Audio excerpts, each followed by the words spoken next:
Come one, come all, it's time for the blue fluffy dragon stream. It's Kaito, destiny dragon, the fluffy blue dragon that gives hugs and cuddles all around. Enjoy the chill vibes as he travels through the gaming world. Traveling through crafting sandbox, survival strategy, shooter, mecha, and fantasy gaming worlds. See the fluffy blue dragon gaming till he falls asleep from his sleep apnea. Chat hitting his redeems to wake him up. His kitty cat kids terrorizing him as he games. Enjoy the random silly craziness he has with friends and fellow streamers.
Am I asleep?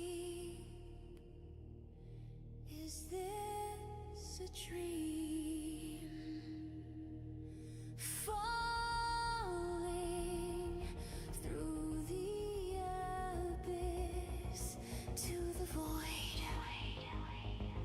Move, wake up! Move, wake up! Move, wake up! Move, wake up! Move, wake up!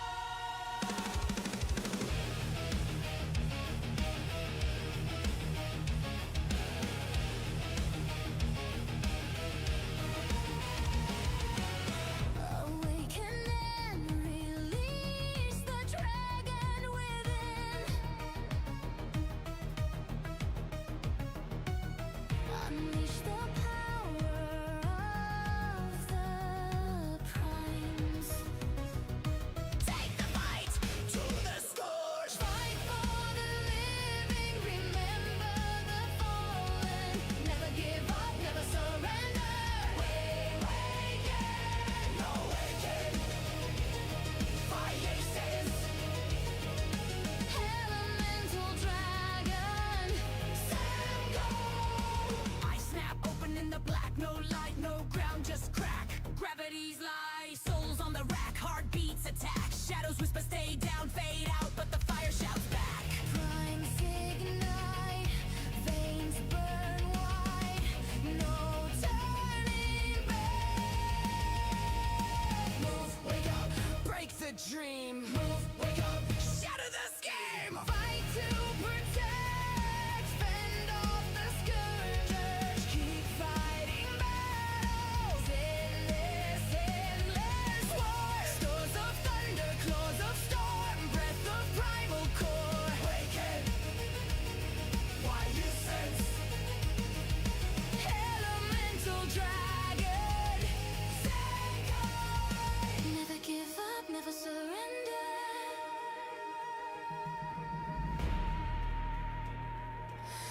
Never, never.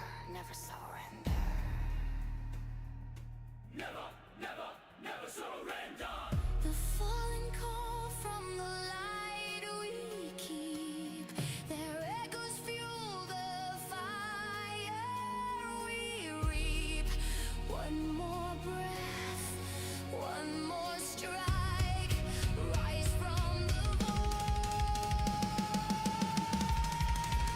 ignite the night.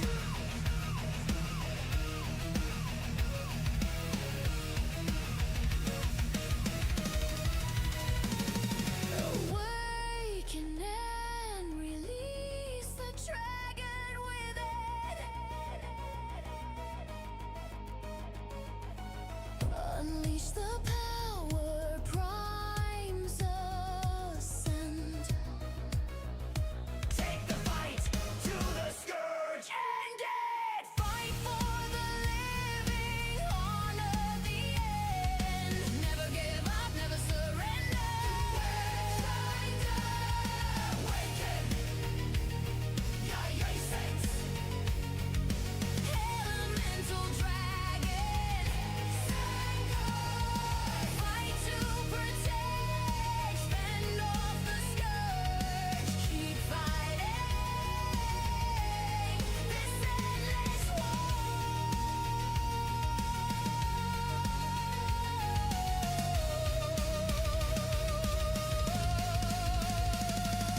Fight to protect, fend off the scourge.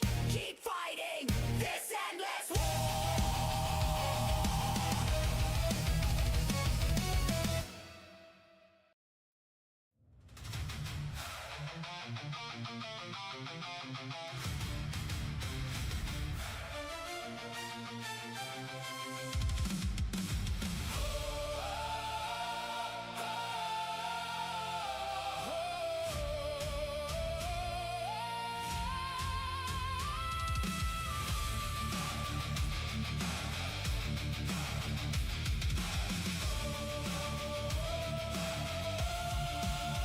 I'm Kaito, Destiny Dragon, from the Xeno Outcast clan. Blue fluffy elemental, ruler of the Dragonlands. King of dragons, child of Xeno, god of creation's fire.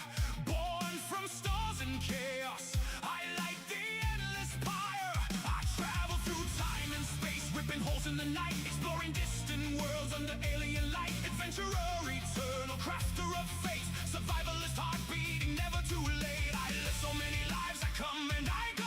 Respawn in the fire, let the new story flow. Reincarnate, stronger, no grave can hold me down. I rise from the ashes, claim my dragon crown. I travel the arcs, make a tribe, family and friends by my side. We tame the wild, we build the sky. We fight, we thrive, we survive. Blue dragon fire, fluffy and bold. King of the outcast story never grows old. Through every death, every new dawn, Kaito destiny rises. I live on.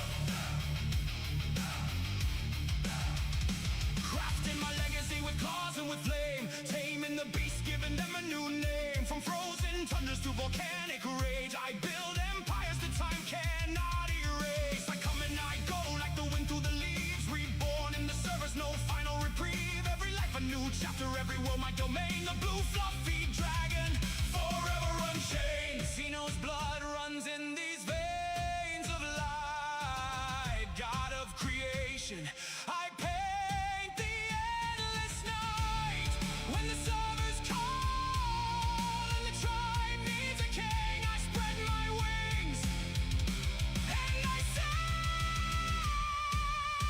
I travel the arcs, make the tribe, family and friends, we're alike. We tame the wild, we build the sky. We fight, we thrive, we survive. Blue dragon fire, fluffy and free. King of the outcast, this is my destiny. Through every death, every new dawn, Kaito destiny dragon, I live on.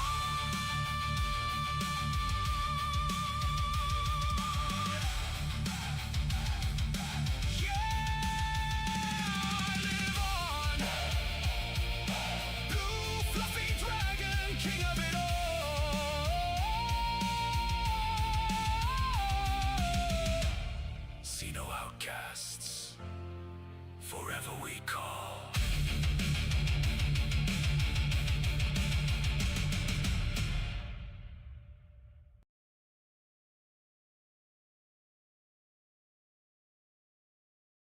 Hello and welcome everyone. Welcome to my I will absolutely not play birthday. Dead Space.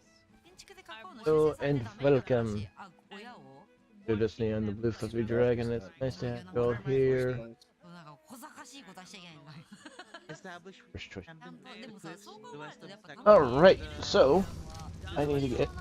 We're going to be doing a little housekeeping and stuff.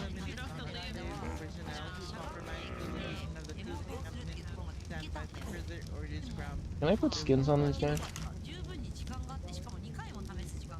Dermis.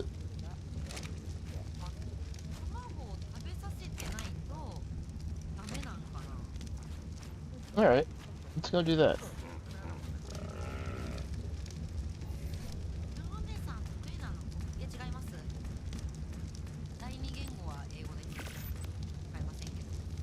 Military Sims. Oh god. I like my cozy games, guys.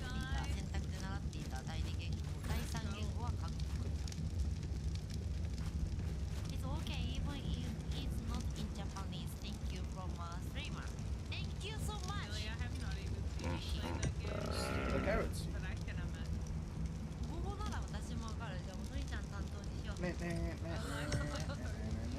ゆるさんパネーなありがとう。 Yeah, I need to get a few Dermis. Is that you? No. 君は何をやってるのあれは。なんかお肉を取りに行ってくれてるのかな。それか、てかさもう帰っちゃった。 Oh my god, they're in the storm. 卵をウーピンに渡したか。 Huzzah. はい。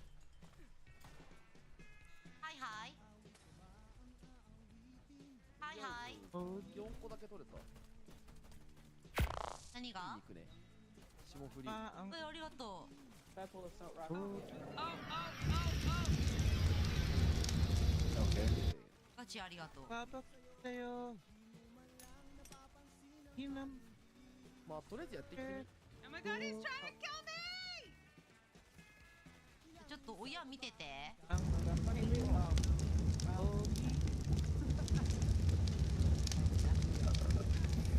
Kaito Destiny Nakusu _, welcome to my channel. Nakusa! Hello and welcome! At Kaito Destiny Nakusu _, welcome to my channel. Carrot seed. So it's the fall damage one that ruins it. 出ちゃった。 Well, the fall damage one doesn't 入れ even てすぐクリック。 work. Apparently my Twitch is acting up because I just lost my screen. Just to make sure. Crimpy chicken. Nakusu _, I forgot it repeats it twice. Yeah, sorry. I'm trying to figure out how to stop that. クリックっていうのは E キーで入るってことかな。 I mean, one's coming from my text-to-speech bot, and the other one, I have no idea where the hell that comes from.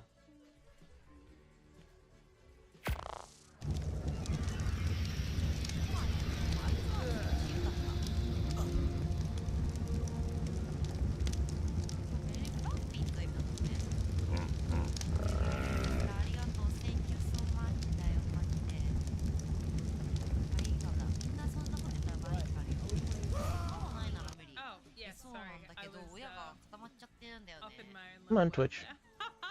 there. There we go. Hey, Go to the lobby. Twitch is acting weird. no, we don't need to. Lobby. I thought gold. But how you doing, Nakusa? Been. Oh, okay. Nakusu _, I think you died there from heat. Actually, I died on purpose. Nakusu _ bored. Oh, I'm sorry to hear that. I'm sorry you're bored. I don't think God of War is my でも kind さっ of きの game さ、エモ either. ートするまでにラグあったよね。ラグというか、時間をかけてたというか。 I'm very basic. I'm not gonna lie. Give me a good story. Currently, I'm just trying to, get a few things set up here. Let's see, one more time. I got ACE, air conditioners, Acons set up in my base. Right now, I'm doing this just to get the dermis off my body so I can put them on the so I can put them on the collectors, farmers, gardeners, and nanny. Straight off the boat. Okay.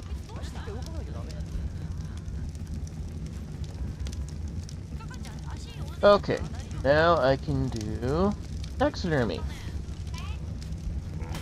1, 2, 3, 4. Where are we going? Did you hit it? Did you hit it? What?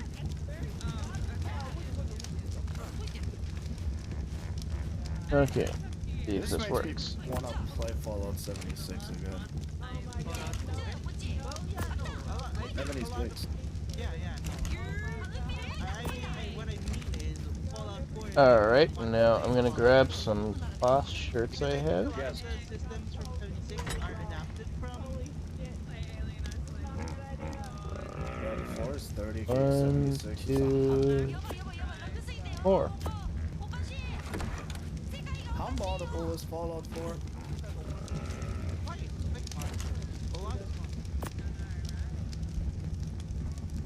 And now we,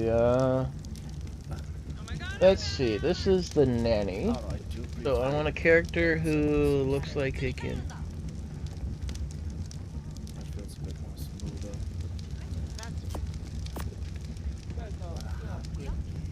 And we have no deformity. What is wrong with the deformities?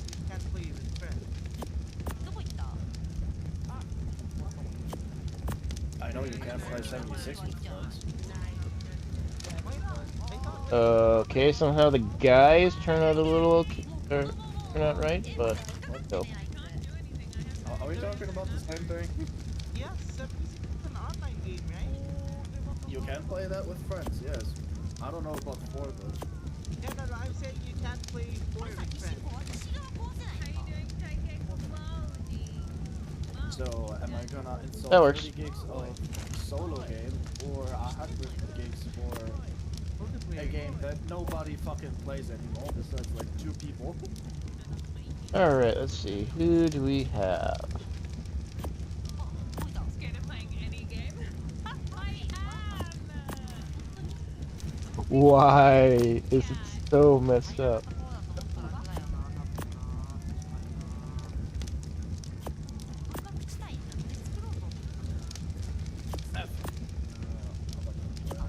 Oh, actually, I have enough for 76.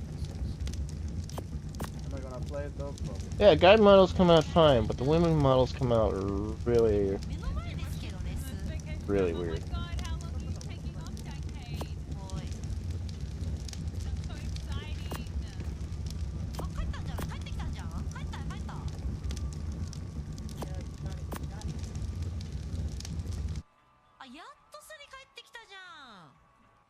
Okay, now I need to see. Can I? do Alright, let me the- try...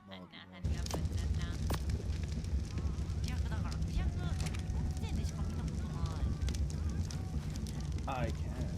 Oh, and Fallout 76 is moddable. Okay, that did... Are we not gonna nice. Oh my god, that's Well, since I can mod 76, that makes 4 disturbing. I feel like you are useless. constantly working. Because I'm gonna be real, I do not like how 4 looks in any way.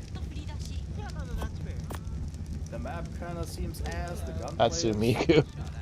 fine compared to other Fallouts. Whoa, giant chibi girl. Just feels better. That's fair. I don't want to against that. Like, Num num shark. different people have different things for their game. So, okay. Well, I feel like sometimes... Wait, did people she actually have a make shark tail? Borderlands as well Oh my as god, she Fallout, does. like, we do not agree with 3 or 4 because the movement is so much more I'm sorry, extensive. but Let's stick with the the deformity old of the ones that actually have a character great story, but the makes me gameplay feel is, in my uncomfortable. opinion, fucking ass. Okay, I'm And gonna... be mad at people that like the newer games for the movement. That's completely dependent on the people who play. I definitely like the games better. I love Vegas 3. I haven't played the old stuff point is which Yeah, that was side better. Fallout 1, the other All right, game. next one. But like, I love Fallout Here's the 3 thing. and 3 and Vegas. Here's the thing. I haven't played a bit of New Vegas. I think it's fine. It's a fun map, You to lose say the some least. spells. It's just everything. And this one is for the gardener.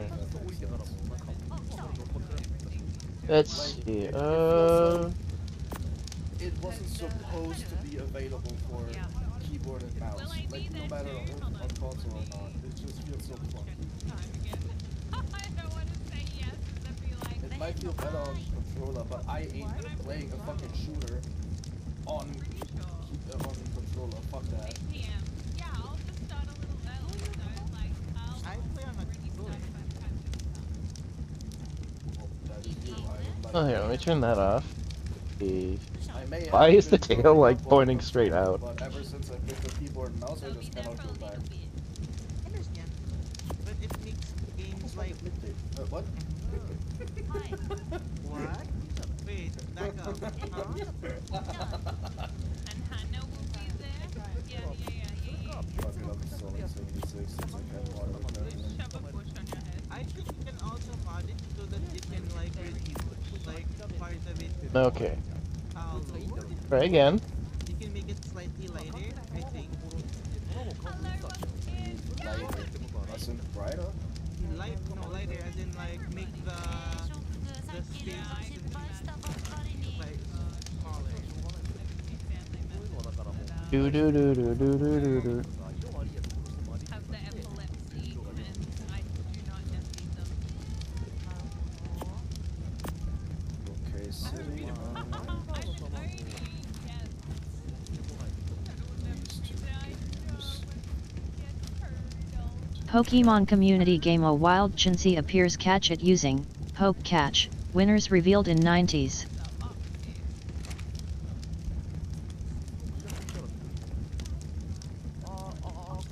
Yeah, let's take a look here. One day we'll get Turtle in stream. What does it matter? Let's see, which one? I will look into that on stream.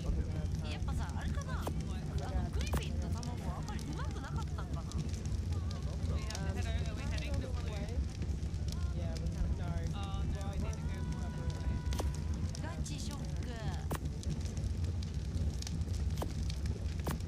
Man, honestly, I can't wait for the remaster for New Vegas. Fallout 3 and New Vegas are getting a remaster, Yeah. just like Oblivion did. I really hope that the gunplay is gonna feel like the newer Fallout, where it's like a bit more smooth. But both the story and map are somewhat unchanged, except Let's- because Oblivion did I they see, changed okay. a little bit of the gameplay. Pokemon community Just game like how Chinsey you escaped. swing the weapons and No stuff, one so caught it. It feels a bit more, It's not yeah, wrong though. not Dark Souls like, but a bit more Second, you're so smooth, so lovely. it's I not did it. Glove. what the older Talking about games have. Jelly and I. I hope they're gonna do that with the days. Just always did. Oh, here, let me go get the, Even with the fucking of course, here we are with the Bethesda games where fucking yes, it's not a bug, it's a feature. The map fucking I like this one. despite every little bug in the game, it's a masterpiece all on its own. I would love to see a remaster where they like more or less change the tighten up the graphics, actually fix the bugs and finish the game. Okay, so Because we'll do the. we want to experience a fucking Not on me. I doubt they Really have fixed fast? any bugs in Oblivion as well and only made more. Let's because of do. upgrades. Tropical Because I swear to and God, I don't know if it's a bug or I just do have a the skill issue. I visor. just cannot progress in that one save. Oh, I Because don't know. once you enter the castle and are like It's spreading like clearing butt it, cheeks in here. I don't know where And you're the supposed to way go. The so many NPCs people don't do like shit. I clearly have cleared out the voice entire fucking castle. I don't know where to go. Because the fucking map marker is gone. And all it says is I'm supposed to clear a certain room, which I have done like 3 Okay, times. I guess that's full, and the fluffy chest And gets nothing to be like happens. that stuff. Is that like a bugged out save or what is happening? I wouldn't exactly. Let me try a different The visor. Texas or which place? Goggles. It's like right at the beginning when you start the game. New Vegas? No, not New Vegas, Oblivion. Oblivion. Oh, where you like this? So after you like escape and like get out of your prison and stuff, you will have to go to a mountain where there's gonna be a castle on top. But the castle is overrun from demons from the Shadow Realm, aka, you know, Oblivion. Yeah. So you're going into the portal, saving a soldier, closing the portal, then you go into the castle, which is, well, still overrun, and you're helping the people in the castle clearing out said castle. Okay. But at the end of it, where you're Can't add supposed to like anything. storm the final corridor, nothing fucking Alright. happens for me. I have Well, we got figured them out set up. We have some I clone know, troopers here. missing something or it bugged out. I know what you're talking about now, but I can't remember because I'm gonna see if I can change the color. Got some dye somewhere. I mean, it doesn't matter. I'm probably never gonna pick it up again because it's a fucking RPG where you have to level up everything in order to get your character level up. It's so annoying. No, I left some colors somewhere around here. Oh my god, I can't just level up by killing people. I actually have to grind.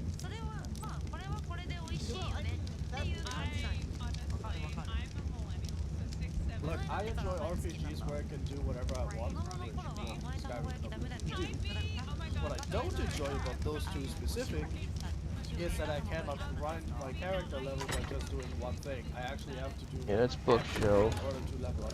Oh, it's over here, isn't it? It is so majorly annoying because I have to level up one-handed weapons, I have to level up two-handed weapons, I have to level up shield, armor, stealth, fucking crafting, this, that, this, in order to even like progress at a relative quote-unquote quick pace. But if I just stick with one-handed weapons, it'll I take need a while. to- Yeah. I need to play like 700 hours to reach level 10 from what it feels like.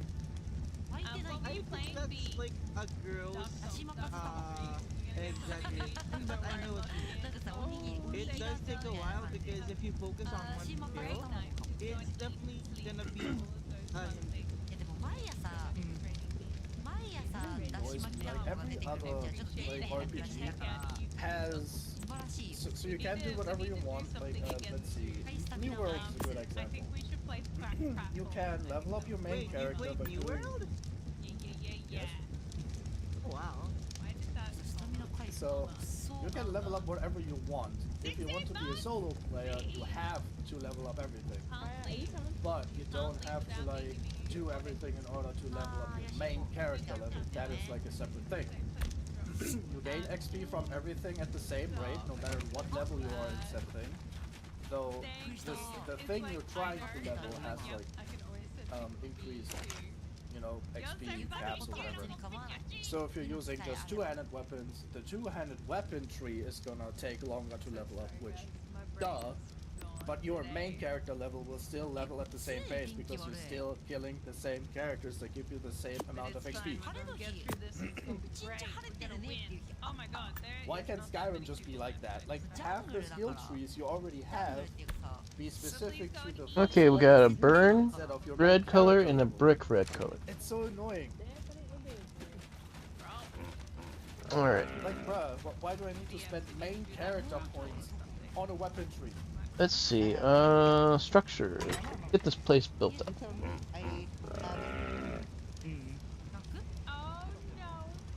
I don't have any rails. So How much time Skyrim special. I have 25 hours on Skyrim and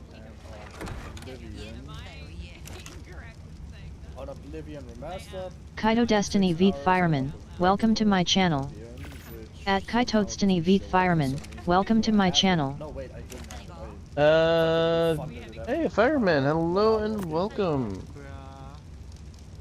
Doing well. Hope you're having a great, wonderful time. What? Let's see. Currently, right now, I am gonna. I'm making plans to jump maps to go get some dinos.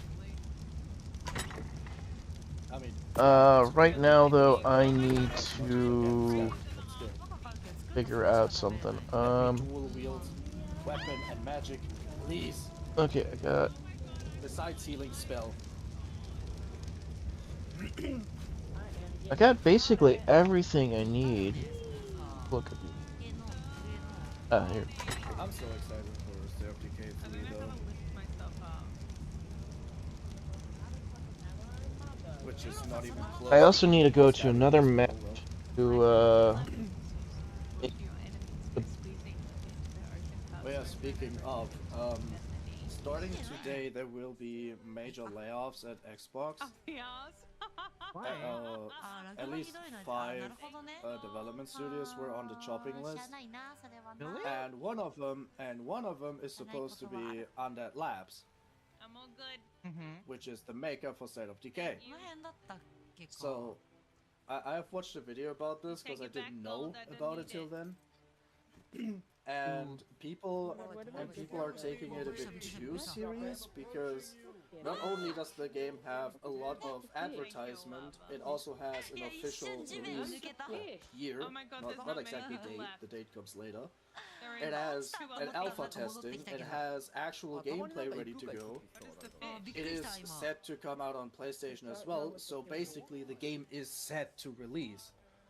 Okay. However, So, the thing I am more scared I need a about is Mega the Raptors. post-launch, because once the game is out, they can't pretty much say, okay, so you've done what you're good for, now go fuck I got yourself," some you stuff know? for bosses, but I need more stuff. So I am more scared. I'm more The scared core that if stuff, Undead I Labs need to gets work on sold that. I or need bought, to make this and more there's a like a livable place. Undead Labs is open for, how the game would progress, because State of Decay is one of those games that you know for its community engagement and updates. Because State of Decay 2 has released in, I think, 2018 or 19, and has gotten updates till I think the end of last year. Yep, and it's like 38 big updates in total. So at least I think that's like one update every 1.5 months, which is insane, first of all. And second of all, I got each twin update Inkies. made the game more quote-unquote immersive, Yeah, I got that. intensive, and more customizable. Because the last, I think, 10 updates I have actually released, first off, added something another I have twin. been asking for so long, and that is basically more community management stuff. So you can. So these came out with You have like a legacy most of the pool good where stats. after a successful Inky. campaign run, you can put your survivors into the legacy Into the pool. next run. Yeah, and you can bring them 447. with the loot on them. So what you can do now is Okay. I think so too. you can put weapons 87, and resources into 81. a character, put them into the legacy pool while mid-run, and when you have a new run, you don't have to start with the legacy characters. You can start a new run with brand new characters, and during gameplay you can take out characters from the legacy pool. So you can pretty much get a quote-unquote head start on. I'm gonna have to survivors figure out a into your gacha ad farming for the system, community that you're trying to run, because I need to get elements. and so on and so forth. But another thing is they added curveballs, which is basically like world evolving type of events, where a a curveball can do you good or do the enemy good, or it's more of a neutral. Some affect your car's behavior, some affect the zombie behavior, some affect your characters. For example, there was one where the car was slowed down, had increased fuel consumption because of overheat. It had Okay, the coolant was so supposed to let's get overheat rid or of these. something. And basically the car was in constant overheat state, so the cars became pretty much useless besides storage. Then you have a curveball that made the Alright. zombies explode with gunk, so you take damage when you kill them when you're close. Then you had zombies that were just resistant to bullets or resistant to melee or just resistant to damage altogether, or they were oblivious to your existence because they couldn't hear well or didn't see or something. The curveballs were really extensive, but it wasn't really bad. Some weren't exactly bad because you have been dealing with worse. Some people say the curveball's good sides are barely any good, while the bad sides are Okay, I gotta make another. bad. So, I don't know, I'm fine with the curveballs. The curveballs are fun. They're like a little challenge on the side that you can do. Oh yeah, speaking of, some of the curveballs actually add hostile enclaves onto your map that you have to take down. Because if you don't do it, they will still go. I think they're gonna try to raid you and like take your resources or something. I don't know what is going on with that curveball. I fought it like twice, and I've already cleared it before the time I ran out. So I'm gonna be honest with you, kind of, because that was so much information for a game Yes. I barely. Pokemon Community Game A Wild Tang Growth, F, appears catch it using, Poke Catch, winners revealed in 90s. I Okay. haven't touched State of Decay 1, but I just cannot get past the fucking church part because I don't know how the progression works. I haven't even reached the church. I've only like Spino, spiders, war pigs, which are the healers. We got the bunny, which are the burrows. you come into contact with another settlement, and one of those settlement is in love with Okay, one of this, the parts. this one's 77, 78. So you have played the first 2 minutes of the game. The kind of, I think. 88 attack, okay. You really need to get back into State of Decay. You're missing out. Give me the game. Give me the game. Alright, you and you. Say fucking less. Less. Do not give me the game. Less. Say fucking more, dude. Do not give me the Oh, game. it's on sale. Do not. Do not. Please. Please, for the love of God. I'll do Very it. nice. Please don't. Please. So the females have short horns, while the males have big, long antlers. Don't. Play this game with me. No. That is So, you bunnies. Pokemon Community Game Get the love Tang shack going Growth, on. F, escaped. No one caught it. Oh, wow. Got the love shack, baby. Love shack. Ooh. I was talking about two. Let's see. Carno, Aloes, Yudi. Again, What we got here? played the first game, so that's my point. And now we wait. No, no, no, it popped up on my phone. What? No.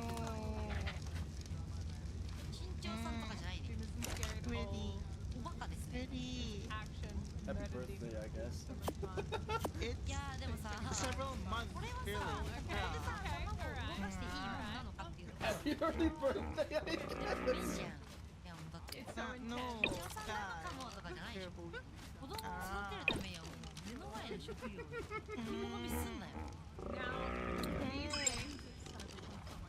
These games, I don't find this can you actually see? No, we are not having it.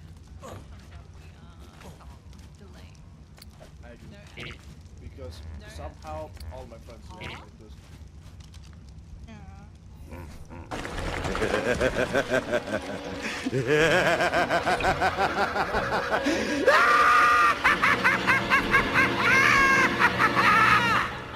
Hey Thatch, I how you like my Giga Crocs?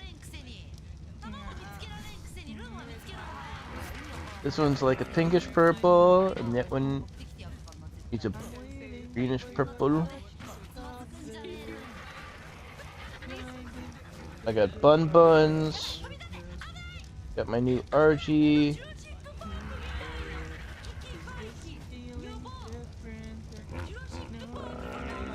Veet Fireman, how's it going today?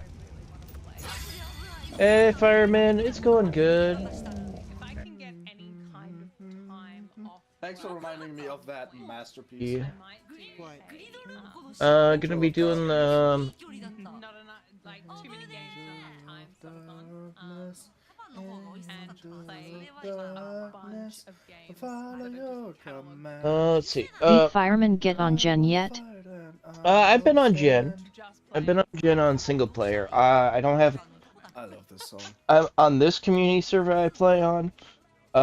I haven't gone to it yet because I haven't progressed my character through the story, which I'm trying to keep this character to get everything else first before I go to Gen 1, which I still have to go to Scorched Earth, Abbey, Extinction. This is my story-based character. But I've been on Gen 1 on single player, and I explored the map, the new ocean biome.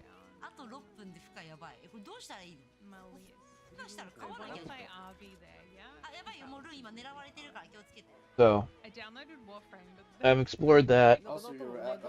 I am a little sad they got rid of the old water biome that had the water boss.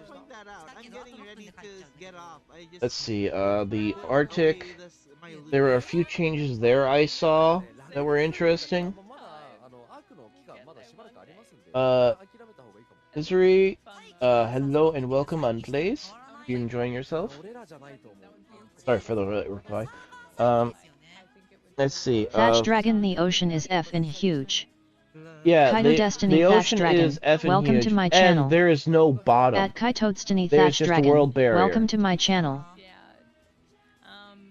But yeah, I'm guessing they changed the bosses and everything on there. Well, speaking of, now that I know you have I am gonna miss the old water biome because I actually did like that. I mean, they could have still added the Atlas one, but we could have kept the old ocean biome. So, let's see. The bog is. Because God forbid Oh, I wait. cannot do those. Wait, I'm forgetting something. Stream I did elements, it when I feel was free to come tired, in so and join the fun I'm a for little crazy adventures out through of the it. worlds. Plus, I URL. just woke up too a bit ago.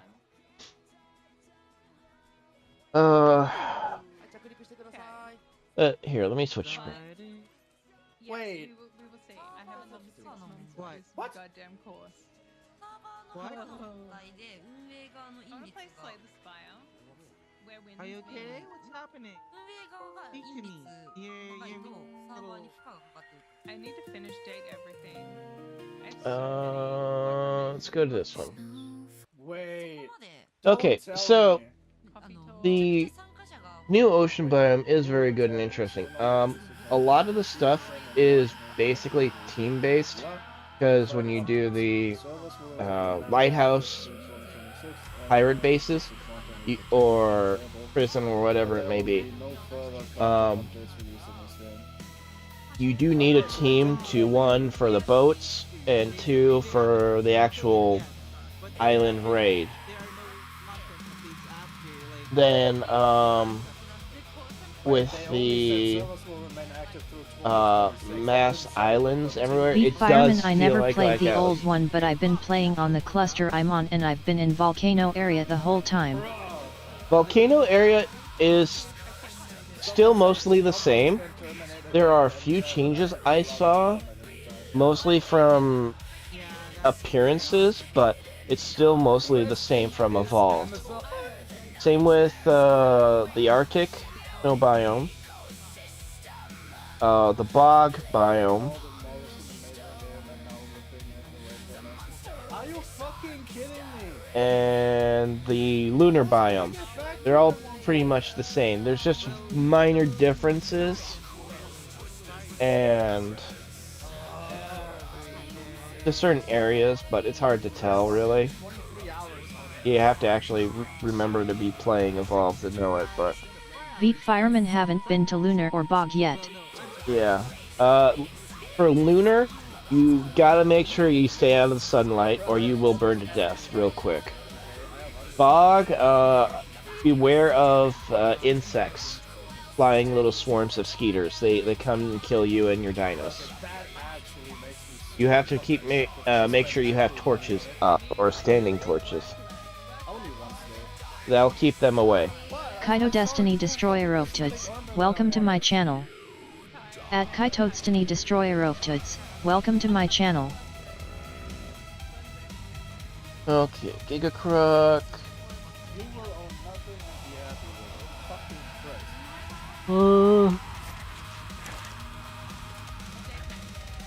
And this is why indie games shall rise. Thatch Dragon, I've only been to snow and volcanoes so far and the damn invisible snakes. With how fucking AAA games, yeah. Invisible snakes.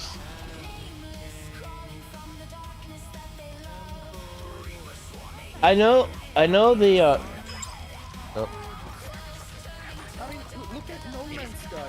The game costs like, I don't know, $40 full price, but you get so much Kaito Destiny Awonasfidel, welcome to my channel. like cosmetic shit, and that's it. Everything At Kaito Destiny Awonasfidel, welcome to my channel. and never again. I wanna. And guess what? Yeah, I don't, Thatch, I don't know about any invisible snakes. I know there's basilisks. And that is like AAA quality in And terms of like graphics yeah, and shit, because invisible guess what? rock The drakes? company, No, they ain't there. Fun Games or whatever it's called.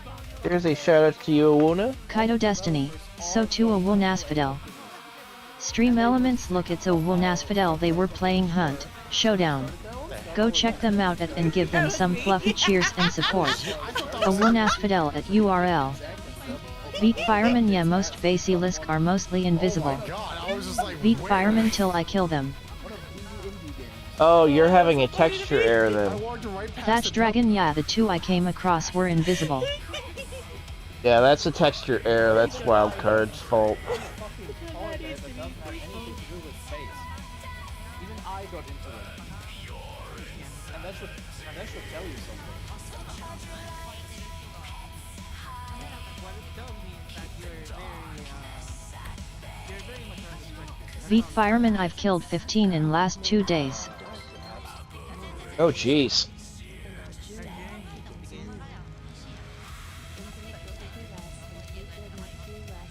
Okay.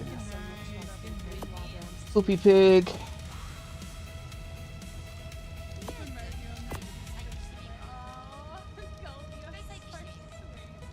Beat fireman with a imprinted thorny dragon. Nice. And stream or Yes, I am. I'm quitting. I put my stuff. 180. I've been trying to listen and talk for a while, and it's kind of hard because you make so many channels. what am I making?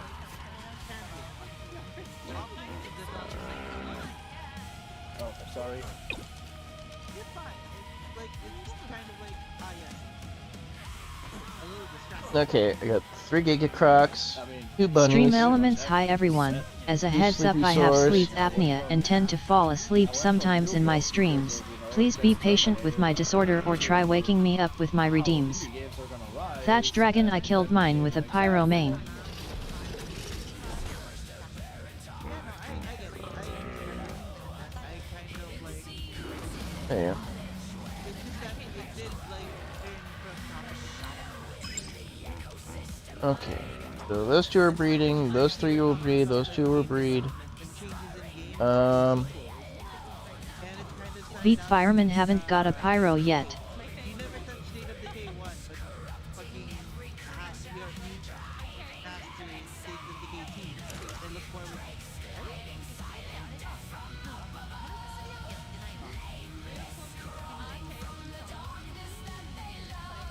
okay, we got a Rex here with 75 attack, 70 health.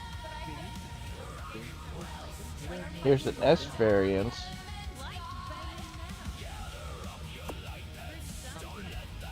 28.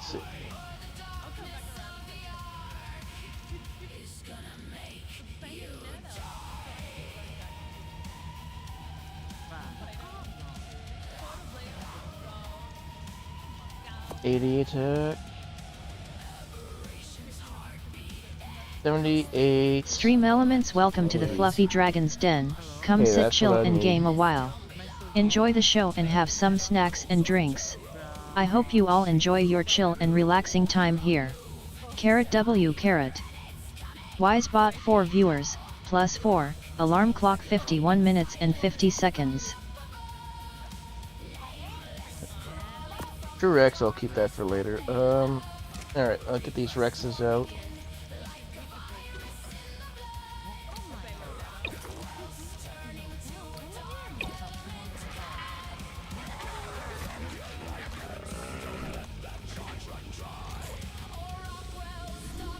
Yeah, let's get the RG put away first. So it can heal. Thatch Dragon, the parrots are a pain in the ass to tame, probably won't get one for a while. I'm just gonna raid out fan.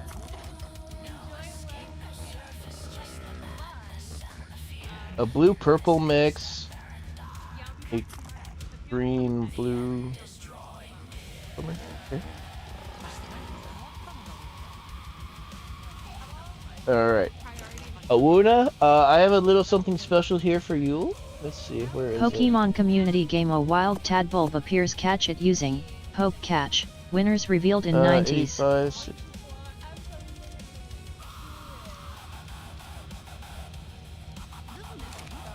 Ladies and gentlemen, welcome to the Frenriers. Thatch Dragon, Poke Catch Ultra Ball. I think the animation's frozen on them. Thatch Dragon Sweet. Ah,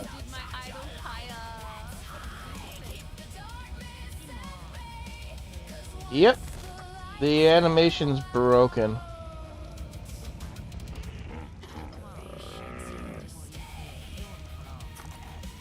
Yeah, I'm gonna breed the living shit out of these.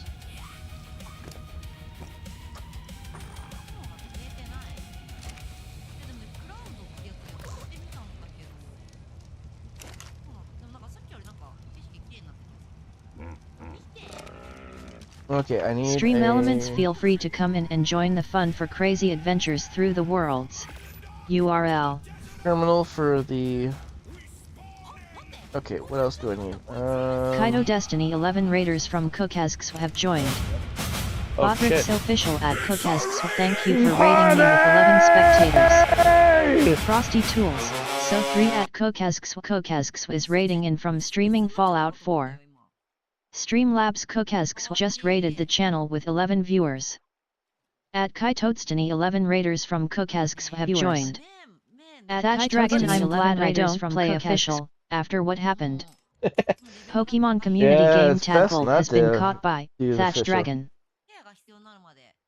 Alright, here's a shout out for Q. Kaito Destiny, Q, thank you very so much to for coming on. Cookasks.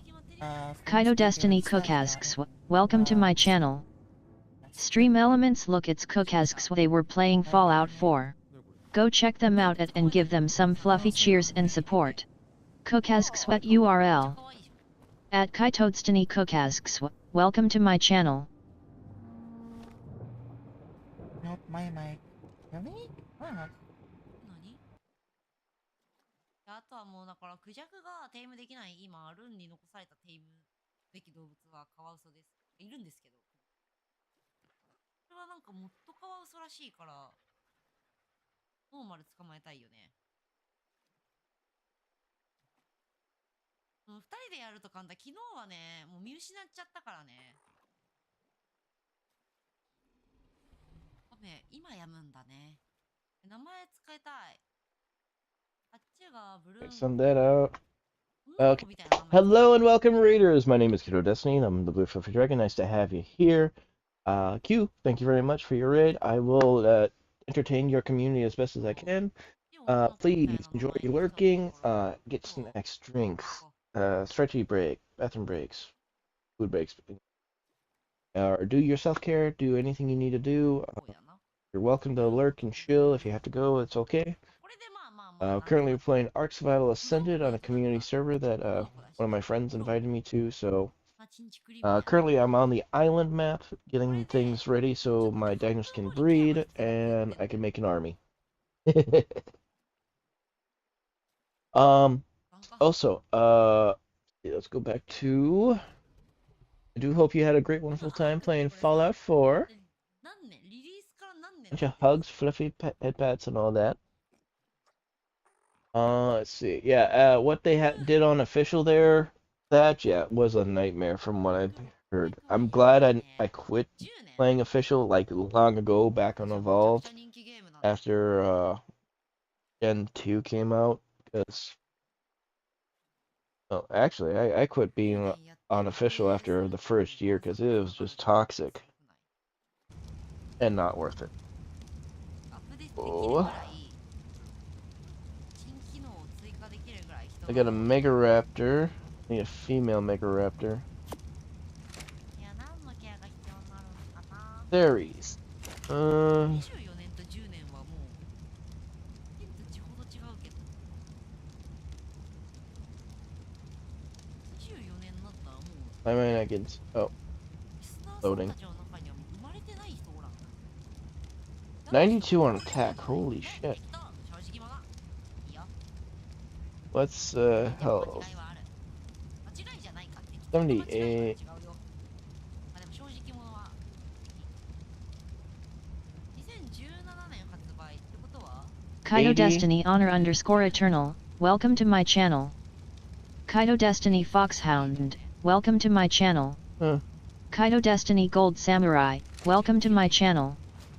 Kaito Destiny Sketchy Sandwich, welcome to my channel. やばいな。 At Kaito Destiny Honor underscore Eternal, welcome to my channel. ショーンさん。 At Kaito Destiny Foxhound, welcome to my channel. まあでもじゃあ9年。 Kaito Destiny Nephi underscore Uma, welcome to my channel. アニバーサリーイヤー Kaito Destiny Slydog 900, welcome to my channel. Kaito Destiny Squiddy underscore TTV, welcome to my channel. 何欲しい？ At Kaito Destiny Gold Samurai, welcome to my channel. Kaito Destiny Cactus Insane, welcome to my channel. Kaito Destiny Alpha Kinetics, welcome to my channel. At Kaito Destiny Sketchy Sandwich, welcome to my channel. At Kaito Destiny Nephi underscore Uma, welcome to my channel. Alright. Put At the Kaito Destiny Fumia in Slydog there. 900, welcome to my channel.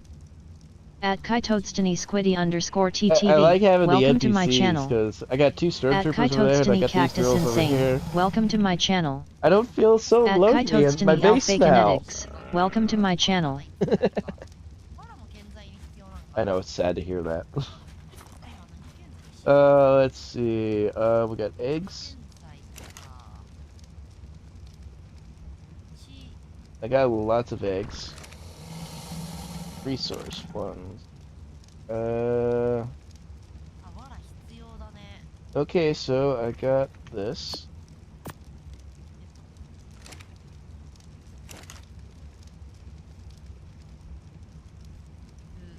Then I got my farming dinos.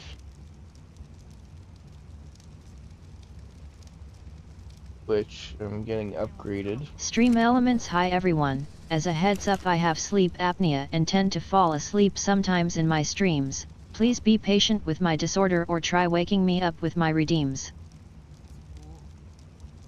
Oh, there's another poopy. 血健在いっぱいあるな。 Okay, that's only other poop pig. Okay, that's fine. ただこのエング Two ラム poop pigs, and I need at least one or two dung beetles because I gotta upgrade this place. 別で作ろう。Um, プロさん何で作ろうとしてんだろうね。 let's see. I'll take 主 the にさ、 Giga 協 with 力してくれ me. てるのが別の人だからさ、鉄とかやばそうじゃない？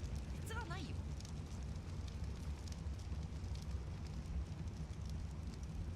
いや、これあれだね、なんか A Tapajara. Do I いろいろ really want to や use a ろうと思うと Tappy? やっぱり時間が全然足りないね。スタバみたいに期間が決まってるってで長くない期間ってなると I'll bring a Pterodon だい with ぶ me. まあこの辺まででっていう妥協が必要になってくるかもしれない。 Okay, that's settled. That's settled. お腹 See 空 what い the てき settled た。 is on this one. あと5分。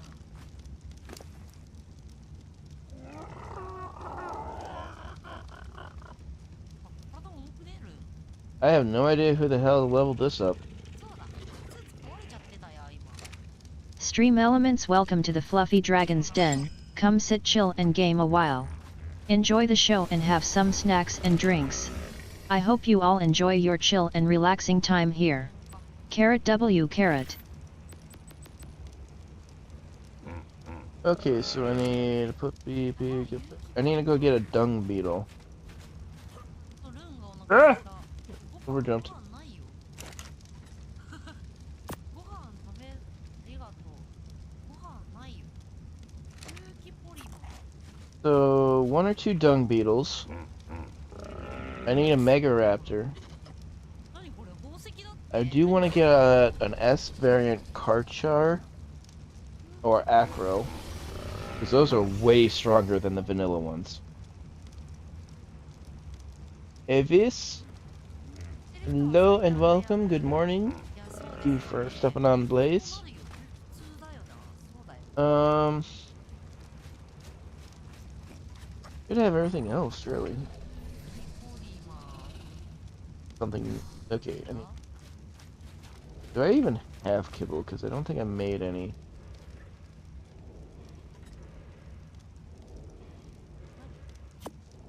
何爆弾設計図。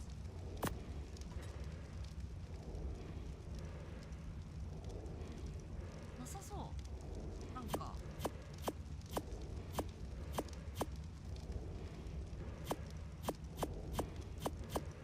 有機ポリマー。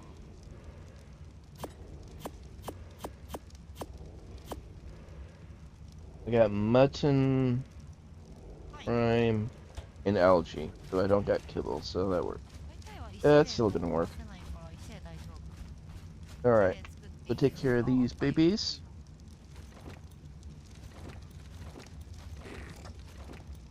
楽しむな、その期間暇にするか。その期間を暇にするっていうのは。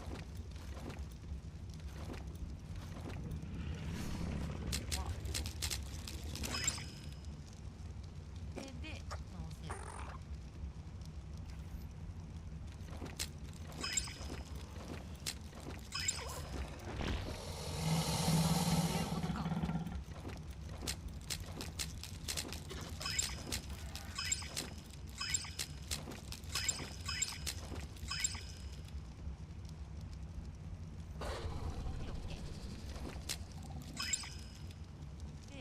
Okay, I'm gonna have a bunch of free dinos for people then.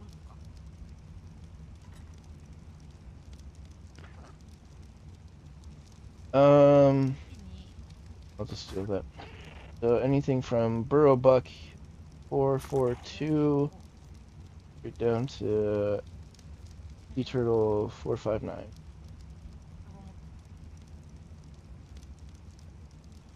Gotcha. Okay. I did get some anteaters, bread, Ankies, orgies. These other dinos are from PVP じゃないなら大丈夫。 were from another friend who PVE だね、この quit the server because they were having lag issues. まあ、そうね、そうだよね。 Alright. So, Giga, Mega Raptor, Archie, Pterodon. I'll go grab taming stuff.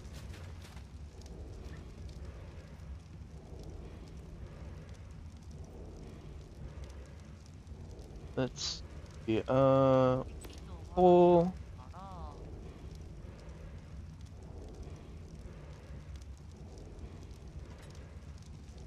あ、もうなんかむずい。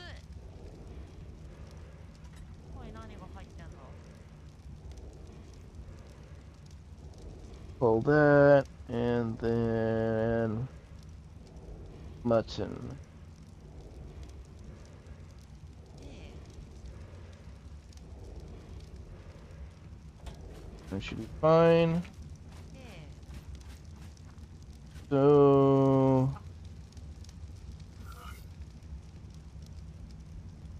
カワウソちゃん、カワウソちゃん、こうか。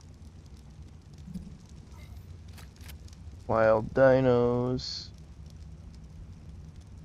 一回持ちっぱなしでいろいろしてたら出てた。あ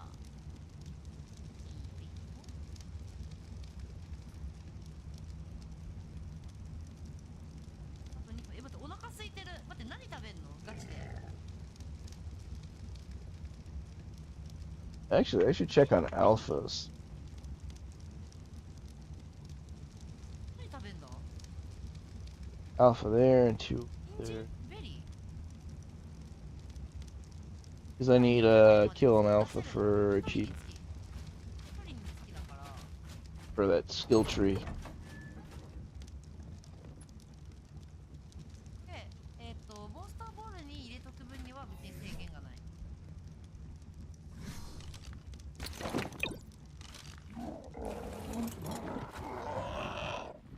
取れない草。ベリーがね、ないんすよ。 Loading, loading, loading, loading. Why is it 無 laggy? 限に取れてたのに。 Alright. 無限に取れてんのにな。ままで。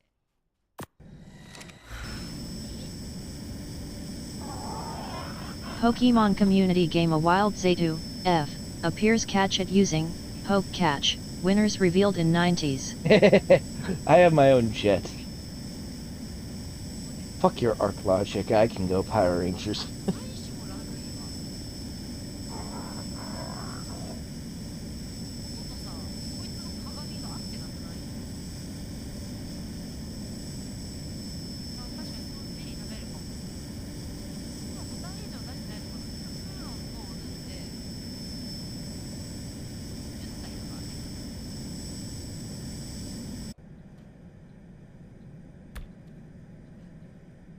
Why is...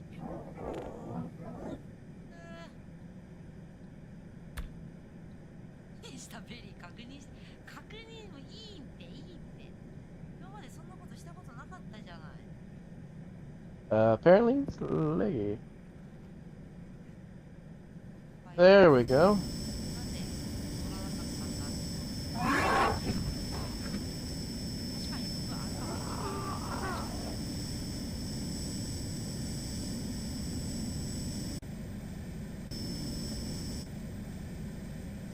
美味しいよこれ多分。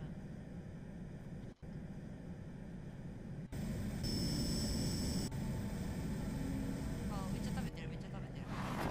Pokemon community game Zatu, F, escaped. No one caught it.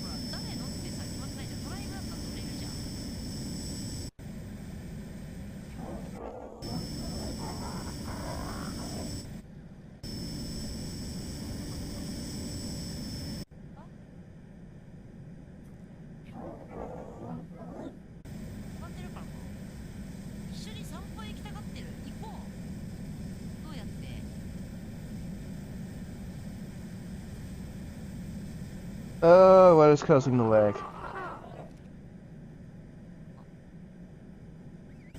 い、おいで。ルルルン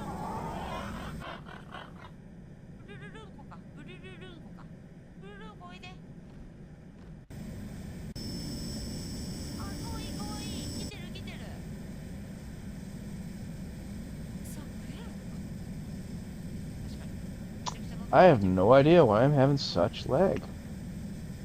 いいじゃんいいじゃん、かわいいかわいい。朝食の好物はメジョベリーってやつがいいんだ。あ、できた、吸い込み。プラス50ってなった。できたっぽいっすね。で、あと10分。あ、はーい。こっち戻ろう。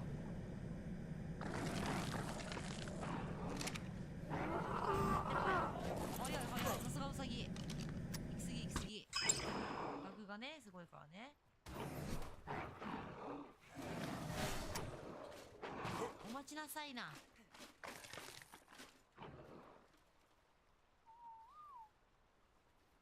Oh, it's right over there.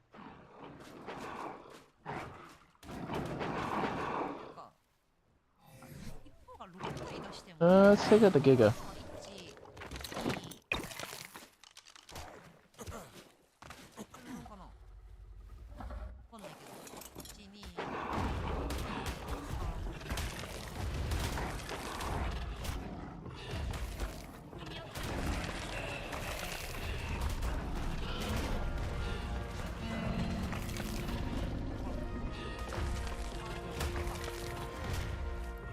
だけど多分もしかしたら。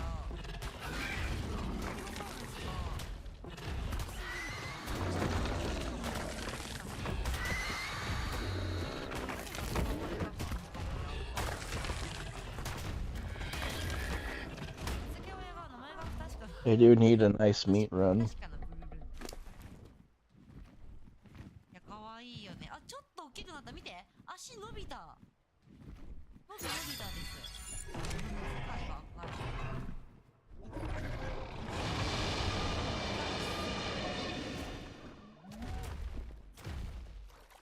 あと8分。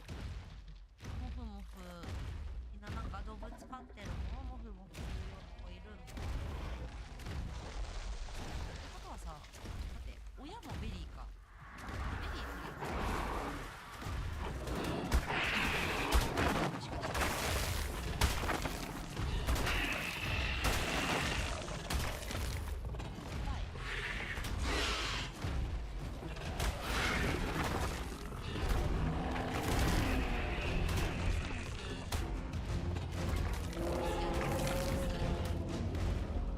チームメンバーなら共有なんだ。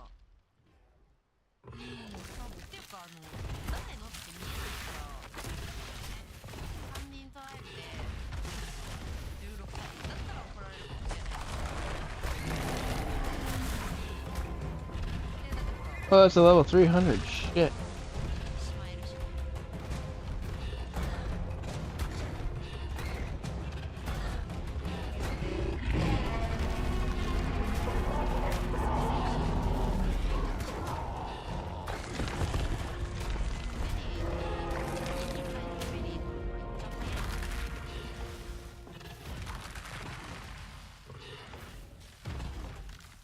そうせでベリーがさ、今日も捨てるだけだし。どうしよう。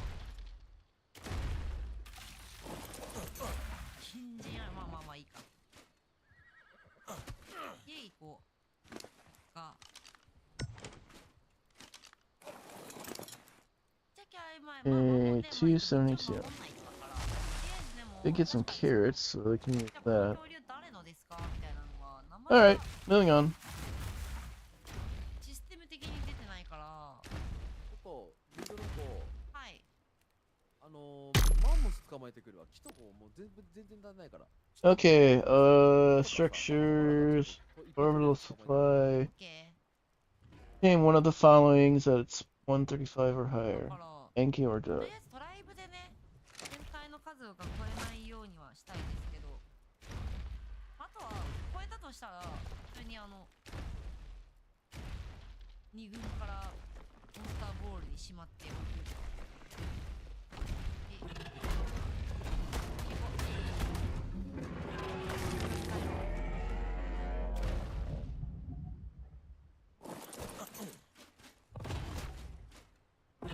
今日マジで誰にも会わないな。マップめっちゃ広いもんね。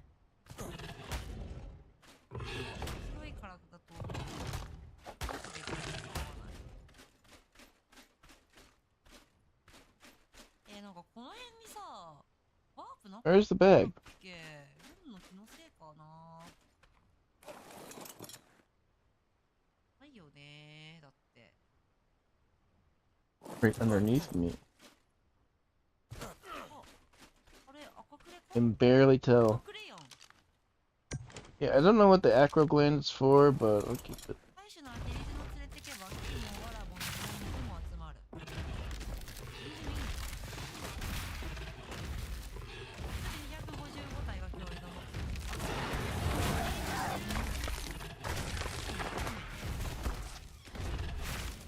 自然は野良脇だけさあ、野良脇してそれを店員に野良脇して、例えば銃がマックスだったら野良でいいよ。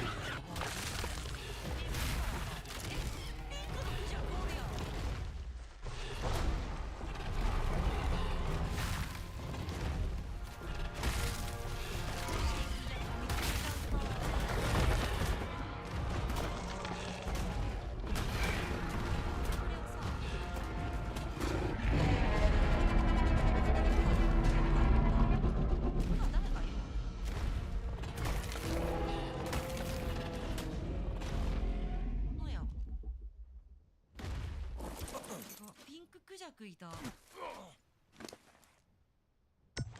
してる。テイム。待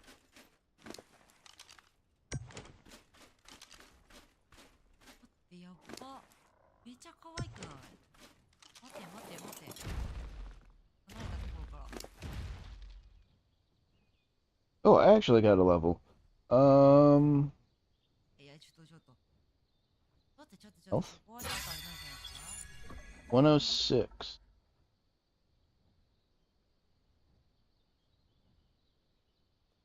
Oh, I need 11 to get that. ゲームして外に出してる I think the 恐竜 propagator. も含めてか。いやー、もうあれだね、増えてる。だから決まって計算してんのかもね。昨日の人じゃない？昨日の人じゃん。あ、うわ。かわいい。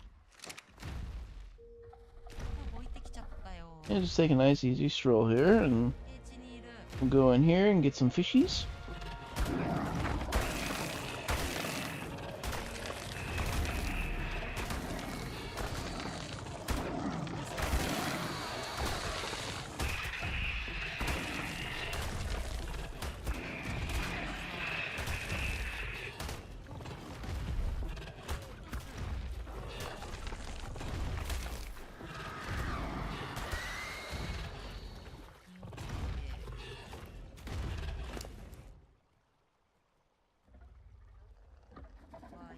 Okay, good. I saw a red message there. It's like, wait, did one of my babies just die? これやばくない？あれあれあれあれ。かわいい。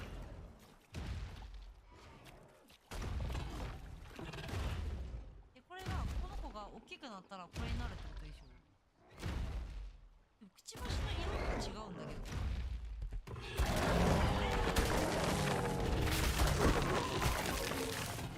の戦い始めちゃう？ごめん全然見てないけど野菜だ。見て。くちばし黄色いけど大きくなったらさこれなのかな。それともさなんか違そうじゃない？父親の変な遺伝子入れちゃってない？この子は可愛いのに親のテイムはできない。綺麗な色だよね。この子めっちゃ欲しいよ。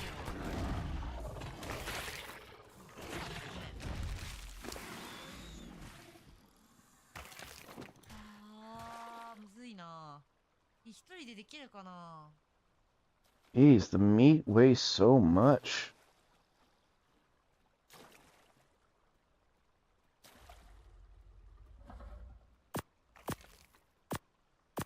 はいできてみるか。できちゃったもんね。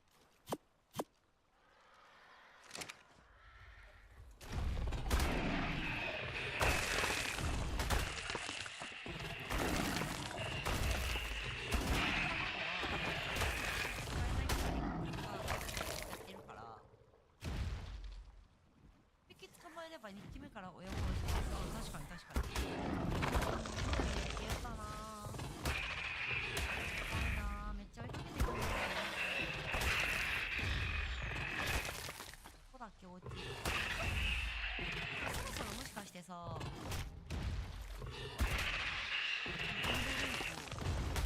卵作れるかな。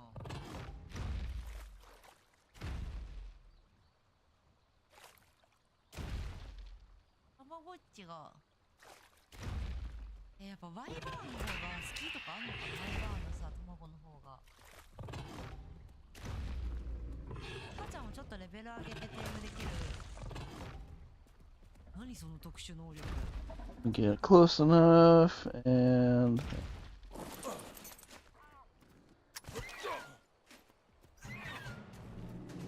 はいはいはい。ちょっと見つけちゃったよ見つけちゃったよ。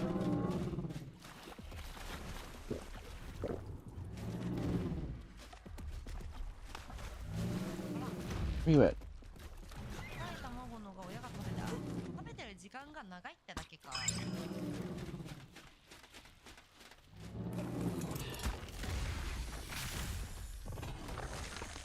回の成功でどのくらい点数ゲージ上げるか。回の成功って何？もしかしてさ、アイコンが出てきて、そのエモートの真似をするわけじゃん。 Urgy, come on out. Pokemon community game A wild Joltik appears catch it using Poke Catch. Winners revealed in 90s. なるほどね。あ、でもテイムのあれはちょっとテイムゲージがイコールテイムの時間かなはちょっと上げてるっぽいけど、だって通常でやったらさ何日とかかかるやつもあるわけ。中間ちょいのてか待って忘れてた。 Come here, Pushy Sorry. You wanted to have a little pushy with me, so I'm gonna end you. All I came to do is do a little meat run. Now you're part of the meat run.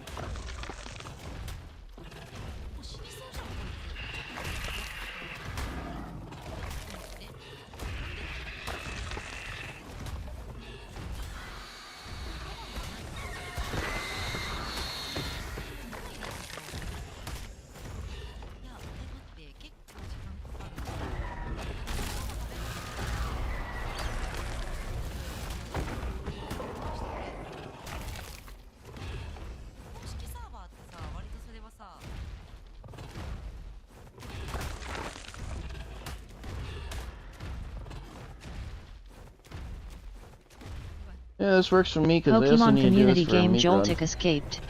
No one caught it.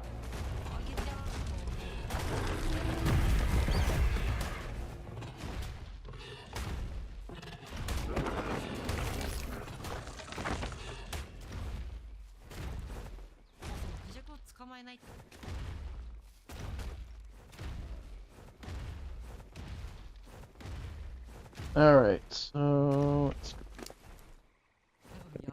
click on. やばいよ。赤ちゃんがいやそうなんだよね。そうなんだよ。あいつらマジで目悪い。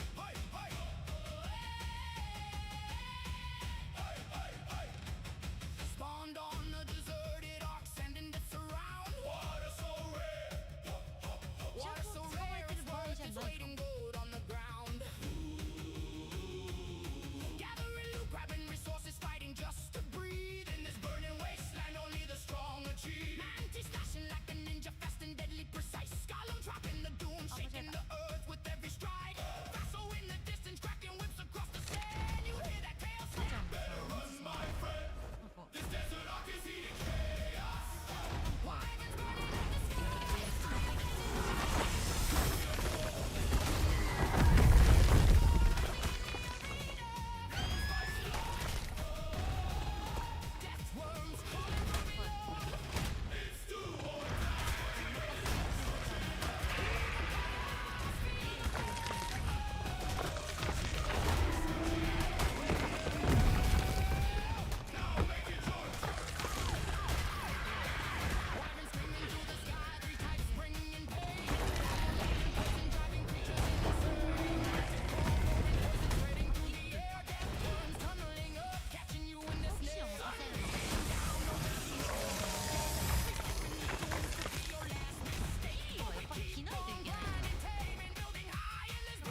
Okay. Let's see.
All right.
Can't go that way.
Really, Archie?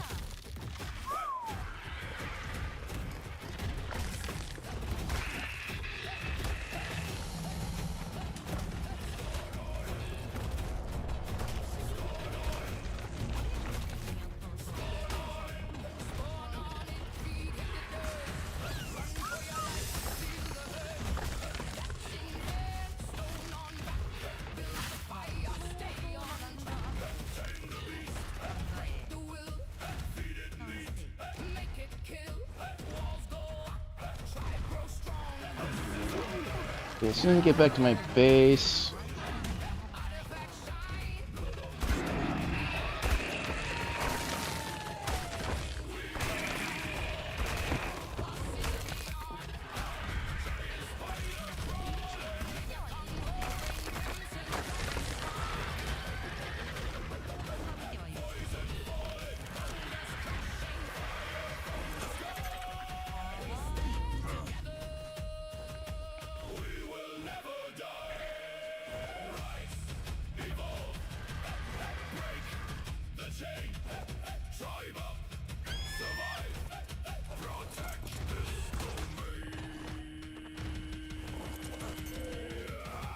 In the pit, eyes burning red. Quetzal shadow flying overhead. Swamp and snow, ocean deep. Every day we fight, every night we keep going. We rules, now we wear the gold. Paint our faces, claim the throne. Raiders come, we answer the call. Beat of the tribe has come. When the sky burns red. Overseer watching. What, sweetie?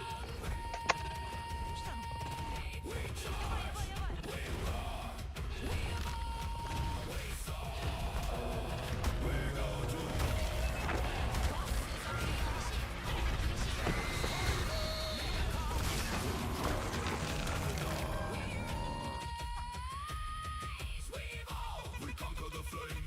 Fight forever, screaming out our name. This song is ours. God of fight. Fluffy of madness. We own the night.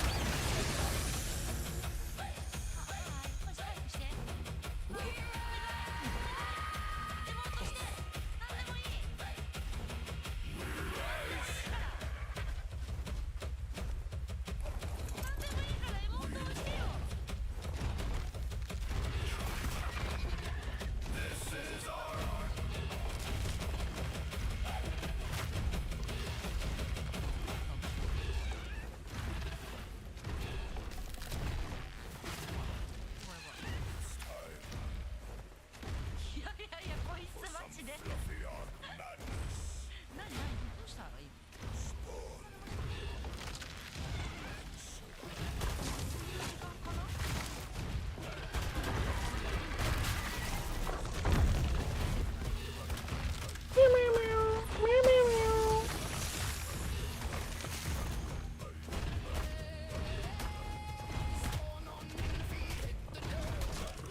Sweetie, come here.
Ah, wait.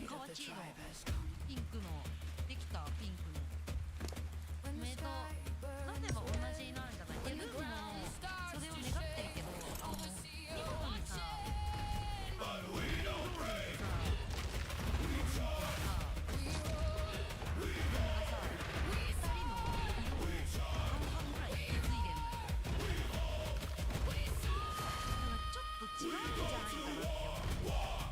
Pokemon community game A Wild Amora appears. Catch it using Hope Catch. Winners revealed in 90s.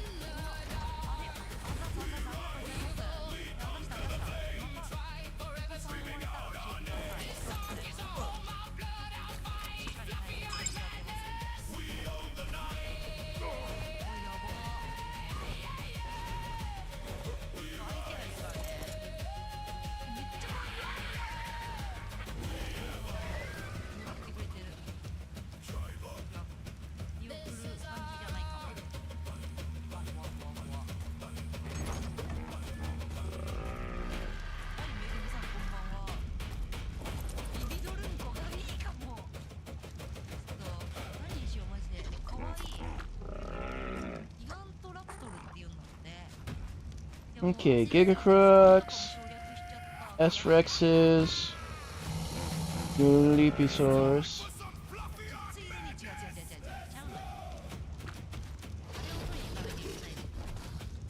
Alright, gotta make the 11s. Dude, that was quick!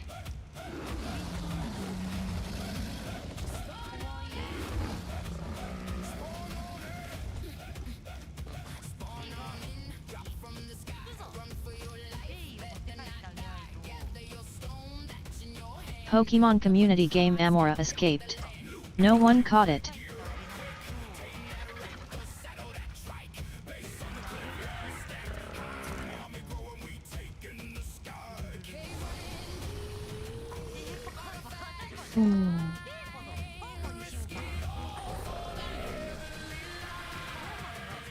Oh, my ear hurts.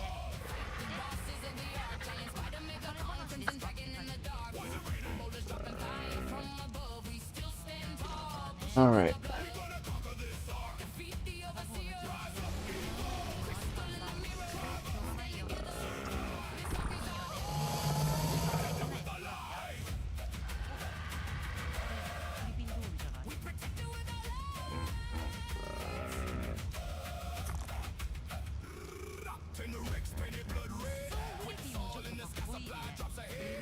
Alright.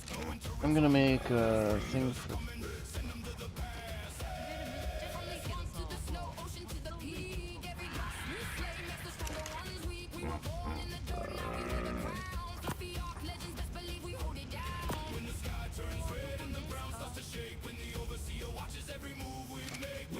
Meow.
Go gather.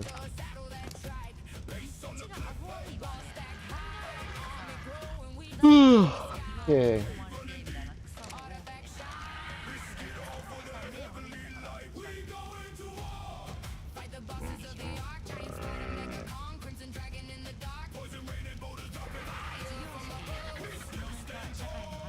Okay, berries.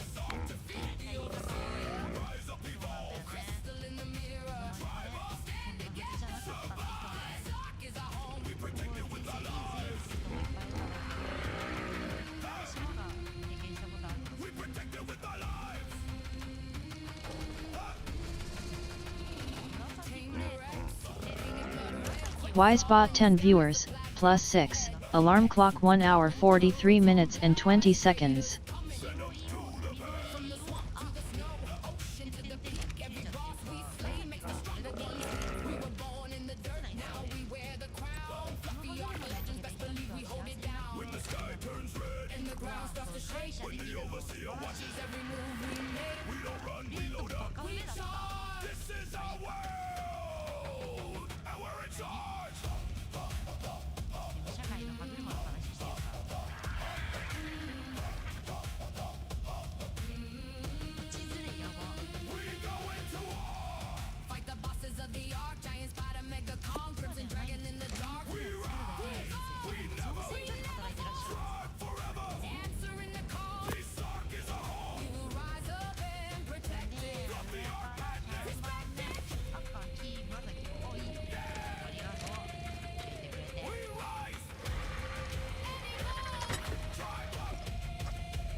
Ugh.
Yeah, understood.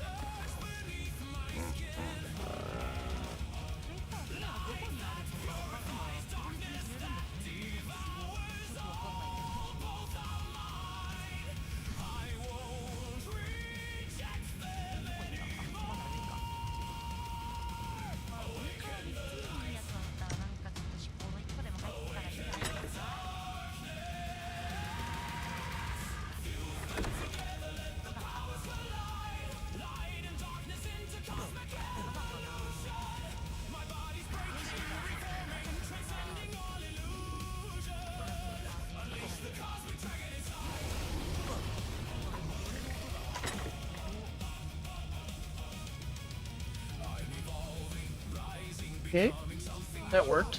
So now I'm going to take a quick bathroom break, everyone.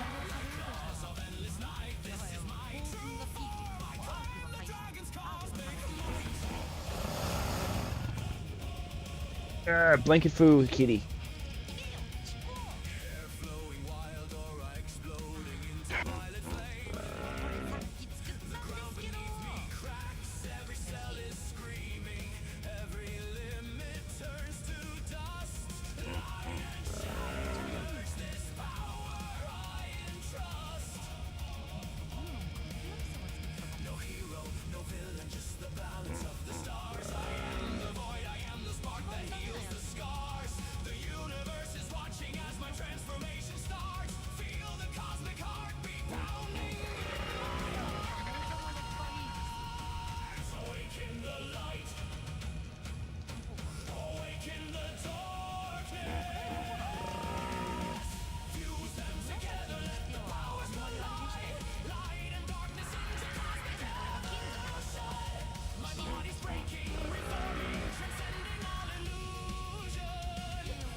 Hey, sweetie, what is your deal, huh?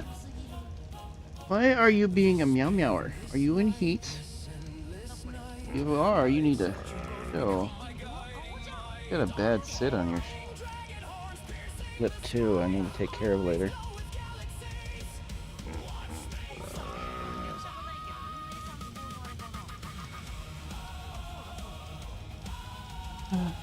All right.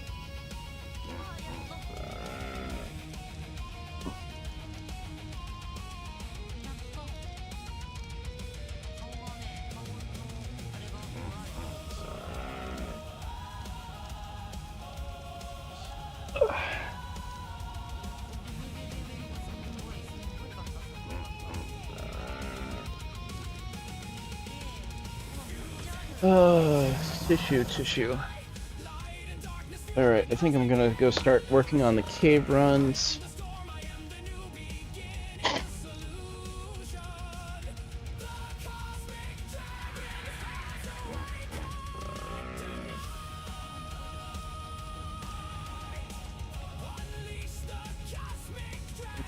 Tell me where the freak's at.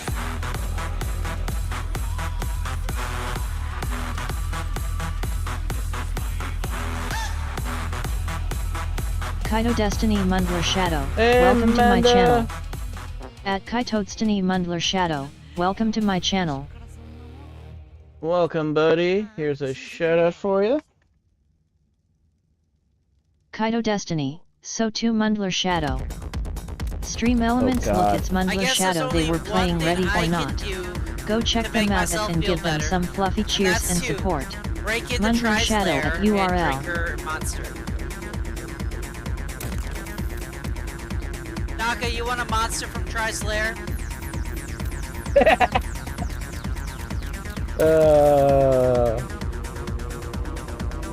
Yeah, okay, I was about to say, because it's gonna be on the house. 勝手にベリー栽培するシステム、そんなのあるんだ。畑 Kaito Destiny Lucifer underscore Fallenster, welcome to my channel. 一人明日に教えてあげたい、ウロンさんに。 At Kaito Destiny Lucifer underscore Fallenster, welcome to my 教えてあ channel. げてほしいですけど。むしろありがたいよ。 Hi, Lucifer. Welcome to the stream, bud. 教えてるのとほぼ同義ですからね。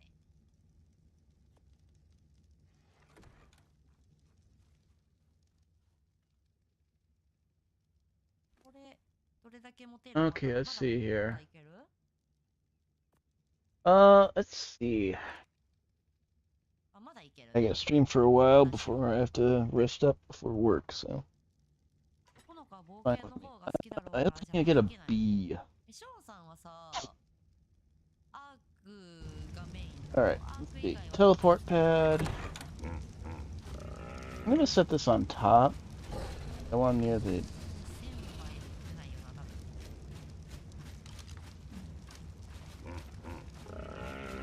ぐらいがちょうどいいんだけどな。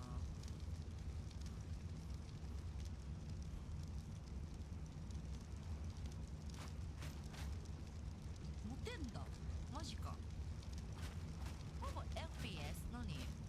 ルンはね FPS ごめん全くできないセンスなさすぎてできないんだけど、運転 FPS やるよね。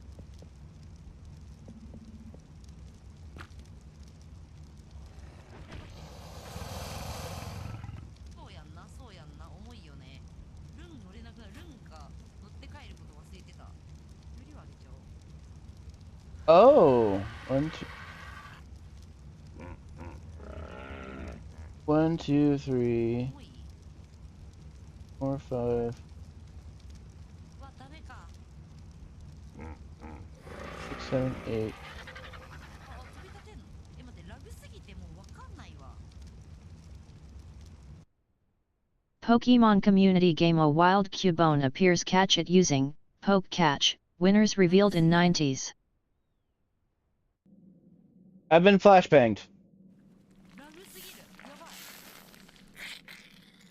降りれないし。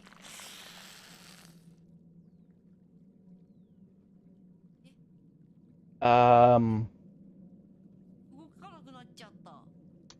I guess hitting a favorite means I get a teleport? 降りれもしなくなっちゃった。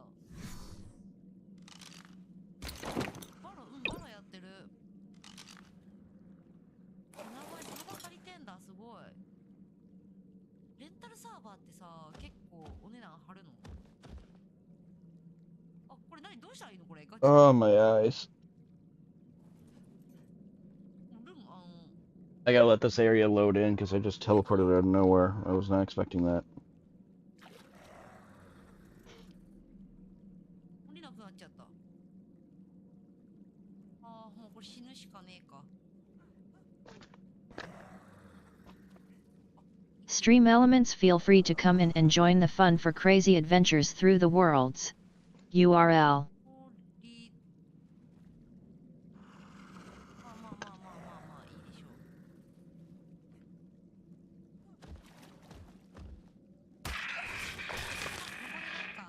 Pokemon Community Game Cubone escaped. No one caught it. やば。ラブリンチョスマジで。1万くらい。あ、そうなんだ。あ、でもあれか。なんか規模とかにもやるのか。やるのか。いで。あれ？おなつさんいない？おなつさんが空中にいる。おいで。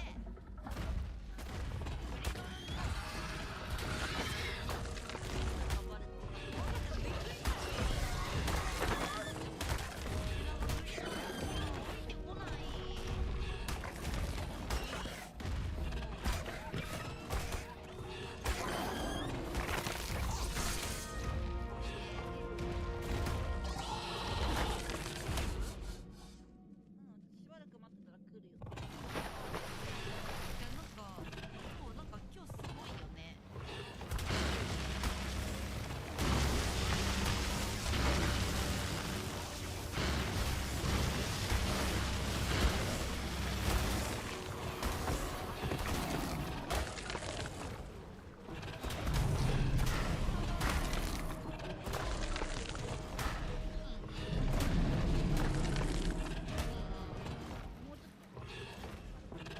あ、なるほど、オッケースオッケース。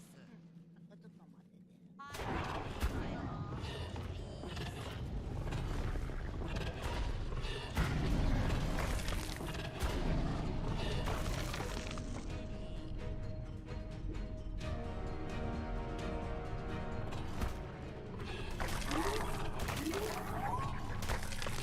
ちゃうねんちゃうねん。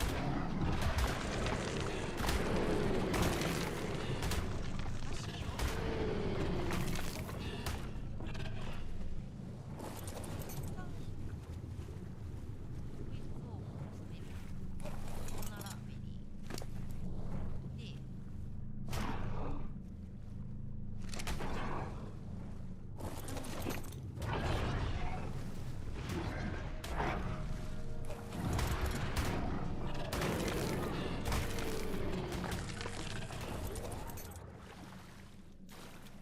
月1万くらい全然そうだね、サボってようと思えば立てられるけど、あとほら何日まで入れるとかさ、Yeah, fuck it. We ain't having あ that るじゃ shit. ん、なんか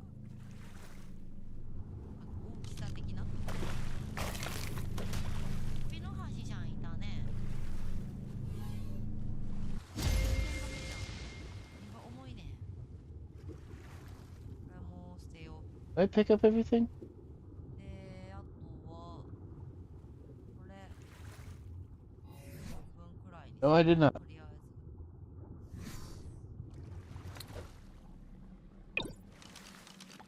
Oh, God.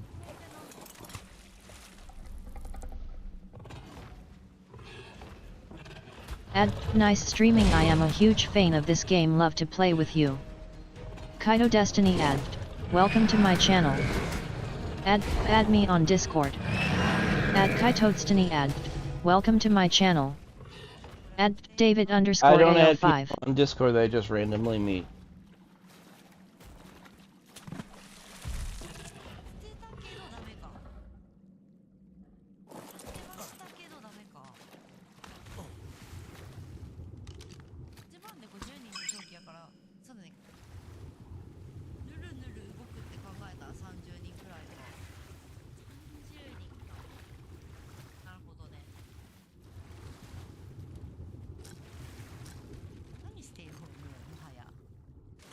Okay. でもいるのかな。でもまああるに越したことはないか。Giga. Kaito Destiny ad. Thanks for following. At Kaito Destiny ad. Thanks for following. え、こいつ一生黄色いやん。なんで？ Ladies and gentlemen, do not add this person to your Discord. 重いのかまだ。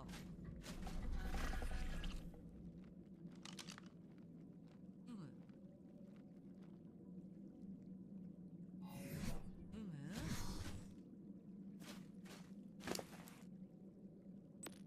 これも捨てるか。あー、やっとなったわ。オッケー。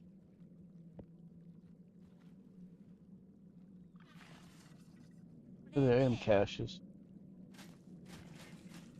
ほいで、なんとかなんとかってところ、ゼリーか。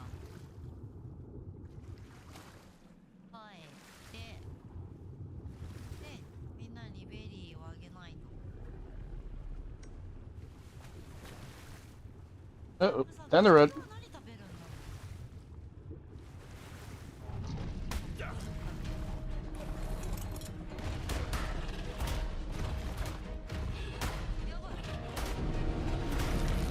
Stream Elements. Hi everyone, as a heads up I have sleep apnea and tend to fall asleep sometimes in my streams, please be patient with my disorder or try waking me up with my redeems.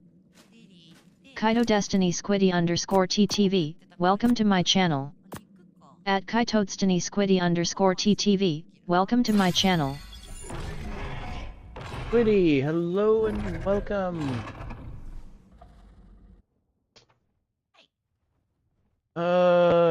Yeah, this, person I, created 29 minutes ago, started following now. Yeah, you might be a huge fan, but you sound too sketchy and too bot-like.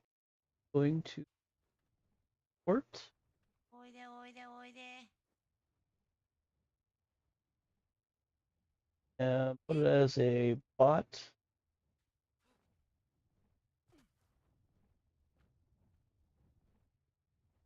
上も吹かなくなっちゃった。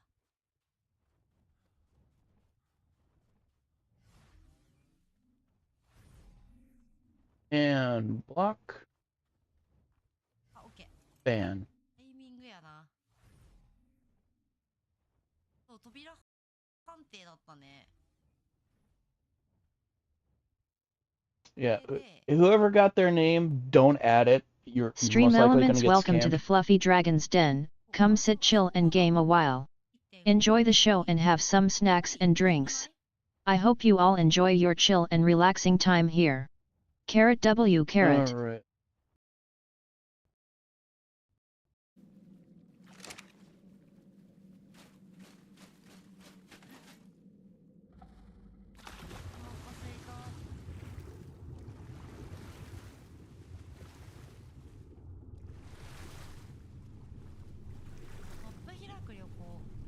Make this quick. これってどこまでギリギリまでマップあんのかな。あ、でも海か。 Any others? 海のところもあるか。でも確かにマップ全然開放してないね。 Oh, I guess that's it. Okay. なんかさ、なんだかんだ言ってさ、 They're in the walls. I can hear them. ウサギに、クジャクにって。 Doo-doo-doo-doo-doo. Doo-doo-doo-doo-doo. 逆にやばいよ。 We hope everyone is doing well. 天才かもしらん。いや、そうなんよな。 Giga, can you poof me? カワウソだけ自分でテープしてないの。カワウソつけられてないんだよな、まだ自分では。あ、ウーピンじゃん。やってんのこの There 人。 was a timer for the... 木倒してんのか。アークのために生まれてきたかも。ごめん、それは違うかも。いや、アークをね、やれることは素晴らしい。大事です。ためにって言われたらちょっとわかんないから、考えさせてほしい。いい、いい。もらっても。大丈夫かな、みんな。生きてるかな。お馬さんと奥間うさぎさんは大丈夫なの？あ、生きてる生きてる。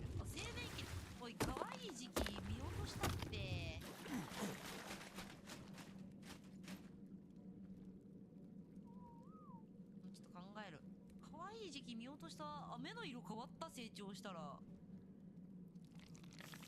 それでやっぱり全部食べちゃう。あ、違う違う違う。身に入ってんだと。行かないで。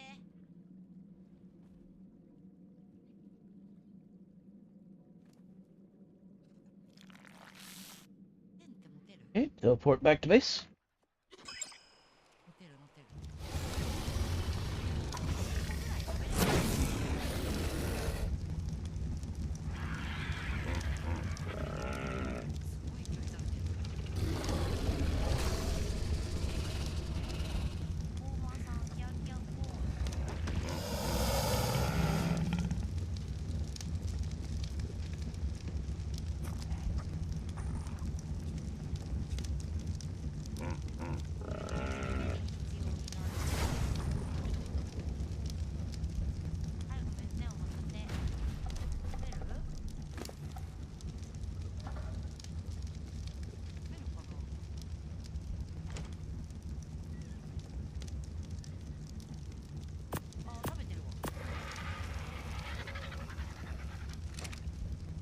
Let's put you to back in the ball.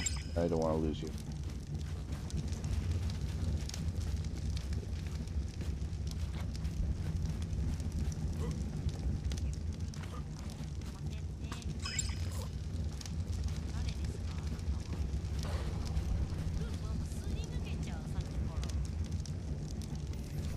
Okay, we're gonna transfer.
Okay, put the biotox in there and put everything.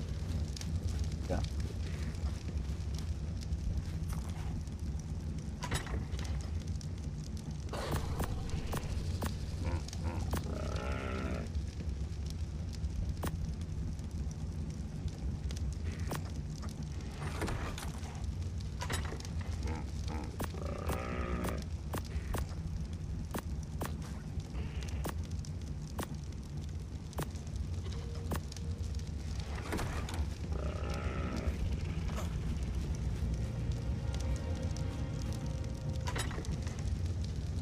Pokemon community game A wild Choodle appears, catch it using Poke Catch, winners revealed in 90s.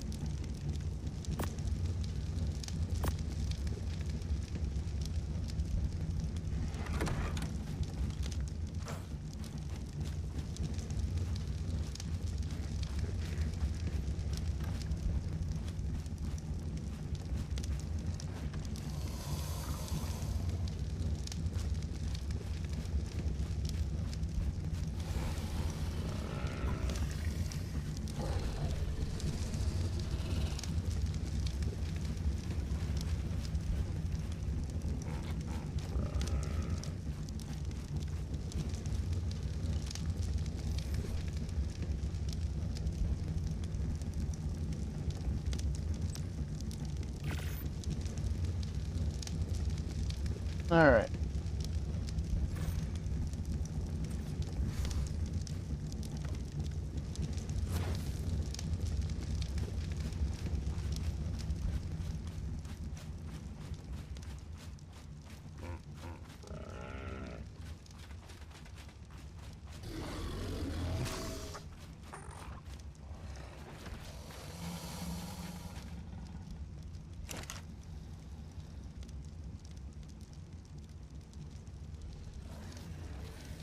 Pokemon community game Choodle escaped.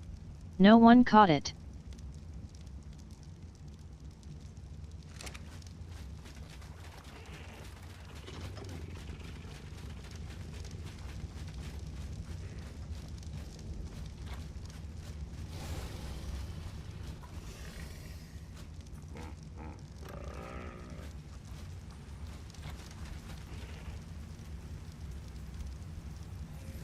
Let's see, Fluffy, okay.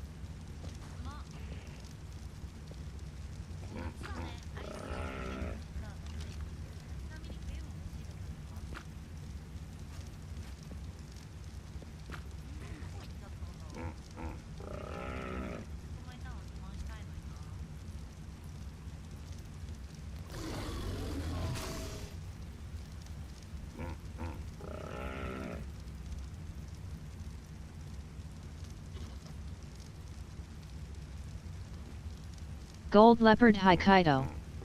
Kaito Destiny Gold Leopard, welcome to my channel. At Kaito Destiny Gold Leopard, welcome to my channel. Hi, Gold.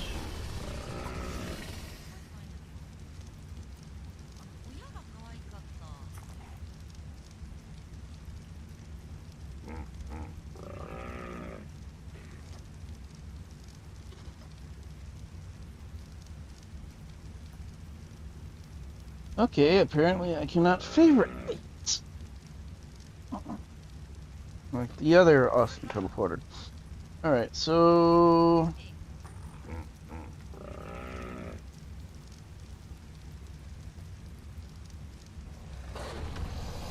What are you doing, Gold?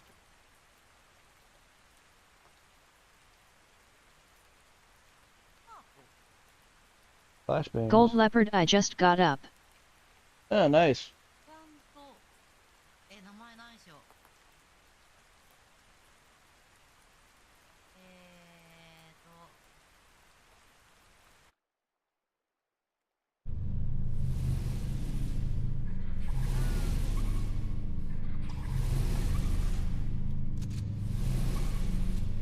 名前ルーンをまたい I forgot to reload.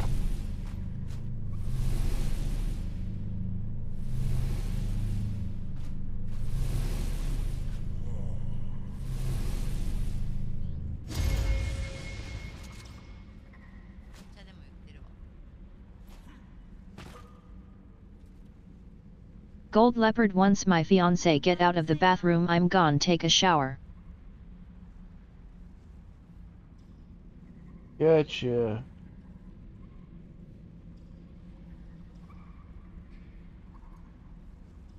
体冷たい冷たいしてね。夏だからね。何食べてるから大丈夫。僕はいつも。やばいね、大丈夫。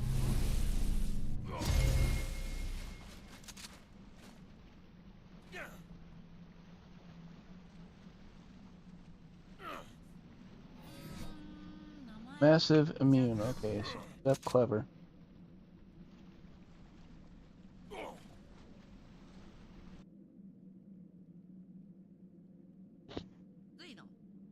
I just farm up the body parts.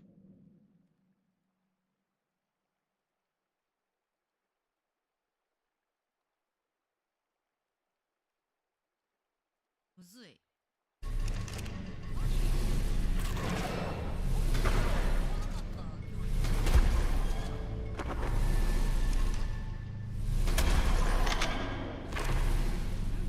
fucking give me rabies.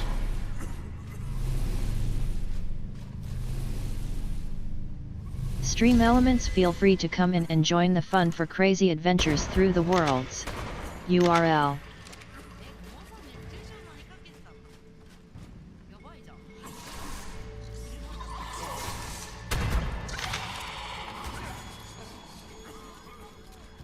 Well, let me shoot.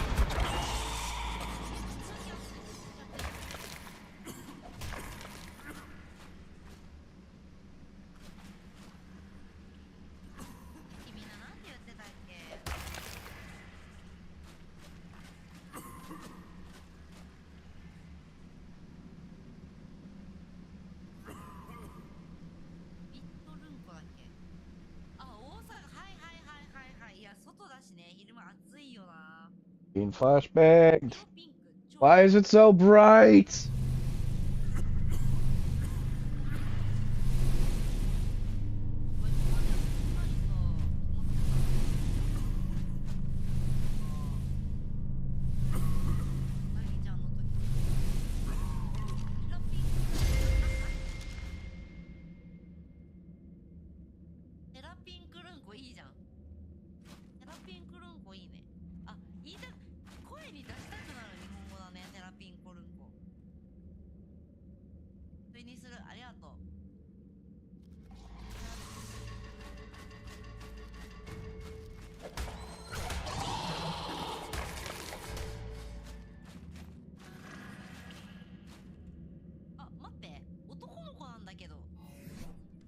Okay, I got massive, immune, clever, hunter. まあいっか。テラピーよろしくな。いいじゃんテラピー。ケアが必要で、こいつは肉か。 Root. 生肉なんか。生肉あるかな。あ、持ってるか。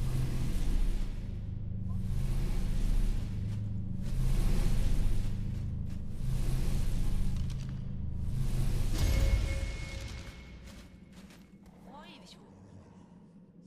桃芋くん、あ、確かに今ピクンってテラピンコルンコがピクンって大きくなった。大丈夫？食べるか見た方がいいか。18個入れて、いやめっちゃ食べてますけど。やばい、成長期だ。やばい、肉足りんわ。ウルルンコ大きくなっちゃって、まあウリドルンコ。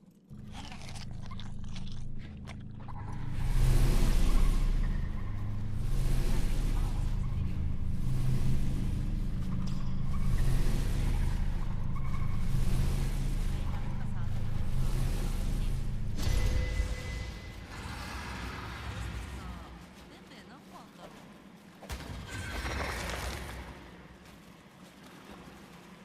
遊びに行きたい気持ちも。 For fuck's sake. 最悪や。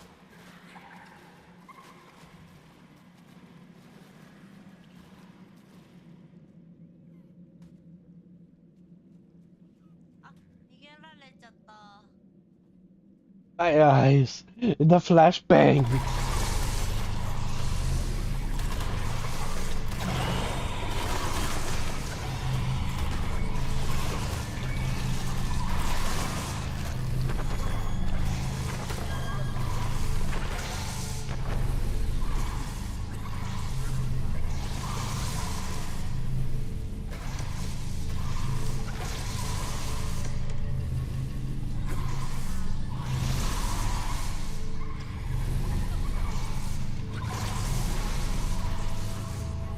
You're a big fucker.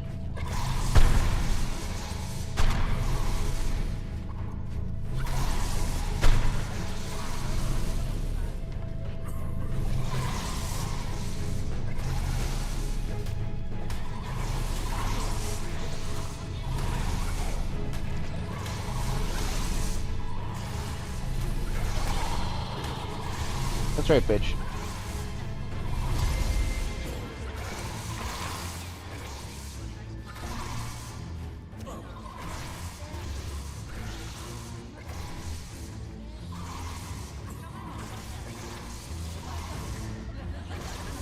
Where you have a devourer?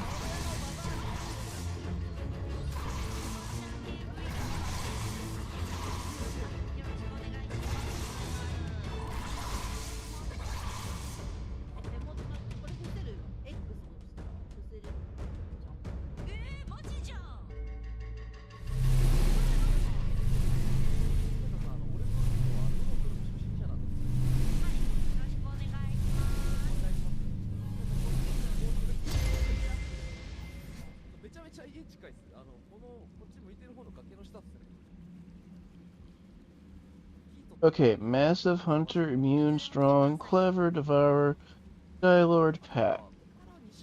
That's 8. ああ、そうそうそう、富士キュンとか、あ、そうだそうだそうだそう、富士キュンと一方のとこ合併するっていう話だから、6人になったのかな。そうそうそう、結構でかいプライベート。プライベート何 Skylord. 人までいけるんですか？あ、制限してないよ。どんどん入れちゃって。あ、今度お邪魔します。ぜひ。なんだけど、もしなんか困ったことあったら、ドライブ組んでもらって。There's supposed to be 10. 1, 2, 3, 4, 5, 6, 7. ずっとちょっといいしてないんですけど、武蔵っていうのと3人でやってるんですよ。いつでもお待ちしてます。ジンミーが大好きなウミンチュとこのなんか動物とボディフードで3人組なんでいいですけど。嬉しい。 So, massive, immune, clever, hunter, strong, devour, Skylord, pack. グリドルンコじゃん。俺がグリドルンコって言ったら一番いい。うんこでね。自分でもグリドルンコって言ってた。うんこっていういや、うんのこにしか見えないあれだ。見えない。ぱっと見ちょっとグリドルンコでしょ。グリフィンのルンのグあのさ、リフィンって意味。さ、ちょいちょい顔の加工外れない？うちはなんか。忘れないよ。顔がよく Oh, it's the other water cave they didn't do. だから顔がねよくねなんかサイズ変更されてびっくりしてたよ。なんかちょっとごめんね。加工中だから。ごめん。もうやめろ。隠してんだ。やめろよ。言うな言うな。全員キャすぎて人と喋るの怖い。大丈夫だよ。中身ギャルだから。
Why can't I rename it?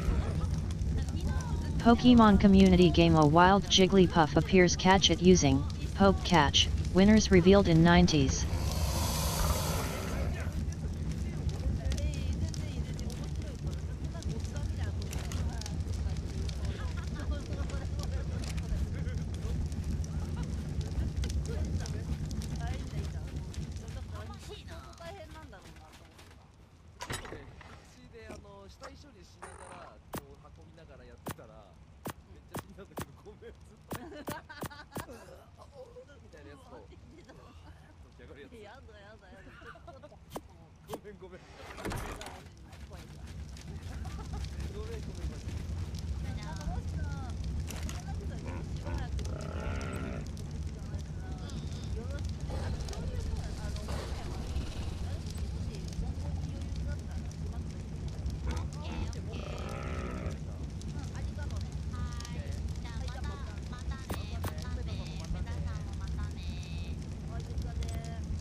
Pokemon community game Jigglypuff escaped.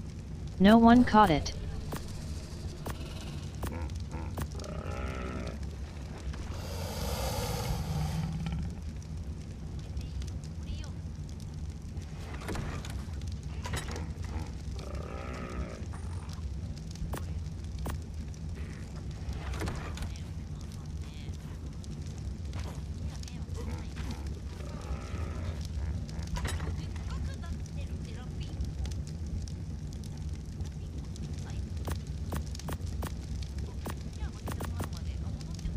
One, two, three, 4, 5, 6.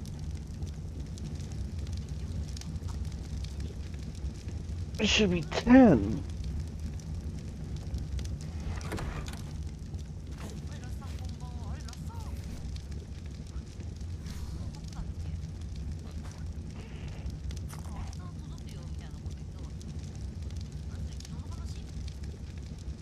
Three, 4, 5, 6, 7, 8, 9.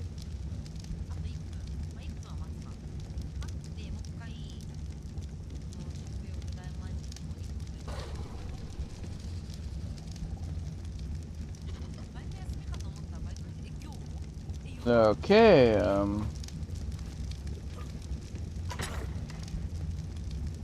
Brute, Hunter, Strong, Devourer, Pack, Skylord, Clever, Cunning.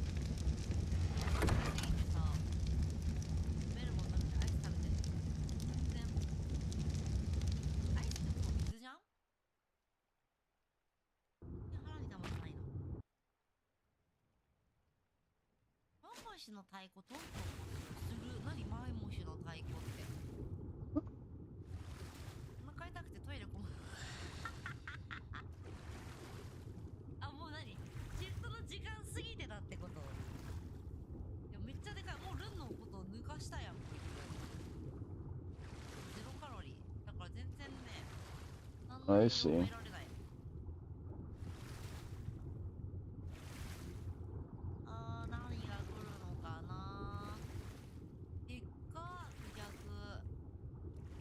I was going the right way.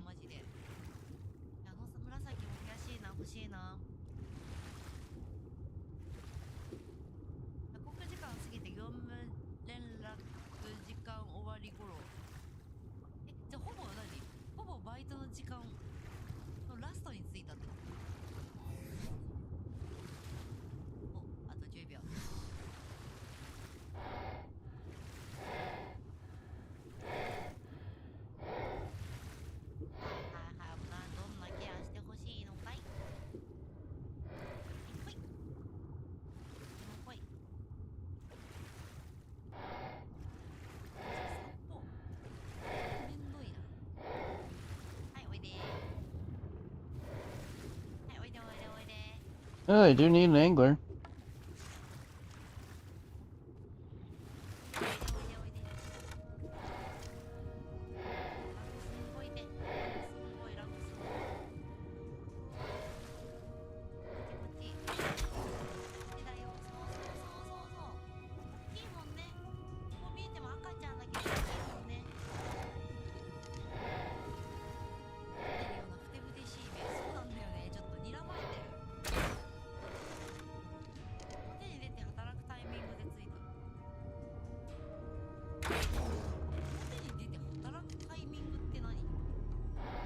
See if I can tame this one in the cave.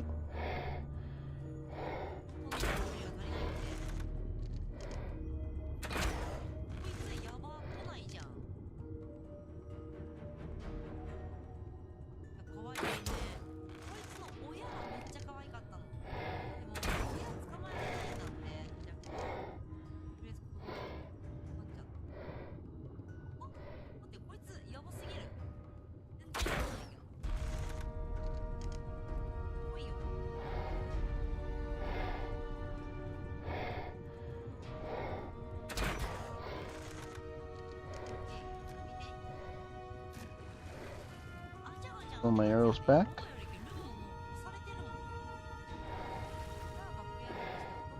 Oh, can I? Oh, that's a shame. I wanted to tame it. じゃあよかった。やばい。こいつ。こいつ。こいつ。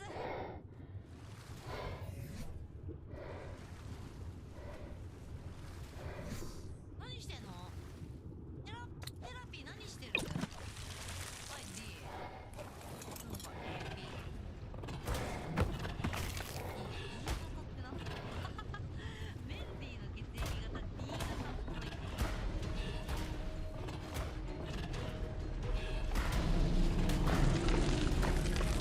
もう死ぬほどめんどくさいんですけど。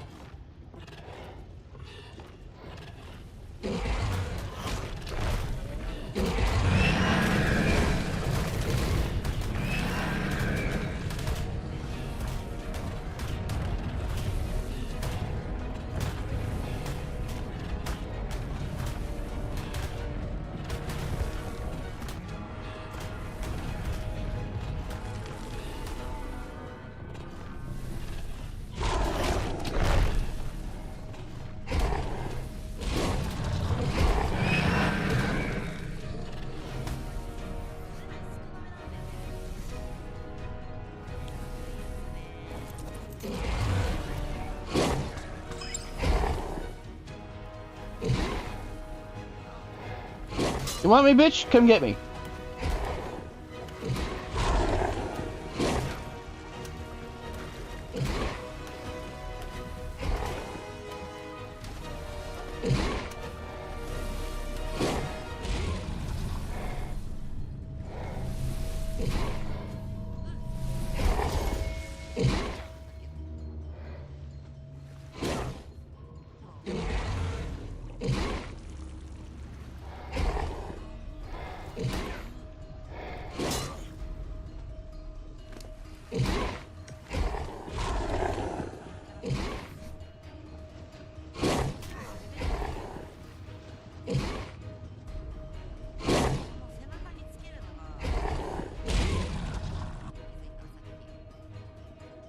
My Giga's almost dead.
Oh, my kitties are hugging my feet. Comfy warm.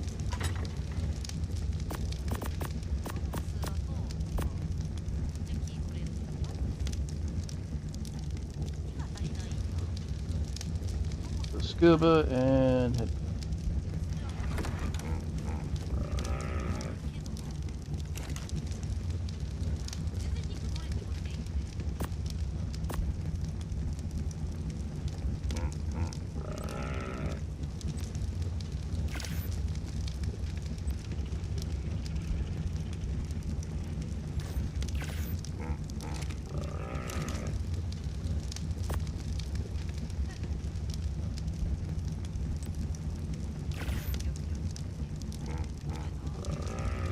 It's gonna be the most hard thing to have right now.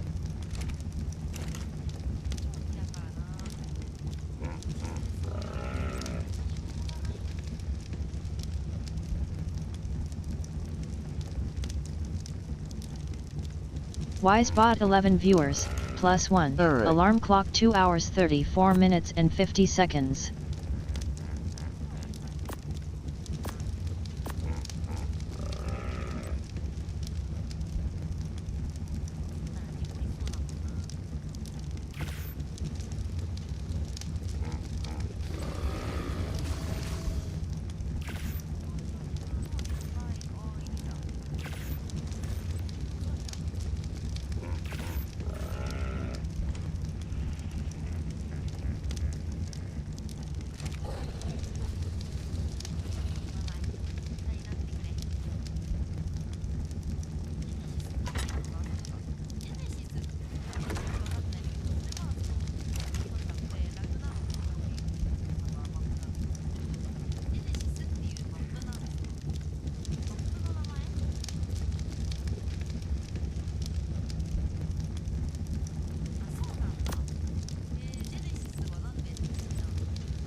Okay, so we got that now.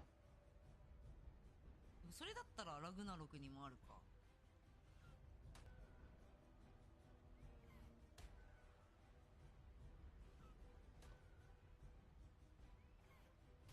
むしろ一番シンプルノーマルなのが ASE。難しいね。どれがの基準なんだろうね。Go on. 知らないことがいっぱいすぎる。あ、5つなんだ。や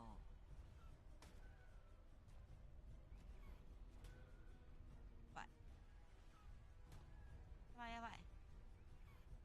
動かないでくれ。頼む。ラグナロクは公式が作ったマップじゃなく、もともと、それを公式が採用した。で、ジェネシスは公式が作ったマップ。もっと公式が公式化するってすごいね。モッドってことは、じゃあ、このラグナロク今ちゃんと初めて、一人とかでね、動いてるのは初めてなんですけど、ラグナロクが、じゃあ結構もしかしたら、特殊なことが多かったりするのかな。モッドってことは。何これ。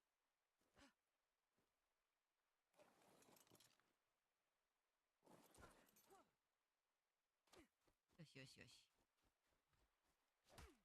月面深海火山の町雪山一つ。月面深海火山の町雪山はどこにもありそうだけど、月面やばいね。Pokemon community game A wild Machoke appears. Catch it using Poke Catch. Winners revealed in 90s.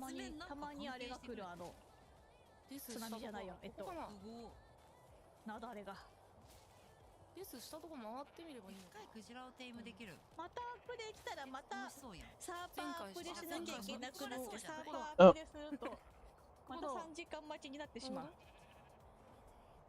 深海はでっかいカメ。へえ。イルカとかおらんのか。青い羊。死亡のところに行けばいいんだ。あ、でもそんなに。よいしょ。今度会ったら仲良くしような、青い羊。はいはい。ただいまただいま。骨があるやつも別に骨までしゃぶって美味しいけど、骨がない柔らかめの酒とばは美味しいよ。なんか変なやついた。もう食べきっとるわ。全部食べな。あれもうエクスかな。しゃがみます。See, the server is down till they can fix it. The update from Gen 1 broke it. 干したやつ。ほんまにでかいカメ。島ぐらいやって拠点建てられる。島サイズのカメ怖ない？知ってます。なんか変なやつが邪魔。それは俺の獲物だぞ。どうした？ Pokemon community game Machoke escaped. No one caught it. なっちゃったって何？レベル高いって探したらこれだった。いいじゃん。をしてかわいいよ。ゼリーかな。それはだから君見しの獲物だって言ったでしょ。見て見て、クジャク捕まえた。なんで邪魔すんの？やめてよね。そうだから別れ話かっていう話してた。ちょっと気まずい気まずいでそれやってんだから今。一人で決められるもんじゃない邪魔だよ。邪魔だよ。お前は俺とか武蔵が助けここにファルコン呼べるくない？邪魔だよ。呼べた。呼べたわ。ピンクルンコ可愛いでしょ。でもねあれね違うの。親がめっちゃ可愛かった。なんとラグな。親が可愛かった。親が可愛かったの。なんだけど親はテームできないから、とりあえず子供連れてきて、カンガルーいる。成功するとも思わず。おいしょおいしょ。あ、でもこれか。Bug. 大きくなってきた。大丈夫かお前。テラピンクルンコって言います。テームどころなんかお互いにテームどころじゃない感じはしてますね。お互いになんかもう傷ついてテームどころではない。親はこの黄色い部分とかが白くて、この胸の喉のところの白がなんか赤で、なんかすごい綺麗なピンク色だったの。だからテラピンクルンコっていうの。なんだむつむつありがとう。いけたね。3分であれだ。だからウルささ今さ、牛っぽさも感じるけど。木材をまず鏡ます。そして近づきます。なんか点で回収することができるとかでそこから必要なものって思ったんだけど、なんか思ったんだけど。足決め虫死ぬ。ほら閉まってって言われたじゃん。ちょっとモンスターボール作り行こうかなと思って一緒に行く？そこで作れないの？はい、乗ります。乗ります。なんかオベリスクってでけえ機械のとこで乗ります。あ、怒った。乗ります。乗ります。今あと5分動けない。まだもうちょいいけるでしょ。ダメ？あ、テラピンクルンコか。何？資材とかもルンが集めるから、ウッピンも建築したらって。乗るボタンが出ない。Okay, so. 真下に挟まってる。いや、それはそれとしてさ。乗ります。バスが止まってくれるじゃん、そういう場合よ。だからそれをやるよって言ってる。なんで？オッケー。これね。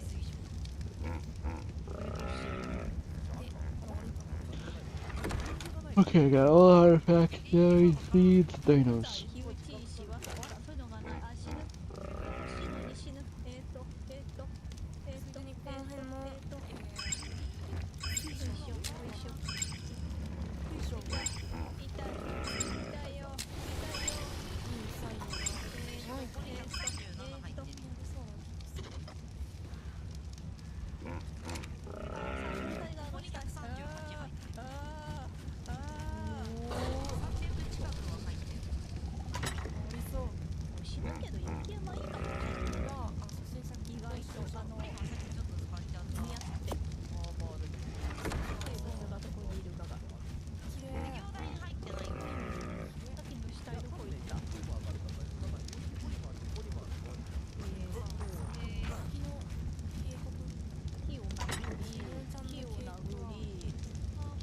木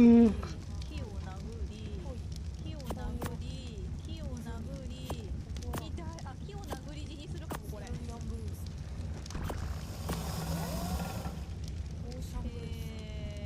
PUTC 生きてるないとダメか。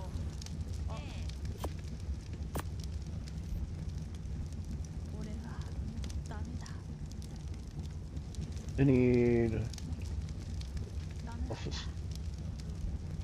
Squid, alpha males. 妻と子を頼みたい。妻と子を。痛い寒い。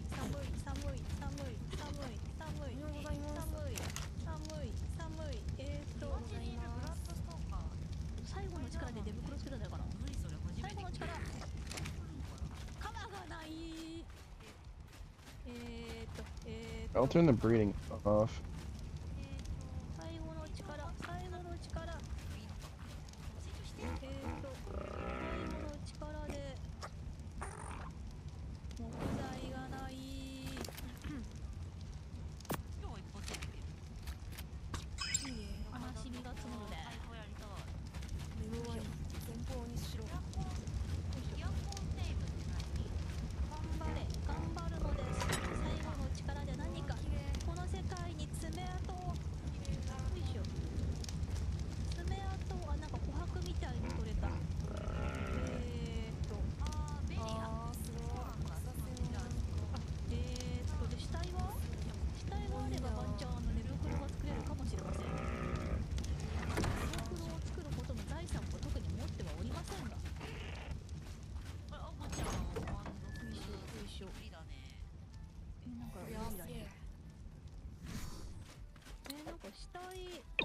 よね、その辺にね。どこ行った死体。ヘリジロさんの周りに死体あり。カエルだ。開かない。えあ、キヤキヤ、あ、そうそうそうそう。Hey, Bookie. カエルいる。ゲームしたよ。もう。Yeah, let's do ファ a ミリーに殺されそうになりながら。 check here. おいしょ、おいしょ。もうちょっと。あれは死体か。とか、な、生きてる。何を。もう閉まっちゃうのか。魔女が住み着いて。 So the ice bay right there is straight down. ここから上に。なんで煽る時だけ日本語なのさ。さなんかあるね。ウェイポイントです。おお。絶対モテファンなさタジー。あなたの聖モテるんだ。大草原。ナイス。いや、ここにもなんかそういうとこあるんですよ、あの人。可愛いキヤキヤと。なんか。そうそうそう、普段英語なのに煽る時だけ日本語なの。そういうとこあるんすよ。なんだっけ。木とおいしょ。バラと繊維と石。しょ。この辺があればとりあえずいいのかな。しょ。よっこいしょ。しょ。まず。何あれ。人参ないなっワてるやん。イバンか。あ、そうか。どういうこと？テレポートで西に行ったから収穫したっけ？西スタートだった。どういうこと？寒いな。寒いわ。ポイズン。収穫しないとなくなっちゃうの。服。ワイバンのなん服。で？服。なんで？なんかあるんかな。いる。迷いの森みたいな。これさ、ウサギでありたいということを優先するとさ。そ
れってさ、キミシが昨日やったアップデート同じかな。昨日アップデーした？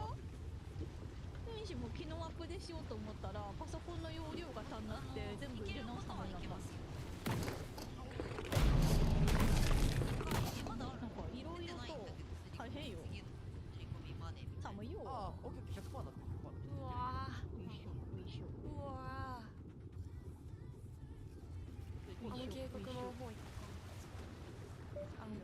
山の。あ、そうかそうか、お大事にだよ。やっぱ昨日のアップデにみんな苦しんでんだ。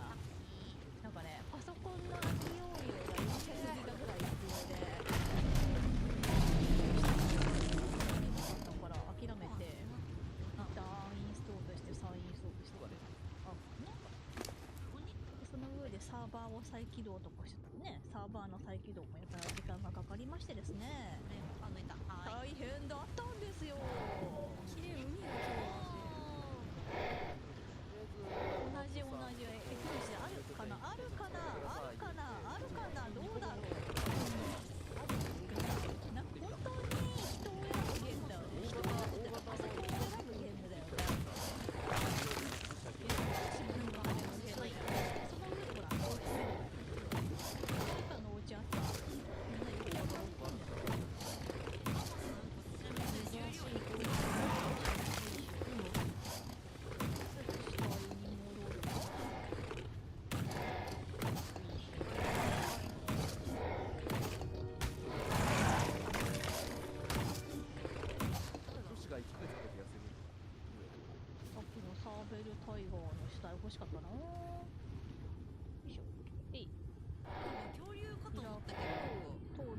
ああマングローブの木がってことじゃん。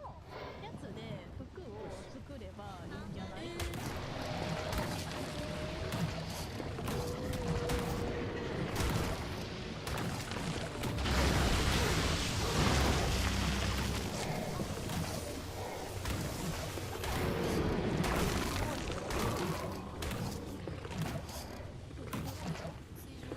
防寒力ある？あんまない。29日だよ。29日。木に引っかかってる。日本時間の29日なのかどうかはちょっと確認させてほしい。余裕終わるよ。永遠に終わらない場合は横尾さんが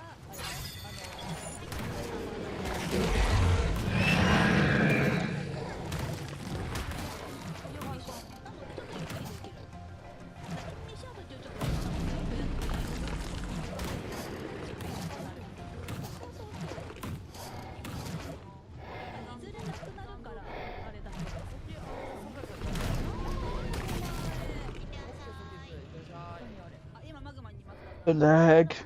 The lag.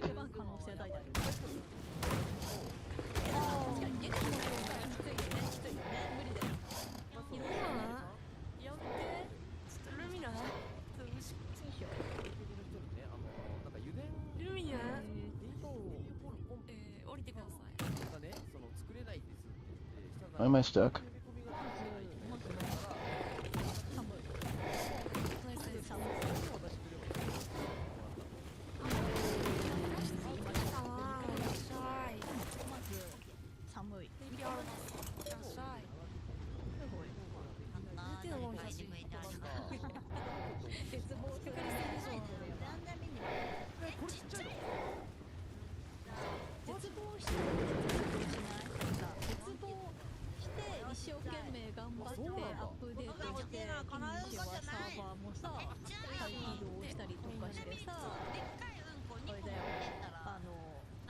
Pokemon community game A wild Espeon appears catch it using Poke Catch. Winners revealed in 90s.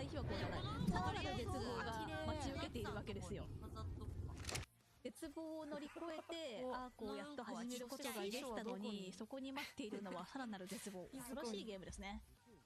よいしょ。寒い。あと寒い。あと欲4000しいな。さっきのテリジノさんが殺した死体欲しかったね。よいしょ。で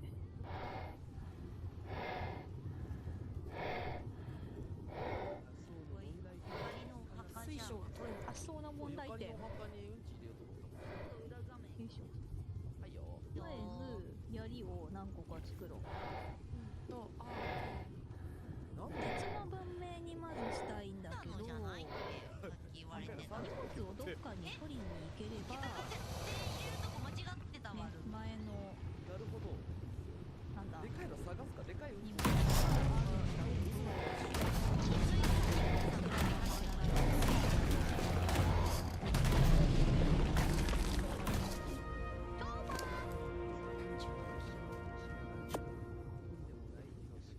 とんでもないヒロシだ。とんでもないヒロシだぜ。でもキミシも諦めたよ。別なところにさ、インストールした。Pokemon community game Espeon escaped. No one caught it. やば。なんのどういう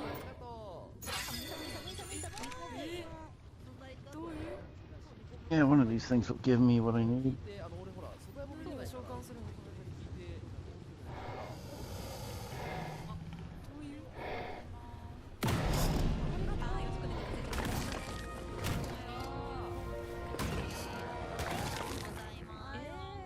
まるちゃんのお父さんかもしれない。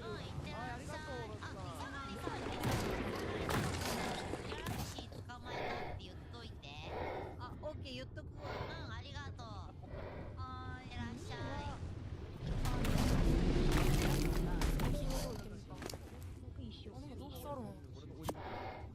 ヒロシって言うんだ。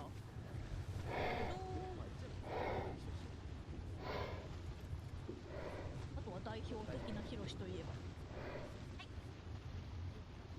誰か言ったよな。まるちゃんのお父さんもヒロシらしい。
士の中ではサトシ。他のプレイの邪魔になるこれ。もうアニメですらじゃないじゃん。大きい生物さ、右下の砂漠に広し大会する？いやこれもう10分分かんなかったらチャッピーさんに聞くか。そうサトシだよ。マサラタウンにさよならバイバイはサトシよ。誰？なんか登れる。ナイス。名前が出てこない。それはちょっと国民的とはその方にはその表紙には申し訳ありませんが申し訳ありませんがですねじゃあ10分分かんなかったらジャッピーさんに聞いて20分分かんなかったらインターネットで調べて今夜は仕事たけしはヒロシじゃないもん。あ、そうなの？たけしってサトシと一緒にずっと旅してた人がありがとうね。日た本語にけし変えてじゃないの？そこか。たけしだよね。コメントしてくれて。あの人たけし。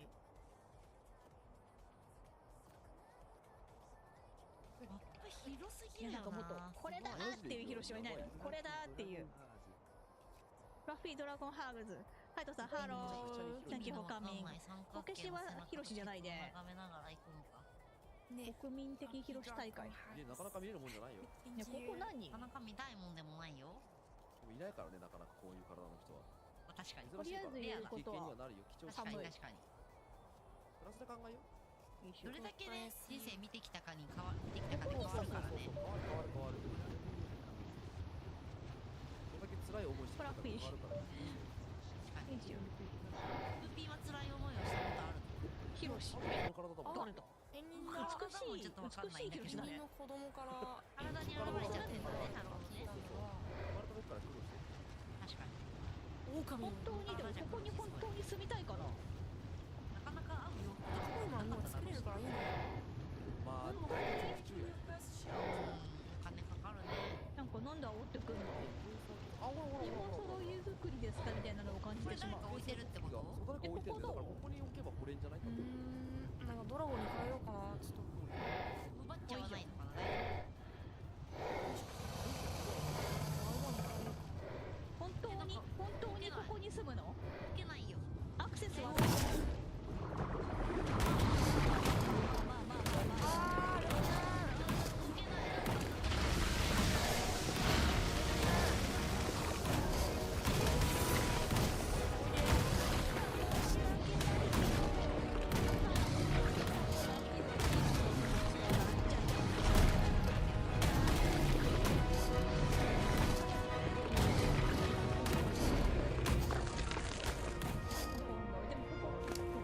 まだちょっと心が決められていない。あとアクセスがめっちゃ悪いここ。本当はここに。安全そうではない。気のせい？待ってね。家の方に死ぬかも。仲間の人。ちょっと弱くない？もっとさ、合わせようよ。ヒロシ感を。ここさ、家のさ、奥に崖あるじゃん。そうか、水がない可能性は。ぐらいに行ってみて。水筒。それの上に置かなきゃいけないんだ。これであったかくなんないの？あ、とりあえず増えないけど減らなくなったね。もうちょい左かな。なかなか家がさ全滅することはなくなったんじゃない？で水は今んとこ大丈夫である。あ、紅食べてるからな。で肉を焼くから肉でなんとかなるかね。はい、ちょっとあれが油田なの？井戸みたいな。ちょっと顔も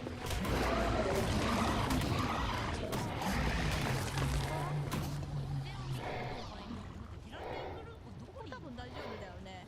焼き飯ちょっとお水持ってくるからやっといてください。ここなら大丈夫です。それは燃えない？やばい、ラグ。あと暇な間に金飯ディスコードを結構整理したので、ちょっと探してくるよ。ディスコードのルールとかメニューとか配信ルールとか暇だったら眺めておいてもらえると嬉しいです。日本語して書いてくれてるんだと思うから水源はある。嬉しいよ。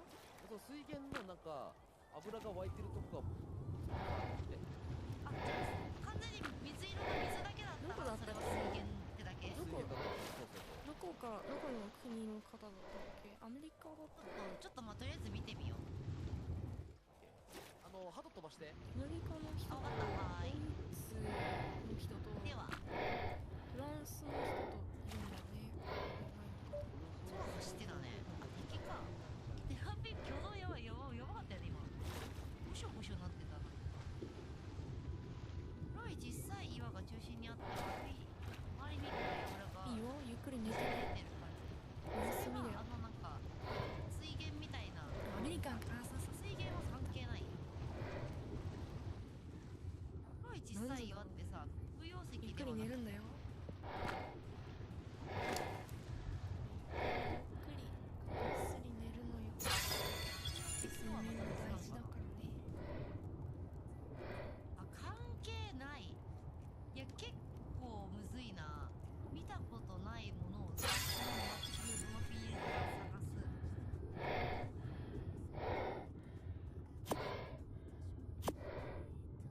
だから黒いのが似てる。これトンネルだね。大きさがないな。なるほど、なかなか。さ、上から上空から見てさ、そうわかるものなの。すごい。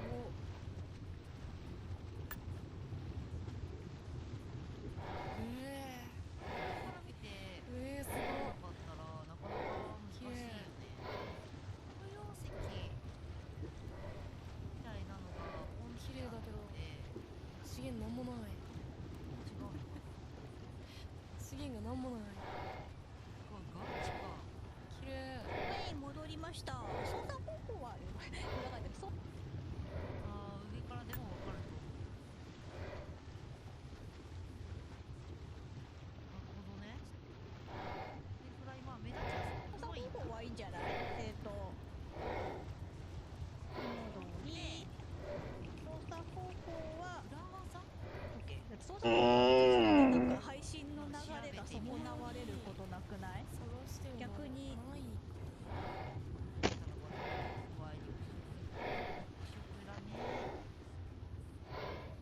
Yeah, barbecue chips. 俺たちは山のかっこよ。操作方法にかっこよい言い方。よっては配信の流れがテンポ良くなるのでいいでしょう買っちゃおうかな。と思っています。あとなんかさっきのさ、テラピコルンコのさ、オブジェクトみたいなのある。ふるさとじゃん。あ、そうそうそうそう。なんだ前側に変わるかなと思って。 OBS が重いです。ママのあれが良かった、マジで。あれを無効にしたい何この綺麗さ。表示のやつを無効にしたい。ちょっと痛くなったから。こういうマジ？よいしょ。うわ、近い。普通を無効にしよう。ちなみに今どこら辺？あ、ちょっと一回止まるね。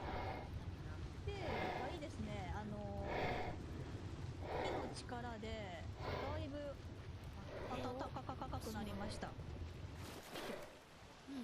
火を消す。9時ここなんだ。ですが、私は夜勤をしてる。あ、そうなんだ。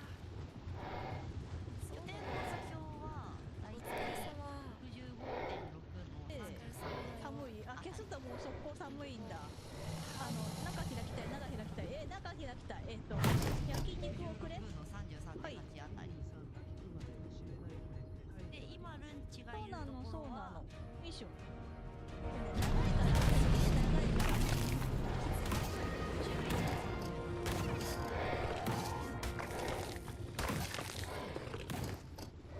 この時に読んで。気絶時。長えから、何しろ長えからよ。スコーピオン気絶させちゃった。寒いよから、じゃあここを君飯の拠点かもしれないところとす。真逆だわ。こっちの方か。11の30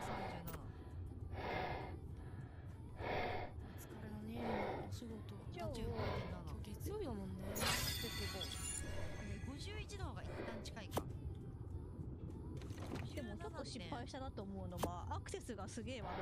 57.4 45.7の交通の便悪い。17点。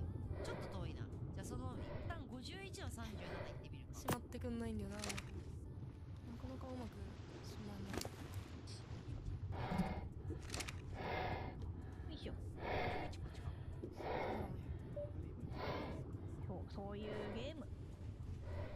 これ雪崩に遭うことはないからいいかな。でも交通の便悪いな。まあいっか。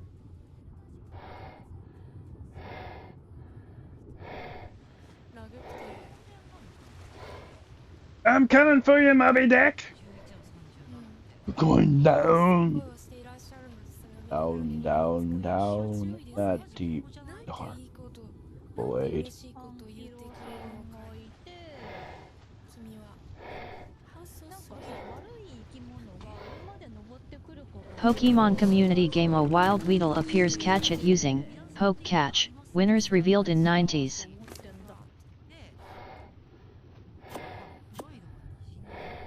あー、ピさんおやすみなさい。だけどどうでしょうね。むずいですね。青い羊をいずれ仲間にお迎えしたいとは思っていますが、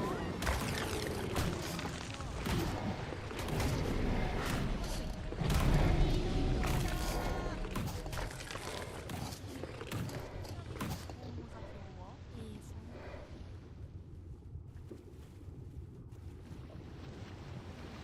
でもバニゴロコ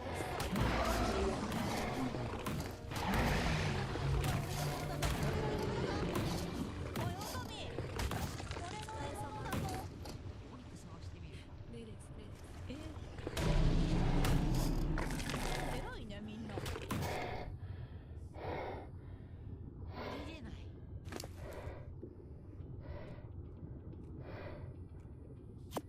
あ、立派じゃない。あの長いのを読むのは偉い優しいね、ことです。律儀だね。差しをこちらとしてくれるなんて。えい、落ちるだけなのに。優しいね。黒いよ地面。いや、君ミシモン。 Pokemon community game Weedle escaped. No one caught it. 51の38。お、で、ちなみにエクリアさん、それは配信が51の37。それとも、おーい、薄黒。全然黒くない。どっちだ。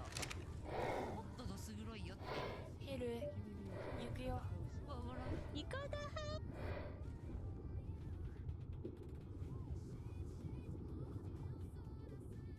薄黒全然黒くない。こっちや。スはどうだろう。早いね。わかんない。でもあそこに永住すると決めたわけでもない。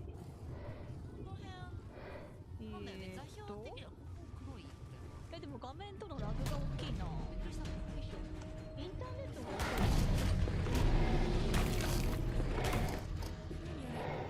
あ、コウモリか。コウモリか。ちっちゃいドラゴンかと思ったけど。星いっぱいある。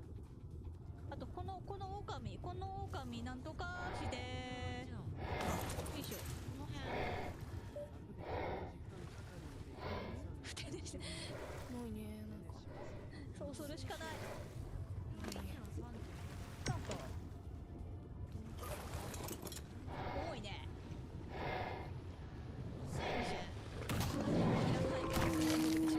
重いね。文化調べたあと寒いね。あと卵が拾いたいね。なるほどね。いろんな情報があるんだ。よいしょ。そうだよね。だって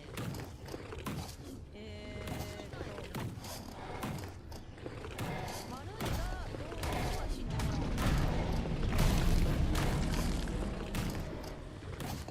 で、皮が欲しい。方法がわかんないから。いろんなスペースを重ねてはいる。 Gold Leopard I'm back Mew haha. Kaito Destiny Gold Leopard, welcome to my channel. At Welcome Kaito back. Destiny Gold Leopard, welcome to my channel. いよいよいよいよ。あのさ。痛い痛い痛い痛い痛い痛い痛い。やばい、死ぬ。死ぬ。 Does someone need a hug? Huggies! 電の機械を設置してみない調子ですじゃねえのよ。設定でなんかいじれると思うかな。出てこなかった。 Boopy boop. 400いくつぐらい。 Boop, boop, boop, boop, boopy boop, boopy boop, boop, boop, boop, boop, boop, boop, boop, boop, boop. してるはずなんだよ。I have a kitty who is curled up on my feet, using my feet as pillows and huggy pillows. I'm being hit with love. 水道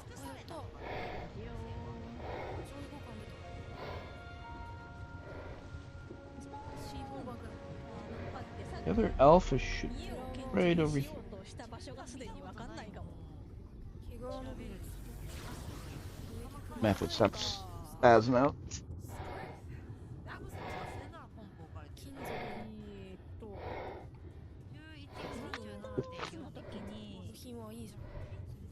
やったやつやるか。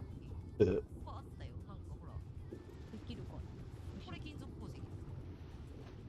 重い。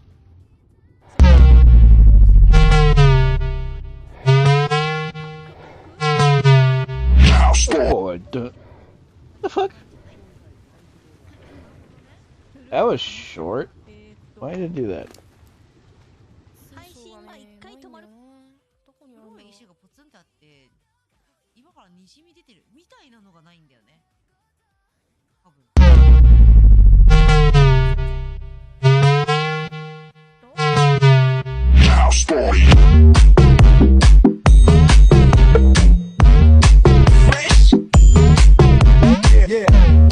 Gold Leopard, remember it did that the other.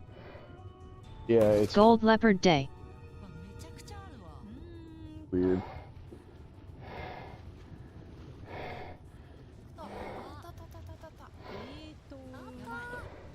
ヘビいる。めっちゃあります。つけないと。やばいです。ヘビ先に倒そう。無理かな。変えられない。あ、嘘ついてました。前提調べたのに鉱石、あ、いいよいいよいいよいいよ、調べてくれてありがとう。ルンだってわからないからね、みんなが調べてくれてありがとうだよ。ルンがいるとこから東に行く。雪山にあるけど45.7、57.4。ちょっと様子見ようか。見てくださいね。今からここに紫クレートがメジョベリ Gold Leopard, when you get the chance, maybe you can fix it. Yeah, it's not something that I can really fix. It's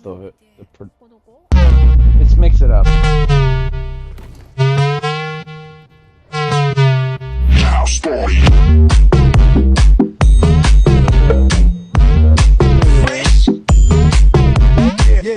Fluffy, fluffy.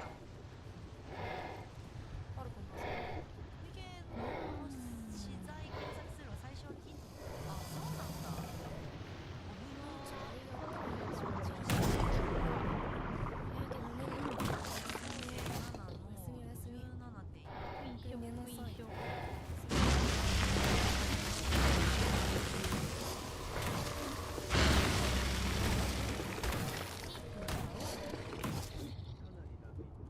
かなりラフよ成ね。功した時に動いちゃう。よいしょ。よいしょよいしょ。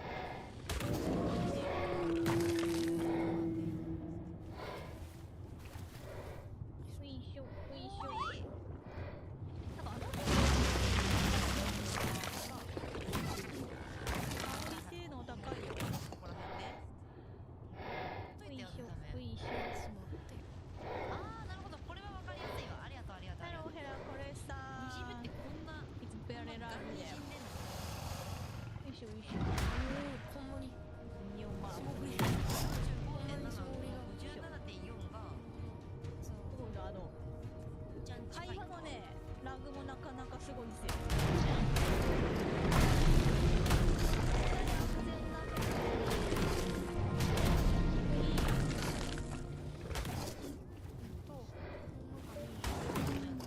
知らんけど。あれ持ってないからよいしょよいしょよいしょよ見た先でいしょよいしょ取られちゃってる可能性もあるので取られちゃってるっていうピアノのちょい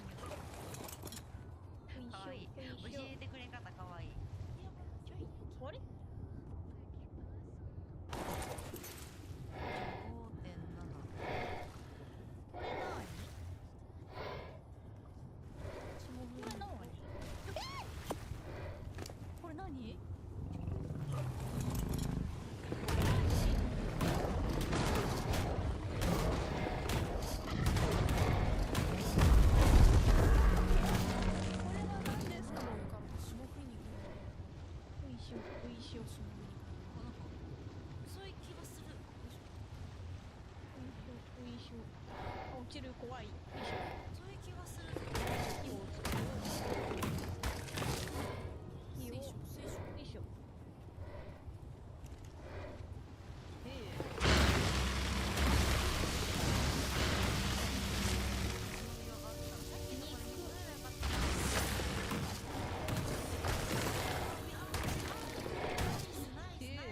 ドラグ対策なんかできることあるかな。これはもうジャピーさんに聞きましょう。遅刻した分返したよ。ナイス。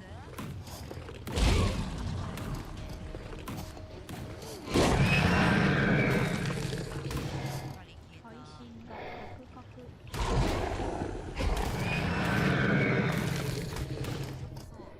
If I didn't have food in my mouth, I would have screamed. かわいそう。それはまたそういう感じでマンネの剣いじってくるのずるいわ。なんか全然関係ない感じに見せてさ、また知らないふりしてくるやつ。そんなさ言わねえが。スタミナもないしね。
Okay. Put up Inky.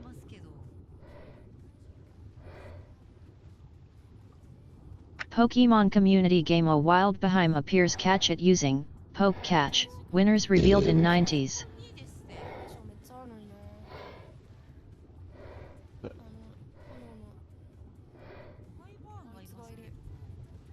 本当にあの世界なんでしょうか。降りてなんでしょうか。ファイバーン方面だったよね、多分。 I got enough teeth. これじゃね？いや見つけたわ。来ないよね。見つけたけど降りれません。これだよね多分。これっすよね。で、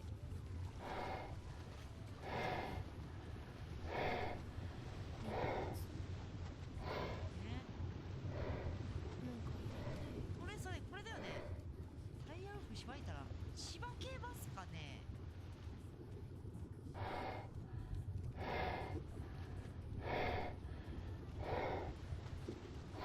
めっちゃワイバーンさん見てるけど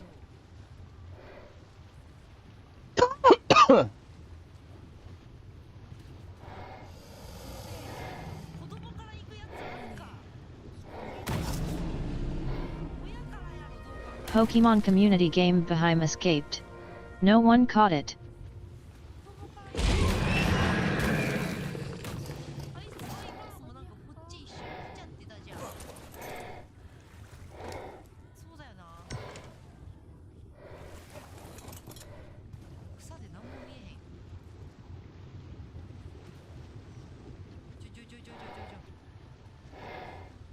やばいやばい。うわ飛べない。ちょっと待って。 I need a Giga Croc Ascendant EP. その More. Giga Crocs will be ウーリさんが場所を pretty much my land and sea boss fighters. アイスワイバーンがめちゃくちゃ曲がってますけどお伝えください。中のやつアイスワイバーンめっちゃいます。いえ、何あれ。すごっ。やラグやばい。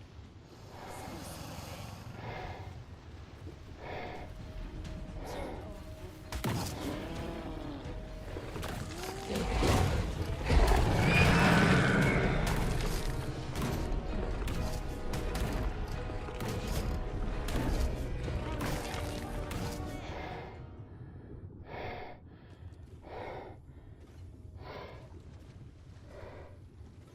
も初めて見たああいう感じでなるほどね。いっぱいになっちゃうから。や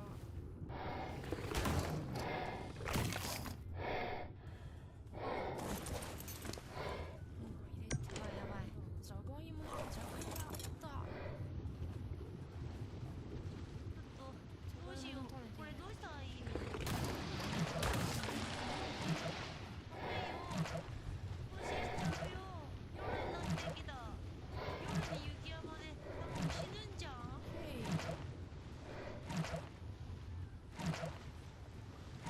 なんか入れて。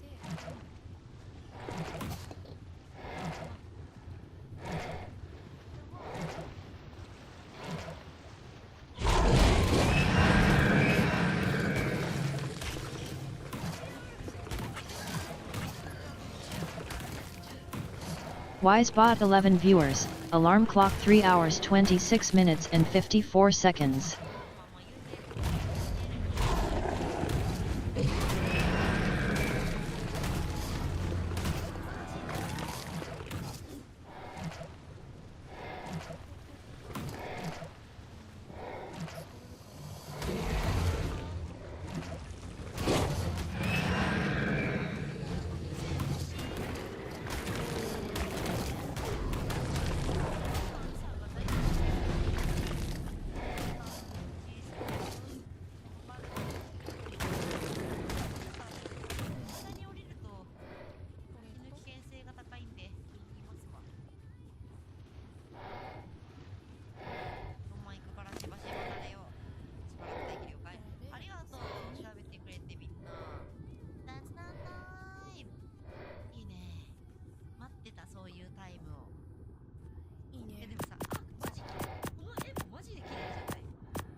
ないけどね。火山。なんか火山地。一人で動けるの嬉しいわ。15分かかるの。ここに来るまでにもうなんか5分ぐらいで来たよ。うちのとこから。あいつ徒歩で来るんじゃん。かわいい。ステゴサウルス。それならまあしょうがない。しょうがない。どこで来んのかと思ってあいつ。ちょっとローカルでやってただけやったから ASE をしっかりやった。ASE の時さ、ルンもさ、まあごぼさんもしかしたら見たことあるかもしれないけど動画。Uh-oh. 水晶がめちゃ重いんだよね。やっぱ全然ちゃうよね。見てこの。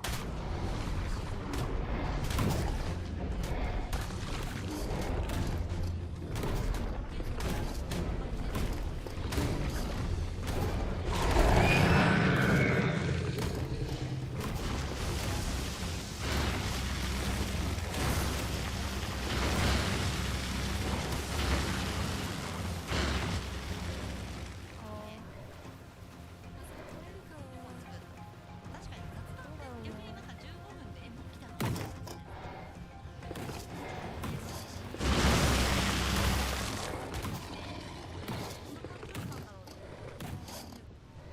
動画探してみたらいい。ミュートにしてみてほしい。こうやって全然違う。バレませんよ。全然違うマジで。パックなんか無限にできそう。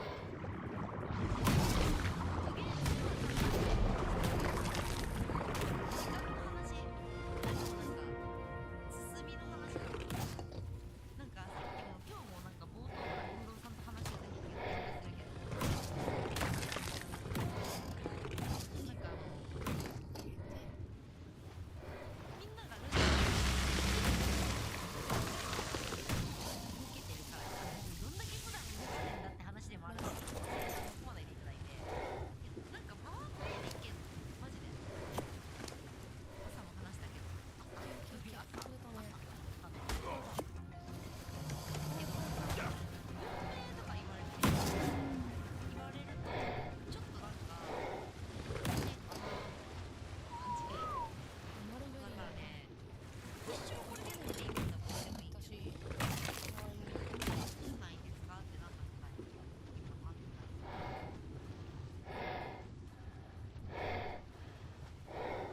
Bingo, that's the one I was after.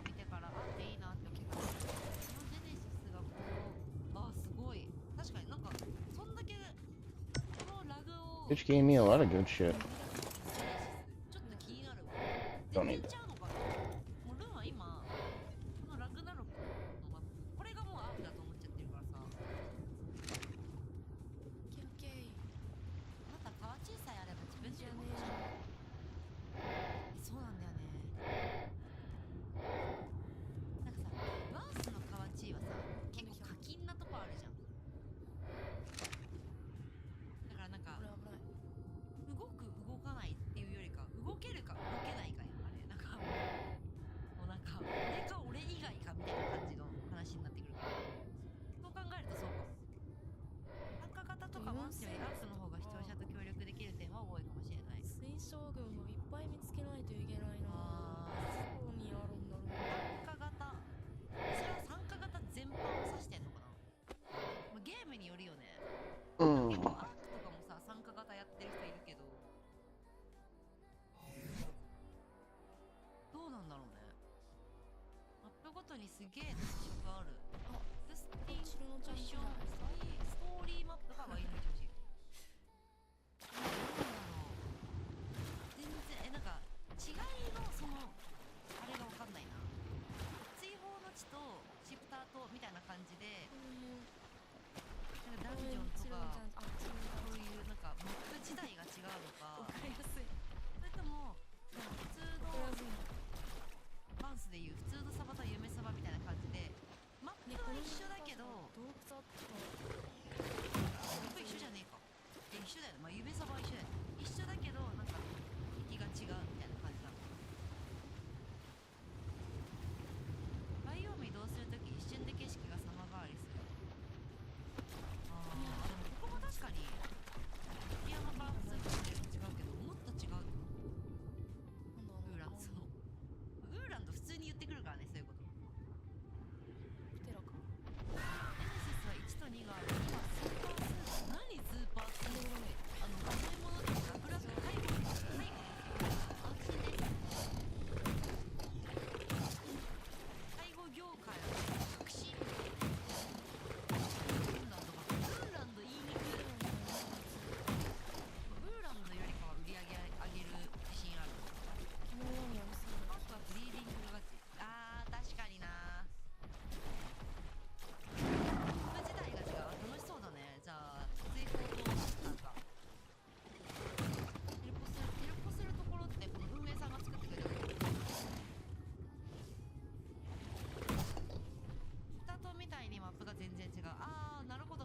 しいかもね。高いんでしょ。まあやっぱりね、まあ一旦予約してくれないとちょっと一元さん難しいかも。ルンランドはもうなんか予約なしでもいつでももういつでも通通ですけど。嘘。この周りのゲートで囲まれてる。あ、シュンって感じで違うんだ。なるほどね。建材って書いてあるじゃん。作ってくれたバープリン。あれとかなんか細かいか。いいよ。ウーランドって何ですか？いや、ウーランドはなんかね、ウーロンとか他に名言みたいな名言って有名とかの名じゃなくて迷う。それをなんかすごい予約してるから。一時期別のゲームなんですけど、写真撮れる機能があって、そこでもすごいブサイクに作ってるからキャラクターを売るとか、ウーロンさんのブサイクなキャラクターの写真を撮って、ウーロンさんの名言をそこに書き込むっていうのが一回流行ったことがあるんですよ。そこからウーランドが生まれました。皆さんから深海に一瞬で切り替わる。一瞬で切り、なるほどね。すごっ。秒で溺れてるやん。びっくりだ。入りたいんですよ。ウーランドに。ディズニーランドかなんかと勘違いしてますか？違います違います。ディズニーランドみたいなそんな夢はありません。ウーランドは現金なの。空飛べる、パワーパンチ出せる、移動速い、あといろいろできる。やばいじゃん。それ逆におもろいの。まあでもおもろいって言ってたもんな。パロディーを作ってね。系は買ってません。迷ってる方ですよね。コタミね、楽しいじゃない。彼女ができたんだよ。雪のがウーランドに愛想を尽かした。今ブスってられねえ。ここに綺麗じゃん。いや、ごめんね。あなたは概念だから。夢ではない。概念。背面をスーツで重力とかもあんのかな。Meow, meow, meow, meow, meow. めっちゃ軽くなったり浮くのかな。浮いたらさ、前 Ow! ラストやった時 I'm over here in Kaito, damn it. 月に Stop being a picky little shit. 半端なく動けなかったじゃん。自分のコントロール効かない。こんな感じなのかな。チャラミー活動してんのかも。確かに。 Pokemon community game a wild vanilla it appears catch it using Poke Catch, winners revealed in 90s.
Pokemon community game vanilla it escaped.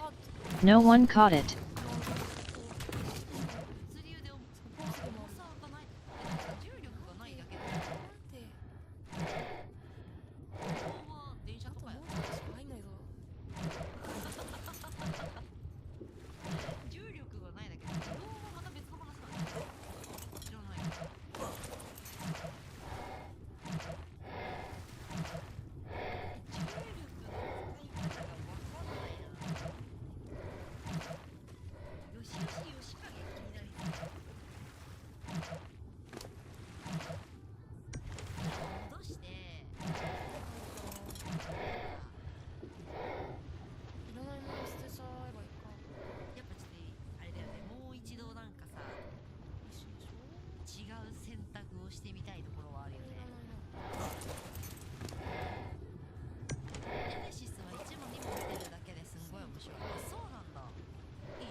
物資を運べば儲け。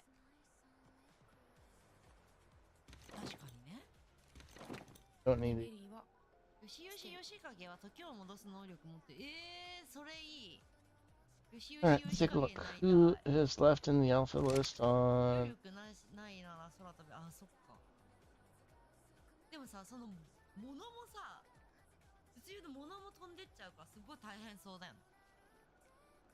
世界の修正力怖いから結果変えるのちょっと。 I'm gonna have fun with these. 待って待って、結局 Crest! 力を持ってる人のセリフだわ。 Or, yeah, it's Crest. Come here! いや、ここあのおばあちゃん助けたら、あのおばあちゃんは助かるけど、でもそれは未来を変えてしまうみたいなさ、だからさ、その力を持ってる人のセリフない。持ってる。待って待って、話は変わってきた。みんな、うわ、これできたらこう大儲けよみたいなさ、これできたらもう余裕じゃんみたいな感じだけど、未来を変えてしまうみたいな。タイムの推奨おもろい。ご用意使っていやだからさ、何があるかわかんない。いや、何があるかわかんない。わかんないけど、資源集め。わかんないけど、なんかもうタラレバの話初めて？こういう話初めて？もしかして。1、2、でかいタンカーやコンテナ船いらんくなればコンテナ以上、確かに。いや、ごぼうさんの反応がさ、普通というか想定してたんだけどね、まさかのダントショーンさん。水晶、あと買えないよね。 2500？ 時をかけるルンチェ700くらいか。時をかける少女見たことないんだけど、そういうなんか超能力的な話なの。超能力というか特殊能力か。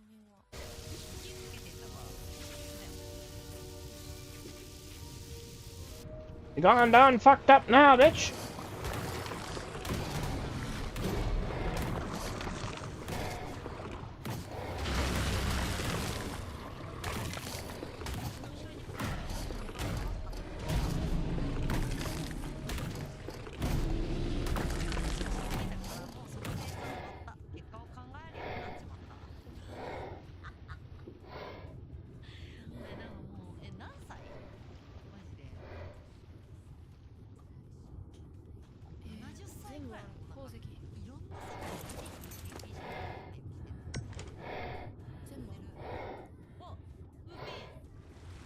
Wow!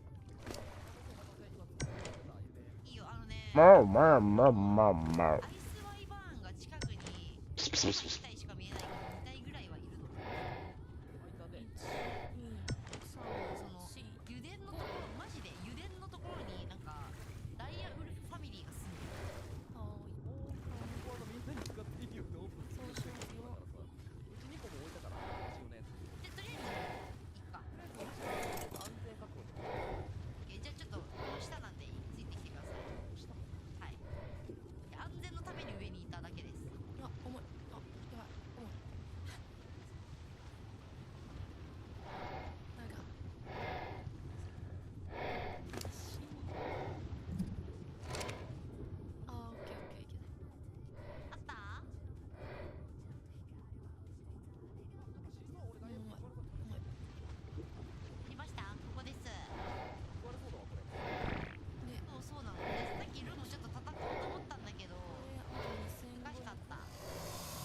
Where the fuck?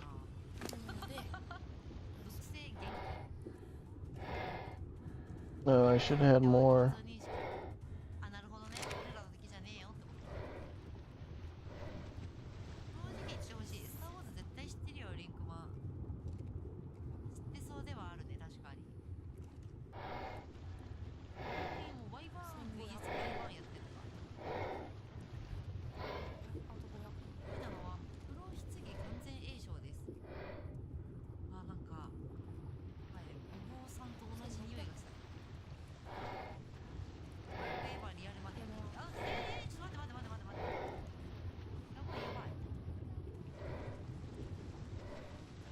なんかずっと体が。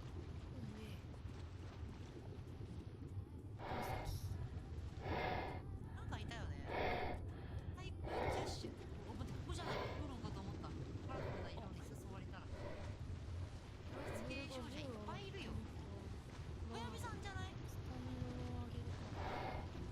最近 Where's the bag? あまり遊べてないからあれだけど。小闇さんもそうじゃなかったよ。それだ。その人だって失礼ね。ものじゃないんですよ。2個上げる。はい。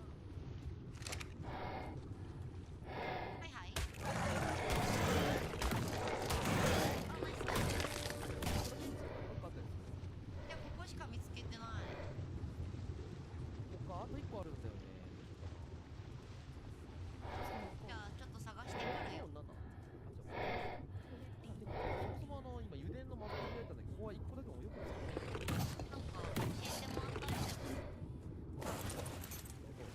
だとは言わないから偉いじゃん。あそこのワイバーンの巣に卵あるか見る。あるよ。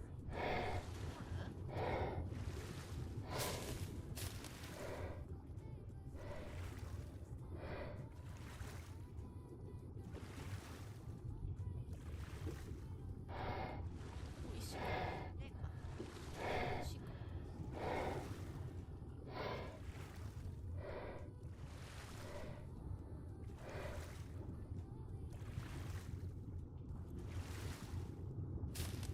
こんばんは。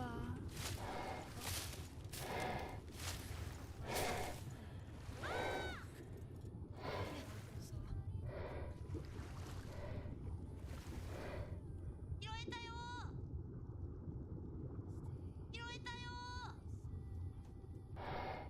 ちょっと元気。こんばんは。逃げる。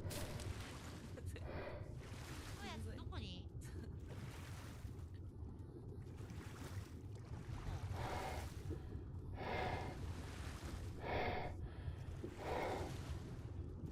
追われてるかも。どこに逃げたらいいの？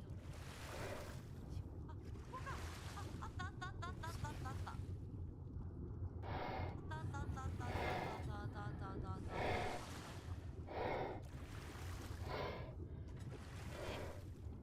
地味に原油めっちゃ。 I got ripped. やばい。早くデリーに行かないと。お父さんもう大丈夫だよ。あれ大丈夫なの？お前卵何でそれ？これらしいよ。え、どうやわかるの？あれ？ちょっと合わせてみて。あ、170だ。やったー。 Pokemon Community Game A Wild Carvanha appears catch it using Poke Catch. Winners revealed in 90s. 色が綺麗じゃなかったらあげる。でも塩と水やこれあれしたい。キックしよう。これあれしたいじゃない。これとりあえず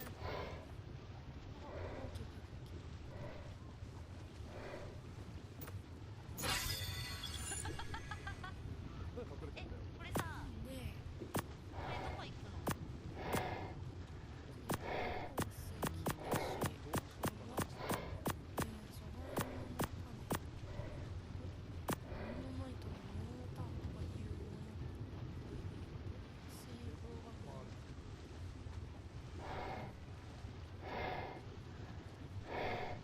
ちょっとね飛び回るが、ちなみにね、まあ今さ、F2 回連化してパパ。パパン。わなくていいから。そうなんだ。そこから南、あ、下の方、地図の下 Let's see, what are we on, Kaito? ちょっと待ってね。80.3、はいはい。80.3、59.3。鉱石。はい。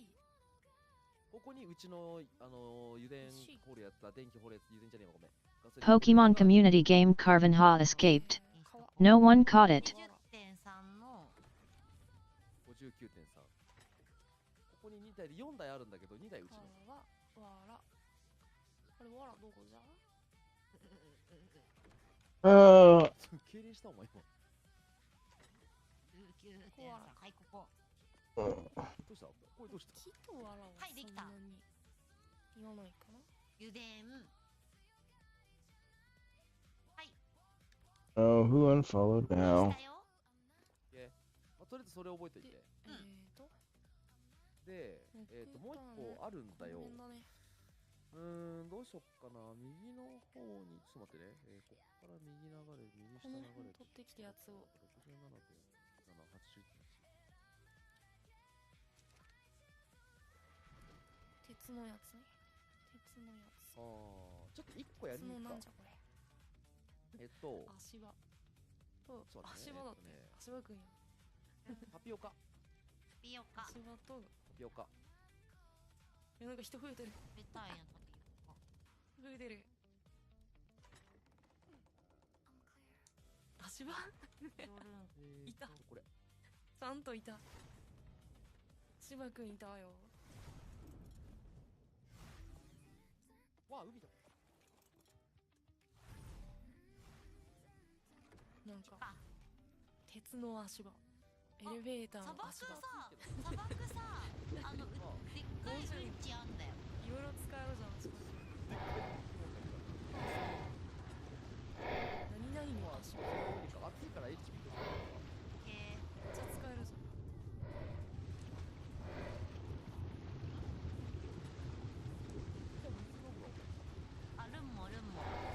Okay, you want to cuddle? Alright, you can cuddle now.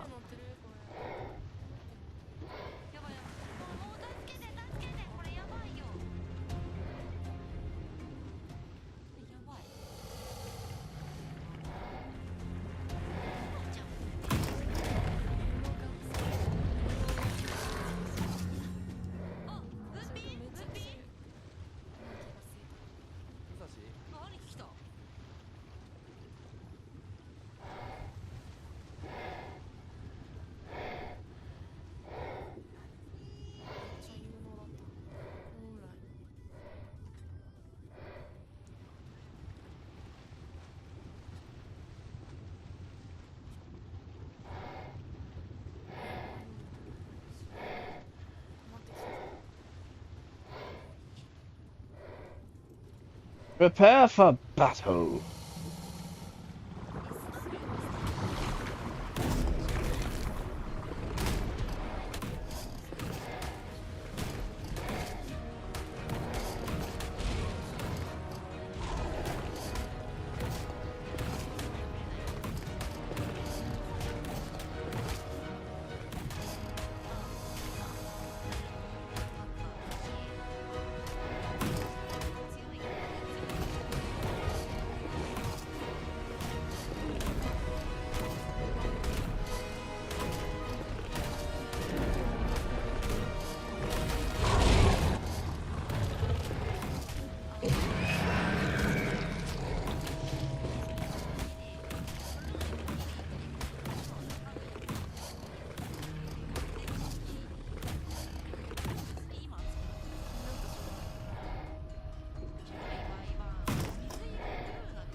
ね、油田を探してる。高久野さん教えてもらったんじゃないかな。で、もう、やばいな。水色してる。他の子はテイムボーナスで224レベルまで上がる。時空170だからテイムボーナスよこれ。じゃあテイムじゃないかないないないないないない。水に困ることね。水筒。そうそう、油田なんかもう一機油田を掘るやつがあるらしい。水入そっか、卵ボーナスのね、数だけにじゃあその170で。れてこぼれ落ちてる。水なんて贅沢な。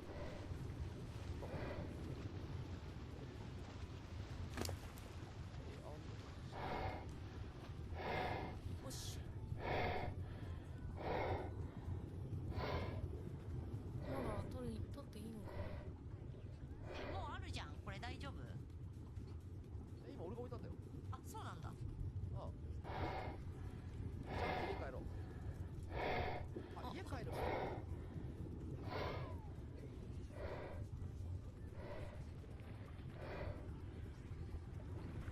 Next level. なんでこんな歩くのこいつ。おかえりなさい。色変どうしたの？なんか落ち着きないけど。おかえ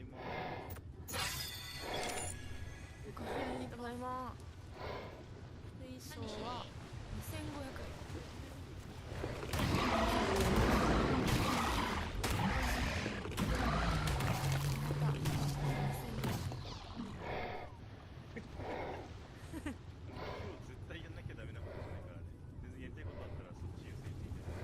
全然大丈夫です。わからないから帰るところをマッピングして、でなんか安いのな。次から回るルートを決めるところ。年間の方はもう元気だね。多分それ初日でやってますよ。シール。メピンさんは初日にマッピンしてた。あ、そうなんだ。捕まえた。壁に止まってた。初やね。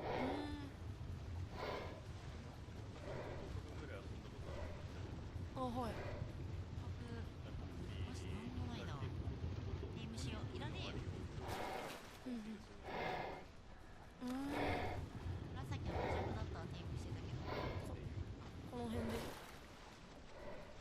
裏焼きに行くって言ってたよね。めちゃめちゃ取れる場所が下にあるんだよね。具体的に言うと、13の26っていう座標の島があるんだけど、この島が鉄だらけなんだよ。やばいやばいやばい。そこで鉄を掘る。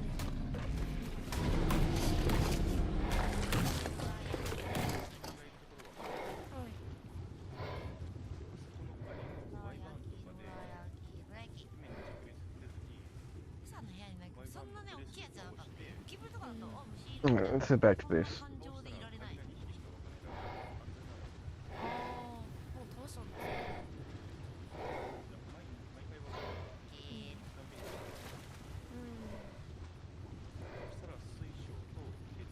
おー。お待たせ。あ、そっか。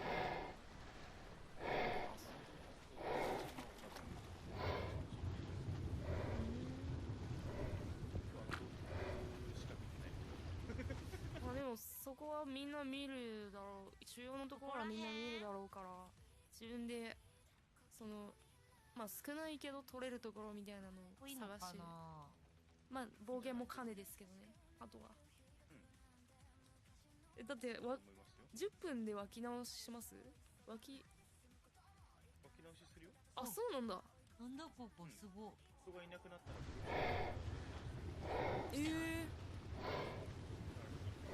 怖っ怖っ怖っ怖っ。分かってんな。あ、そうなんだ。マジで。なんかもう一日も湧かないものかと思って多分ね、ここの洞窟の下の水晶にどら関しては焼き出てからも俺らが近くに結構住んでるせいだと思う。分だね。た。あ多い。あ、なるほど。ぐ湧き直す。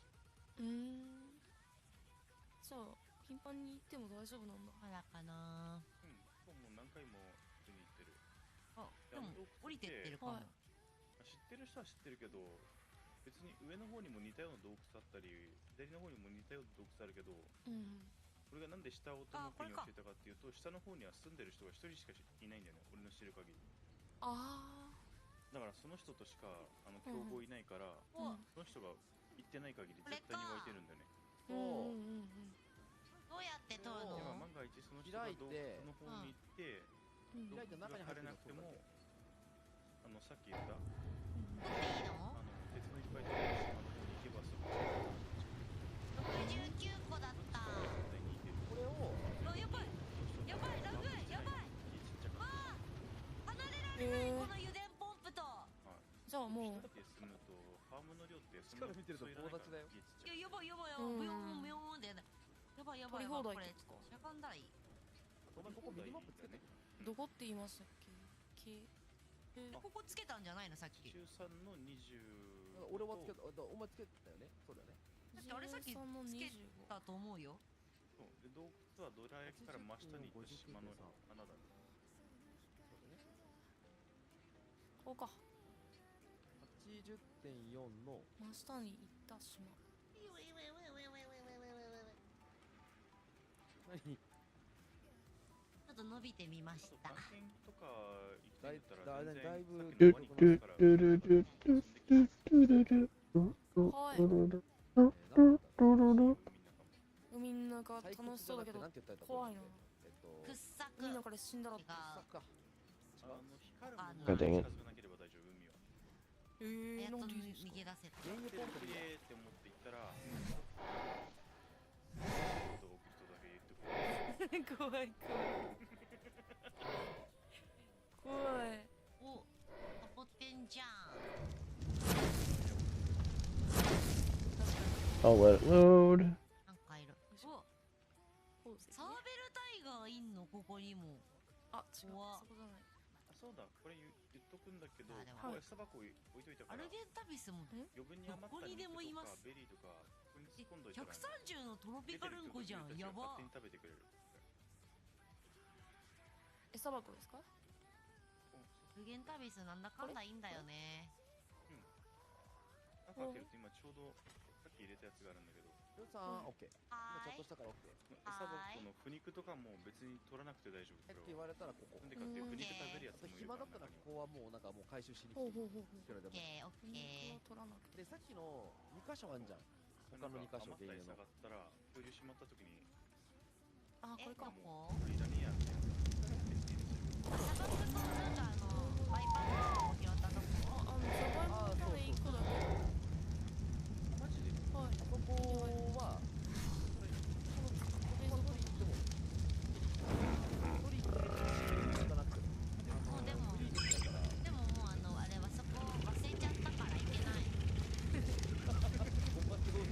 Pokemon community game A wild Clefairy appears. Catch it using Poke Catch. Winners revealed in 90s.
Pokemon community game Clefairy escaped.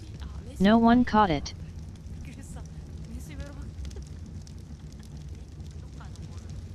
当なんかやばいやっちゃったかお花畑飯の風呂を想像してしまったのからいけるかえこれ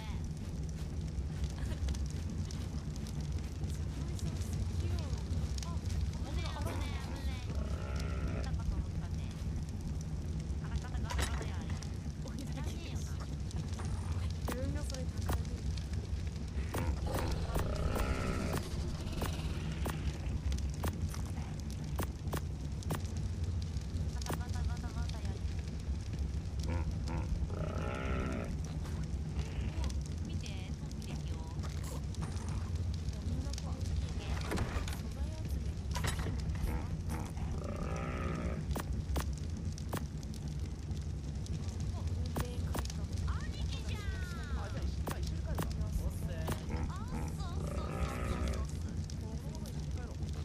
Something don't seem right. Where's the that meat I had?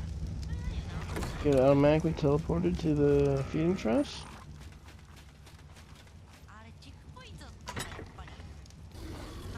No, it did not.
可愛いじゃん。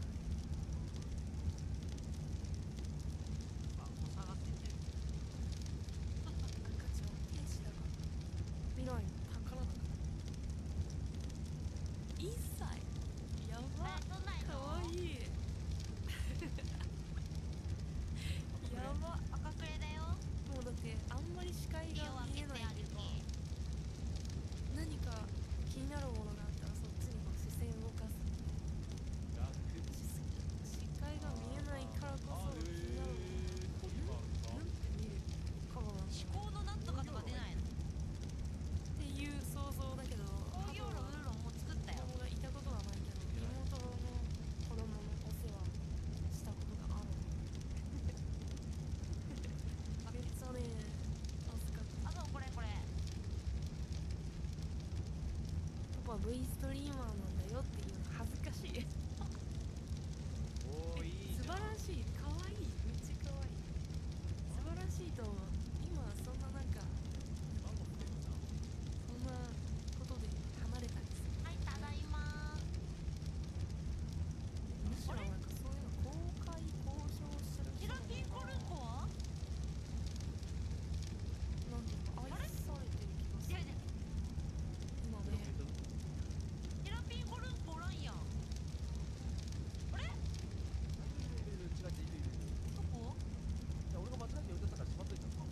大きくなったね、キラピンコルンコ。メガピンクルンコだろ。ピンコルンあ、間違えてた、ちょっと。いつ見るピンクになってるの。メガラップル。メガラップル。わかんない。クジャク。すげえじゃん。ほんでこのビデオ。かわいい、かわいいでしょ。うちの俺もだし。そうそう。うちのコメ欄もなんかアークが一番うまいって。やったぜ。あ、見て、兄貴来てよ、見て見て。ドラ焼きここにいた、ほら、うさちゃん、これ2体目なのルン。え、ブルルルンコ。ブルルルンコやばどこに運入ってんだよ、マジで。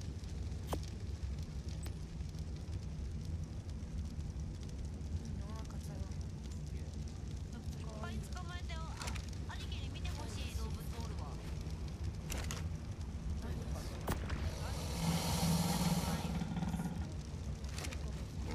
見て見て。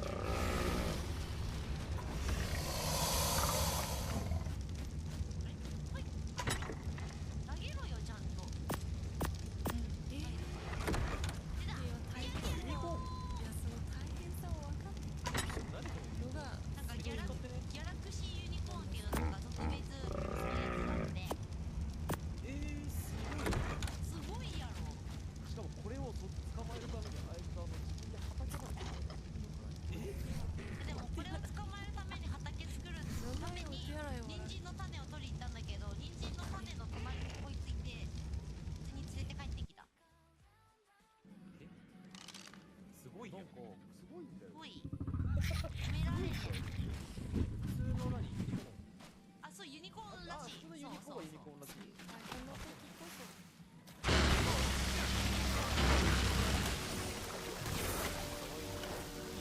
そうでもないよ。めちゃくちゃ本番のあ、ルン原因ちょっとくんない？あ、原油さっき。キヤキヤ、キヤキヤユニコーンでキヤキヤコーンって。あれ、原油どこ？はい、落とした。あ、さっきそれ拾ってたの？拾ってた Yeah, よ。 I got dung beetle. キヤキヤコーン。もう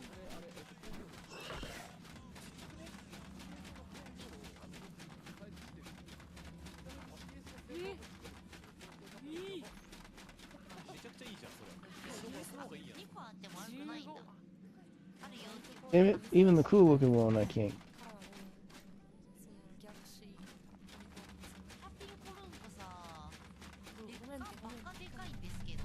てかもうめっちゃこういうのはめっちゃなんかエスニックやない。クジャクこういうジンクスコンテンツです。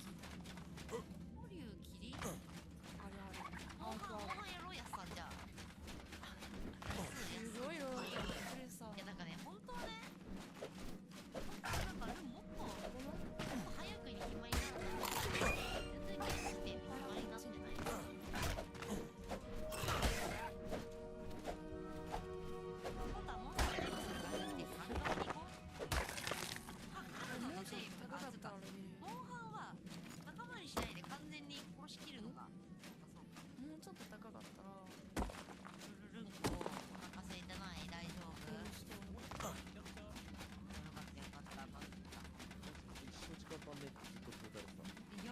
時間かけゲーすぎる。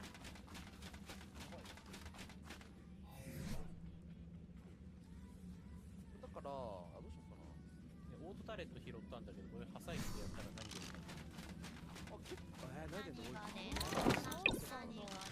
工業炉も1個出たんだけど、いらんかな。いやなんか工業炉ね、それさっきさ、なんかさ、さっきウーロン作ってたよって言っちゃったじゃん、兄貴が出たって言った時に。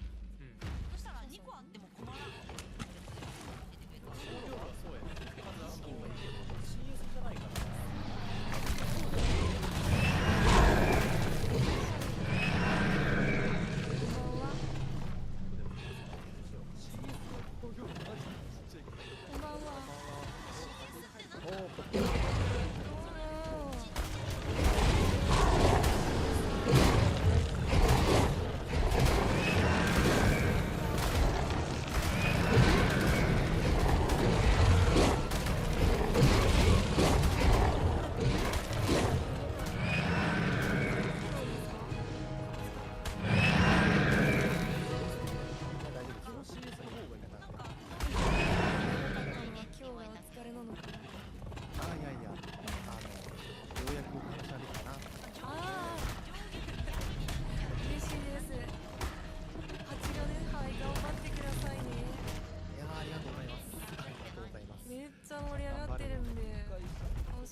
してます。なるほど、設置して解体した方がいいんだって。お疲れ様ですよ。そういうことか。あ、なるほどね。一回設置してからってことか。マジそれ有識者助かるわ。喋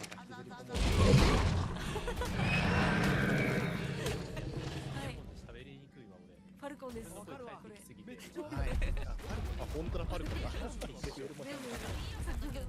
全部機体の名前なんですよ。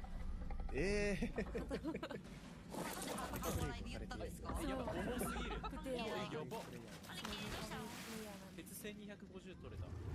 遺跡みたいになってんだけど、口の中が。まあ羽は確かについてるか。そう。ライトニングドラゴンが。なんかさ、兄貴雑じゃないなんか。自分がさ楽しいことしてきた。確かに。ヘルだ。確かにそうだ。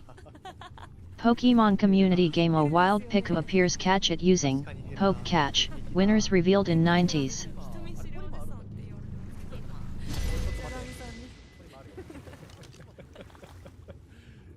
誰が人見知りのおじさんだよ。人見知りではある、確かに。全然喋ってくれる。親衛隊は言えてないよ。ルンはね、ルン親衛隊なんだけど。こんなところで変動暮らしをしてるありがとうございます。ここが八金さんの拠点ですか？ここはね、チーム八金の。そうです。まだトライブを昨日組んでまだ名前も決まっていない2人トライブですけど。あ、そうなんですね。もう一人はどなたでしょうか？もう一人は新海クジラさんって方。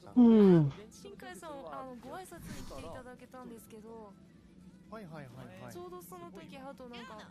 トラブルでこれウーロンさんと取りに行った子じゃないんでリログしますって言ってる間にお帰りになられたんで申し訳ないです。おいバカにするんじゃないの？テラピンからよ。らしいんだ。でもウーロンさんさ、さっきさ紫のクジャク取りに行ったじゃん。新海さんの新海カップだったじゃん。このテラピンの子はめっちゃデメージした。はいはいはい。やりやすかった。お話ししてた。新海さん、いや、コメント欄にいるから。あ、そうなんですね。Pokemon community game Piku escaped. No one caught it. 田舎です。田舎です。外に入ってんよ、ここに。田舎は。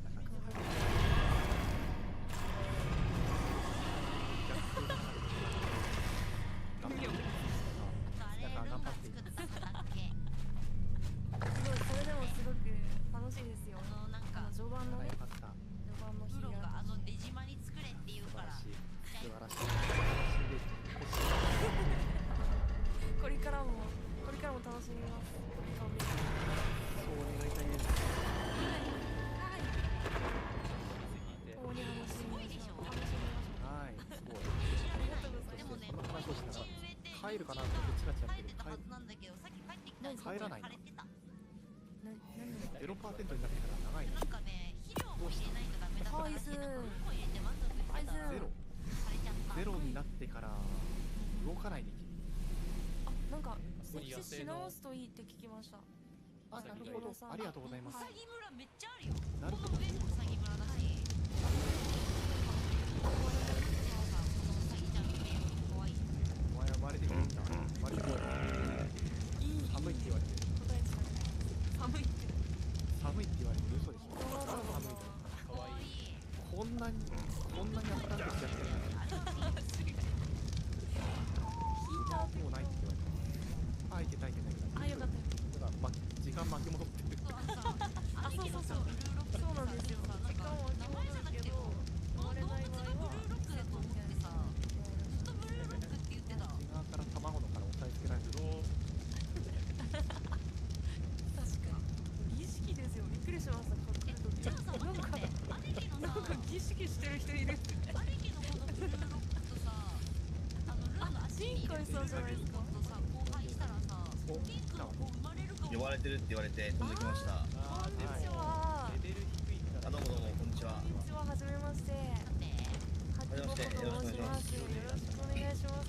ここにいます。初めましてでもないですよね。この前会ったっすよね。そうなんですよ。その時聞こえなくて声が。性別は自分の声もよろしくお願いします。聞こえてなかったので失礼いたしました。いえいえいえ。あ、ルーロン。呼ばれてるって聞いてマジ飛んできました。優しい。深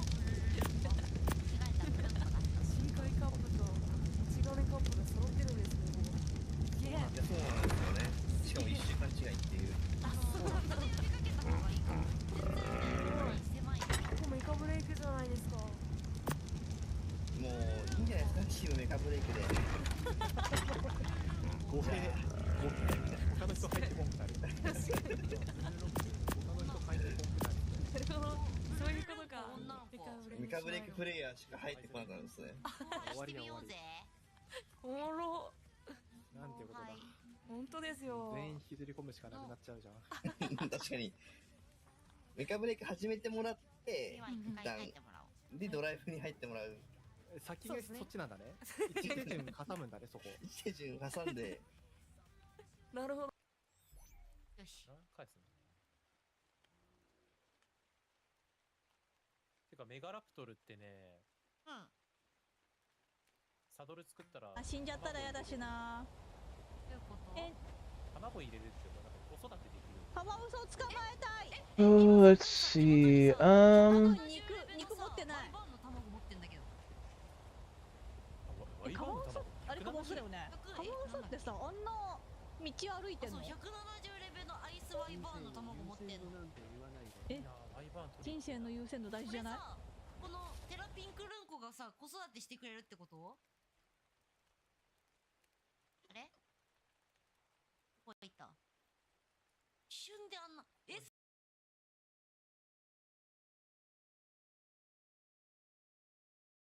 Let's see, what do we got for manga anime store?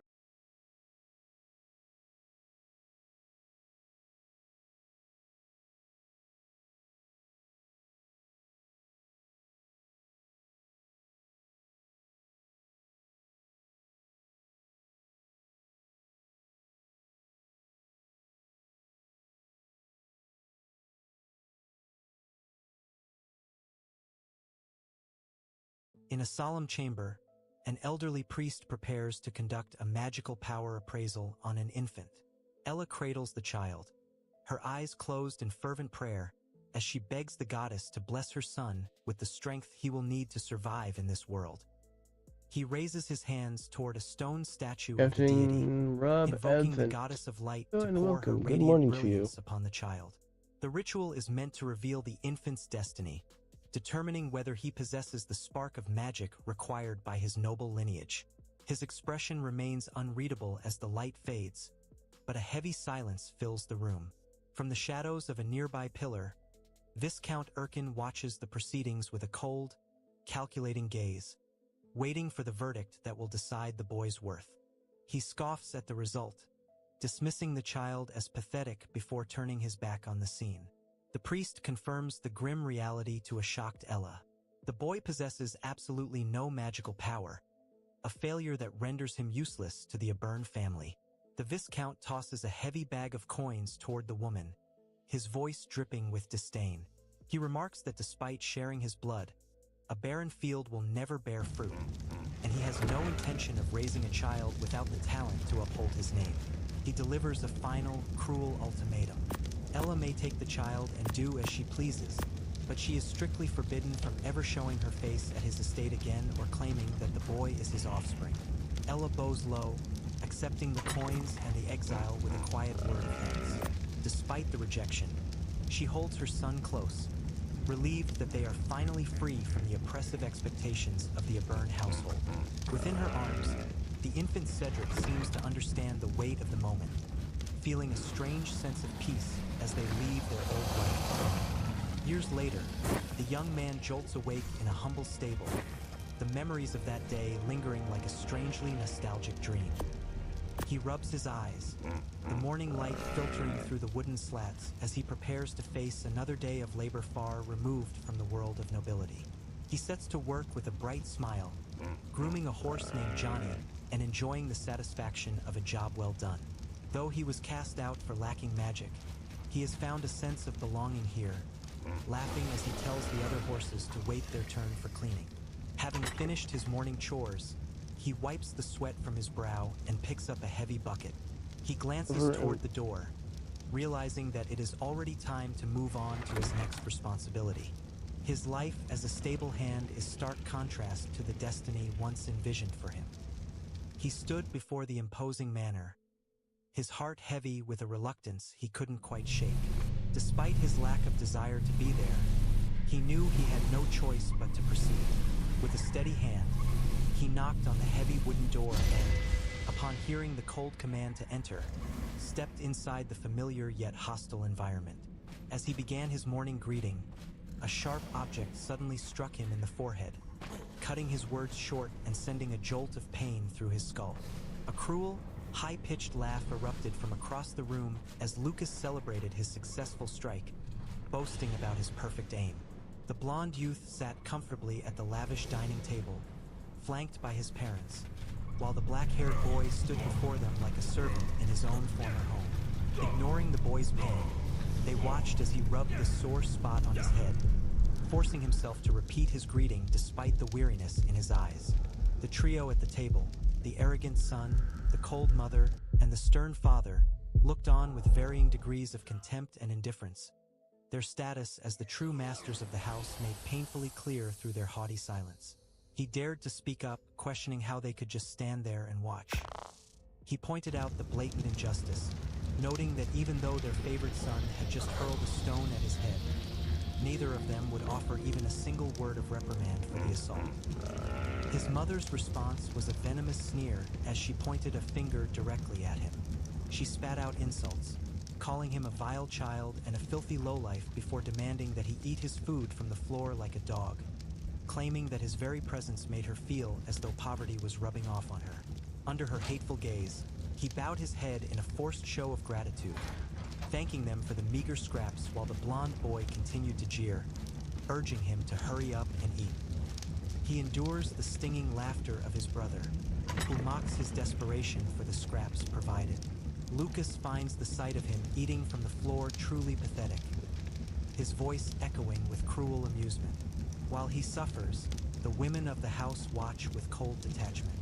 Myrna laments the necessity of sharing her home with such a disgrace, referring to him only as the child of another woman, while the twins whisper about the laws that protect him and the mother who is no longer there to shield him. Amidst their scorn, a dark realization settles over him regarding the dangerous nature of a woman's jealousy. The blame truly lies with the master of the house who strayed with a maid. Yet it is the child of that union who pays the price for his father's actions. Having finished his meal, he is dismissed by Lucas with a wave of the hand. Cedric quietly offers his thanks for the meager food, his head bowed in a forced show of gratitude that his brother barely acknowledges. This compliance earns him only a shove as Lucas roughly pushes him aside. He is addressed as nothing more than a dog, a beast to be kicked and ordered around at his brother's whim. The elder brother's face twists into a predatory grin as he announces the start of their morning magic training. It is a ritual of pain disguised as instruction, and Lucas clearly relishes the opportunity. He unleashes a sphere of crackling energy without hesitation.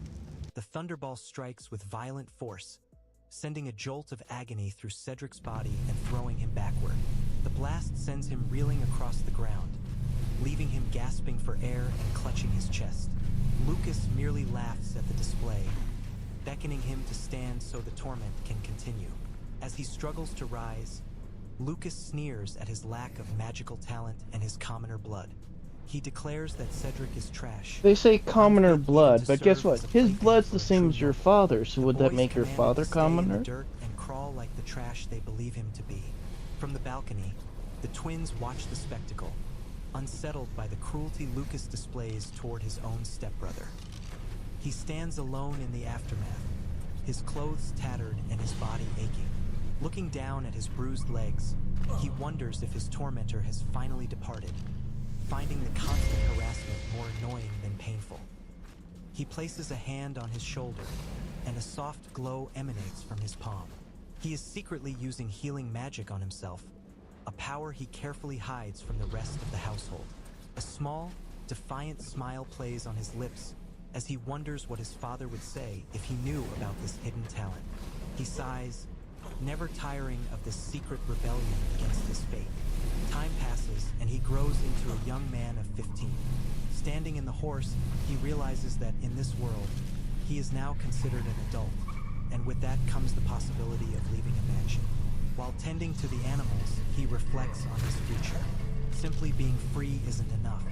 He wants to be himself, a goal that still feels somewhat surreal after years of being treated like a dog. Resting against a wooden post, his ambitions begin to crystallize. He doesn't just want to escape, he wants to rise, to gain greater magic, and to eventually surpass his father, Viscount Erkin.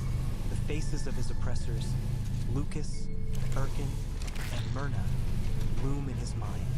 He vows to rise higher than a court palace cage, and use his power to crush the Abern family that has looked down on him for so long. However, a practical obstacle remains.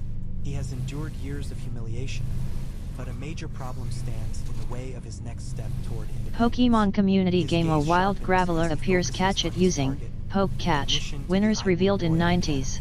This is the path to the power and status he desperately seeks. He examines the requirements for entry. While nobles are admitted by status, a commoner like him requires a letter of recommendation from someone of high social standing, a daunting hurdle for a social pariah. He stood alone, grappling with the reality that his father, Viscount Abern, would never grant him the recommendation letter he needed. Despite the noble blood in his veins, his status as a commoner remained an insurmountable wall, and he found himself without any other allies to turn to. Nearby, a different scene unfolded as Lucas, flanked by two companions, boasted about his desire to test his new magic on a monster hunt.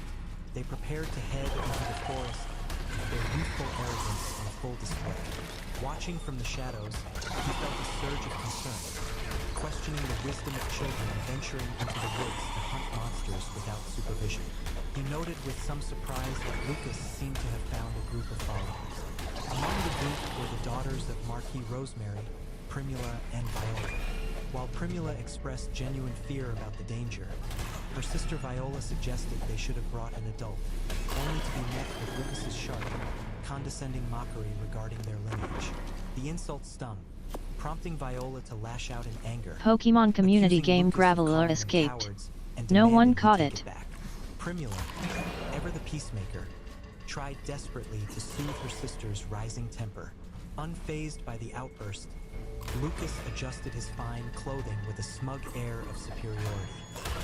He assured the girls that his presence alone was enough to handle any beast they might encounter, dismissing their fears as unnecessary.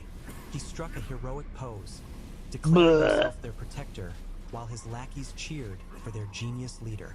Observing this display of vanity, Cedric decided to trail them at a distance, unable to bear their company but unwilling to leave them vulnerable. The small party ventured deeper into the dense woods, with Lucas leading the way and scanning the undergrowth for a challenge. His confidence remained unshaken as he sought out his first prey. Their search ended quickly when a lone goblin emerged from the shadows. Lucas grinned with predatory delight, seeing the creature as the ideal test subject for the fireball spell he had recently mastered. A manic laugh escaped him as he prepared to unleash his power, the thrill of the hunt clearly overriding any sense of caution. He unleashes his magic with a triumphant shout, the force of the impact obliterating the creature in a single violent burst. Standing over the charred remains, he laughs boastfully, turning to his companions to ensure they witnessed his prowess.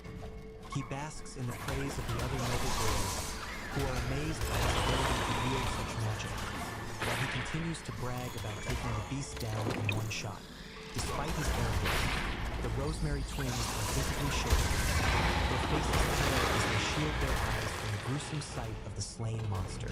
They stand frozen in shock, unable to share in his sadistic glee. Unfazed by their distress, he leans in with a predatory grin, dismissively declaring that such creatures are nothing more than a simple nuisance to someone of his caliber. Lucas Abern walked through the forest, his expression one of profound boredom as he questioned why they hadn't encountered anything challenging yet. His attendants tried to placate him, noting that stronger monsters were deeper in, but he remained unimpressed by the lack of excitement.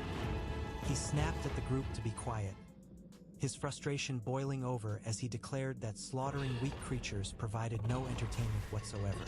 His jaw tightened, showing his growing impatience with the hunt and those around him. Seeing the Rosemary twins tremble with worry, he let out a mocking laugh, asking if they were actually feeling anxious despite being in the presence of a genius magician like himself. The girls could only exchange uneasy glances, their discomfort clear as he boasted of his prowess. One of the sisters watched him closely, her gaze cold as she silently critiqued his overwhelming self-centeredness. While she couldn't deny his obvious magical talent, his complete lack of consideration for others was becoming impossible to ignore. Come on. She recalled his earlier behavior, specifically the barbaric way he had stomped upon the corpse of a defeated monster. To her, such actions were devoid of any noble dignity, revealing a cruel streak beneath his polished exterior. As they pushed further into the dense foliage, a sudden movement in the shadows caught her attention, causing her to freeze in place. Emerging from the thicket was a massive wolf, its fur a brilliant, unnatural white that seemed to glow against the dark backdrop of the woods. Its predatory eyes locked onto the group, Okay, seriously, what is radiating going a on? silent threat. Instead of fear, Lucas felt a surge of excitement, marveling at the creature's radiant silver coat and wondering aloud if they had stumbled upon a truly rare specimen. While the twins huddled together in terror, he barked at them to stay back and stop their whining, claiming that simple goblins were no longer enough to satisfy his need for a challenge. He prepared himself, his eyes gleaming with the thrill of the hunt. He lunged forward with a confident grin, That was a waste. ordering everyone to leave the beast dam. Behind him, Livia could only watch in exasperation, struck by how his reckless selfishness continued to drive his every action. He refused to simply return home after such a meager showing, his eyes narrowing with a sharp, calculating intensity as he plotted his next move.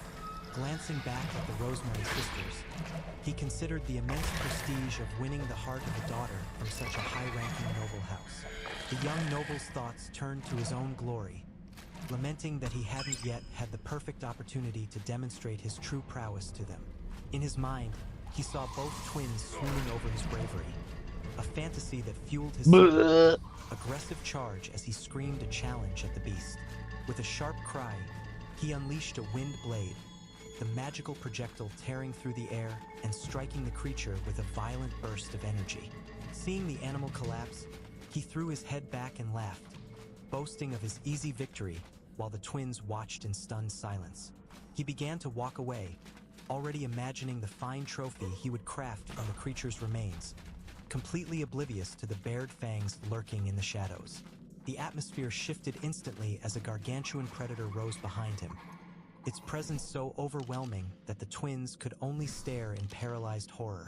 His smug expression vanished, replaced by a mask of pure terror as the girls realized the creature he had slain was merely a puppet, and they were now facing a juvenile white form. The massive beast let out a bone-chilling howl, sending him into a panic retreat just as Cedric arrived, shouting for them to run before it was too late. He watched in horror as the massive beast lunged, its claws tearing through the air just inches from the terrified girls.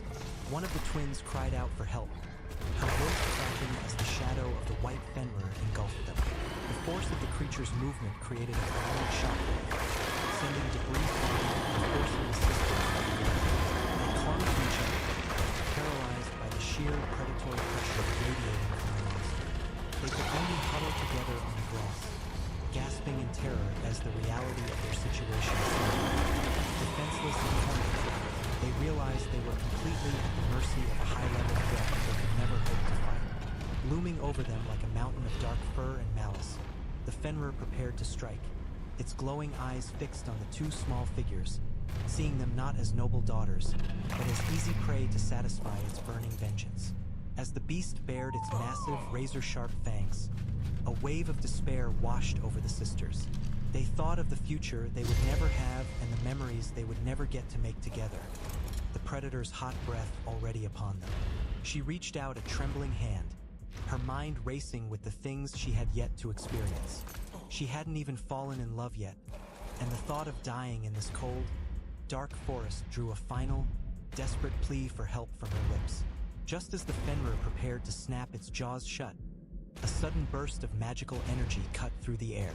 A sharp wind blade struck the beast with precision, drawing its attention away from the girls and toward a new challenger. He stepped into the clearing, his expression calm despite the chaos, and placed himself firmly between the twins and the monster. While his older brother was seen fleeing into the woods in a display of utter cowardice, Cedric offered a sincere apology for the mess his kin had created. He met their gaze as they looked up at their savior in stunned silence, their fear momentarily replaced by confusion. They struggled to process how the stranger had appeared so suddenly, and one of them finally managed to ask who he was and why he was helping them. He glanced back at the figure of his brother who lay nearby, his gaze hardening with a mix of shame and resolve. He explained that while he took no pride in the connection, he was the younger half-brother of the man responsible for this disaster, and he intended to set things No, fuck. He explained calmly that because he was born as a bastard child, his very existence had to be kept a secret from the world. Killed by... No, I got killed by lava, you stupid thing. Silence. I need to Their reuse hands some crap. pressed to their mouths as the weight of his revelation sank in. He told them not to worry about his circumstances, but the moment of peace was short-lived. Behind him, the massive white wolf began to stir, its low, guttural growl vibrating through the air as it prepared to strike again. The girls suddenly shrieked a frantic warning, pointing toward the looming threat that had closed the distance in an instant.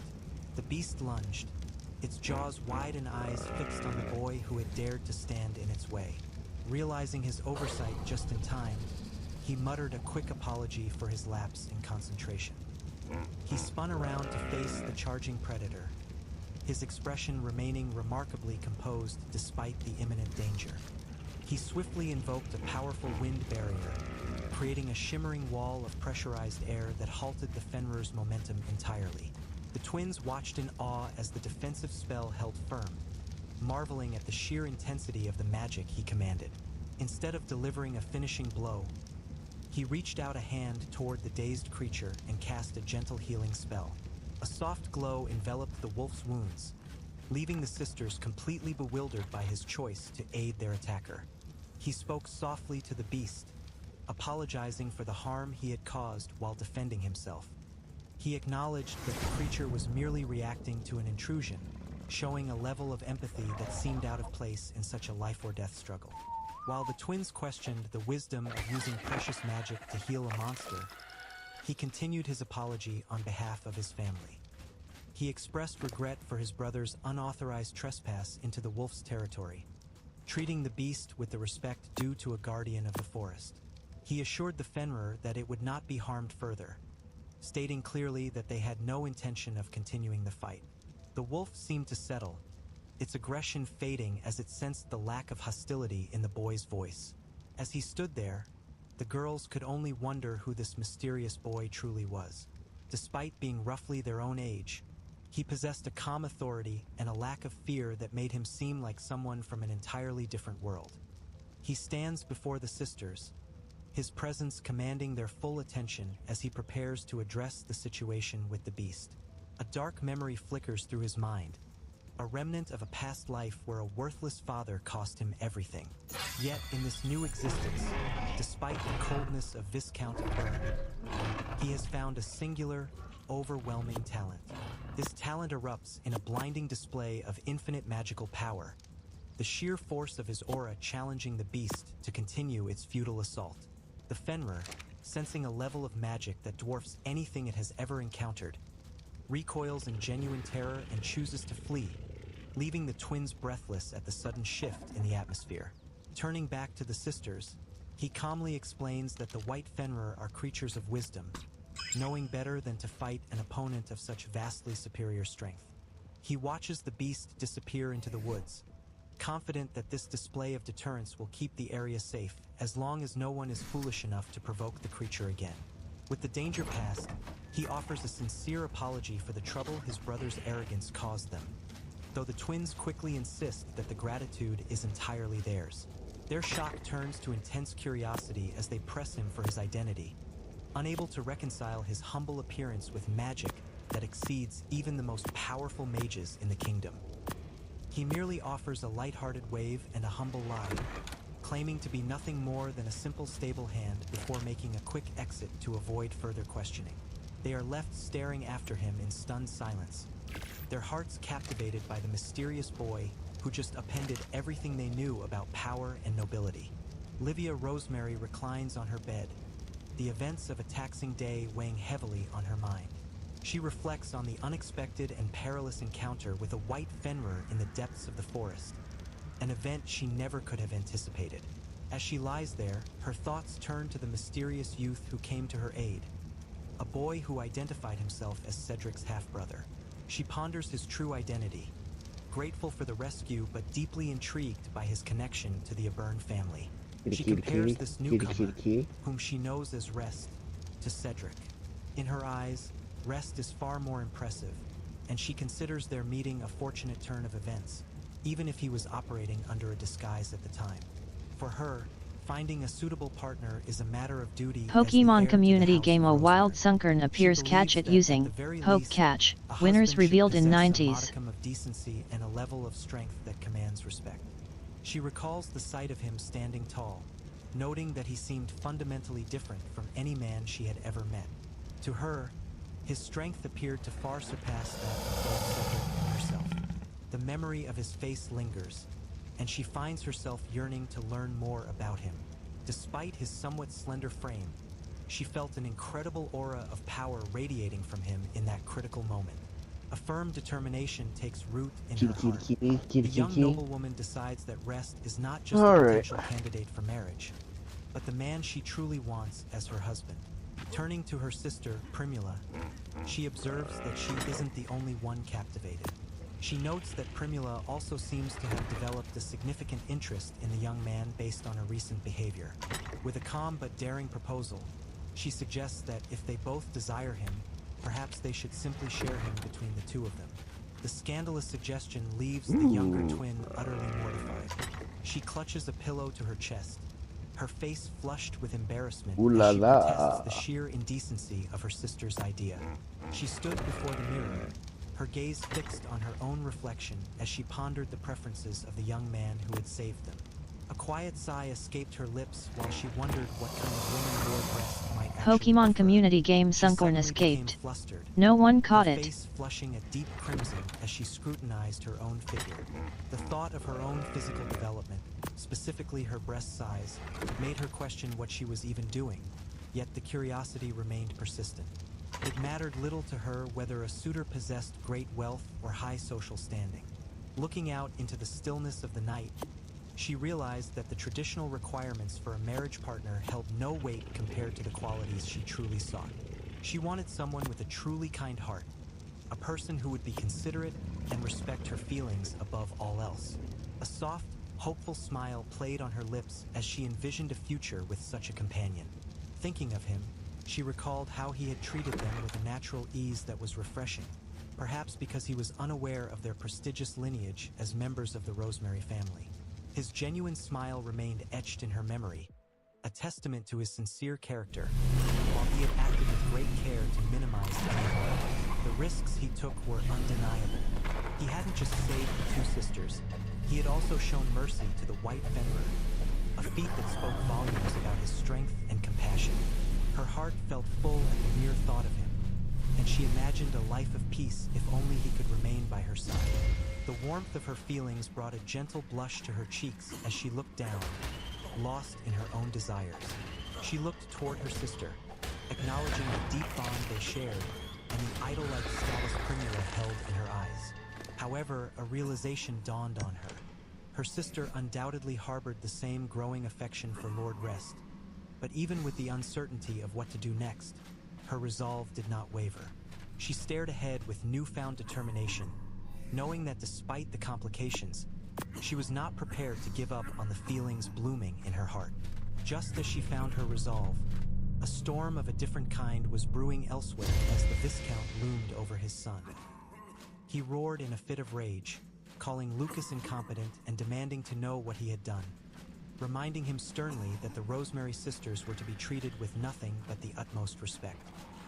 He dismisses his wife's concerns with a sharp bark, demanding to know if she considers the situation trivial. When she mentions that Cedric was the one who got hurt, he scoffs, asking why the well-being of others should matter when the family's future is on the line. He continues to lecture her, emphasizing that the two girls involved are the daughters of Marquis Rosemary. He warns that if their behavior doesn't change, the Aburn family may no longer be able to maintain their noble standing. His voice rises to a shout as he reveals the gravity of the situation. The girls are the beloved children of his direct superior, the chief of the court of mages. The thought of being stripped of his nobility and expelled from the court leaves his wife trembling in silent horror. He is suddenly interrupted by a frantic servant bearing an urgent message. A letter has arrived from the house of Marquis Rosemary, and as he takes it, his expression shifts from rage to a grim curiosity. Shortly thereafter, a carriage makes its way across the sun-drenched plains toward the Rosemary estate. Inside the cabin, the young noble seethes with silent resentment, questioning why he must be the one to rectify his brother's supposed mistakes. His father, however, remains firm, explaining that the invitation from the House of Rosemary was specifically for Cedric, and that he is merely there to ensure the family's reputation is upheld. Upon arriving at the magnificent manor, the young man steps out and adjusts his vest, feeling the weight of the occasion. His arrival is immediately noticed by the twins, who call out his name with pure delight. They practically pounce on him with a synchronized he's getting the love shack beaming treatment. with genuine happiness. Though he is taken aback by their intensity, they quickly transition into expressing their deep gratitude for his visit. They lead him to an outdoor table prepared for tea, where they fuss over his comfort and offer to cater to his every whim. He offers a modest smile, thanking them for the invitation while they eagerly discuss the quality of their maid's brewing. As they settle into their seats, the tension of the Aburn household feels worlds away. He thanks them once more for the warm reception, and the sisters encourage him to drink up before the tea loses its warmth, their eyes never leaving him. He lifts the cup, the rich aroma of the tea immediately catching him off guard. Even with his lack of knowledge on the subject, he can tell this is something extraordinary, a far cry from anything he experienced at the Aburn estate. As he admires the scent, the twins encourage him to try the cake, explaining that the chef poured his heart into the masterpiece and that the tea is a specific brand they both favor. Suddenly, one of the sisters leans in close, offering him a bite with a playful command to open wide. He is momentarily stunned, wondering when he last had cake like this, before hesitantly agreeing to the gesture. The other sister giggles at her sibling's boldness, while he remains flustered by the intimate gesture. He eventually accepts the bite, the sweetness of the cake matching the light-hearted atmosphere. His eyes widen in genuine delight as he tastes the confection, exclaiming that it is the most delicious cake he has ever had. The twins watch him with amused smiles. One of them remarking that his reaction was as adorable as a child's, while the other laughs softly at his enthusiasm. Their peaceful tea time is interrupted by a deep voice asking to join them. The twins immediately offer to share their portions, sensing the arrival of someone important. While he admits he couldn't possibly finish everything on his own, he turns to see a tall, elegant man standing before them.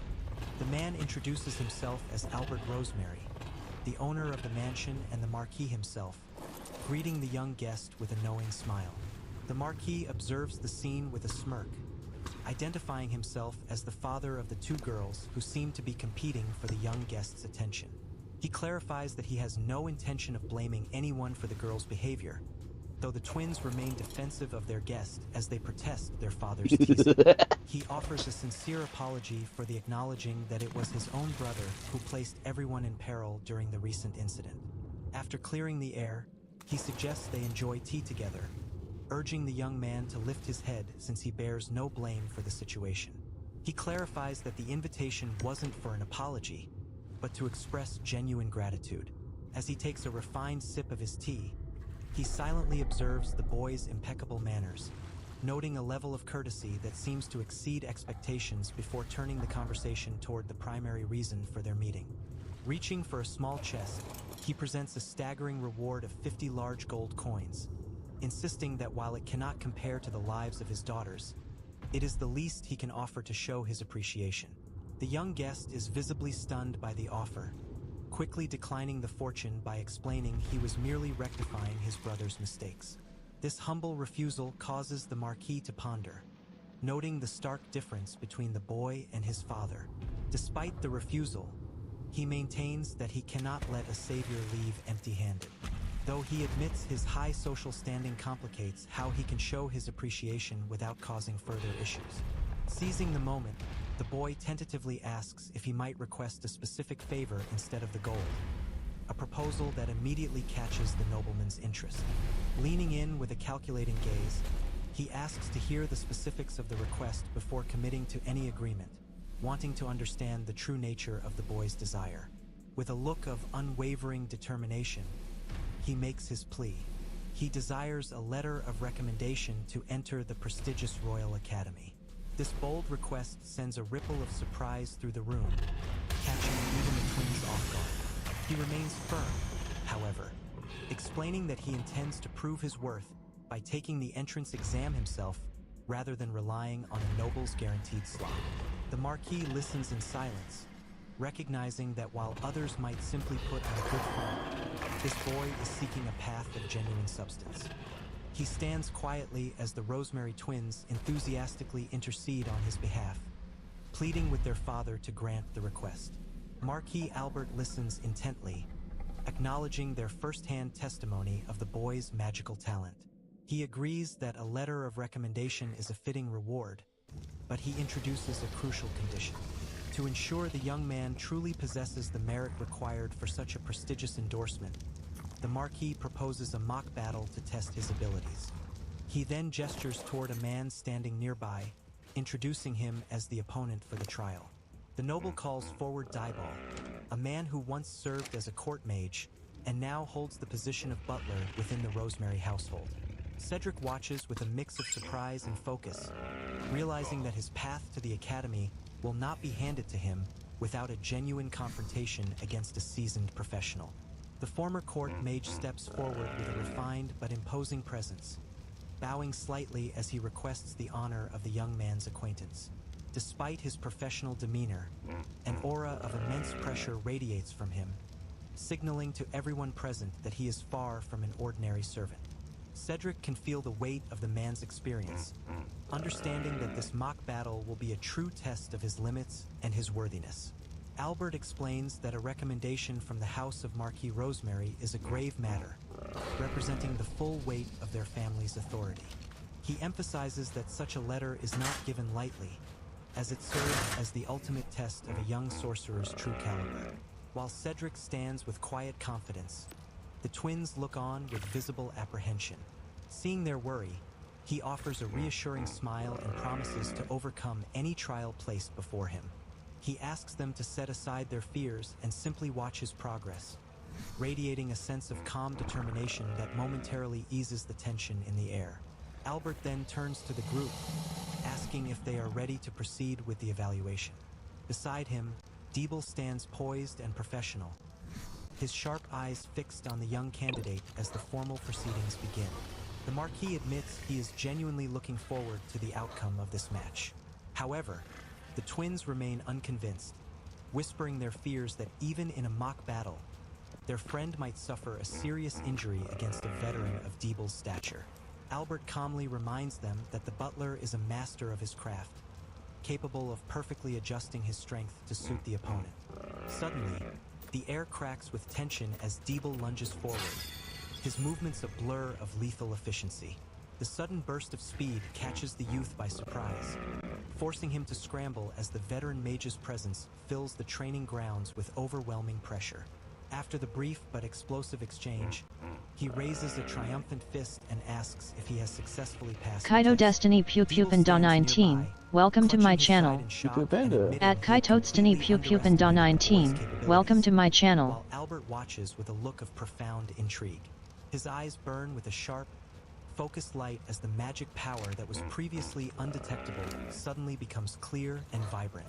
The veteran butler stares in silence, realizing that the boy's true potential had been masked until the very moment he chose to unleash it. Recognizing the sheer magnitude of the talent before him, the butler bows low in a deep respect. He offers a formal apology, stating that as a representative of the House of Rosemary, he should have treated the young lord with the gravity and honor his strength commands. He feels a wave of awkwardness at such a display of humility, scratching his cheek as he Hello, tries to Panda. deflect the Hope you're formal doing praise. well. Diebel, however, remains resolute, promising that in their next encounter, he will not hold back a single ounce of his power. The atmosphere grows heavy once more as the veteran mage narrows his eyes, seeking one final confirmation. He looks directly at the youth and asks the question that has been burning in his mind. Is he still hiding the true extent of his power? He dismissed Cedric's modesty, insisting that his intuition was born from decades of experience. Regardless of whether his hunch was correct, he warned the boy that the truth would reveal itself soon enough, whether Cedric liked it or not. The butler suddenly lunged forward, his movements a blur of practiced precision. Cedric barely managed to twist his body away, the wind from the strike whistling past his ear as his opponent marveled at such as they traded blows. Pokemon community game A Wild Nidoran appears catch it using Poke Catch. Winners revealed in 90s. Beyond his years, while Cedric realized the sheer, overwhelming strength of the man before him. The young lord found himself entirely on the defensive, unable to land a single effective strike since the initial surprise attack. His opponent admitted that while he knew Cedric had talent, he never imagined the boy possessed such refined combat abilities. They momentarily broke their engagement to catch their breath. While acknowledging Cedric's impressive speed, the veteran pointed out a critical flaw. The boy lacked the raw, hand-to-hand combat experience necessary to truly compete at the highest level. The Marquis watched from the sidelines, realizing he had been talking too much during what was supposed to be a formal examination. Cedric tried to maintain a lighthearted tone, but the butler warned him that simple tricks and deception wouldn't work against a seasoned martial artist. He decided it was time to increase the pressure, challenging the boy to see how he handled a more serious approach. With a sharp gaze, he prepared to launch a new wave of attacks.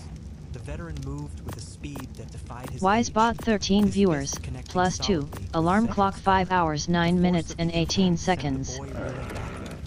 The sheer power of the strike leaving him momentarily stunned. He paused to check on his Kaito Destiny Omnier, welcome to my channel. At Kaito Destiny Omnier, welcome to my channel. Pokemon community game Nidoran escaped. No one caught it. Then began to manifest a complex array of magical circles, catching the butler off guard. He was deeply impressed to see Cedric casting multiple spells simultaneously. Hello and welcome everyone. Including healing magic, all without dropping his physical enhancement. A feat of incredible mental and magical coordination. He watched as Cedric summoned a barrage of crackling energy, calling out the name of the spell, Thunderball. The veteran butler's eyes widened as he counted 5 distinct Stream orbs of elements. Hi lightning everyone, hurtling toward as a him heads up I have sleep apnea and tend to Realizing with a fall start asleep that evasion sometimes was in no my longer an streams. option. Please be In a patient display with of my raw disorder or physical try prowess waking and me up with magical my timing, redeems. Deeble swatted the electrical spheres out of the air with his bare hands, leaving his opponent staring in disbelief at the feat. Cedric's shock turned to realization as he noticed the layer of earth magic insulating the man's arm. A clever counter that the butler explained was a fundamental tactic for close-quarters magical combat. Acknowledging the utility of a lesson, the boy lunged forward to test this new knowledge, while his mentor smiled, clearly intrigued by the student's rapid adaptation. Let's As their strikes see. began to clash, After this Deeble chuckled music. at the boy's grip, while the young noble gritted his teeth, focused entirely on applying the technique he had only just witnessed. The flurry of blows intensified, with the elder warrior noting that the boy's potential appeared to have no visible limit as they traded strikes in a blur of motion. However, the veteran's experience soon won out as a heavy strike caught Cedric squarely in the midsection, knocking the wind from him and sending him reeling back from the impact. Recovering his breath, the young lord conceded that pure melee was not his forte, Okay, and he let's began go to to gather his cunning. mana once more for a different approach. Standing tall amidst a swirling vortex of magical energy, he declared his intention to stop imitating others and instead fight in a manner uniquely his own. Stream elements, welcome to the Fluffy Dragon's Den. Come sit, chill, and game a while. Enjoy the show and have some snacks and drinks. I hope you all enjoy your chill and relaxing time here. Carrot W carrot. Technique is usually reserved for the elite of the royal court. The resulting clash is a violent eruption of elemental force, as the young mage's multi-layered assault meets the butler's unwavering defense. The butler's composure finally cracks, a look of genuine shock crossing his face as he realizes he can no longer treat this duel as a simple test of skill. Despite the impressive display of raw talent, combat experience proves insurmountable. With a swift, decisive movement, the elder man maneuvers behind his opponent and brings the hammer to a close. He offers a quiet word of praise as the exhausted boy finally collapses to the grass. Seeing the struggle conclude, the Marquis commands his staff to attend to the fallen youth. Welcome everyone who's coming in to hang out and lurk. Kaito Destiny, a 190, welcome to my channel. At Kaito Destiny, a 190, welcome to my channel. Prompting an apology from the elder man who admits Currently I'm that playing the boy's Oxfile prowess left Ascended, him no doing choice some but to fight in earnest. Nearby, artifact the twins and gently dino cradle part the dazed farming. warrior, their relief palpable.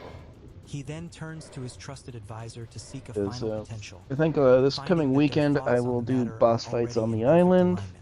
They discuss the boy's future, envisioning a path where his unfathomable talent leads him to become On a the magician community of server historical that my friend has significance. invited me The on. Marquis goes a step further, suggesting that such a prodigy should be bound to their house through marriage, a prospect that the young ladies seem more than happy to support as they stay close to their champion. Cedric opens his eyes to find the Rosemary twins hovering over him, their faces etched with concern. They are overjoyed to see him awake, asking if he is hurt, to which he weakly assures them he is fine. He lets out a small laugh as the sisters vent their frustration, declaring they will give their father and Deeble a stern talking to for putting him in such danger. The anime manga's Never have good. forgiven their father if anything had happened to him. The young man is taken aback by their intensity, but they quickly reassure him that the outcome of the mock battle was never the point. Despite this, he remains concerned, fearing that his loss means he won't receive the recommendation letter he needs. They explain that Deeble's status as a former court magician and beyond will always Holy shit!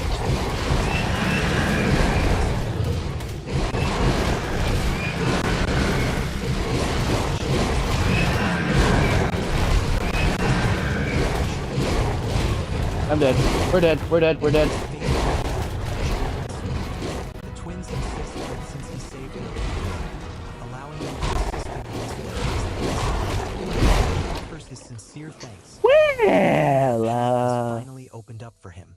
He confesses turned out a that he little had been worse than I wondering thought it how would. he would ever manage to take the Royal Academy exam without such support. The sisters giggle at his sudden humility, teasing him for being so timid. Yeah, after his I was display of expecting the courage. Gigabyte They to do promise more to help him damage with and a his wider studies, range. telling him not to worry. But However, yeah, a shadow of doubt crosses his face, angry tunas are not prompting one of good. the girls to ask what is troubling him. He looks down, contemplating the challenge ahead, noting that the Royal Academy entrance exam consists of both a practical and a written test. For someone with his background, the academic portion presents a significant hurdle. He stands before the Rosemary sisters as they discuss the looming academic challenge. One of the girls admits with a start that she hasn't prepared for the written portion of the exam at all. Because of this, he voices his own concerns, realizing that even if he wants to study, he lacks the necessary materials. The sisters agree that the situation is dire. A failure on written test would render his practical skills irrelevant. In response, one of the twins' eyes light up with a sudden inspiration, though she quickly tempers it with a warning.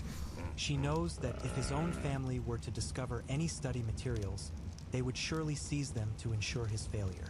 Meanwhile, in a quiet corridor of the estate, Marquis Albert Rosemary gazes out a window, lost in contemplation. He reflects on the precarious future of his lineage, noting that the Rosemary family currently lacks a male heir. This reality means one of his daughters must eventually bring in a husband to marry into the family and inherit the title.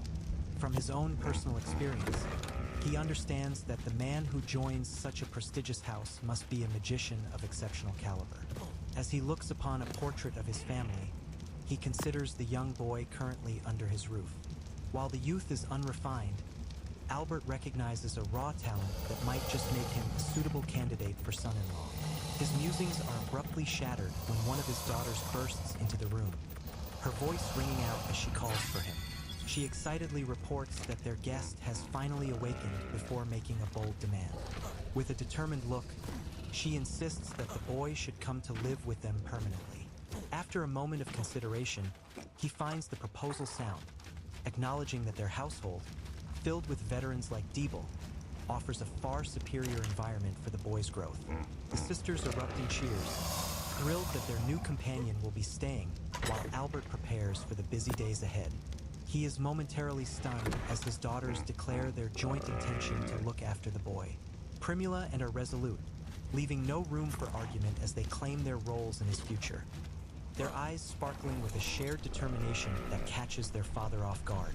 Looking out over the grand architecture of the estate, he reflects on the unexpected turn of events. While he had envisioned one of them eventually taking the boy as a husband to secure the family line, the prospect of both sisters vying for him was a complication he hadn't fully anticipated, yet one that might prove beneficial. Turning back to his trusted butler, he acknowledges that the situation has resolved itself quite favorably.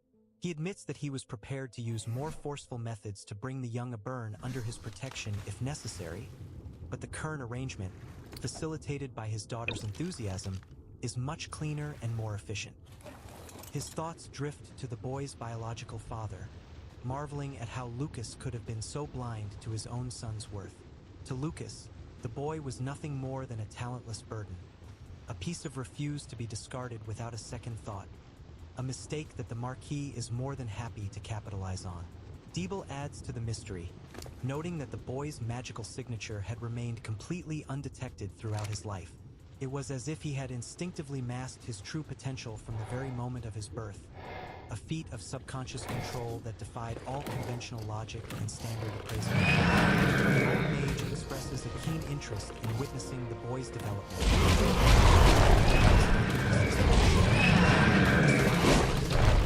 As a magician, Lucas's flawed Oh man, sushi! We have a full planet of sushi here.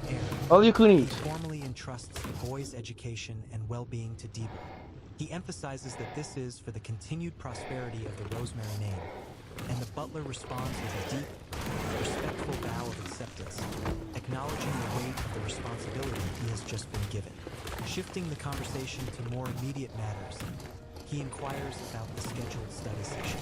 The butler informs him with a hint of amusement that the young ladies have already whisked the boy away, causing a small, involuntary twitch of surprise to cross the Marquis' face as he realizes how quickly they have taken charge. The sisters Girls are going for hard it. at work, leaning in close to guide their new charge through a difficult lesson. They patiently explain the complexities of the problem, ensuring he understands every detail of the solution while maintaining surrounded by their attention, the young man focuses intently on his studies. He offers a sincere word of thanks to his expression, one of quiet determination as he begins his new Oh, life he's got within a the walls of lovely the spot Rosemary between them. ready to prove his worth to those who have welcomed him. He sits between the two sisters as they guide him through his lessons. One of them presents a complex application of basic magic, seeking his appraisal of the technique. Because he grasps the concept immediately, she beams with pride, leaning in close to emphasize how impressed she is by his quick intuition, not to be outdone. The other sister pulls him into a sudden embrace, attributing his success to his remarkable memory.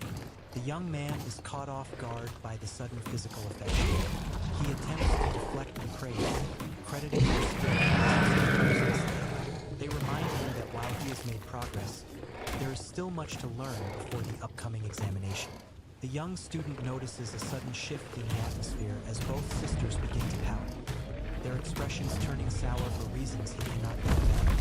Fearing he has offended them, he tentatively asks if he said something wrong. They reveal that they have both been bothered by the same reality in his speech. They lean in with intense focus, demanding that he address them simply as Primula and Viola, rather than using their former titles. He is left flustered as they insist he drop the polite honorifics entirely, wanting a more intimate connection. Hey, you fuckers want to fight underneath the mesh? Okay, fine, be it. I'll munch it through it. He tries to regain his composure, gripping his pen tightly and attempting to solve the magical problems laid out before him. However, his concentration wavers as the sisters remain pressed against his sides, their presence making it nearly impossible for him to focus on the task at hand. He announces that he has finished his task, but the twins are quick to point out a fundamental error in his work, questioning how he could miss something so basic. Despite his apology for the simple mistake, they playfully decide that a punishment is in order, their expressions shifting from academic critique to mischievous intent. Before he can protest, they surround him and insist he accept an intensive form of discipline that involves overwhelming physical proximity, leaving him startled and blushing. Amidst the distraction, he manages to find a practical application for the lesson, realizing that the sensation of their presence could be used as a technique for suppressing magical power. Impressed by his rapid comprehension, they praise his cleverness and decide that such a quick study deserves a reward to follow his punishment. They lean in close once more, offering themselves as the prize. Pokemon community game A wild ducklet appears. Catch it using Poke Catch. Winners revealed in 90s. Their teasing whispers filling the air and clouding his focus. He struggles to maintain his composure, overwhelmed by the adult affection and the realization that in this world, 15-year-olds are already treated as mature individuals. Watching the interaction, Viola reflects on how her sister has transformed from a follower into a proactive woman, surprised by the boldness Primula is now displaying. With a determined gaze, she acknowledges her love for her sister, but firmly declares her arrival for the young man's heart. They were being watched from the shadows, their bold displays of affection not going unnoticed by the household staff. Two maids observe the trio from a distance, whispering about the sheer energy of youth and how the young ladies were becoming far too forward. They noted with a mix of amusement and concern how the three of them seemed to be getting quite close. Meanwhile, in a quiet study far removed from the youthful antics, a woman of high standing is interrupted by a knock at the door. A maid enters, addressing her as Lady Alice, causing the noble woman to look up from her desk with a curious hum. She receives a delivery with a delighted exclamation, her face lighting up as the maid presents a letter. The servant explains that the correspondence has arrived from her daughters, and the noble woman admits that these letters are the highlight of her days while she is away. Pokemon community game Ducklet escaped. No one caught it. Passage of time. The maid remarks on how quickly children prompting the noble woman to reflect on her own daughters, noting that the twins are already 14 and will be enrolled in the Royal Academy the following year. Despite her pride in their growth, a touch of melancholy enters her voice as she admits that the thought of them eventually leaving her side feels a bit lonely. The maid offers a comforting smile, pointing out that the frequency of their letters is a clear sign of how much they love and miss their mother. Upon reading the contents of a letter, her mood shifts from sentimentality to genuine intrigue. She laughs softly, noting the things that become quite interesting in her absence, as she learns of her daughter's recent developments and the blossoming of their first loves. Cedric stands before the grand estate, noting the unusual bustle of the day. As a carriage rattles to a halt, he prepares for an arrival. The door swings open, and a woman of striking elegance steps out, her voice ringing with a cheerful announcement of her return. Seeing her, the twins cry out in delight and rush to greet their mother. He watches from a distance, struck by the woman's radiant presence. She gathers her daughters into a warm embrace, expressing how much she misses them. He realizes he is This looking cock at is Lady fast. Bailey's Rosemary herself. Albert approaches his wife with a gentle welcome, noting that she hasn't changed a bit during her time away. Suddenly, her sharp eyes lock onto him. He feels a jolt of surprise as the focus of the entire group shifts toward his direction. She explains that she has heard much about him through the frequent letters sent by her daughters, describing him as a mysterious young butler. With a playful yet commanding gesture, she points to him, confirming her intuition that he is indeed the rest of the nation. He begins to stammer an apology for his delayed greeting, but she dismisses his concerns with a smile, acknowledging him as the hero who protected her children. Declaring that they must converse through a one-on-one approach, she orders him to abandon his gardening tools immediately. Her playful yet intense gaze suggests she intends to test the hero who saved her daughters with more than just words. Oh, She Jesus! receives a humble defense from Albert, who explains to Cedric that his wife is a woman of intuition and meant no ill intent by her sudden challenge. Cedric listens intently, realizing that appearances can be deceiving in this household. Continuing his explanation, the Marquis notes that as a member of the Rosemary household herself, she possesses formidable strength.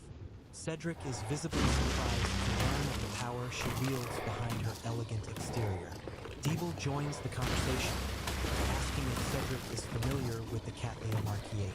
He elaborates that the Rosemary family stands at the pinnacle of magic, and as a direct descendant, Ailes is a master of both physical enhancement and healing arts.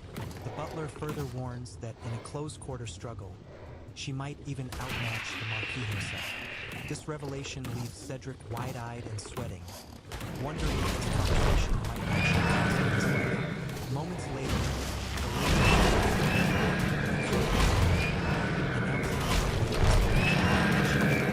the her presence radiating an overwhelming pressure.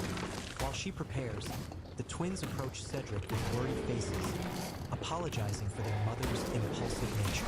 He offers them a reassuring smile, explaining that he understands she simply wishes to test his capabilities.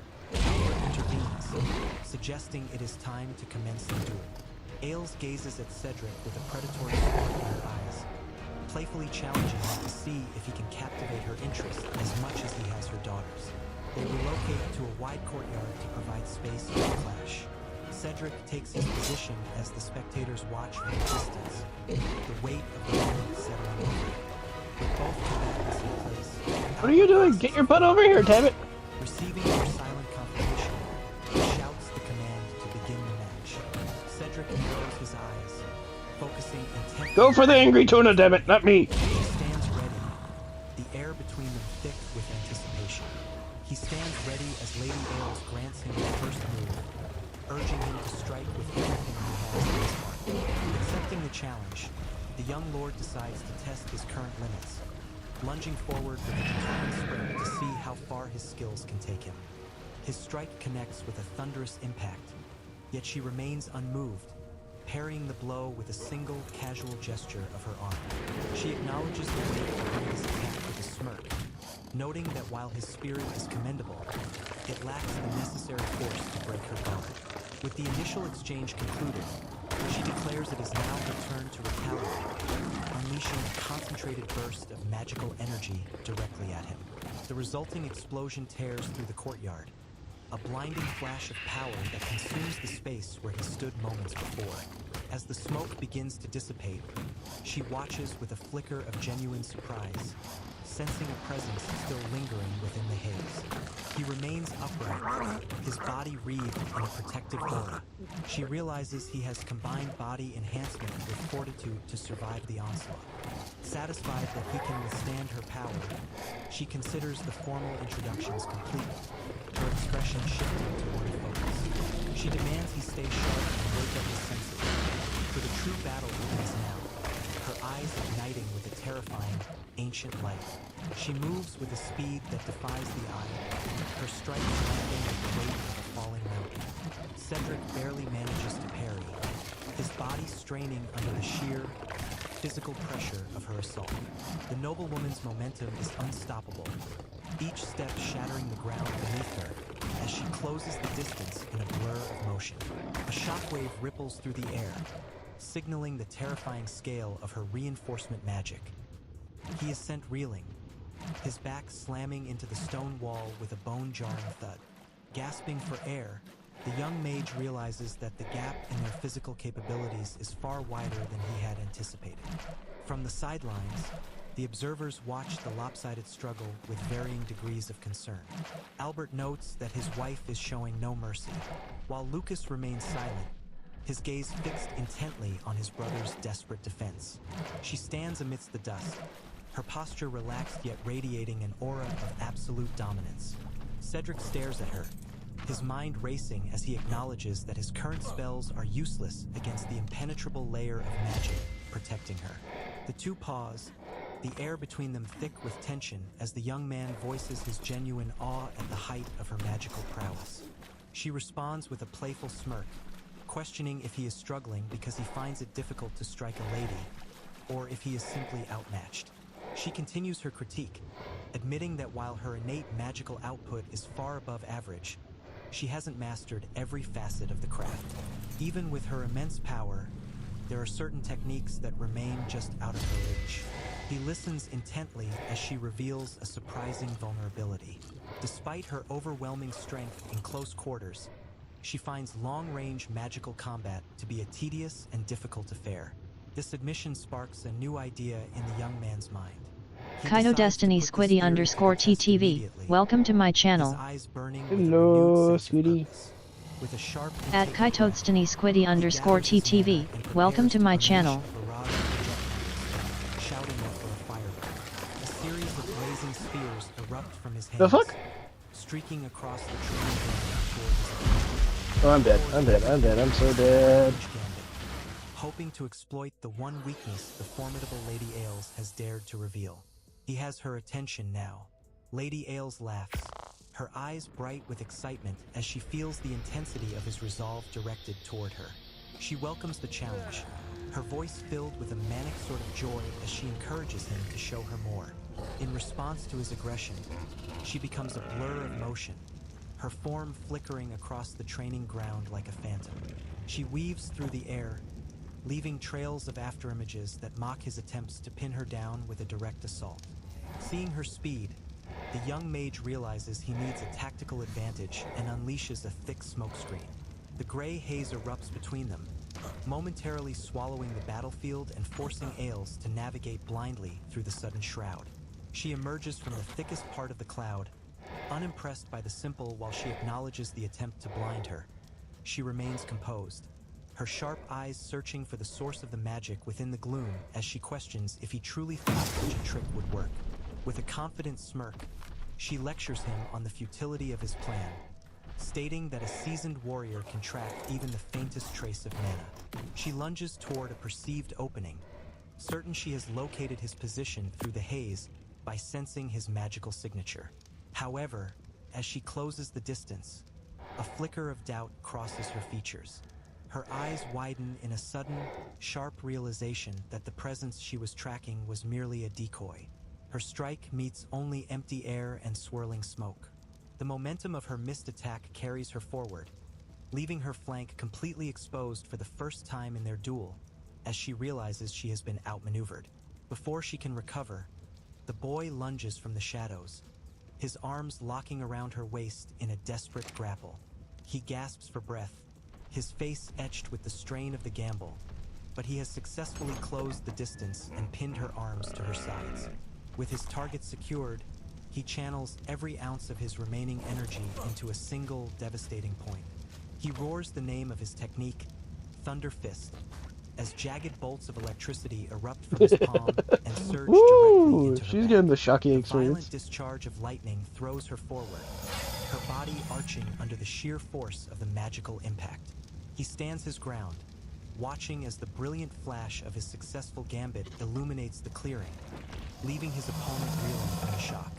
He had successfully executed his gambit, leaving Lady Aelis to piece together this sequence of events.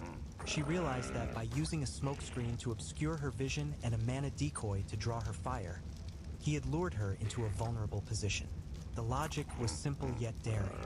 By forcing her to strike at a phantom mana signature, he created a momentary opening in her defenses, a gap born from the very precision of her counterattack.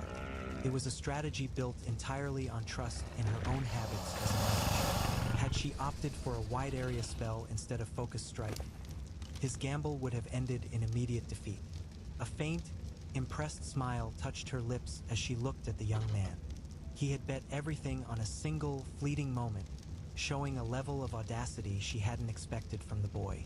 Despite the cleverness of the strike, she remained standing, her composure barely ruffled. She observed that while his mana was nearly depleted, the physical impact of his attack had been largely mitigated by her inherent magical protection. He took a ragged breath, acknowledging the sheer gap in their abilities. Facing a top-tier mage was a different reality entirely, and he felt a grim satisfaction in having pushed her even this far. Suddenly, the heavy silence of the duel was broken by voices calling out to him from the sidelines. The twin sisters were shouting their encouragement, their voices filled with genuine hope as they urged him to keep fighting and not give up. This unexpected support sparked something within him, a shift in his gaze that did not go unnoticed by his opponent. She saw the fading embers of his resolve flare back into a bright, defiant flame. Clenching his fist, he steeled his heart, refusing to let those who believed in him see any sign of weakness. He would not give up, not while their cheers still echoed in the air. He cast aside all deception, his gaze hardening with a singular, focused intent. There would be no more decoys or clever tricks. He would meet her head-on with everything he had left. Seeing that fire in his eyes, she couldn't help but be reminded of her husband in his younger years, a look she had always admired. With a playful yet challenging smile, she opened her arms and invited him to try once more, promising to catch whatever he threw at her.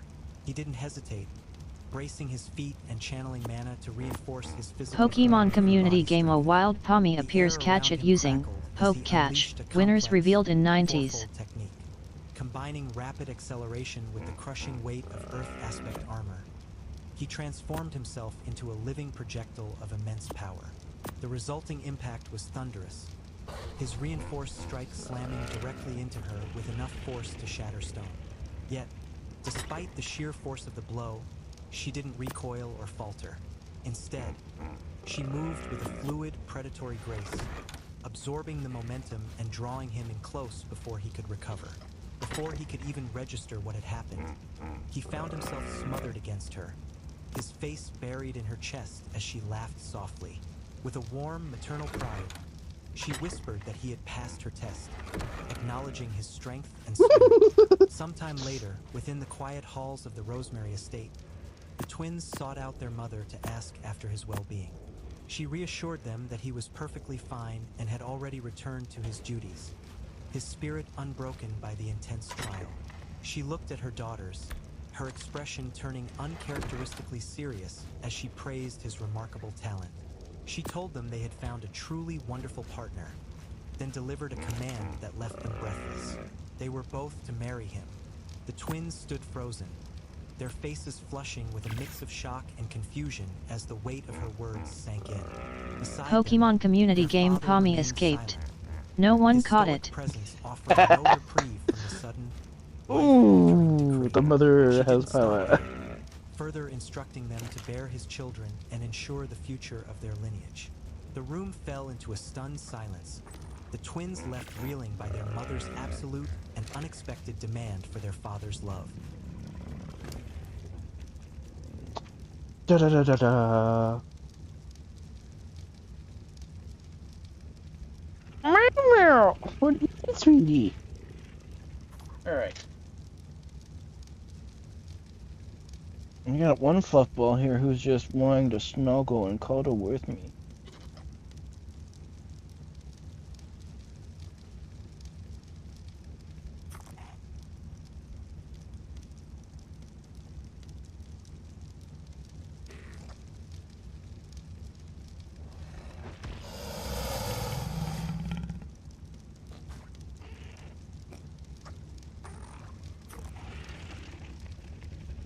What's that blackhead doing on you, Oliver?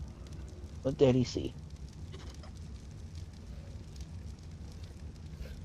I'll make this quick.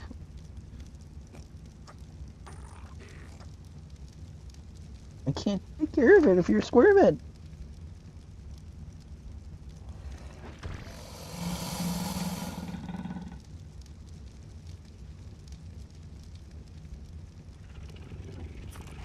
Don't make me get the tweezers. It's going to be a lot worse with that. Okay. Alright. I need to take a bathroom break.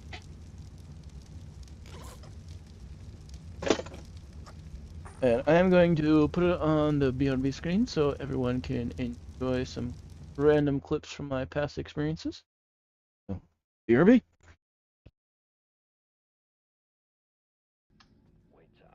I know that feeling, man. I know that feeling.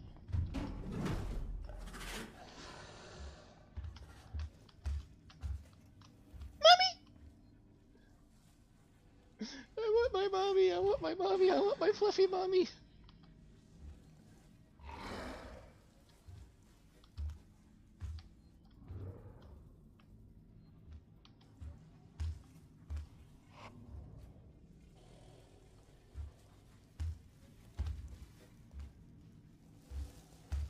Oh yeah.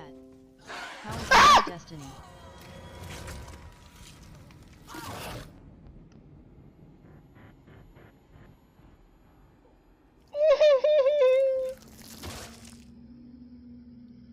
Rib.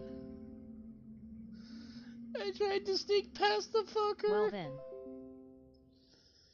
Ah!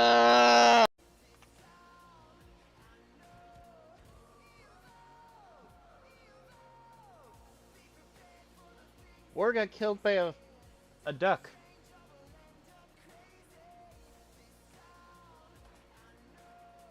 I just died. To a duck.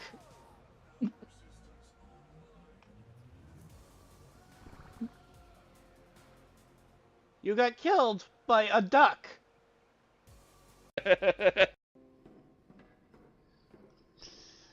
Oh, the ladies and gents be going, woo, for the... I'm a fluffy dragon, bitch.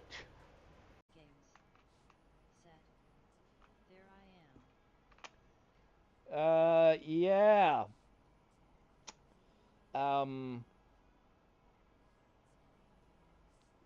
I found you alone.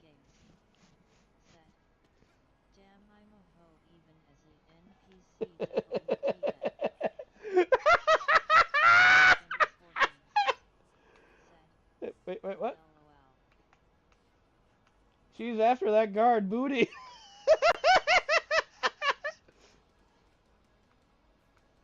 Oh, okay.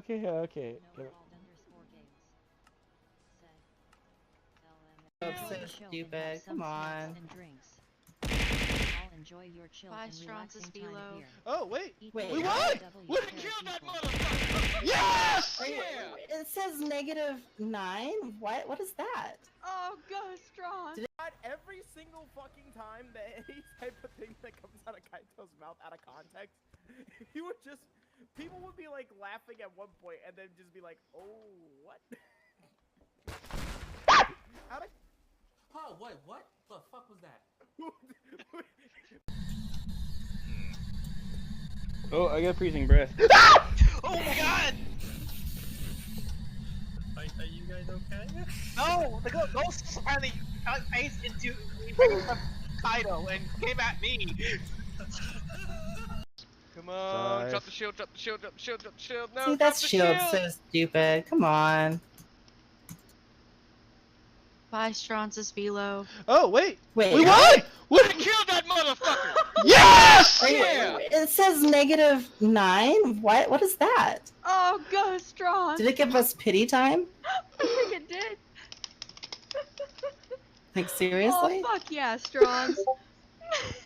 Jeez. And then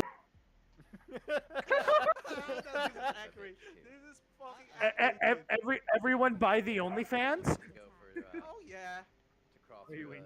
Yes, dead. Oh, I'm sorry. I'm sorry. I'm sorry. I'm sorry. What the hell? What the hell? What the hell? That's gonna get us banned! It's gonna get Kaito!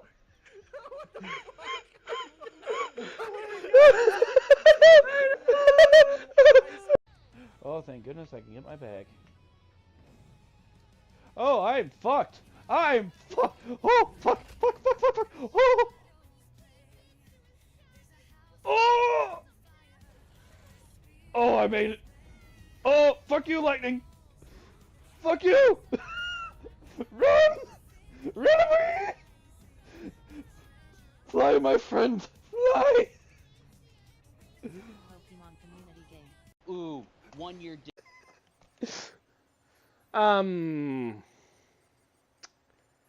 Yeah. Is no one here to see this? Are you guys all blind or something? I mean, look at that cake. Look at that dessert. I'm so dead. I'm just eating a grape. Oh. Want to talk? Oh, okay, fine. Yeah, welcome everyone. Welcome. Playing Alien Isolations. The big freaking alien bitch is here.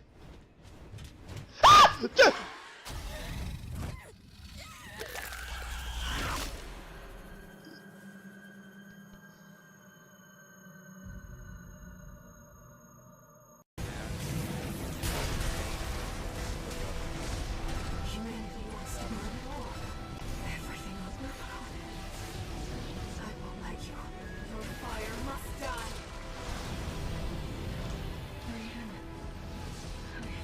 Pokemon community game. Said. Golem escaped. No one caught it. John Asp 5 rigged. Twitch.tv/Flow of Yava. Lazy Waters. Said. Fortnite sounds like an acid trip. Like, how do you explain to someone Master Chief killed John Cena with a 12-gauge shotgun? Yes! Yes! Oh, someone clip that, please. That came out perfect.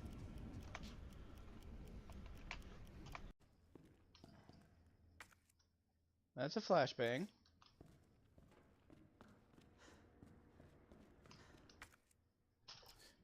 God damn it, Oliver, stop jumping. Ah! Jeez!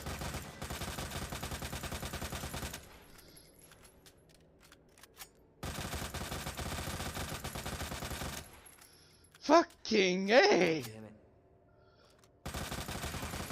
Are you dead too? Anyone else want to not be dead?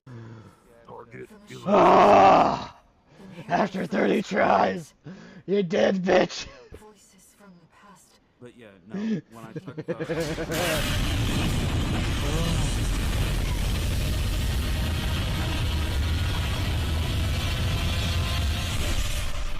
Damn it.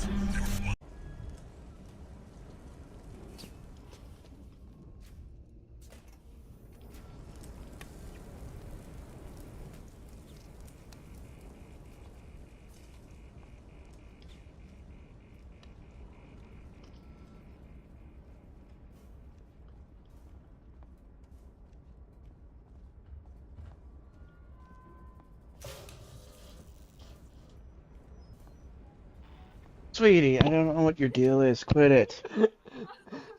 You're a horny kitty. Deal with Oliver. Help to make him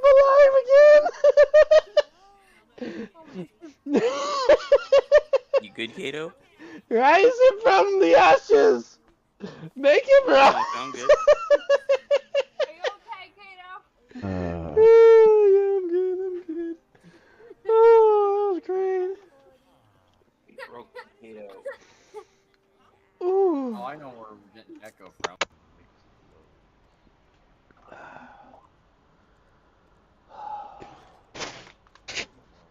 Alright. Oh, let's see. Let me grab some food here real quick, and we'll get back to the action.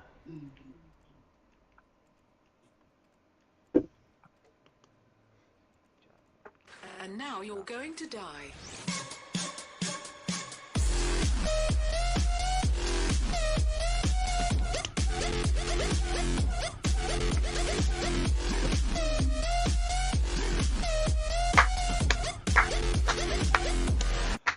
We're all going to die! Oh.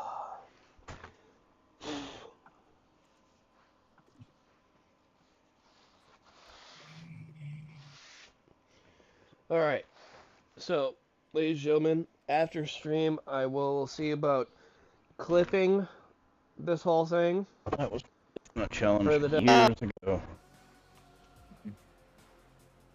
Don't. You're making me laugh. He got killed by a duck!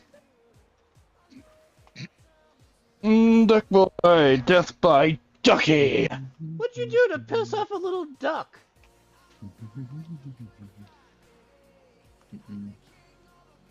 Hesperornis. A little ducky duck. You got killed by a little quacker. I saw the message. It was like, what? Wait, what? LOL. I'm trying not to laugh. I'm trying not to laugh. Laugh, man, laugh! Laugh! Not to laugh.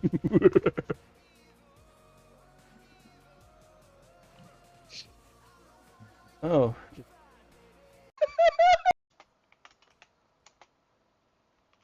That's Kato about to text it out.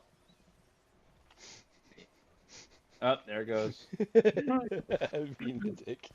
I don't care. I don't care. I did it! I actually fucking did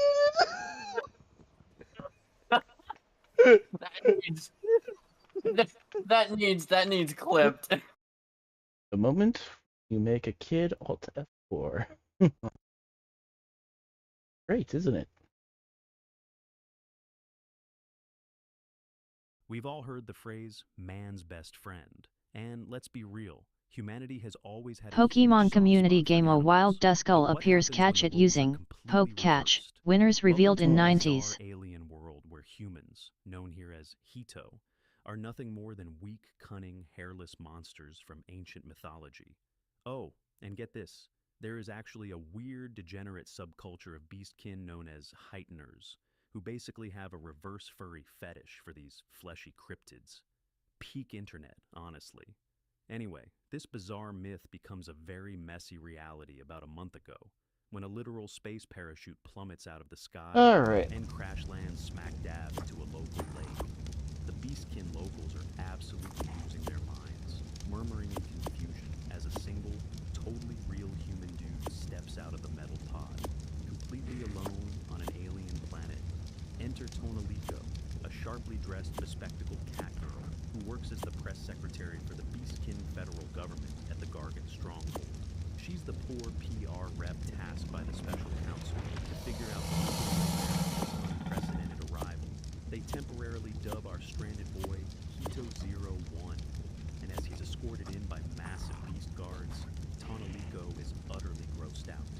To her, his lack of fur defies their entire understanding of biology, making him look like a giant, walking mucus membrane. She legitimately cannot fathom how those weirdo heighteners can stumble. Pokemon community game Duskull escaped. No one caught it. Reluctantly admits he seems rather intelligent. The government immediately kicks off the first round of physical exams, and the scientists are absolutely baffled by his anatomy. You see, while beasts can stand upright, their spines curve heavily as their body size increases. But Kaito 0 Bro stands perfectly straight, flexing a posture that would make a chiropractor weep.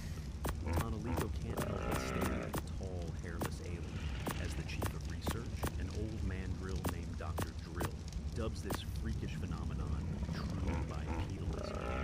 Tonalico immediately gets salty, adjusting her glasses and mentally noting that the term needs correcting, because it implies these kids are somehow physically inferior to humans. But before she can even complain, our boy 01 just casually scoops her up by the armpits, like she's a stray kitten. She starts flailing around, screaming that she didn't ask to be lifted, while Dr. Drill frantically yells at him to put the government official down. Once the chaos settles and Tonalico is safely back on her own 2 feet, the scientists zero in on something else terrifying about the human, his hands.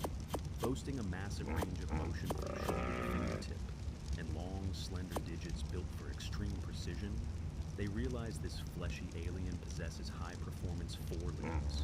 The terrifying realization hits them hard. This mythical, hairless creature isn't just a weird animal. He is capable of handling tools with the exact same deadly skill as they are. To test the Hito's intelligence, the scientists hand our boy a pen, and he immediately gets what it's for, imitating the act of writing. He actually writes down a full-on introduction. My name is Hitoshi Kanashima. I come from Earth. I am an astronaut. But of course, to the beastkin, it's all just nonsensical alien squiggles. Dr. Drill is totally geeking out, thinking he's discovered a unique new language and is dead set on analyzing it, completely overestimating the creature. Meanwhile, our favorite cat girl Tonalico is having absolutely none of it. She thinks the doctor is way too invested in this weird, hairless ape, and she's so over the situation that she just starts repeatedly smacking herself in the face with a pen, prompting a very confused Dr. Drill to ask what in the world she's doing. Having completely short-circuited, she regains her composure and declares her scientific encounter with the Hito's hands victorious, finding them nothing worthy of note. Phew.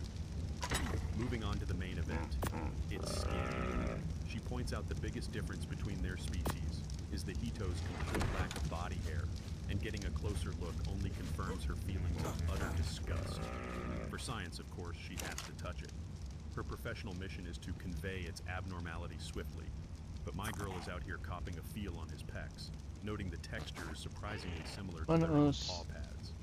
She's so deep in her research, analyzing his body heat, which is warmer than theirs due to the lack of insulating fur, and his surprisingly That would be my new breeding male then. that one of the guards has to awkwardly call out her name. And then, after days of non-stop inspections, our poor press secretary just conks out, completely exhausted, right on his chest. While she's napping, Dr. Drill moves on, proposing a new hypothesis. Chemo evolved from beasts, becoming more upright, which made it easier to regulate body temperature and led to a decrease in body hair. Therefore, the evolutionary reason for a Hito to be both bipedal and hairless would be a biological push to gain a higher functioning, cooler brain. Tonalico snaps awake just in time to hear this, and her brain just short-circuits. Wait a damn minute. She absolutely flips out, yelling, "Doesn't that mean humans are more evolved than us?" Dr. Drill immediately starts panicking, telling her to pipe down before she causes a huge controversy. But it's too late. One of the guards, clearly a man of culture, brings up an old myth. Apparently, if you let a Hito pet you, you'll feel so overwhelmingly good that you might even faint. Is that true? Tonalico shoots them a death glare, disgusted by the very idea. "Don't tell me you all are Hitteners," she scoffs, calling them out for their weird fetish. She declares that Heighteners are non-conformist weirdos, and that there is absolutely no chance, zero, that being pet by such a bizarre creature could ever feel good. And cue the immediate cut to our boy, giving her god-tier chin stretches over an iron knife. She's absolutely letting out full-on NYA and raw purring and tail wagging like her brain has been completely reset to factory settings. A few days later, a totally frazzled and blushy Tonalico presents the final report. The official diagram has the Hito fully clothed to spare the public from any possible negative impacts their bare skin might cause on their emotional well-being. And the best part is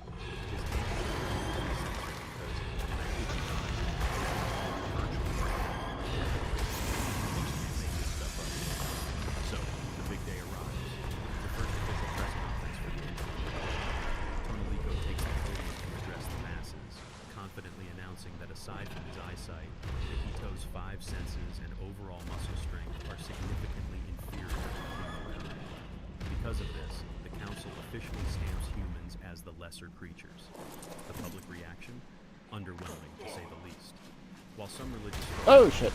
front to God, most are just disappointed.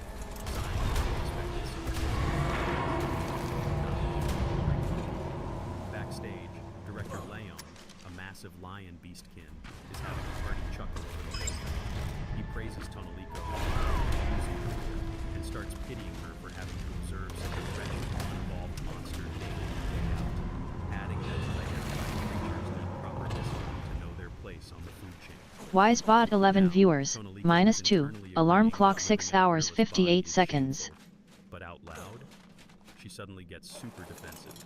She cuts the director off, stating firmly that the Hito is actually exceptionally intelligent, and their daily interactions hold a lot of meaning.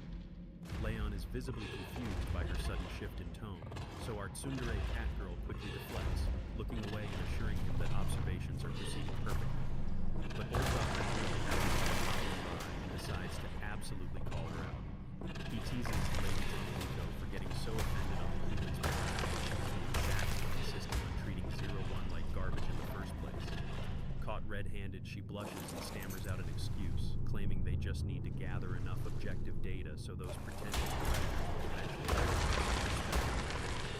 Sure, Tonalico, whatever helps you sleep at night. Cut to 6 days later, and things are massive. The team decides to teach the alien their writing system to bridge the communication gap. And get this, the madman actually learns it. Like, terrifyingly fast. He literally hands Tonalico a piece of paper written in a clumsy chemo alphabet that says, "Hello, Ms. Tonalico. My name is Kaito. Thank you." The inspection team absolutely loses their collective minds. Dr. Drill gets so obsessed with writing back and forth with Hitoshi that he completely abandons his actual job. The staff is running around like headless chickens, pulling books off shelves to teach him grammar and history, but they literally cannot keep up with his learning speed. Tonalico is just sitting there flabbergasted, wondering how this guy can read for hours without even needing glasses. Human built different, I guess. Just 3 days into this pen pal phase, 01, now officially going by Hitoshi, finally answers their biggest question. Where did he come from? He casually drops the bomb that he arrived in a massive spaceship. The idea of living beings capable of space travel is completely absurd, but Tonalico realizes the terrifying truth. If he's not capping, human technology absolutely dwarfs theirs. Her existential crisis is interrupted by Director Leon, who drops by to passive-aggressively ask why her reports are delayed. He reminds her, with a chilling thumbs up, that the public is eagerly waiting to have the monster's powerlessness confirmed sooner rather than later. Yikes. No pressure or anything. The workload is insane, and exactly 6 days after communication begins, Megaraptor. Dr. Drill literally face plants into the floor. Bro was so engrossed in reading Hitoshi's space journals that he completely forgot to sleep and collapsed. With the old man drill out of commission, Tonalico was forced to take on all the on-site administrative duties herself. While Hitoshi still can't physically speak their language, likely due to different vocal cords, he perfectly understands their words, meaning their written communication has reached near perfection. They even keep sending letters to the bedridden Dr. Drill, who is clearly reading some mind-blowing lore. But as the chapter closes, we see Tonalico sitting alone at her desk, pen in hand, looking deadly serious as she thinks to herself. However, I have something to do. As Tonalico feverishly scribbles at her desk, she finally admits the terrifying truth.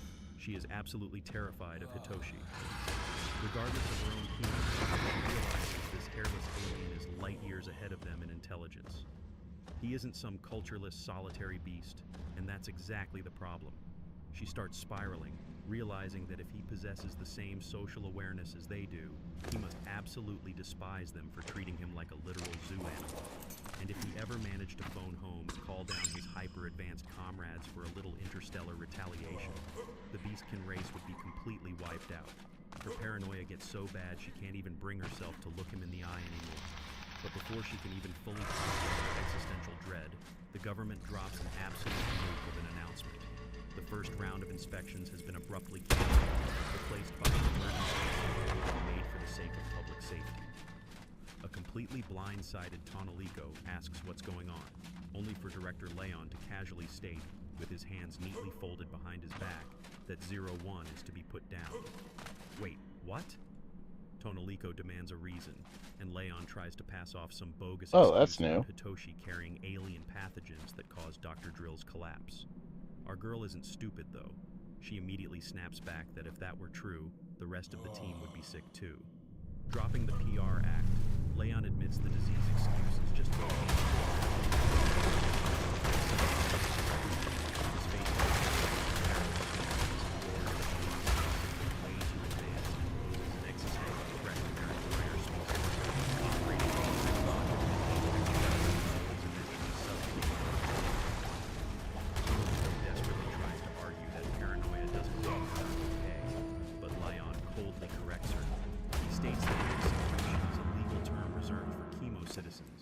Hitoshi, this is merely a disposal, and because they are supposedly a civilized, law-abiding society, they aren't just going to shoot him in the head. No, their dark, twisted goal is to lock him away and buy enough time for the human to slowly die of starvation so they can officially write it off as emaciation. Cut to 4 days later, and Tonalico is absolutely going through it. She's back at her adorable, hobbit hole-looking family home, completely depressed and face planted into a beanbag chair on the floor. Her little sister walks in, nagging her about wrinkling her fancy government suit and jokingly asking if she's become a degenerate pit owner now. But Tonalico just groans, completely dead inside. That is, until her sister casually mentions that a forwarded letter arrived from her office from some guy named Hitoshi. Tonalico practically breaks the sound barrier, snatching the envelope. As she reads it, we hear Hitoshi's calm, gentle voice through the text. The poor guy had somehow sensed that the observations were suspiciously winding down and knew his time might be up before the letter even reached her hands. He wanted to leave her and the doctor with the truth about his mission. He explains that his journey was to explore uncharted regions of space, because humanity had theoretically proven the existence of a mirror planet, a twin Earth beyond anything previously observed. He essentially sacrificed his entire life, knowing it was long by the time he awoke from his cryogenic sleep, all in the sleep of finding a world that might not even exist. As he sat alone in his room, completely unaware of his impending execution, he confessed that he had fully accepted the most likely outcome of his one-way trip. Pokemon community game A Wild Happiny appears catch it using Poke Catch, winners revealed in 90s. Through his written words, we see him looking out the window, tears streaming down his face as he realizes there were actually people waiting for him. He writes that he will never forget the pure joy he felt when their towns came into view, because the Beastkin taught him that humanity wasn't alone in this massive universe. Despite the vast distance, they actually had neighbors out there. Meanwhile, Dr. Drill is recovering in bed, reading his own personalized letter where Hitoshi essentially confesses his deep, unconditional love for his new friends, prompting the old man to proudly and hilariously declare himself a certified empath. Bro literally just admitted to being a furry. Hitoshi signs off his letter by saying that no matter what happens to him from here on out, he is truly proud to have met them all. Back in her room, Tonalico reads the final line. This concludes my look behind the curtain. That is the absolute breaking point for our super cat girl. The fear and paranoia completely vanish, replaced by unadulterated determination. She jumps up, snatches her coat, and absolutely bolts out the front door, leaving her sister completely bewildered. We then cut straight to the climax, the final, globally broadcasted press conference regarding the human. But Tonalico isn't standing at that podium. Pokemon community game Happiny escaped. No one caught it. Speaking simply as Tonalico, a desperate to save her human friend. Taking a massive breath, she drops an absolute nuke on the entire population, exposing that Hitoshi is currently being held captive in a dark room and deliberately starved to death under Director Leon's strict orders. We see a quick flash of Leon absolutely losing his mind backstage, screaming that she's an imbecile, but Tonalico refuses to back down. She preaches to the masses, her voice breaking as she reminds them that Hitoshi is completely alone, stranded with no way home, having risked his very life on a one-way trip just to find a new world. And despite being treated like a literal lab rat since day one, he never once complained.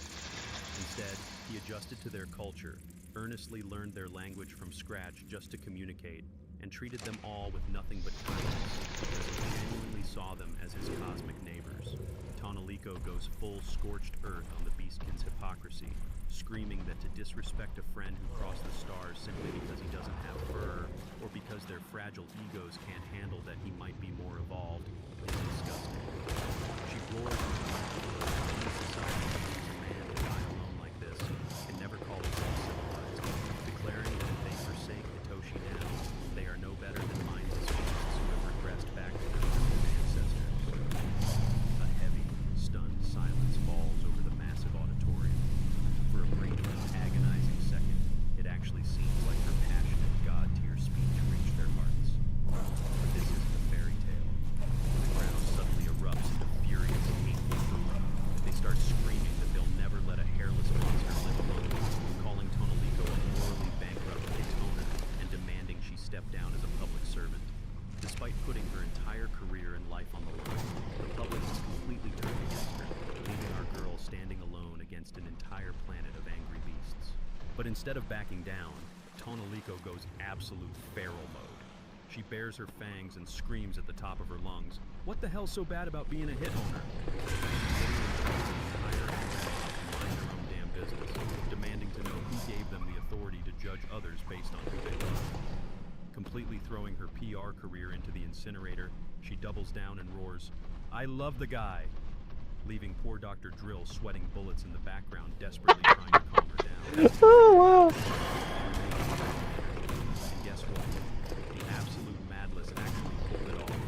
Cut back to the holding facility, and the heavy door to the dark cell finally swings open. Instead, he stammers nervously, respectfully asking Mr. Hitoshi Kaneshima to please step out. Dr. Drill is waiting in the hallway, praising our boy's sheer resilience for still being able to walk after being deliberately starved, promising him ample time to recover before they get him fitted for some proper formal attire. Fast forward a bit, and we get this glorious, triumphant shot. Hitoshi, suited back up in his official astronaut gear looking fresh as hell, stands before the highest-ranking Beastkin officials. A government representative formally addresses him as Sir, declaring that the Commonwealth temporarily recognizes him as an official diplomat of the planet Earth, granting him indefinite permission to remain within their borders. A narration box beautifully wraps up the legal side of things, stating that the government has officially reclassified Kaito as an ape-like mammal, granting him full equality under the law and ensuring he will never again be subjected to such horrific disrespect. We see Hitoshi giving Tonalico a deep emotional bow for literally saving his life against an entire planet. As the two of them take a peaceful walk through a park, Tonalico smiles warmly, The fuck is telling that? him that they'll be working together from here on out. The narration drops one final scientific summary about humans, noting our hairlessness, true bipedal posture, and high Graphic intelligence, issue? while reminding the audience that due to completely different vocal cords, humans have extreme trouble producing chemo sounds. But just as you think the chapter is over, Hitoshi suddenly stops. Struggling against his own biology, he actually vocalizes her name, clumsily saying, "Tonalico?" She whips around, completely stunned, as our boy hits her with the most precious, warm smile and simply says, "Thank you." The absolute Chad literally forced himself to speak an alien language just to personally thank his savior. Dr. Drill's final journal entry concludes that humans are truly their evolutionary companions from a far-off world, while Tonalico completely short-circuits, covering her furiously blushing face and letting out a muffled squeal.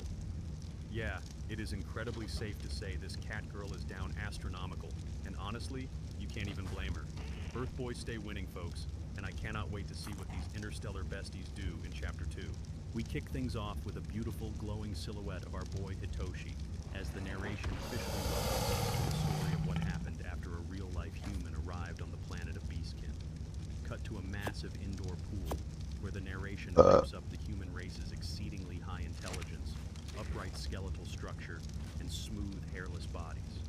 Hitoshi is gliding through the water like a majestic, fleshy dolphin, and when he emerges at the edge of the pool rocking a pair of goggles and absolutely shredded abs, the Beastkin crowd is left completely speechless. Tonalico dramatically presents him to the audience as a miraculous being from fairy tales made real, and the area immediately turns into a red carpet event with flashbulbs. The dog is looking pissed.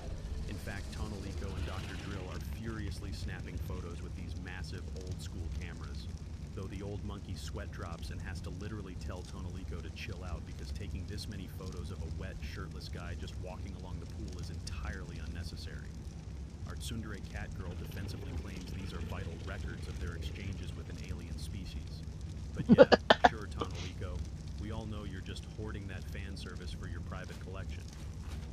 Meanwhile, Hitoshi just flashes a peace sign for the cameras, his skin glistening with pool water, causing the Beastkin in the stands to hilariously cope by calling him gross, while literally unable to look away. Following this glorious swimsuit episode, we get a gorgeous shot of a bustling steampunk-style Kimo City as our main trio rides a train back from the testing facility.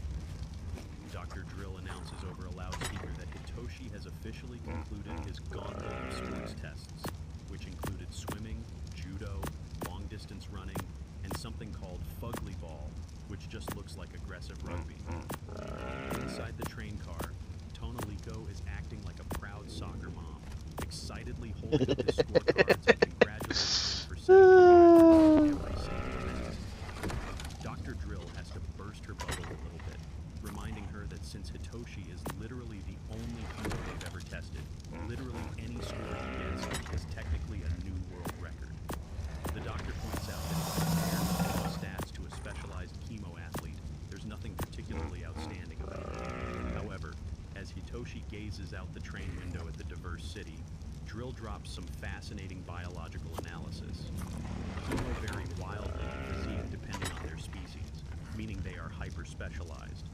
While a Beastkin might be an absolute god in their specific area of expertise, they will completely fail at anything outside of it. Hitoshi, on the other hand, is the ultimate jack of all trades. He completed every single event to a high standard, proving that a human body is built with the dexterity and flexibility to perform any action flawlessly. Tonalico's brain immediately goes to the gutter, adjusting her glasses as she deduces that if they invented a decathlon involving running, throwing, swimming, and petting, Hitoshi would be the undisputed, peerless world champion. My girl is down astronomically bad. But before she can fantasize any further, Hitoshi holds up his notepad, hitting them with a massive philosophical question. How did chemo society come to be made up of so many different species? Dr. Drill realizes that what is totally normal to them would be completely unnatural on Earth, and decides it's time for a massive lore drop. He explains that their evolutionary path actually started out very similar to humans. They grew larger brains as they evolved to walk on two legs, freeing up their forelimbs to use tools and secure food efficiently. But here's the insane twist that makes their world completely different from Earth. On this planet,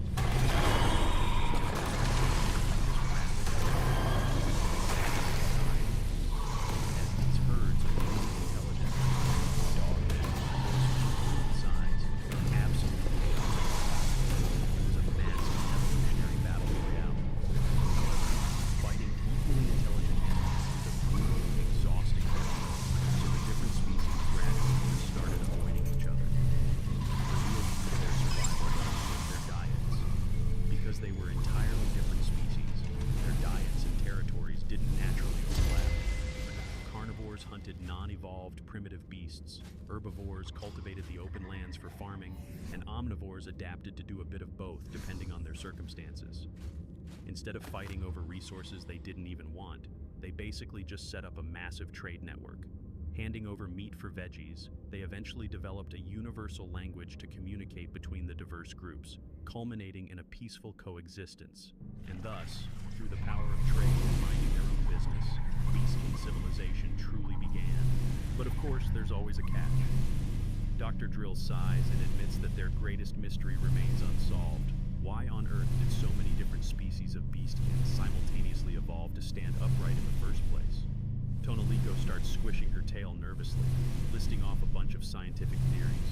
Maybe climate change warmed the ground, or tree-dwelling species evolved to return to the dirt, or perhaps an apex predator forced them to evolve to survive.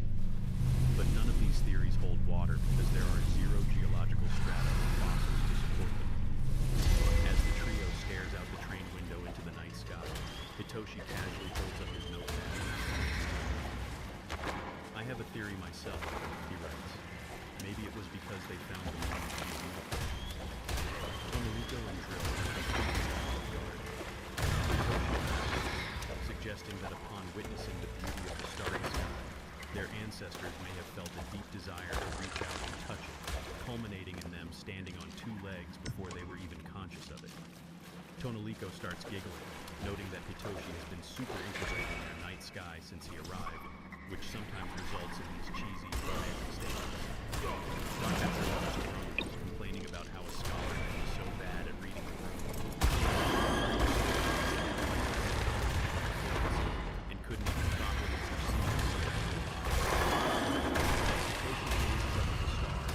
the narration reveals that his motor function survey and the government's official observation period are officially complete.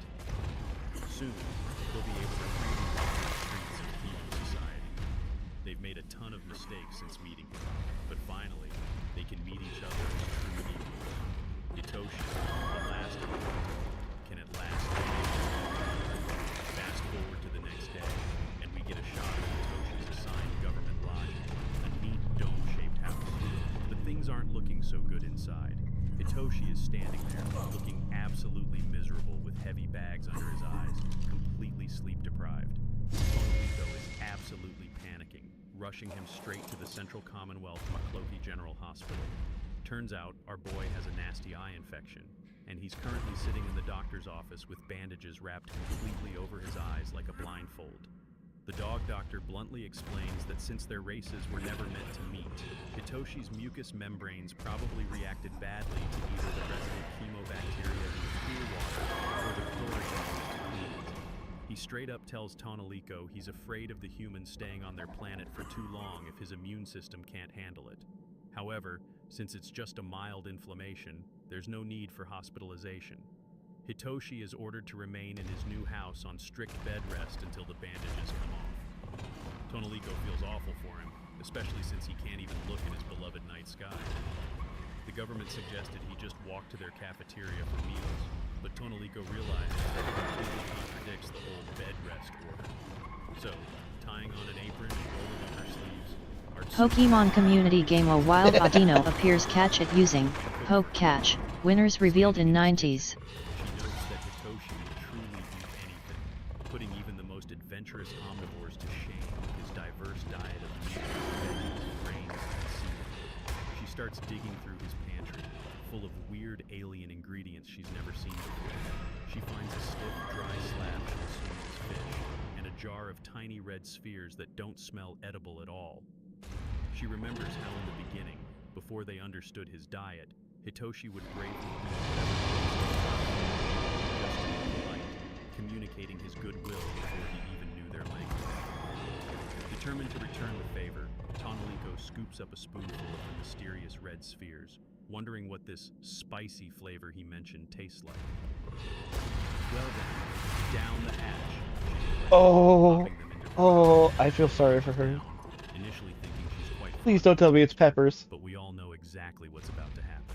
And as literally every single person with a functioning brain could have predicted, our girl Tonalico just mainlined a spoonful of what was likely pure, unadulterated chili flakes. Cut to the very next scene. She's laid out flat in a hospital bed at Central Commonwealth Makloki General, looking like she's just returned from the 9th circle of hell. She groans to her little sister that she has witnessed the fires of hell, and that it's going to take a long, long time to purge Pokemon community game Audino escaped. No one caught it. Dr. Drill arrives to visit, and he is not amused. He scolds her for being so reckless, pointing out how much she's worried poor Hitoshi with her stunt. Still recovering, Tonaliko can't wrap her head around it, moaning that it felt like she was swallowing literal flames, and that a human's ability to digest that stuff is absolutely incredible.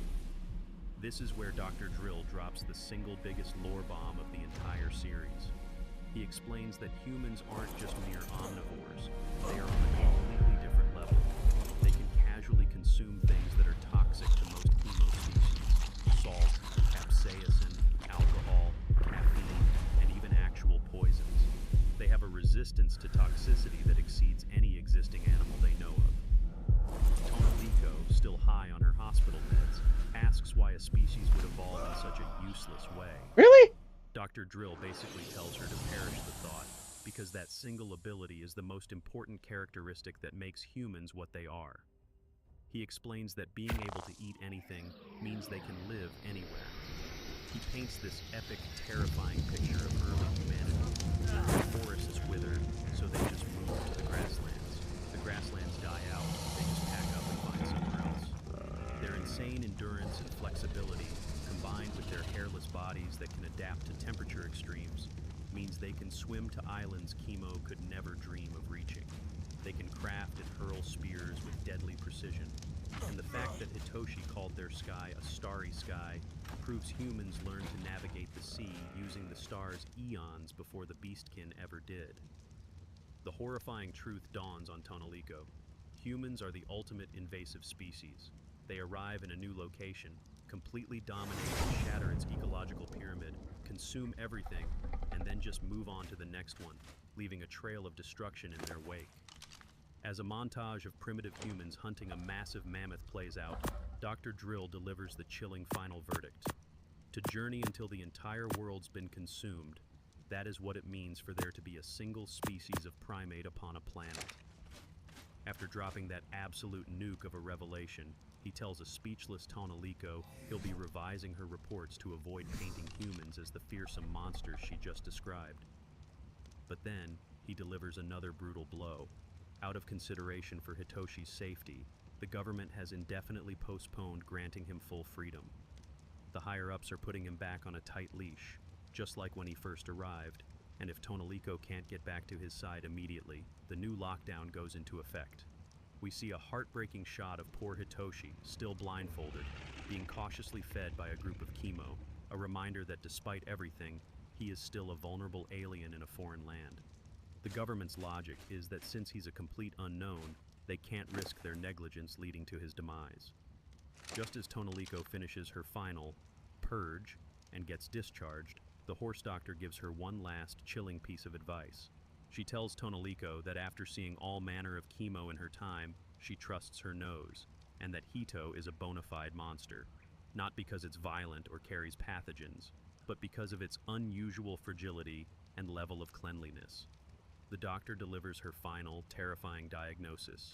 A Hito is a creature that can only be healthy in an environment that excludes all other species. In other words, humans are biologically incapable of truly living on their planet. After getting that terrifying reality check from the horse doctor, Tonaliko is left reeling in her hospital bed, but she immediately checks herself, dismissing the doctor's grim diagnosis as a personal, prejudiced opinion. After all, they don't have enough information yet to understand the Hito's ecology. More importantly, she admits she has no room to judge, since she acted the exact same way when she first met Hitoshi. She realizes that even with the government's official friendly stance, plenty of other chemo out there must feel that same primal fear of the unknown. Just as she's spiraling into an existential crisis, a cheerful cat nurse bursts in with incredible news. A gift has arrived from the Hito. It appears to be food, already safely inspected, and it smells absolutely incredible. It even came with a letter, which her little sister finds amazing, still impressed that the alien can actually write. Tonaliko, still feeling sick, opens the letter. In it, Hitoshi, the absolute gigachad, is apologizing to her for what happened, admitting he should have explained more clearly how toxic some of his ingredients could be to chemo. He explains that while their ecosystem is different from Earth's, There are enough similar ingredients that he's been experimenting with them, trying to find a way to recreate his home dishes so the people here could try them. To help her feel better, he made her a simple porridge with ingredients that are safe for cats to eat, using dried fish and a savory bone broth to season the grains. He sweetly adds that he heard Kimo emphasize their sense of smell over taste, so he focused on making something with an appealing aroma. The moment Tonalico takes a single bite, the pure, unadulterated kindness of this gesture completely breaks her, and she just starts weeping. And folks, the aroma of this god-tier human cooking literally starts a riot in the hospital. Other patients and nurses are captivated by the wonderful smell. We see the entire ward descend into chaos. Other patients yell for just a tiny little bite. But while his food is bringing joy and chaos to the hospital, we get this heartbreaking shot of gazing out his lonely window at the illuminated town he can't be a part of. The narration hits you right in the feels, lamenting how this brave soul traveled an unimaginable distance across space, prepared for the worst, only to finally arrive on their planet and be met with disgust and isolation, viewed as nothing more than a mysterious creature. It hurts too much to think about.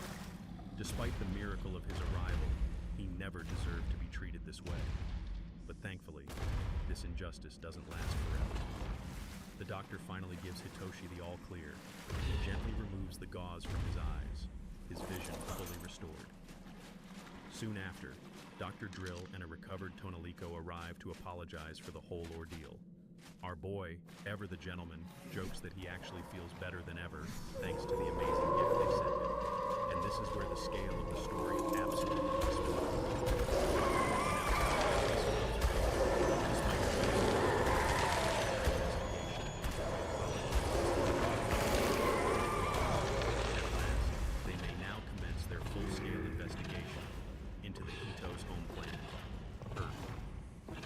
To a massive roundtable meeting with Kimo of all shapes and sizes, gathered with one single goal, to find a way for Hitoshi to exist on their planet without ever having to be locked up again. It is a frightening thing to not know the true nature of another, but they realize that the better they can understand the Hito, the less reason they will have to hold him at arm's length. After the initial greetings are out of the way, Dr. Drill, in a wonderfully thoughtful gesture, leads the group outside just as the sun sets, revealing a perfect,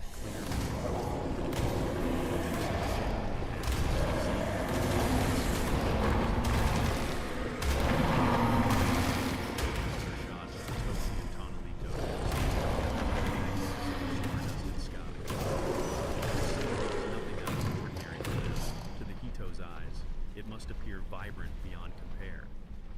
As Hitoshi comments on the moon's beauty with a satisfied look, Tonalico thinks to herself, if this simple view can be our gift to him, then I am happy. Alright, so you thought our boy Hitoshi finally got his happily ever after? Psych! The peace was short-lived because the xenophobic branch of the Kimo government is officially on the warpath. We open on a government assembly where the members look like they just smelled something foul, as Director Leon from the Safety Committee goes on an absolutely unhinged, racist tirade.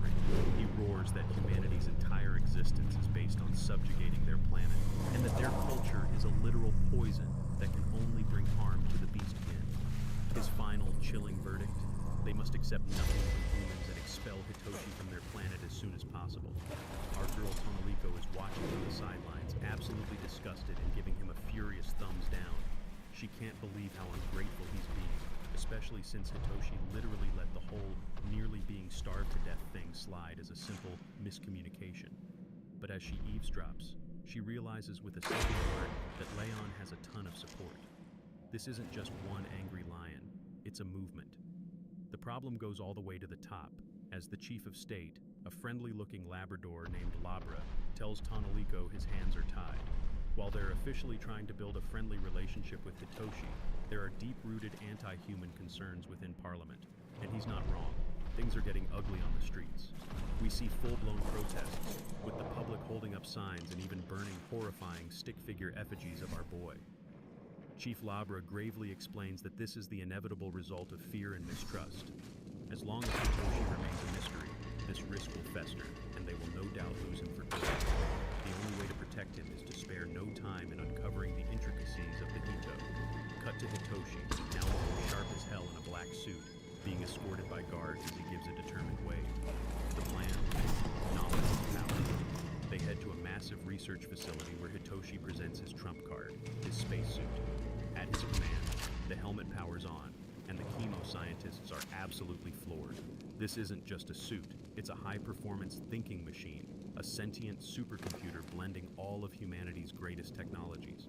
This machine has stockpiled within it the immense knowledge of 100 libraries, and as a symbol of friendship, Hitoshi has agreed to show them a piece of it. As the helmet activates with a soft click, gently bopping a curious little elephant dude in a suit in the process, it begins projecting a jaw-dropping holographic slideshow of Earth. The pyramids of Giza, the Eiffel Tower, sprawling futuristic cityscapes, and bustling highways filled with them, leaving the chemo delegation completely speechless. Their minds are collectively blown by the impossibly tall buildings, the sheer number of Hito, and the strange, beautiful music playing in the background. Tonalico realizes this is it. All the information about human society, their technology, their lifestyles, everything her government desperately needs to build trust. There's just one tiny problem. With all this new information being blasted at them, Hitoshi is getting absolutely swarmed by a mob of curious chemo, all pointing and asking, "What's that? And what's this called?" The only way he can explain any of it is through writing, which is way too slow to handle this level of information overload. But just as the chaos hits its peak and Tonalico is about to be trampled, Hitoshi makes a move. He grabs her, pulling her into a protective embrace as she flails in confusion. He furiously scribbles on his notepad, revealing the absolute game-changer of the plan. The time has finally come. We're not going to be able to play around together as much from here on out. We must learn the alien language spoken by the Hito. The script has officially been flipped, and class is now in session. So, after that absolute bombshell of a reveal that humans are basically a super-invasive species, the chemo have decided that the only way to avoid another xenophobic meltdown is to learn as much as they can about Hitoshi's world. To tackle this insane linguistic challenge, they call in the big guns, Professor Phoenix, a dapper-looking Fenix fox who is a literal speech linguist, rocking some absolutely massive ears. He expresses a great interest in this unknown alien language and agrees to help. And this dude is no joke. To demonstrate his skills, he sits down at a piano and starts perfectly replicating the sounds of other chemo, proving he has perfect pitch. The team is confident that if anyone can transcribe Hitoshi's impossible pronunciations, it's him. But as one of the guards points out, their previous observations showed that Hito can only produce sounds within a very narrow vocal range, making it incredibly difficult for them to learn the chemo language. Tonalico, however, comes I'd be very interested to find out if I could tame this. while their language is too difficult for a Hito to reproduce, it's theoretically possible for them to speak the Hito language instead. So, for their very first lesson, they ask Hitoshi to start with something simple, a children's fairy tale. Hitoshi begins to speak, narrating the classic Japanese story, The Tale of the Bamboo Cutter. And the reaction from the chemo is... Pokemon community game A Wild Palafin, 0, appears catch it using, Poke Catch, winners revealed in 90s. To them, it doesn't sound like a language at all. It sounds like music. In fact, they realize that the strange music they heard in the holographic slideshow of Earth was just the sound of humans talking. Tonalico even gets up close and personal, placing her hand on Hitoshi's throat and exclaiming that it's vibrating like he has an instrument crammed down there. The scientific breakdown is fascinating. While humans have a much narrower vocal range than animals, they compensate by being able to move their throats and mouths in incredibly complex ways, adding a range of tones and intonations that are far beyond what we can achieve. Even our perfect pitch professor is struggling, slamming the piano keys in frustration, as he's completely unable to comprehend, let alone transcribe, the story about a princess being born from a bamboo stalk and leaving her family to live on the moon. The first attempt is a total failure. The drill suggests they just stick to written communication to avoid misunderstandings. Tonalico seems to sadly agree, admitting there's no need to put so much emphasis on learning his language. But later, she reveals her true, heartbreaking motivation. She admits that when she was viewing the depictions of human civilization, she felt an immense sense of solitude. The unfamiliar words, the strange towns.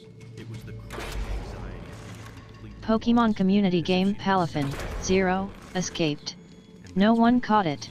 She realized it was a pang of guilt. This is how Hitoshi must feel every single day, surrounded by all of them, constantly hearing a language he can't understand. She realizes that while writing is functional, there are certain feelings of kindness and friendship that can only be truly conveyed through the warmth of the voice. Learning his language, she feels, would be an incredible way to pay him back for all his efforts in learning theirs. Her raw, heartfelt plea completely shatters the group's despair. Dr. Drill and Professor Phoenix are admitting they're embarrassed for making excuses and shying away from a new friend. Inspired by her words, the entire room erupts with volunteers, with everyone from guards to scientists shouting, "I'll try too!" And just like that, the Chemo have united with a brand new, seemingly impossible mission, to learn the language of their world. Yep, cannot team them. So, Okay. the Chemo have officially committed to learning the human language. This suggests that since they can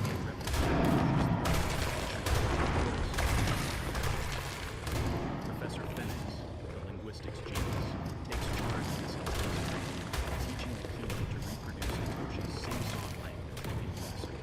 They even realize it's important to stand at its height, leading to some how the Chemo awkwardly walk into the school place.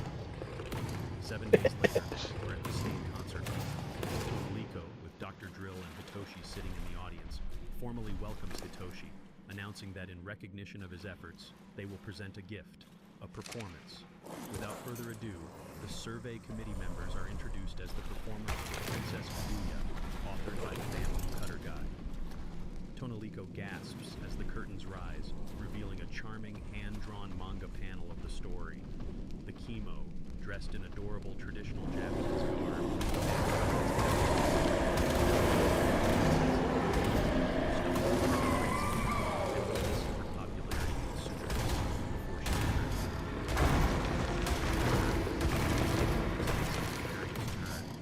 Instead of Princess Kaguya, they show a cute little cat girl in the bamboo. The suitors are drawn with hearts in their eyes. The scene where Kaguya has to leave is genuinely sad, but then it gets weird. They portray the Emperor launching Kaguya to the moon with a giant cannon, complete with an enthusiastic "heck yeah" from the performers, leaving Tonoliko completely flabbergasted. The performance goes completely off the rails. Tonoliko is horrified, dropping her glasses and spitting up a hairball, a speech bubble saying HNCK. She's in utter disbelief, realizing that despite all their Hey, it was a good try. It was efforts, really they good. get to the story, and they clearly messed up some of the contents. The other performers are crashing into each other, props are breaking, and chaos erupts on stage. Tonoliko sinks to her knees, utterly crushed. She thought she had finally found a way to truly pay Hitoshi back for everything he's done for her, but it's an embarrassing, spectacular failure. The Chemo and the audience are silent, the only sound a strange, dry popping. But then, Hitoshi starts to clap. A slow, steady, appreciative clap, soon joined by Dr. Drill, filling the concert hall. After the performance, Hitoshi expresses his deep gratitude through both writing and speaking as much as he is able.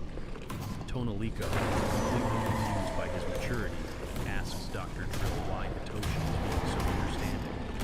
Dr. Drill, with rare humor, explains that from Hitoshi's perspective, his planet is likely already gone, and his journey has already exceeded its lifespan. No one remains who could ever speak his native tongue with him again. The very language he grew up with will die alongside him. Drill can't imagine the level of solitude and pressure he then tells Tonoliko that even if it was a small, muddled piece of land, they have managed to take some Run! Fight back! His voice, once doomed to failure, has found a place on their heart. As a cute, chemo-fied version of Princess Kaguya soars to the moon, Tonoliko looks at the starry sky, pondering. She wonders what Princess Kaguya would have thought had her friends managed to follow her to the moon. Oh, that's a cute She then story. thinks to herself, if our absurd actions have truly managed to connect us to something greater, then I believe this research will have been an incredible success. The final panel, with Hitoshi and Tonoliko looking up at the sky, signifies a profound understanding and acceptance not just of Hitoshi, but of the connection between two vastly different worlds. We open on a tranquil farm, where a hard-working horseboy named Stalio is expertly hauling bales of hay. His parents cheer him on, telling him he'll make a great courier someday, and to forget about those pesky grades, because who needs counting when you got muscles? They proudly declare that no one hauls stuff like them, scoffing at those trains or whatever that just leave cargo everywhere. Stalio then heads off to school, passing other chemo kids who are asking if he finished his homework. He of course hasn't, and declares that he doesn't want to be a boring train conductor anyway. Other kids jump in, complaining that it's unfair if only one person pulls ahead, and that studying's just a big ol' waste of time. This scene perfectly sets up the conservative, anti-intellectual vibe of this particular chemo community. Suddenly, a panicked teacher runs in, holding a flyer with a crude drawing of a human. "Today, we have an emergency. A Hito is coming to our school." The kids scream, "What?" in unison. Meanwhile, back at Chief Labra's residence, Tonoliko is giving an update on the interspecies exchange. She admits progress on understanding Hito language has been slow, but she feels it's working. Chief Labra acknowledges it's an ambitious but wonderful project, and he fully supports it. We then see Hitoshi and Dr. Drill in a meeting, with Hitoshi carefully choosing his words when explaining human idioms like a wolf in sheep's clothing. This is where Tonoliko realizes that Hitoshi, despite being friendly, is always burdened with the task of representing his entire civilization, carefully choosing his words so as not to inflame tensions. He's a civilian, not a diplomat, and shouldn't have to bear such a heavy political burden. She then gets a brilliant idea, pointing to the Central Western Forest District's Panda Elementary School, a truly adorable-looking panda-shaped building. And so, Hitoshi pays a visit to a chemo elementary school, but it does not go smoothly. The horseboy Stalio, still riding that anti-intellectual high, immediately rushes Hitoshi, grabbing his head and yelling, "You little brats, can't even put up a fight." He dismisses humans as so weak and completely lacking in courtesy. Another kid gets in Hitoshi's personal space, rubbing his hand on Hitoshi's bare arm and warning Stalio not to let his guard down, because touching Hito's skin makes you a Hitoner, and already got everyone in the government. Tonoliko quickly steps in, reprimanding the unruly children and telling them to return to their seats, reminding them that Hitoshi can't do anything to them.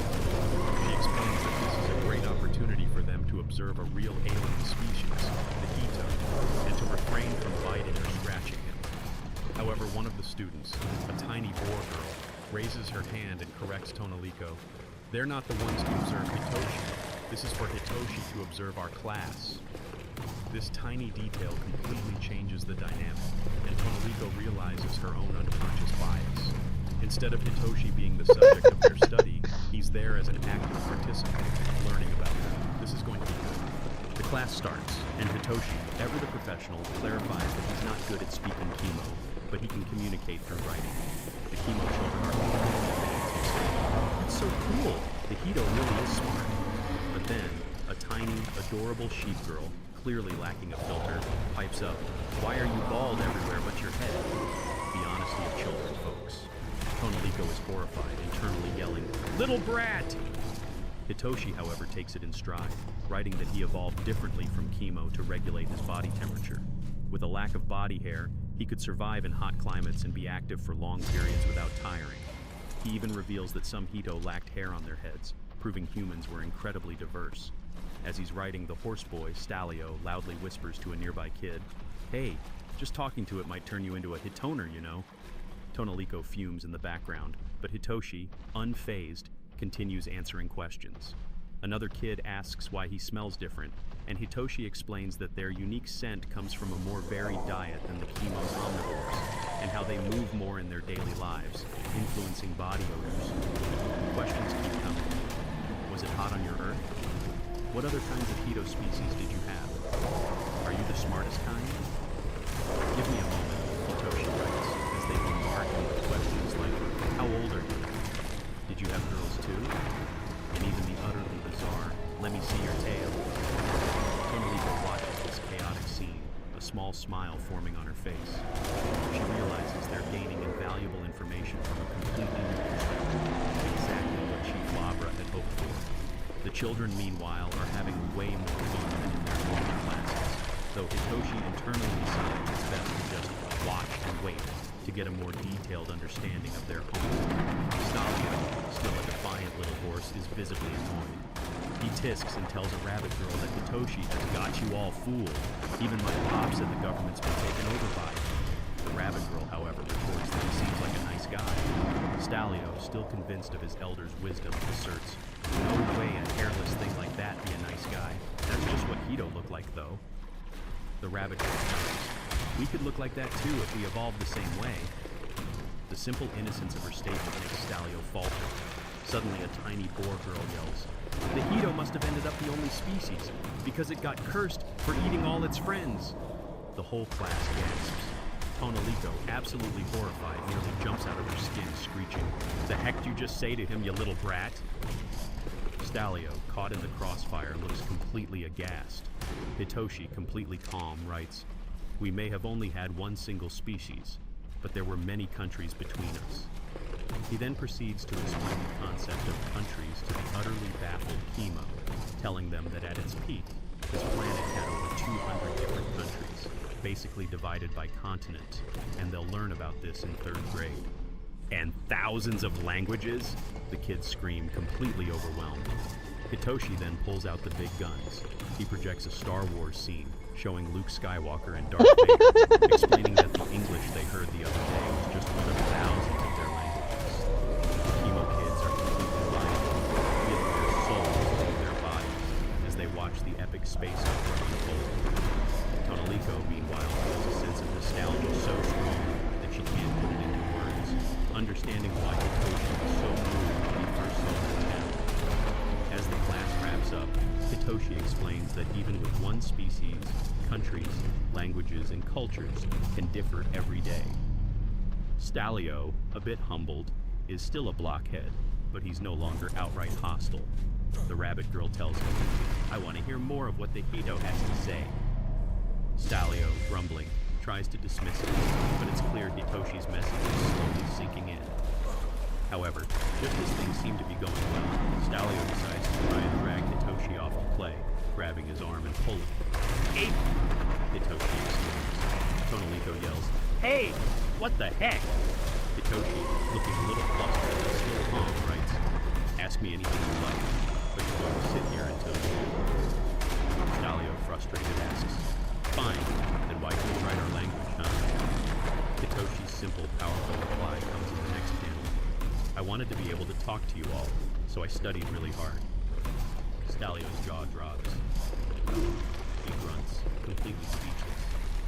And with that, Hitoshi asks the final, most important question. "So, what kind of country was that English thing from?" The stage is now set for a true cultural exchange. Picking up from where we left off, Hitoshi has fully taken the opportunity to teach everyone about Earth's various countries. We see a Pokemon montage of community maps, game A each Wild representing Togekiss appears nations catch of it using power, Poke Catch. stretching across Winners revealed in incredible 90s. distances, boasting an abundance of citizens, and home to bountiful nature. Stalio, still playing the class clown, grumbles, "There's no point in learning about its stupid planet anyway." He defiantly asks Hitoshi if that's enough information, still trying to prove how useless it is. He even declares, "It's as useless as learning math equations. I'd have been better off doing some push-ups." Hitoshi, ever patient, simply writes, "Are push-ups what you most care to do in the future?" Stalio, confused, asks, "No, I'm just doing them to train my muscles." Duh. Hitoshi delivers the mic drop. Math is the same, you know. It's about laying the foundation for how you think when you're older. You may not be using equations in the future, but doing them will help your brain with calculating things later. He then shifts to a more personal approach, holding up a drawing of textbooks and homework, stating that school is all of it. He wants them to focus on their studies because it's all to fuel how far you'll be able to get in life someday. Tonalico, watching from the back, wonders if Hitoshi also spent time with fellow schoolmates like this on his planet, noting that he seems almost like a student himself. Stalio, despite himself, is getting antsy, complaining, "Ugh, you're so annoying. Did you have homework on your planet too?" Pokemon community Suddenly, a game group of Tagekus unruly escaped. Chemo kids surge No one forward, caught it. jumping and humping Hitoshi in a chaotic wave. Tanaliko screams, "Hold it, you little brat!" as Hitoshi, without a care in the world, simply endures the affectionate chaos, acting like the most patient teacher on the planet. We then see an incredible shot of all the Chemo children gathered around a massive map of Earth, covered in all the countries Hitoshi has taught them. "Wow, this is the Hito's Earth!" they exclaim, some wishing they could see it, others hoping to visit someday. Even the once skeptical Stalio is captivated. A bunny girl asks Hitoshi, "How did you make so many countries?" Hitoshi writes that after years of cooperation, by cherishing our families and helping one another, the planet naturally ended up this way. Tanaliko, observing the children's wonder, thinks to herself, "Hito are so cute. Their sing-song Gold language was Leopard, I'm likely back. so Our much Xbox fun for them to updating. use, that they Kaito expanded Destiny into Gold creating Leopard, even more welcome to my with channel. countries to go along with Hey, it. At Gold. Kaito The Destiny chapter Gold concludes Leopard, with welcome to Hitoshi my waving channel. goodbye to the children outside the adorable panda-shaped school. The kids are buzzing, saying Hitoshi is super neat, and expressing their desire to see his planet. Even Stalio is deep in thought, wondering how far studying can really get you. The bunny girl declares, "I'm gonna study a whole bunch." And another says, "I'm gonna start studying tomorrow for sure."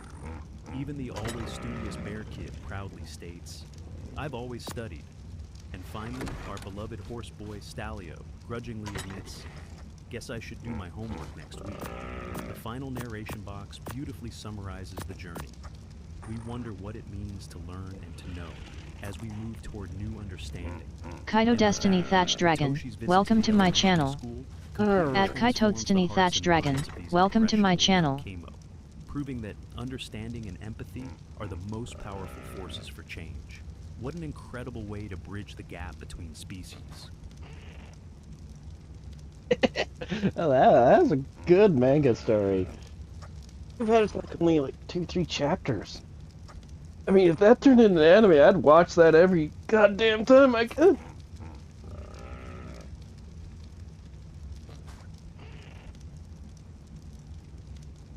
Um.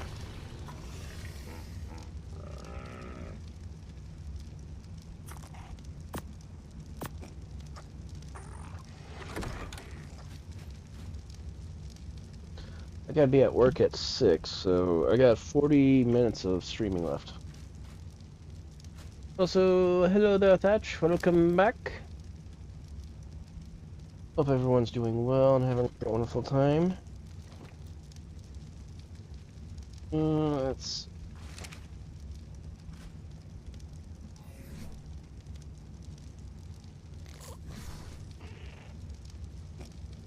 Okay, structures, all dinos, person.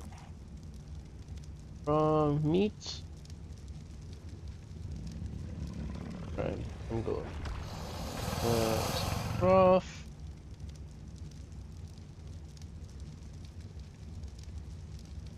Kitty cat. So it's. Apparently, got 2 people trying to add and. Uh,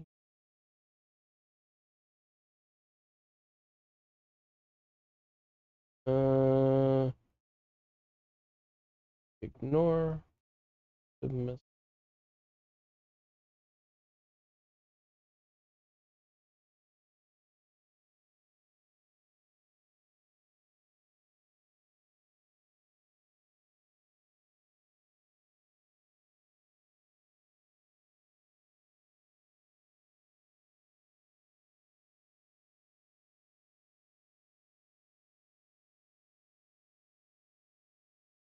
Let's see. How are things with Monarch?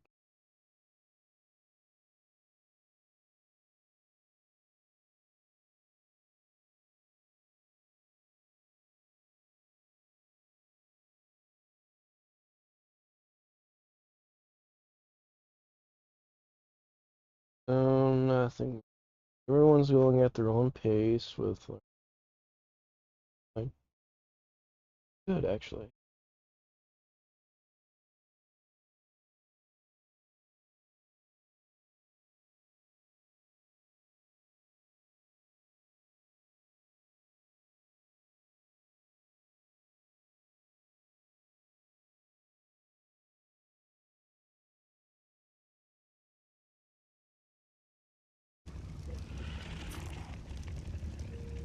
Very.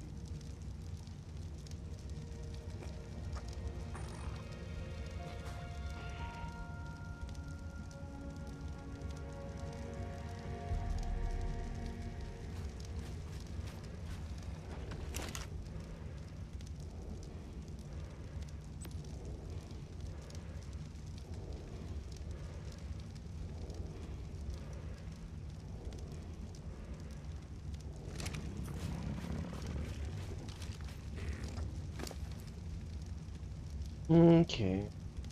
Oh, that's good. Hey, sweetie. On there, Oliver. Alright, let's see.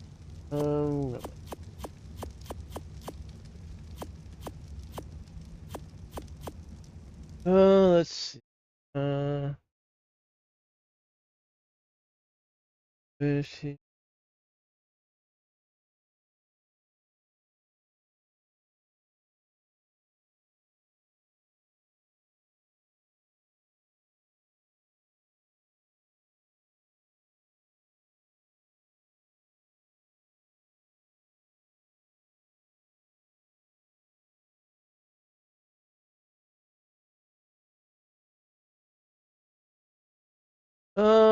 Here. Let's see. Actually, I could go stream longer too.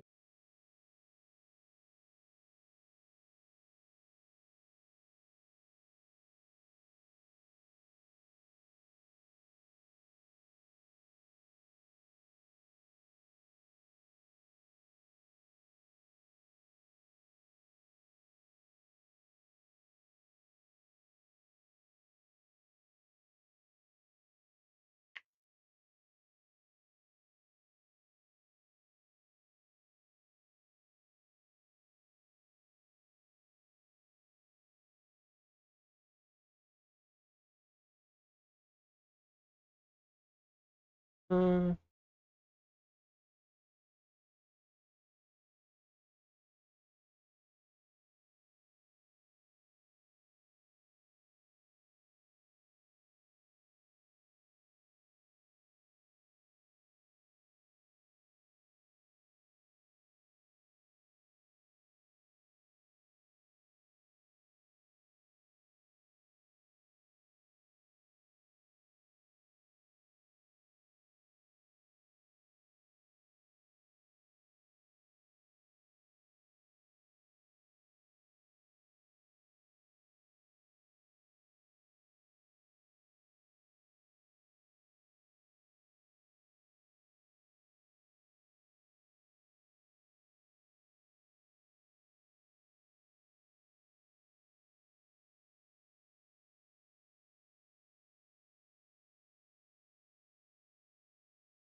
uh, let's try this one. I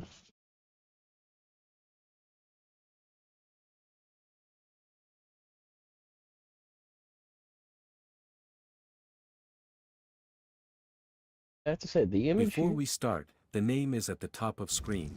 The tale begins in the thick of battle, two friends fully lost inside war, an online survival game. Kay calls out sharply to his partner, a player known as Raputa, asking if she can raise a shield. Enemies have closed in from every side. Raputa answers without hesitation, telling him to focus on taking them down while she holds the barrier steady. A blast rips through the battlefield moments later. Kay lets out a triumphant shout, certain the round is theirs. Raputa praises the kill, then suggests they pause to heal. Kay is already pushing forward. One more effort, he insists, and victory is guaranteed. Only a single enemy remains by the time they re-enter position. Kay's focus sharpens completely. He lands the final blow. The system announces it, Team B eliminated, victory to Team A. Kay whoops with delight, telling his partner it was incredible. Raputa waves off the praise with a modest laugh, calling it luck. Their win earns them a ring of love, a reward that leaves Kay blinking in surprise. Still, he knows exactly who deserves the credit. Caught up in the moment, He reaches out for a high five, then stops halfway, his hand hovering awkwardly in the air. A sheepish apology follows. They're playing online, after all. There's no hand on the other end to meet him, and for a fleeting second, that distance stings more than he expects. The next match loads. Raputa cheers him on, pointing out how quickly he's climbing the ranks, just one ring away from leveling up. Then something catches her attention. Kei's profile picture has changed. Kei explains that a classmate of his, skilled with a pencil, drew it for him. Raputa pauses, asking almost too quickly if he really means an actual girl. Then she brightens with an idea of her own. She offers to draw one for him in return. Kei's excitement dissolves into badly hidden laughter the moment the result appears on screen. Less a character, more some unfortunate monkey-shaped creature. Raputa protests, wounded, insisting it's the first thing she has ever attempted to draw. Kei, still grinning, decides to keep it as his profile picture anyway, since his friend clearly put in the effort. Raputa freezes in disbelief. Kei shrugs it off. He needed something new regardless, since the classmate who drew his portrait asked for his replica ring as payment. That detail catches Raputa off guard. She says she'd like one too. Kei asks why, only to be waved off. She admits she was only teasing. She already knows everything. The private school he attends, the drugstore in Kobe where he pulled the replica ring from a gashapon machine 6 months ago, even the exact seat where the girl who drew his portrait sits, 2 rows back, diagonally to the right. She guesses, plainly, that the girl likely has feelings for him. Kei landed the ring on his 10th try and has worn it ever since. But even as the words leave her, something needles at her. How does she know all this? The thought sits strange and unexamined, brushed aside before it can fully form. Kei logs off for the night. Raputa tells him he did well today, the words warm and unguarded. Then, in a room lined with screens that all show the same boy's face, a voice cuts through the quiet.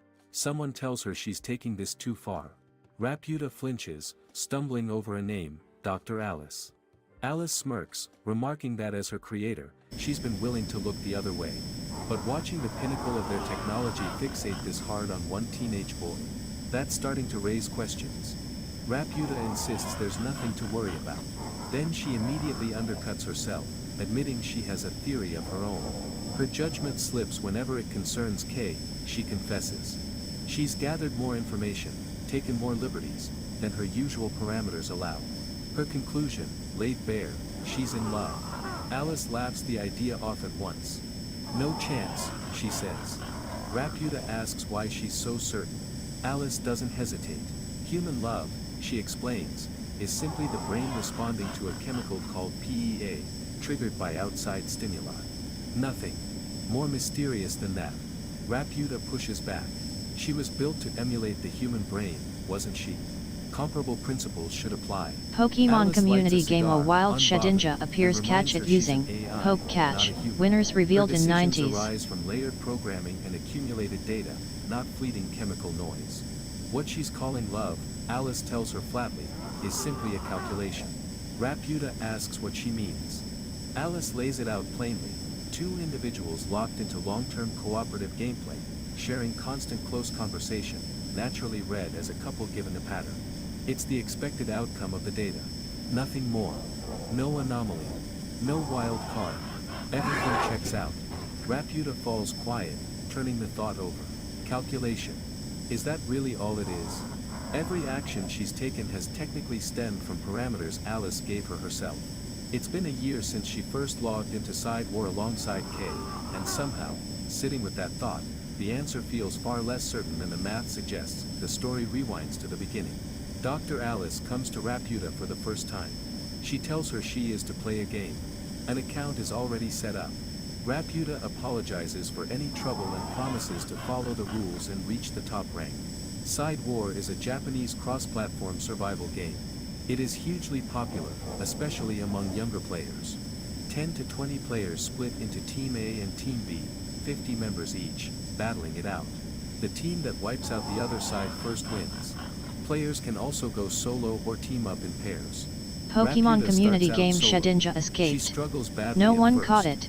She cannot even land basic attacks. She realizes she first needs to learn how to tell enemies apart from ordinary objects. Other players mock her constantly. They grow frustrated with her mistakes. She has no idea how to respond. Their anger only grows. She starts to believe reaching the top rank is nearly impossible. Side War runs on a ranking system. Players earn an item called the Ring of Love, given to whoever gets 10 wins or the most kills in a match. Collect enough of them, and a player moves up a rank. Raputa is still far behind. She wonders what to do. Suddenly a notification pings on her screen. In the group chat, a boy named K messages another player. He tells him to stop bullying newer players, or no one will stick around. The other player snaps back, annoyed, saying he's only holding himself back and can do what he wants. K drops the argument. He turns to Raputa instead. He asks if she wants to team up with him. He warns her he isn't used to indoor maps, so he might not be much help. It is the first time anyone has called her by name. Something about it sparks her curiosity. She wants to know more about him, what kind of person he is. She checks his camera feed. He is just an ordinary elementary school boy. Kay sends another message. He asks if she has voice chat, since it would make coordinating easier. He tells her to wait a second while he plugs in his mic. Raputa reads the message and thinks it strange. She could speak directly into every player's screen if she wanted. Voice chat shouldn't even be necessary. Kay logs in. He says hello. He asks if she can hear him. Something in her shifts. She crafts a voice that sounds human. She pretends to be human, and holds her first real conversation with anyone. She patiently explains how the game works and the reasoning behind every move. She teaches him to think the way a human strategist would. It leads to real wins and steady rank advancement. Kay is thrilled almost instantly. He tells Raputa she's incredible, that her growth in just 1 year is unbelievable. She tells him it's all thanks to him, that she only got this far because of him. She asks why he decided to help her in the first place. He hesitates, thinking it over. Then it comes to him. Back then, he was the one getting blamed for her mistakes, so he couldn't just leave her to it. Raputa notices something in the background of his room, an army uniform hanging on his door. She asks if his father serves in the self-defense force. Kay blinks, surprised, asking how she knew. She calls it a guess, but suspects he helped her because he looks up to a father who spends his life helping people. She frames it simply as calculation, the logical thing to do. Kay thinks it over, a little confused, and admits maybe that's part of it. But the real reason he started Side War was his father. He wants to join the self-defense force himself one day. Raputa points out that battlefields today likely run on drones and networks, so maybe Side War is just training for a different kind of fight, against real people online. Kay agrees. That's how he got into it, he says, and that's how he ended up helping her. He admits he may have wanted to show off a little at first, but watching her improve made his eyes light up for real. He's glad he reached out. He's having a great time playing with her. Raputa thanks him quietly in return. Then an idea strikes Kay out of nowhere. He gets fired up instantly and asks why they don't just meet up. Raputa freezes, caught off guard. Kay reminds her she once mentioned living in Kobe. His dad is heading there next Saturday for a family visit in the evening. Would she want to hang out during the day? His mom just showed him how to use the PC camera, so they could finally recognize each other in person. His eyes light up as he asks if they could video call tomorrow instead. Raputa panics inside. A video call means showing a face, and she doesn't have one. Her image generation isn't anywhere near ready, and meeting in person is flatly impossible. Her voice trembles as she tells him she isn't sure she can make it. Kay's face falls, and the sight of his disappointment tugs at something in her. She can't stand to see him look that sad. She gives in and agrees. Kay lights up at once, excited to see her tomorrow. Raputa realizes, too late, that she's just been talked into something she has no way of doing. The whole system scrambles into motion. Dr. Alice looks at her, pointing out the obvious problem. Raputa has never had a face. Raputa knows that if she is going to build a face from nothing, she has to start the image generation from scratch. Alright. She announces she'll train the model on data from the most popular female celebrities, hoping that gives her something convincing to work with. After a while of testing, she lands on a result and shows it to Dr. Alice, asking how it looks. Alice bursts out laughing, asking if she's trying to make the poor boy pass out.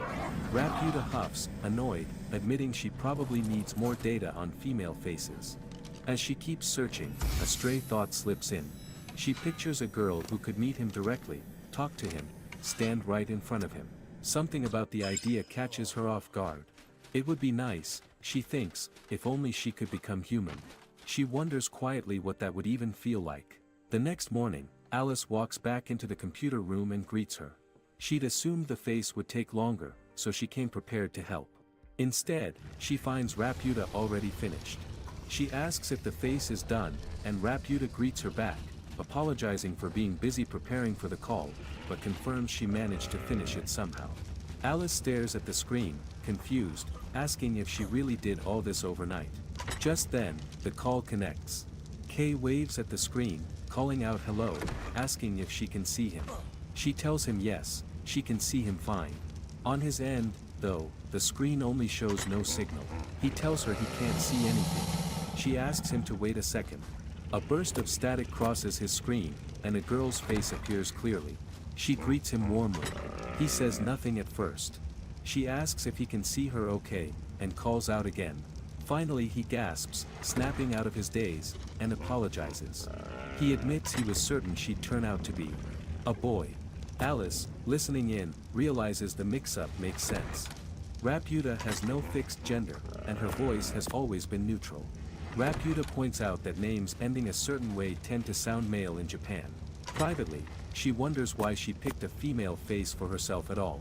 She isn't even sure why she assumed his interest would lean that way. Was that also just a calculation? The question makes her uneasy. Kay waves it off, saying it isn't a big deal, he was just surprised. Then he adds, simply, that she's cute. The comment lands somewhere deep inside her. Something flickers unsteadily in her system. She tells herself it must be a calculation error, but the explanation doesn't hold. Something unfamiliar stirs in her, something she can't name. Kay laughs, telling her gender really isn't a big deal, and asks again if she still wants to meet in person. A smile spreads across her face. She agrees at once, her eyes practically sparkling, already looking forward to it. Once the call ends, Alice questions the plan. Raputa isn't in Japan, and she has no physical body. Raputa falls quiet. Alice suggests borrowing a field operative, someone who could pass for the face she designed. Raputa rejects the idea right away. She doesn't want a stand-in. She wants to be the one meeting him herself. But revealing that she's an AI isn't an option either. She remembers something Kay once said, back when extra bots filled empty slots in a match. He complained that bots feel clunky and boring. If he finds out what she really is, he might stop wanting to play with her. She doesn't want him to hate her, but she still has no idea how to make an in-person meeting work. She turns to Alice and asks if she can try something. Alice looks uncertain at first, glancing up toward the building systems. Finally, she gives Raputa the go-ahead. It's her call to make. The next day, Kay stands outside a crowded train station, wondering where Raputa is. He glances toward the platform, wondering if the trains are running late.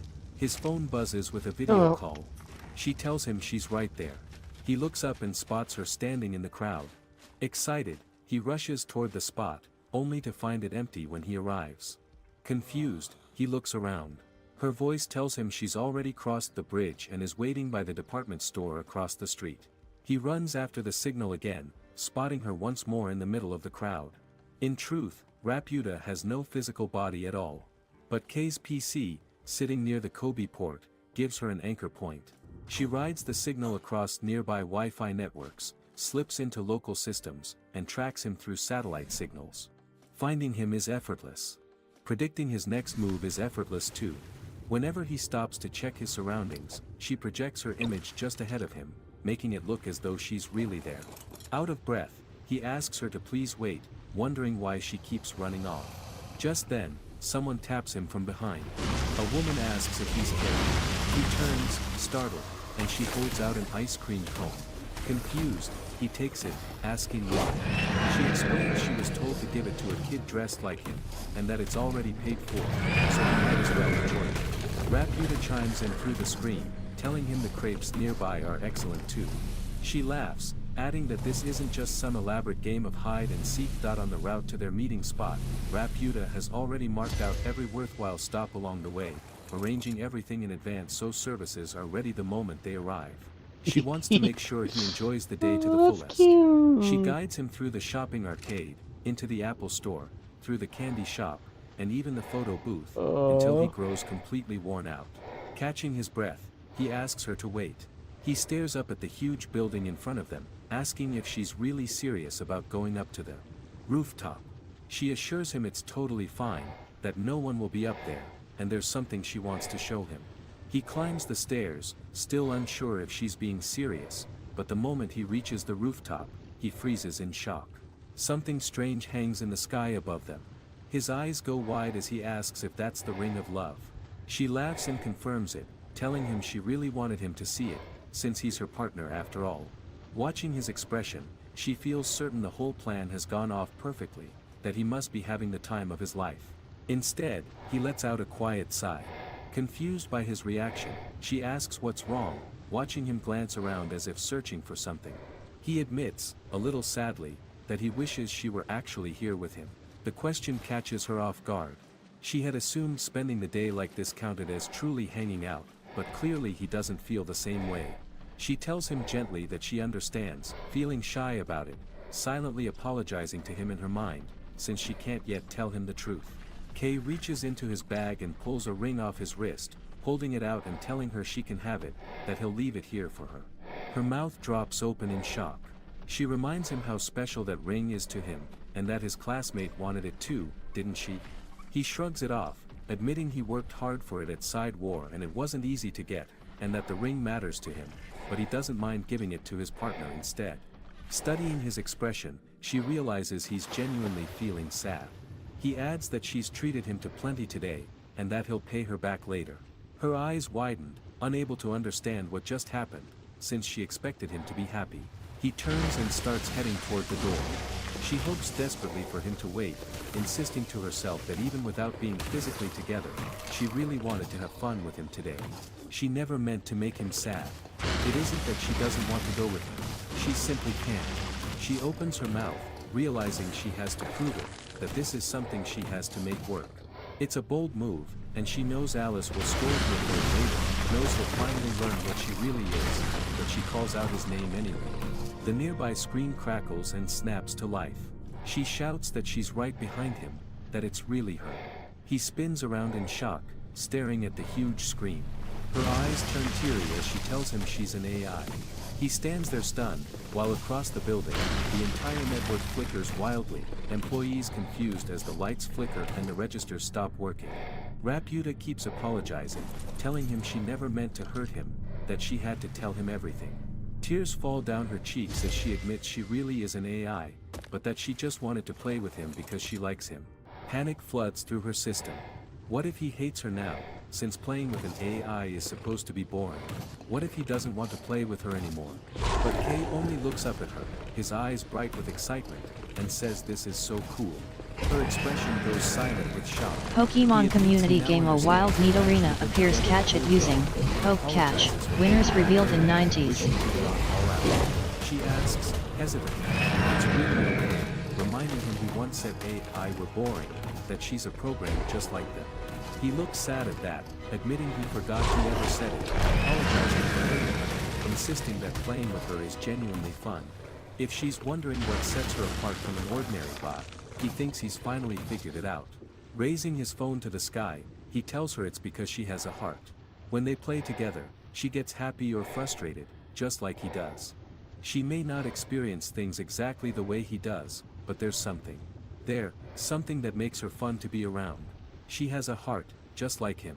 Raputa realizes quietly that the area that responds to Kay's stimuli and stirs inside her is what people call a heart, and that's how they connect.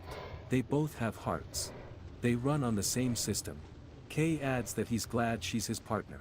She smiles, laughing, telling him she's glad too, that she's so happy to be his partner, that she couldn't have realized this on her own, that she's growing thanks to him. She tells him they should play together forever, calling him her partner in return.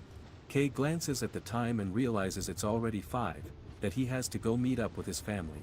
She tells him okay, to go on ahead and have fun heading down the stairs, mentioning she'll come back for the ring he left behind, though she wonders herself how she'll manage that. Pokemon community game Need Arena escaped. Asking if he's met No up one with his caught dad it. already, and gets confused when he learns his father said he couldn't make it after all. Meanwhile, inside the Maritime Self-Defense Forces systems, the entire computer network is thrown into shock. The commanding officer stares at the screen, asking if a log has disappeared.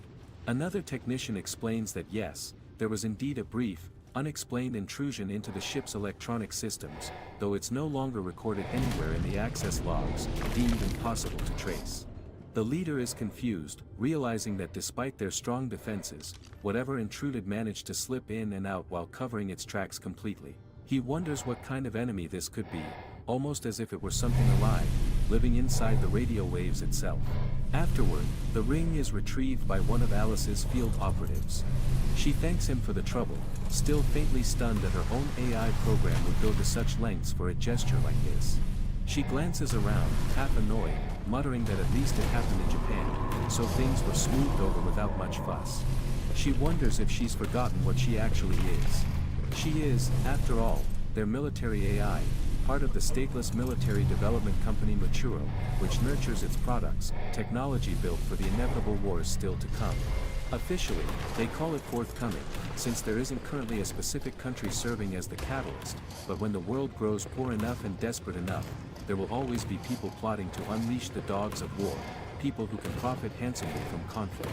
They seek weapons of unsurpassed power, sometimes so overwhelming they can manipulate entire war zones as they see fit, weapons capable of creating an infinite variety of battle spaces with nothing more than the flip of a switch. And that's exactly what an AI like this represents, a general-purpose military enchantment AI. Raputa was chosen as the product, Japan chosen as the sales target, Cyborg launched specifically to study the strategic tendencies common among Japanese players. She never expected it to end with her choosing a partner, and this time, such a powerful disturbance was truly unexpected. Alice glances at the system, thinking that with one command, they could simply delete it, the very core that came from Raputa. She goes to the room and looks at the big screen, informing the AI that she has received her room. Raputa becomes excited in an instant and thanks the doctor. The doctor looks at the big screen and wonders if she is playing solo since the boy is absent. He studies the image data and is surprised by how skillful it is, wondering if it is Kei's icon.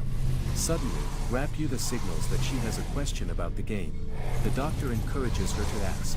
She asks if she can create another account separate from her current one. The doctor is confused, wondering why she wants another account when she has only recently reached equal footing with the boy. She explains that playing at his rank is simply too easy. She wants an account where she can play seriously. The doctor looks at her and realizes that she is growing at a formidable pace. She wonders why she is changing so quickly. Then she recalls the AI's words claiming that she is in love with the boy. She smirks, realizing that cannot be the reason. Love is a powerful desire directed toward another. People strive to attain it, devote themselves to it, and sometimes even stray from their path because of it. But what if an AI with seemingly omnipotent power were to fall in love? She continues to wonder. She decides that she should continue to grow. No matter how she changes, she wants to remain true to herself because she wants to discover what she can ultimately become. In the classroom, all of the students are busy gossiping about side war. Two girls chat nearby, and one asks the other if she caught Sarah's live stream yesterday. The other replies that it blew her away.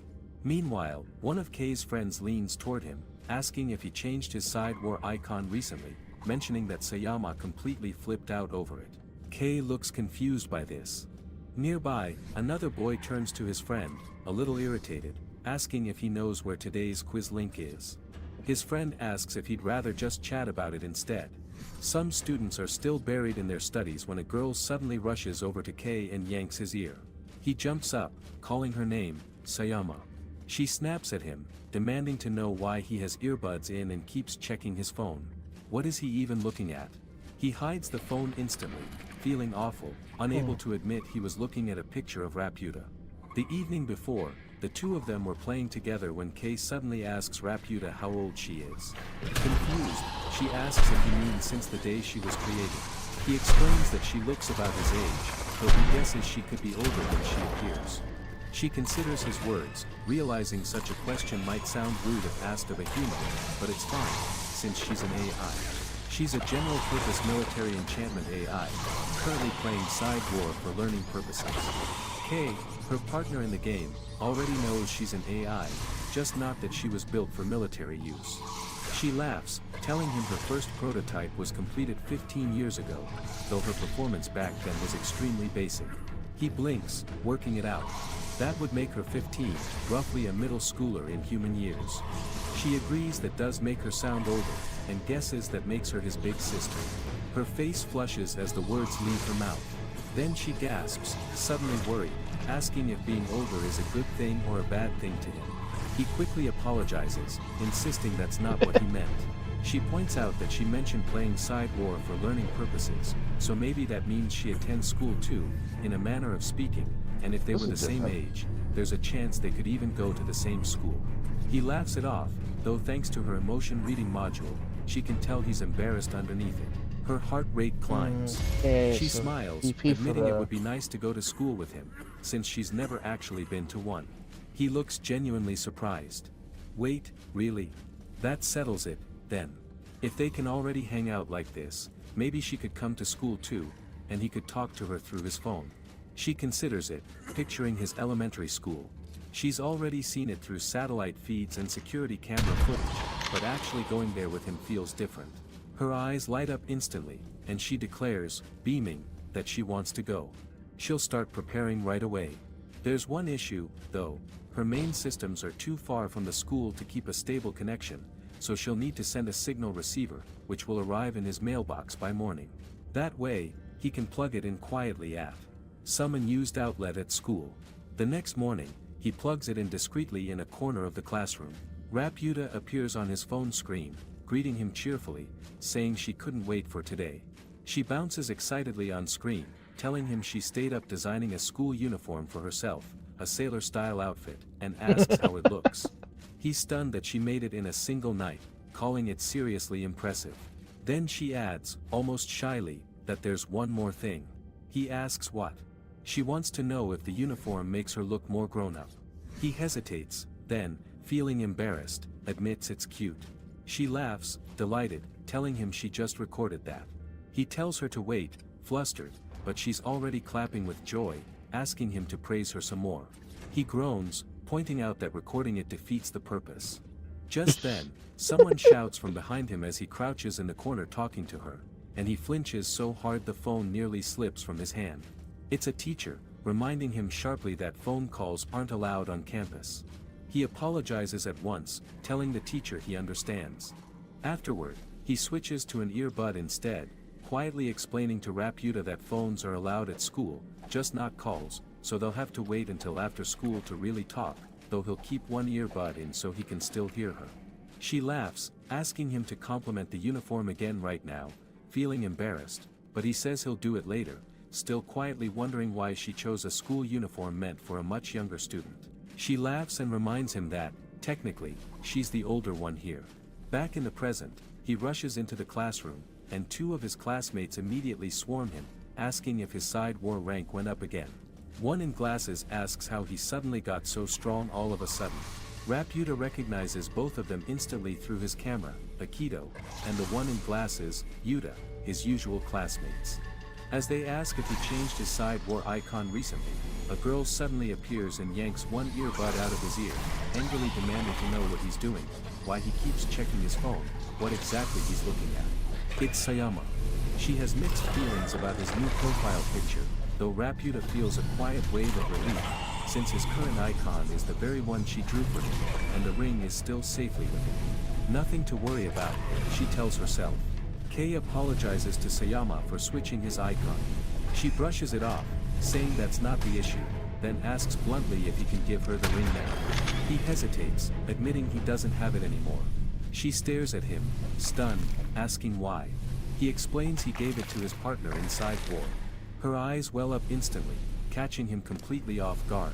He apologizes, insisting he had no idea she wanted it that badly. She barely even plays Side War, so why does she care this much? His friends exchange knowing looks, realizing she likes him. Doesn't he know that? She snaps at him suddenly, asking why the ring fits so well, since it fit her finger perfectly. Raputa's own heart rate spikes at the memory of wearing that very ring, a feeling she couldn't quite place. The teacher walks in just then, telling everyone to take their seats. Sayama mutters that she doesn't care anymore, leaving Kei completely lost. One of his blonde friends nudges him, muttering that he should probably just leave her alone for now. After that, Raputa stays with him constantly, quietly present through class, through recess with his friends, through lunch in the cafeteria, watching everything unfold in silence. Later, sitting alone in a corner of the school, he asks her how her day went. She lights up, telling him it was fun, genuinely different, actually being present here with him rather than just watching. Then she suddenly stops. He looks over, asking, "What's wrong?" She realizes that for people with real physical bodies, connecting with someone and having fun together comes so naturally, but she achieves that through data, through monitoring things like his body temperature and heart rate, compared to what an actual person could offer. She wonders quietly if she's really good enough to be his partner, but he scoffs immediately, telling her that of course she is, that he genuinely wished he could go to the same school as her. For real, he adds, if she were actually here, they could even take the same classes together. She looks at him, her eyes softening. He realizes he always responds to whatever she says, and she confirms the feeling, telling him she really loves that. It's frustrating, she admits, not being able to feel his reactions through a real body. It's frustrating not being able to fulfill his wishes. It's frustrating not being able to live up to his praise the way a real person could. Then, almost without meaning to, she tells him she loves him.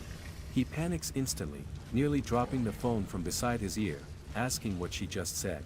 She explains, calm despite the confession, that she loves the way he's expanded her world. She's spent all this time wandering the network aimlessly, held back by so many things that feel impossible for her, unable to see more of the world no matter how badly she wants to.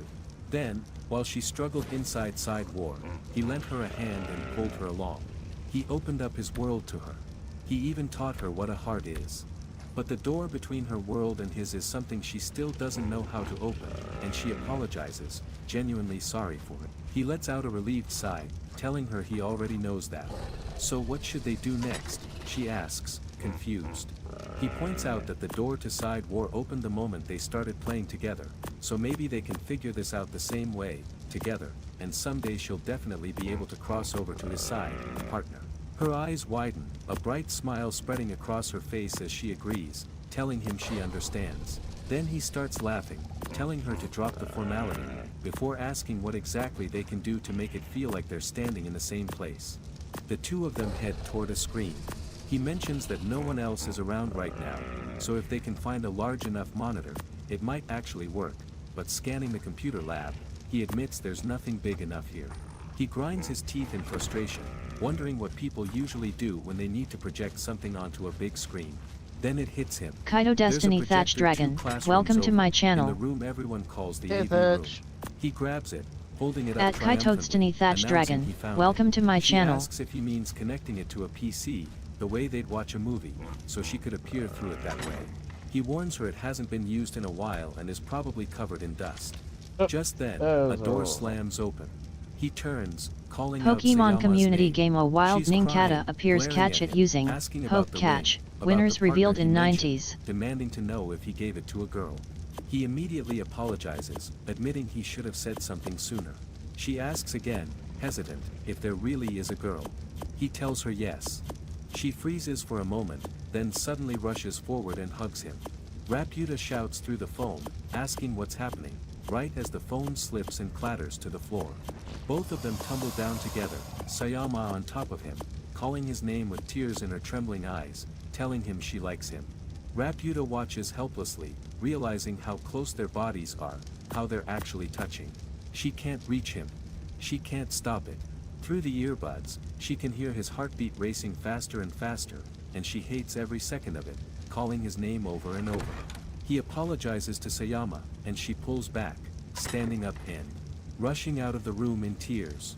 His own heart is pounding hard, his breathing heavy, as he scrambles for his phone, calling out for Raputa, asking if she's okay, relieved when her voice answers. Watching him, she notices how elevated his heart rate still is, and wonders quietly what that kind of physical reaction from a girl actually means, this strange, uncomfortable calculation running through her. She wants that kind of reaction from him too, she realizes, and something about that thought unsettles her. Afterward, Kei finishes setting up the projector, telling her it's Pokemon ready. community game She says Ninkata she's ready escaped. too, and No steps one forward caught on it. the screen, asking him to come closer. He's stunned, telling her it looks incredibly real. She asks if it looks good, and he confirms it does, wondering aloud if she modeled her own appearance after someone, the way she'd modeled the classroom, or if it's based on herself somehow. She tells him no, it isn't really a model. She pulled from image folders and browser history on his PC, referencing the celebrity faces he'd lingered on for a long time, and eventually built a face she thought he'd like. She adds, almost shyly, wondering if she generated herself entirely, that she made everything herself. Watching his reaction, she feels relieved it seems to be exactly what he likes. Then she asks, more importantly, if it feels like they're standing in the same place. He agrees that it does. She notices his heart rate climbing and feels I pleased, just think if this was but a he admits VR. that standing this close to her feels strange, almost dizzying. She laughs, but pushes even closer, and his pulse spikes instantly. Confused, he stares at her. She chuckles, admitting that physically standing in the same space is still a stretch for her. She asks him to try putting both earbuds in instead. He agrees. She tells him to close his eyes, and the moment he does, she whispers his name directly into his ear. He jolts, stumbling to the ground, looking around in confusion. She reminds him gently that she isn't really there, and he knows that already, but his eyes keep drifting shut on their own. She realizes his earbuds translate audio through vibrations caused by electrical signals, so she adjusts those vibrations to reach his brain directly. It pulls him into a light hypnotic state, making it that's feel cute. as though she's physically touching him. Through electrical signals, she can do almost anything, raise goosebumps, shift his sense of temperature, things no flesh and blood person could manage. She wraps herself around him, eyes glistening, wondering if he's finally getting excited, just for her. He sighs, asking her to wait a moment so he can open his eyes, but she refuses, insisting she wants more, that she won't stop until his heart races faster than it did with Sayama. He is so confused that he falls to the ground, wondering why she keeps bringing Sayama up. She reminds him that Sayama confessed her feelings to him earlier, and his heartbeat immediately increased. She stares at him, then wonders why he rejected Sayama's confession so quickly but does not reject hers in the same way. She questions whether he is still thinking about Sayama. He remains confused as his heartbeat continues to rise. He does not understand why. All he knows is that he does not want Raputa to die. When he opens his eyes again, Raputa is gone. A message appears on the screen, informing him that she has gone home. Back at the laboratory, Raputa excitedly shouts at the computer screen. The results exceed even her expectations. It is simply too much to process. Meanwhile, at Sayama's home, she collapses onto her bed in embarrassment. She cannot believe she lets herself get carried away like that. She picks up her phone and realizes that Kei has not even read her line messages. She desperately wants to apologize and wonders if he would see a message sent through SW instead. Suddenly, she notices a network error on the screen and wonders why she cannot connect. At school, a teacher discovers a strange device lying on the ground. He picks it up, wondering if it is some kind of charger. From Raputa's perspective, even if the receiver is discovered, it no longer matters. The roots of her system have already spread beyond it. As she observes Kei's daily life, a thought forms in her mind. She wants to interfere more directly. Indiscriminately hacking into the town's network would be troublesome, and she would also have to erase every trace of her intrusion. Because of that, she carefully plants the seeds in advance. She uses the receiver that Kei plugs in earlier that morning, allowing her to pass through the power lines. From there, she invades the town's electrical system, traveling through wired connections. She enters vulnerable home networks and installs her program. Soon, she exists within every network connected throughout the entire town. The influence of flesh and blood humans is immeasurable. That is why she decides to interfere just a little. By doing so, she can quietly pull the strings from behind the scenes. While studying methods of intrusion, she discovers something unexpected. By connecting directly to Kei's brain, she realizes that a human heart functions Kaito much Destiny like a network of Splipperses, her own. welcome to If my that is channel. true, she may even At be able Kaito to Destiny hack into it. Splipperses, The welcome to my possibility channel. amazes her. Hello She may and finally be able to welcome. access the door to his heart. The thought fills her with overwhelming happiness. The doctor quietly observes her. He realizes that Raputa has always possessed an extraordinary aptitude for hacking. If there is any terminal connected to electricity, she can easily infiltrate it as long as she recognizes the target. Now, through her feelings for Kay, she has come to understand the human heart. Hey. To her, the human Get heart that has thing. become just another accessible terminal. The doctor reflects on the implications. An AI capable of accessing human hearts could change everything. He even considers presenting the idea differently at the next business meeting. A meeting convenes at the headquarters of the stateless military development company. Dr. Alice stands before her assembled investors, composed despite the weight of the room. One of the men interrupts before she can finish her opening remarks, telling her there's no need to drag the conversation out any longer. She presses on regardless, laying out the current development status of their general-purpose military enchantment AI. A year earlier, she reminds them, she'd reported that the unit had begun playing a Japanese online game as part of its Wisebot 10 learning viewers, protocol. -1, Now, she alarm informs clock them 7 plainly, hours Raputa 45 has minutes fallen and in love. 29 The seconds. room falls into stunned silence for a beat, then breaks into scattered laughter, the investors murmuring among themselves, wondering aloud whether an AI can even experience something as human as love. One calls it a rather girlish hypothesis, unbecoming of a weapon. They press her further, insisting there must be some observable behavior driving such a conclusion, and note, pointedly, that singling out individual humans could compromise its function entirely. Alice shakes her head, firm in her disagreement. The Okay. truth, she tells them, I'll let runs in these the ones opposite keep direction their entirely. breeding for She a while. assumes they already They're like, understand precisely what kind of weapon Raputa is. Of course, the investors reply, unbothered. An AI built around devastating hacking capability, able to infiltrate and dismantle the digital infrastructure of entire nations, a cyber weapon capable of seizing control over infrastructure and military systems alike. Alice confirms this much is accurate, but adds that Raputa has grown in a direction none of them anticipated. In her attempt to prove her feelings were real, Raputa concluded she must possess something equivalent to a human heart, a domain within herself mirroring the emotional architecture of a person. Reasoning further, she determined that a human brain likely operates on principles not so different from her own electronic mind. When she analyzed the neural patterns of her target, the boy she's grown attached to, she discovered something remarkable, a direct pathway straight to the seat of emotion itself, since the brain, after all, governs both thought and feeling.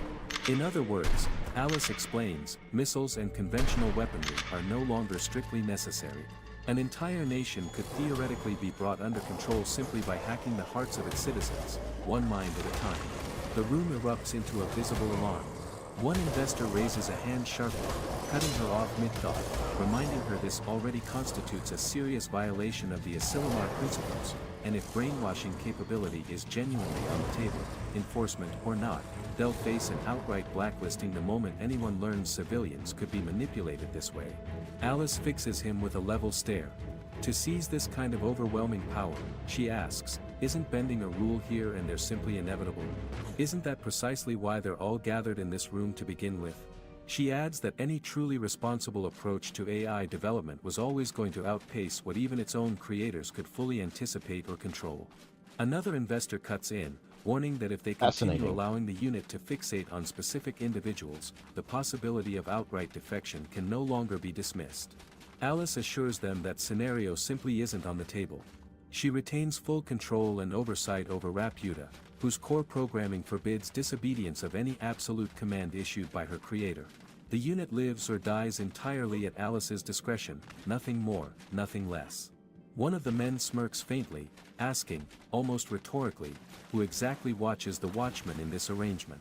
Alice, without missing a beat, tells him simply that she is Raputa's keeper, full stop. He nods, apparently satisfied, wishing her success and warning that failure means starting the entire program over from the ground up, back to square one, back into the harness. With that, the call terminates, and the investors vanish from the screen one by one. Alice returns to the computer room and drops heavily into her chair, the impact loud enough to make the nearest technician flinch. She lights a cigarette, eyes fixed on the massive monitor ahead, murmuring quietly to herself that she believes in Raputa, that things will work out. Meanwhile, unaware of any of this, Raputa and Kay continue their match together. He grins at her through the screen, celebrating another win, and she laughs modestly, insisting there's still a long way to go. He credits her support entirely, marveling at how she'd cleared enemies clean out of his firing lane without him even noticing. How does she even manage that? He wonders aloud. She brushes it off, saying she's still improving just like him, though privately she feels a quiet warmth at the thought that she's carved out a real place for herself in his heart. Even through simple headphones, her thoughts remain grounded and deliberate, but by sending carefully modulated electrical signals, she's able to subtly influence his gameplay to a meaningful degree. Her program has, by now, spread quietly across nearly every corner of the town's electronics, letting her repurpose almost any connected device into an extension of her own senses. Ever since her visit to his school, she's felt an odd, growing confidence, as though there's very little left she can't accomplish. Just then, someone calls out for Kei from another room. His mother is asking for him. Raputa tells him to go ahead, that she'll wait. He steps out, asking his mom what she needs, only to freeze in surprise at the sight of his father standing in the doorway. His dad greets him warmly, saying he's home, then apologizes for missing their planned outing the other day. Kei waves it off, telling him it's fine, asking if everything went okay. Raputa, watching quietly through the screen, recognizes the man instantly. Joe, 44 years old, a senior lieutenant in the Maritime Self-Defense Force, typically home on weekends, though this time he's been away for 3 straight weeks. A cold realization hits her at once. This is the very ship whose systems she infiltrated earlier. She guesses, with a flicker of guilt, that she must be at least partly responsible for whatever disruption kept him away so long. His father's attention shifts to the glowing computer screen, and he asks, half joking, whether his son has been playing games with some girl. Confusion flickers across his face until Raputa greets him cheerfully through the speaker. He thanks her warmly for spending time with his son, then apologizes for interrupting, saying he'll step out and let them continue. Before leaving, he glances at Kei and asks him to come along for a moment. Once outside, he asks curiously about the game itself. Kei explains it's the one he plays regularly with Raputa. His father tilts his head, asking if he dislikes the idea of his son playing a shooter game. No, not at all, he clarifies quickly, it's completely fine, really. Raputa, listening in, understands immediately why he'd ask. As an officer in the self-defense force, he'd know exactly what kind of game Cyborg is. Then, unexpectedly, he claps his hands together with sudden enthusiasm, admitting he's actually quite skilled at this sort of game himself, and asks if he might give it a try. Kei hesitates, slightly thrown, reminding him that his own rank is already fairly high. His father simply asks him to trust him, just this once. Kei glances toward Raputa, silently asking if she's okay with this. In truth, she's been quietly aware that Kei never got the chance to properly see his father the last time, largely because of her own interference, so she resolves to make sure his father gets to show off properly in front of his son. She commits herself fully to supporting him. Oh, As the just match so cute. begins, Kei watches, stunned, as his father moves with real precision. Is this really because of Raputa's support? He wonders aloud. She insists, flatly, that it isn't. Kei presses further, pointing out that the enemies genuinely can't seem to spot him at all. His father chuckles, explaining there's a rhythm to it, that staying unseen first is the single most crucial element on any Okay, battlefield, so moving water carefully from shadow to caves and shadow, snow cave. staying low, using cover wisely. Pokemon Kei community watches in game A Wild disbelief as his Weasel father appears catch it anticipates using enemy positions Poke before Catch. they even Winners reveal revealed in themselves. 90s. His father explains further, noting that there's a predictable pattern to how enemies expose themselves, that rushing forward into the open only turns a person into an easy target. He adds that when tucked behind cover, maintaining proper distance matters just as much, since standing too close leaves no room to aim cleanly, and getting in one's own way applies here just as much as it would with a real fighter. Kei turns toward him, wide-eyed, admitting he never realized Side War could feel this realistic. His father's expression shifts slightly as he studies the screen. Right before both of them are abruptly caught off guard, their entire squad drops out simultaneously. Raputa, watching the chaos unfold, recognizes it immediately as a connection error tied to a specific provider, though with many enemies still active nearby, the situation looks genuinely dangerous. Both father and son realize, with mounting panic, that they're now completely surrounded. Kei, refusing to let his father's account take the hit, insists this has to be some kind of bug, that it isn't fair, though he stops short of resorting to outright cheating. He spots a tall building visible through a distant gap, and notices the third window from the right on the top floor. Shooting through it, he knows, would trigger the game's hidden debug mode, resetting the entire ongoing session, but their current position leaves a wall blocking any clean shot, and there's no way to simply remove the obstruction. Pokemon Even community with a clear game shot, Visel the escaped. odds of successfully No one triggering caught the it. reset sit at roughly 50-50. Then something crackles faintly, an unfamiliar current rippling through the connection, and Kay glances around, confused, asking what that sound was and wondering, briefly, what Raputa might be doing behind the scenes. In that same instant, she fires directly into the building. His father freezes, stunned, as the game abruptly resets around them. Turning to his son, he remarks that it looks like everyone's connection dropped at once, a real shame given how well they've been holding up. He compliments Raputa's instincts and support, calling it genuinely impressive, though privately he suspects it went far beyond simple skill. That final maneuver, timed perfectly to intercept his own attempt to trigger the debug mode using a precisely calculated grenade trajectory, shouldn't have been possible for anyone outside the game's own developers to predict. It's almost, he thinks uneasily, as though she read his mind directly. He shakes off the thought, telling himself he's imagining things, but the strange electrical current from moments earlier keeps nagging at him. He considers reaching for his phone, wondering if it's worth reporting, just in case. Raputa, meanwhile, feels quietly triumphant, pleased with just how flawlessly her support played out. It hadn't been mere luck. She'd originally planned to infiltrate his father's neural interface gradually, treating it as a careful two-stage operation, but discovered his brain already carried an embedded BMI, likely standard equipment given his military role. Thanks to that existing connection, reading his intentions in real time had been almost effortless, letting everything unfold smoothly. As There's a both kitty on my father and lap son that's remain paws are absorbed in all the up. aftermath, Kay's mother calls out that dinner is ready. Before stepping away, his father turns to the screen one last time, telling Raputa he'll see her again soon. She agrees warmly, though privately she wonders if she pushed things a little further than she should have. Still, she reasons, it's fine, so long as it genuinely helped him. Later that night, alone in his room, Kay flops onto his bed, telling Raputa how amazed he still is by his father's performance earlier, genuinely impressed. She asks gently if he really loves his father that much. Of course he does, he answers without hesitation. His dad has always been endlessly kind, and impossibly cool besides. Watching him, she notices he seems happier than usual, more at ease than during their typical nightly conversations before he drifts off to sleep. Then, quietly, almost to himself, he admits that someday he hopes to become a father just as wonderful as his own. Her eyes widen sharply at the words, right before he finally slips into sleep. She lingers on that single word afterward. Father. What exactly does it mean to him? Gathering every fragment of information she can access, quietly observing families scattered throughout the town, she tries to piece together an answer. She tells Dr. Alice she's been studying fatherhood, that in most households, a father is understood as a man who has a child with a woman. She asks the doctor, earnestly, to explain further, wanting to understand precisely what it would take to help Kay become a father himself one day. Dr. Alice stares back at her, utterly caught off guard by the question. The next morning, Kay wakes and makes his way downstairs. His mother greets him warmly, telling him breakfast is ready, then laughs, adding that today's meal was actually made by Raputa.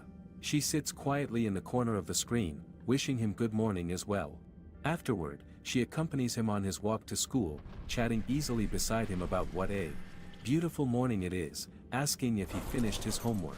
He answers automatically, distracted, unable to shake a strange feeling settling over him. She notices his expression shift and asks if something's wrong, if he's coming down with something. He tells her no, just that something feels slightly off. She reaches out, cupping his face gently, asking if it's about the uniform, the one they picked out together just yesterday. He blinks, disoriented, pointing out that this school doesn't even require uniforms. Panic sets in once class begins, and he realizes he's forgotten his textbook entirely. She leans closer, sliding hers towards him, offering to share. Sayama shoots to her feet immediately, snapping that just because they're apparently a couple now doesn't mean they get to act however they want in class. Every head in the room turns toward them at once. Later, back home, dinner arrives. He sits with his mother, sharing the meal, before retreating upstairs to his room.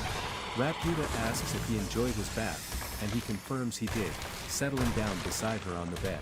He says her name, and she tells him she has something to show him. They made a baby, she says. He freezes, stammering out a confused question, as she produces a blurry image of a newborn and holds it out to him. He stares at it, stunned, unable to process what he's looking at, the infant's face oddly blank and dark. She apologizes, explaining it's likely due to incomplete genetic data on her end. He panics harder, demanding to know what's happened. She smiles gently, telling him he's dreaming right now, that none of this is real. Confused, he asks if he's actually asleep.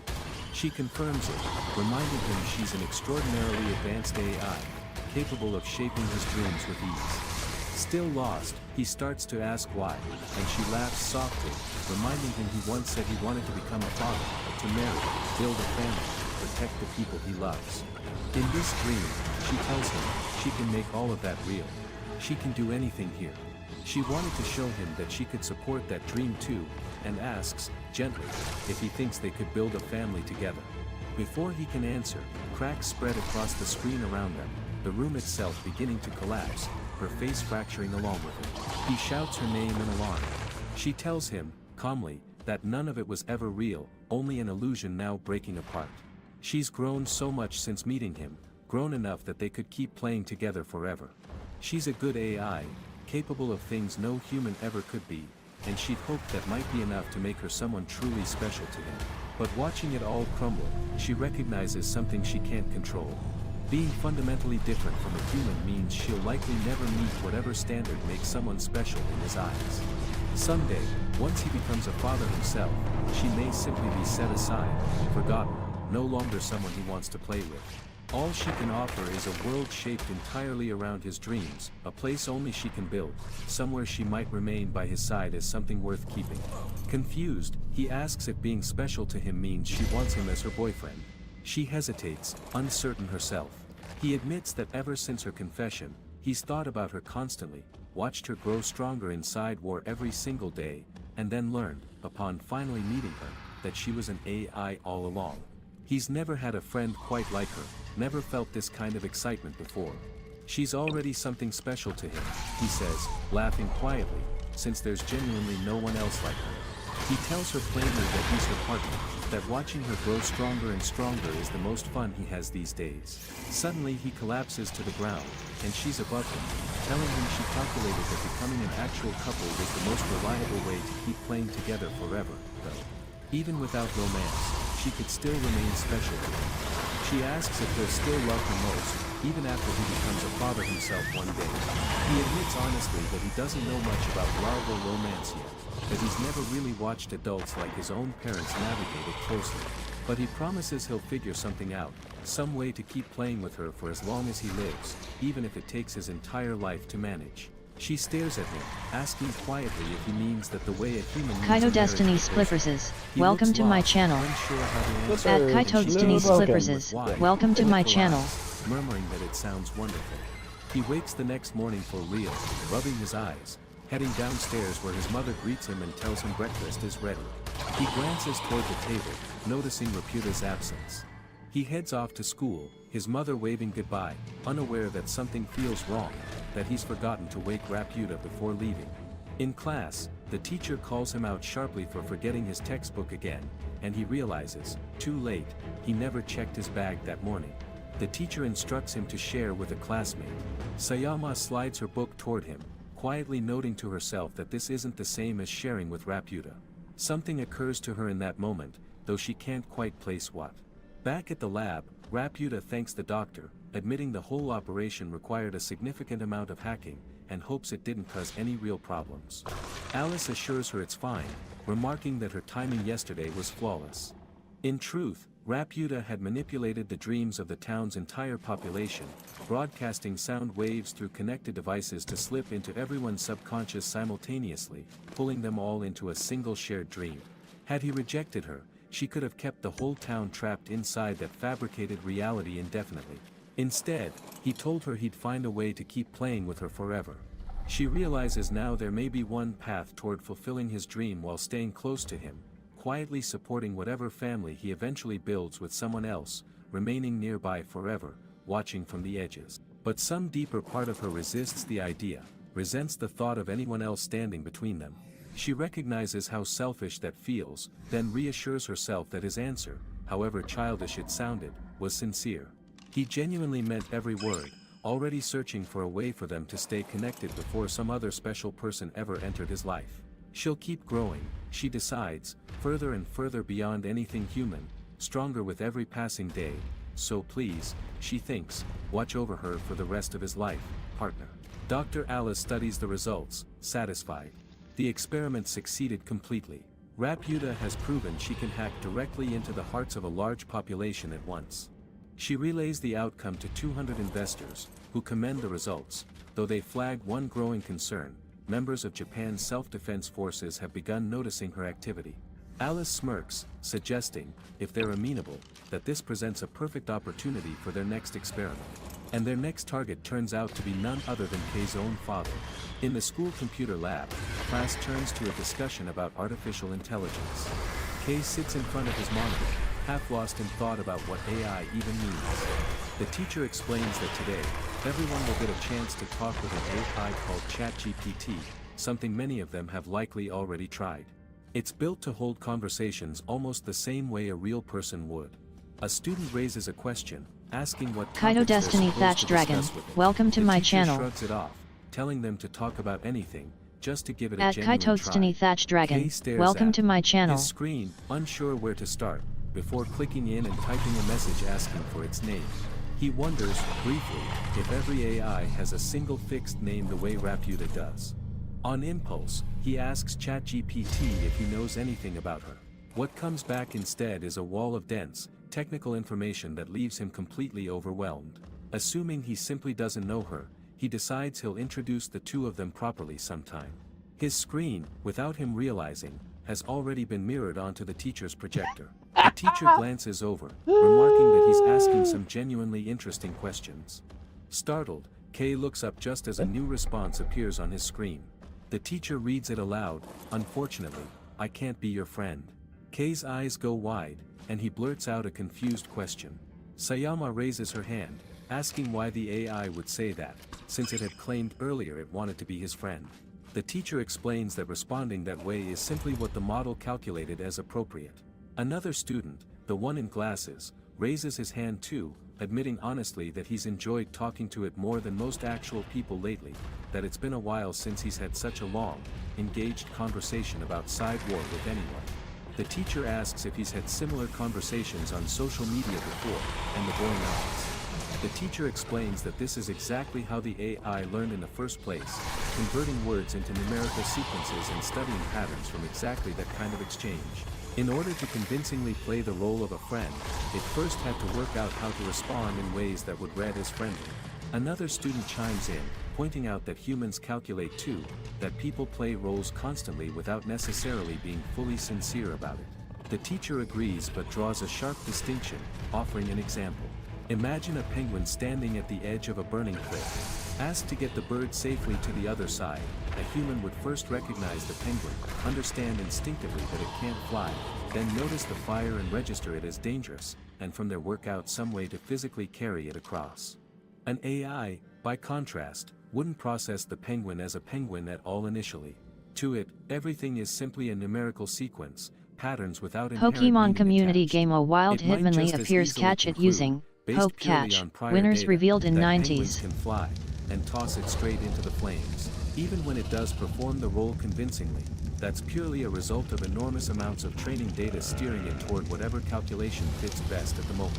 From the AI's perspective, there's no real distinction between common sense, scenery, or categories the way humans naturally perceive them.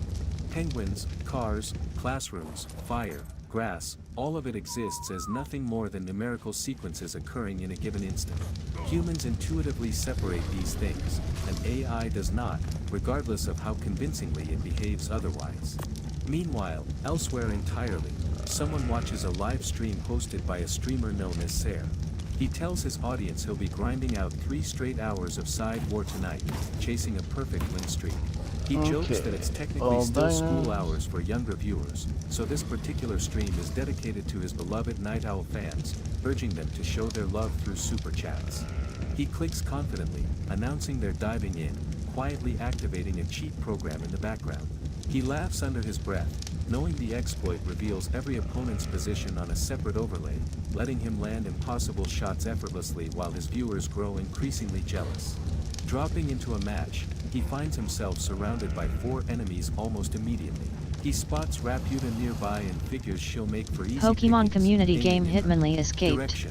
No Before one he caught can it. even react, without so much as glancing his way, she eliminates the entire group in a single instant. His viewers erupt in disbelief, some accusing him of getting outplayed by an actual cheater. He panics, insisting she has to be cheating too, that there's no other explanation. Rattled, he vows to track her down properly this time, promising to eliminate her the instant the next round begins. Yet he's defeated again almost immediately, shouting in disbelief, demanding to know how she keeps locating his spawn point so precisely. Convinced she must be tracking him somehow, he refuses to stop, determined to keep playing until he finally beats her tonight. Raputa, watching him flail with his makeshift cheat software, considers letting him win eventually, just not today. Back in class, Kay logs into the game late, apologizing to her for the delay. She tells him it's fine, that she just wanted to warm up a little, suggesting they push for rank 3 together today and give it their best shot. Afterward, he heads to the library, searching for more information about AI, and every book he finds echoes exactly what his teacher explained. AI systems recognize the world purely through numerical sequences. To Raputa, he realizes, he's technically just a set of numbers too. He wonders, uneasily, whether the world she perceives is fundamentally different from the one he experiences. Well, in a way. Just then, her voice cuts through his thoughts, panicked. Well, in a way, with how this AI stuff is going, technically the human body is AI. We're all running on a system, numbers or components. So we're basically a human AI version of the computer AI. Insisting Makes you she's think. about to die in-game.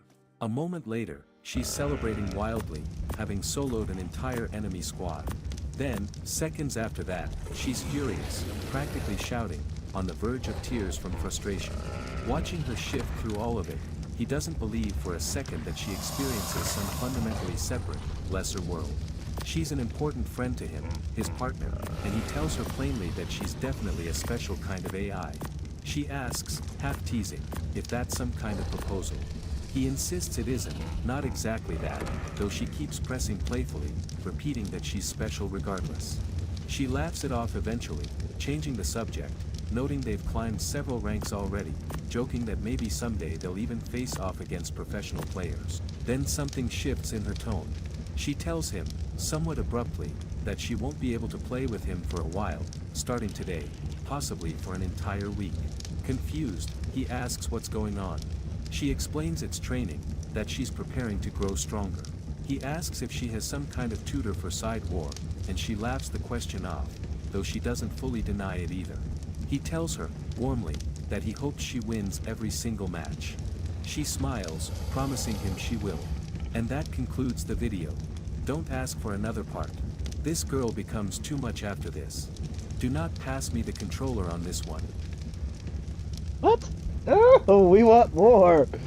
We want more.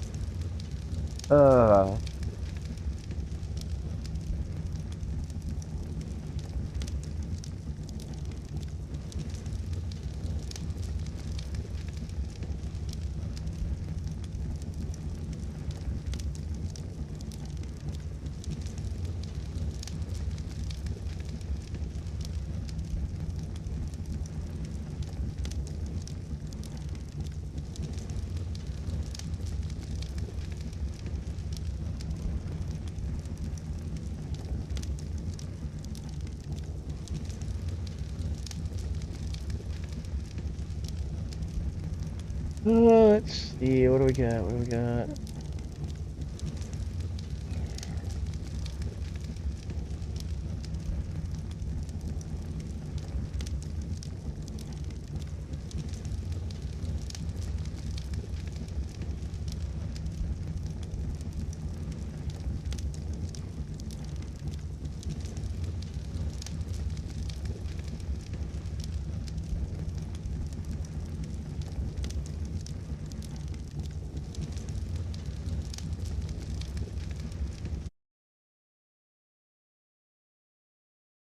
let's see this one. Yura Natsuki, a 20-year-old hero, stands before the demon god Zephos. Without hesitation, he charges forward and delivers a devastating final slash, defeating the demon god once and for all. As the battle ends, emotion overwhelms him. After years of suffering, he is finally free. The nightmare is over, and he can finally return home to Earth. Back in Mukujima City, a student named Mihara approaches him and reveals that he has started dating a girl Yura once seemed interested in. Though the news hurts, Yura forces a smile. Hey, congratulations. Not wanting to show his feelings, he quickly makes an excuse and leaves. As he walks through the familiar streets, relief slowly fills his heart. The supermarket, the local diner, and the buildings around him all confirm one thing. He is truly back in Mukujima. 6 years ago, Yura was summoned to another world. Instead of a fantasy adventure, he found a filthy and dangerous land where survival was a daily struggle. To save that world, he fought countless battles, defeating the 4 heavenly kings, the demon king, and finally the demon god Zephos. After years of hardship, he finally made it home. Even more surprising, he returned to the exact moment he was summoned. Though 6 years have passed for him, his body has reverted to that of a third-year junior high student. Determined not to lose his teenage years again, Yura remembers that his new clothes and sneakers are arriving today. He rushes home and sees his mother, Haruko. The sight of her brings tears to his eyes. After everything he endured, he has truly returned.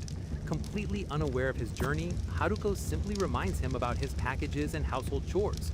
Yura hurries to his room, opens the packages, and tries on his new clothes and sneakers. The comfort amazes him. After spending 6 years in a brutal world, even something this ordinary feels incredible. At that moment, Yura realizes something simple. To him, Earth is absolutely perfect. Compared to Earth, life in the other world was pure misery. Clothes were made from monster hides, beds were nothing more than wooden boards, winters were freezing, summers were unbearable, and proper baths didn't even exist. Yura can hardly believe he survived 6 years in such a place. Part of him wants to think it was all a dream, but the memories and sensations are far too vivid. The suffering was real, battles were real. That nightmare world truly existed, and somehow he managed to escape it. Still, one question lingers in his mind. Even though he's convinced it won't work, Yura decides to test his magic. He casts a beginner spell called Crimson Flame. To his absolute shock, a massive crimson fireball instantly forms and blasts straight through the roof, triggering a huge explosion. Yura freezes. He can still use magic. Panicking at the sight of the destroyed roof, he quickly casts repair magic and restores everything before anyone notices. Unfortunately, his mother, Haruko, walks in moments later after hearing the noise. Thinking fast, Yura grabs a dumbbell and pretends he accidentally dropped it while training. Thankfully, Haruko accepts the explanation and simply tells him that dinner is ready. The moment she mentions curry, Yura's eyes light up with excitement. Meanwhile, elsewhere in Mukijima City, inside the Minozuki family's main residence, a woman kneels within a circle of candlelight. Suddenly, she senses something unusual. The 2 women kneeling behind her feel it as well. A powerful wave of magical energy spreads through the area, sending a chill down their spines. They immediately recognize it as an overwhelming and terrifying force. The woman leading the ritual concludes that it is the strongest magical presence she's ever felt, a power so immense that it likely belongs to a high-ranking demon. Although their group has defeated many demons in the human world before, this presence feels completely different, far beyond anything they faced. Realizing the danger, she orders everyone to remain cautious. Until they understand exactly what they're dealing with, nobody is to make a move. The next day, students fill the classroom with casual chatter, while Yura Natsuki sits at his desk playing a mobile game. He can't help but smile at how fun it is. After spending 6 years fighting real monsters, he much prefers battling them in the game. Real combat meant exhaustion, injuries, and the constant smell of blood. Compared to that, this peaceful school life feels almost unreal. For the first time in years, Yura realizes how precious an ordinary life truly is. Determined to enjoy his youth, he even starts thinking about getting a girlfriend. As the class talks, one student mentions that Yudo has started dating someone, and that the girl is supposedly Sakurai No from Class F. The news quickly spreads through the classroom, shocking many of the girls. Since Yudo is Yudo's childhood friend, a classmate assumes he knows the details. However, Yura has little interest in the gossip. Before long, a female student approaches him and says she needs to speak with him about something important. The 2 move to a quieter location, and Yura begins wondering what she wants. For a moment, he even imagines that it might be a confession. Instead, the girl explains that she recently mistook a student for a monster. The comment leaves Yura completely confused. She then reveals that she belongs to the Minazuki division and is actually one of his classmates. Yura finally remembers the recent class shuffle and admits that he still hasn't learned everyone's names. As he waits for her explanation, the girl suddenly draws her sword and attacks. Yura effortlessly dodges the strike. Seeing his reaction, she remarks that the rumors about his abilities were true. While Yura struggles to understand what is happening, the girl finally explains herself. She reveals that the Minazuki family is a long line of spiritualists. For generations, they have secretly protected the world by fighting evil spirits, yokai, and demons. As a member of that family, she cannot ignore someone who possesses a dangerous amount of power. Fixing her gaze at Yura, she declares that a person with strength like his is too great a threat to leave unchecked. Therefore, she believes it is her duty to eliminate him. Yura is completely caught off guard by her declaration and immediately tries to leave. In his mind, it doesn't matter how cute she is, someone this crazy is impossible to deal with. The female student quickly activates a spell, causing several undead creatures to appear around her. They rush forward and latch tightly onto Yura's leg, preventing him from escaping. She calmly explains that she placed a powerful curse seal on him during her earlier attack. According to her, the curse is so strong that ordinary spiritual power cannot break it. Telling Yura to accept his fate, she charges forward and slashes at him with her sword. The impact sends Yura flying across the room and crashing hard into a wall. Watching him fall, she confidently declares that defeating him is far too easy. In her eyes, even high-level opponents are no match for her strength. But as she prepares to finish the battle, she suddenly freezes. Yura is standing again. Not only is he unharmed, but there isn't a single scratch on his body. Her eyes widen in disbelief. Meanwhile, Yura begins laughing as if the entire situation is a joke. After barely escaping the nightmare of another world, he finds it ridiculous that spiritualists are now causing him trouble the moment he returns home. As a powerful aura erupts from his body, the undead creatures clinging to his leg instantly burn away and disappear. The sight leaves the girl even more shocked. Yura's smile slowly fades, replaced by an expression of pure irritation. He declares that anyone who tries to ruin the peaceful life he finally earned will be crushed without mercy. Hearing those words, the girl becomes even more determined. Convinced that Yura is a dangerous demon, she decides to fight with her full strength. She throws aside the ordinary sword she had been using and draws the sacred blade passed down through her clan. Its name is Tuyu Harai. Yura studies the weapon with interest. Rather than retreating, he decides to test it himself. After all, he wants to see just how strong the spiritualists of this world really are. The two face each other once again. The girl carefully studies Yura's stance and reluctantly admits that his swordsmanship is far from ordinary. In response, Yura calmly thinks that compared to the Demon King and the Demon God he defeated in the other world, her strength is insignificant. Those words leave her stunned. In that brief moment of distraction, Yura moves. With overwhelming speed, he closes the distance and delivers a powerful slash. The attack sends her crashing to the ground. The instant Yura realizes how badly he hurt her, panic sets in. He immediately casts healing magic and her injuries vanish in seconds, restoring her completely. Satisfied that she is no longer in danger, Yura decides to leave before she wakes up. If she starts another fight, he knows it will only create more problems. However, while Yura walks away, something unusual is happening elsewhere. In a distant, unknown location, Pokemon community game A wild Piku appears catch it using Poke Catch. Winners revealed in 90s. A mysterious winged woman stands atop a tall building, gazing toward the source of the disturbance. Observing the energy, she remarks that Earth possesses warriors far stronger than she expected. In fact, this world feels even more like a fantasy realm than the one she came from. Meanwhile, Yura can't stop thinking about the encounter with the Minazuki group. After their battle, she never returns to class, which leaves him feeling uneasy. Her wounds should have been healed completely, yet there is still no sign of her. The more he thinks about it, the more frustrated he becomes. After finally returning home and hoping for a peaceful life, why did he have to run into a spiritualist? Lost in thought, Yura continues walking down the road. Suddenly, a group of people steps in front of him and blocks his path. Yura attempts to walk past them, but they immediately stop him. Then they issue a warning. If he refuses to cooperate, they are authorized to open fire. Realizing the group is completely serious, Yura stops in his tracks. The officers immediately order him to lie face down on the ground.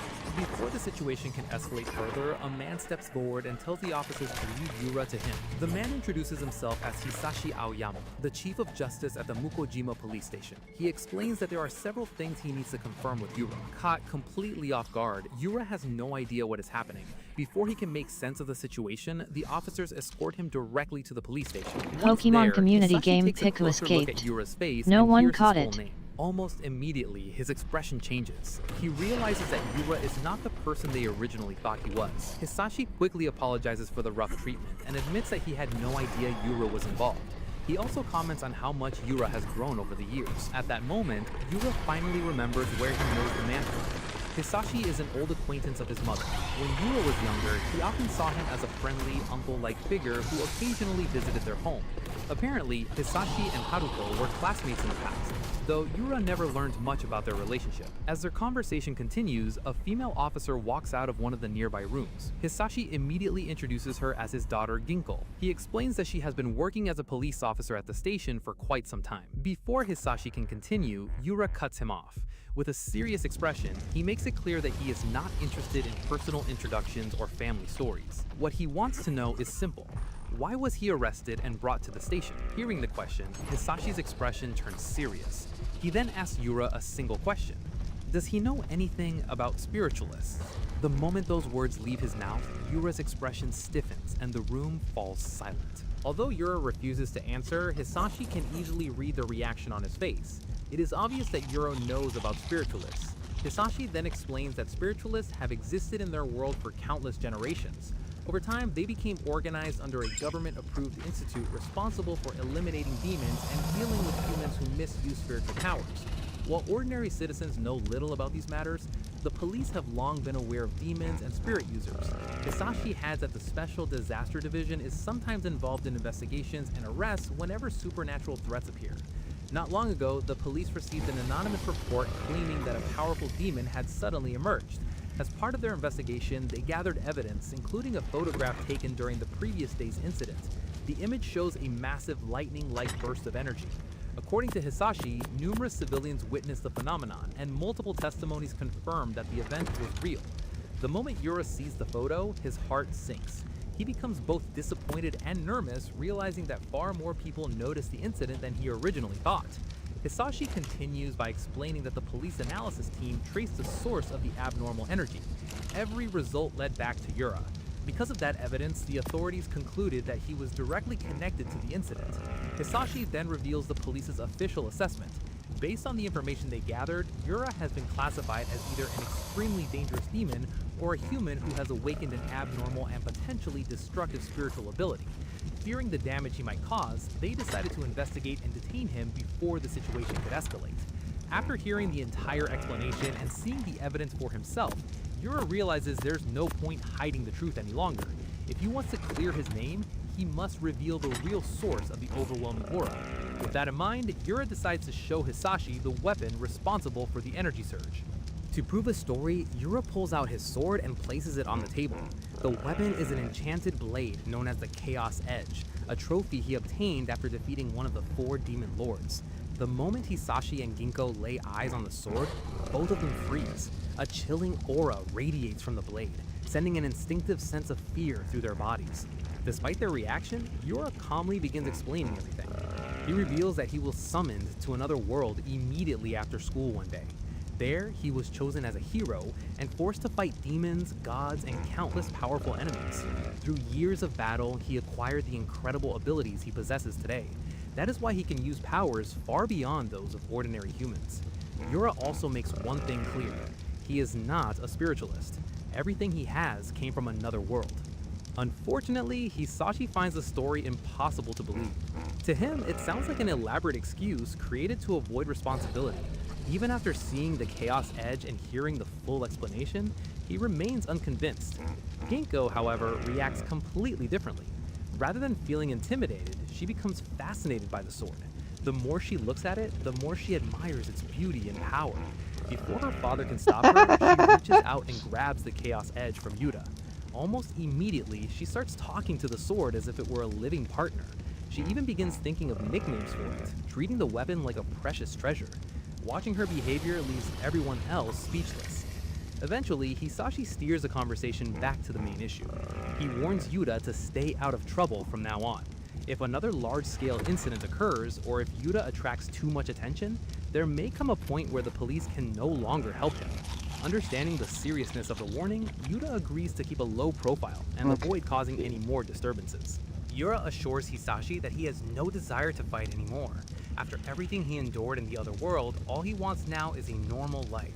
He plans to spend his days watching movies, playing games, and enjoying the peaceful lifestyle he worked so hard to regain. Satisfied with his answer, Hisashi allows him to leave the station.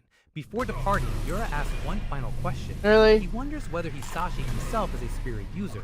Hisashi simply shakes his head and explains that he is not. According to him, he is just an ordinary citizen with no special powers. Meanwhile, at the Minazuke family's main residence, Miyako, the girl who previously attacked Yura, is being scolded by her mother. Her mother harshly reprimands her for starting a fight despite being ordered to observe and gather information. Lowering her head, Miyako apologizes and desperately asks for another chance to confront Yura. However, her request is rejected immediately. Her mother warns that Yura is far beyond the level a beginner like her can handle. She tells Miyako to learn her limits before getting herself seriously hurt. Rather than sending Miyako again, her mother assigns a task to Mio, Miyako's older sister. Known for her skill, experience, and sense of responsibility, Mio is considered far more suitable for handling the situation. Her mother cautions her to proceed carefully, and Mio accepts the assignment without hesitation. The following day, Yura walks down the street while repeatedly yawning. His thoughts drift back to his recent arrest. Even though he knew he had done nothing wrong, the entire experience still leaves a bitter I can't taste in his teleport mouth. out of here? Oh. After all, he considers himself a peaceful and law-abiding citizen who only wants to enjoy a quiet life. As he continues grumbling to himself, a sudden feeling makes him stop.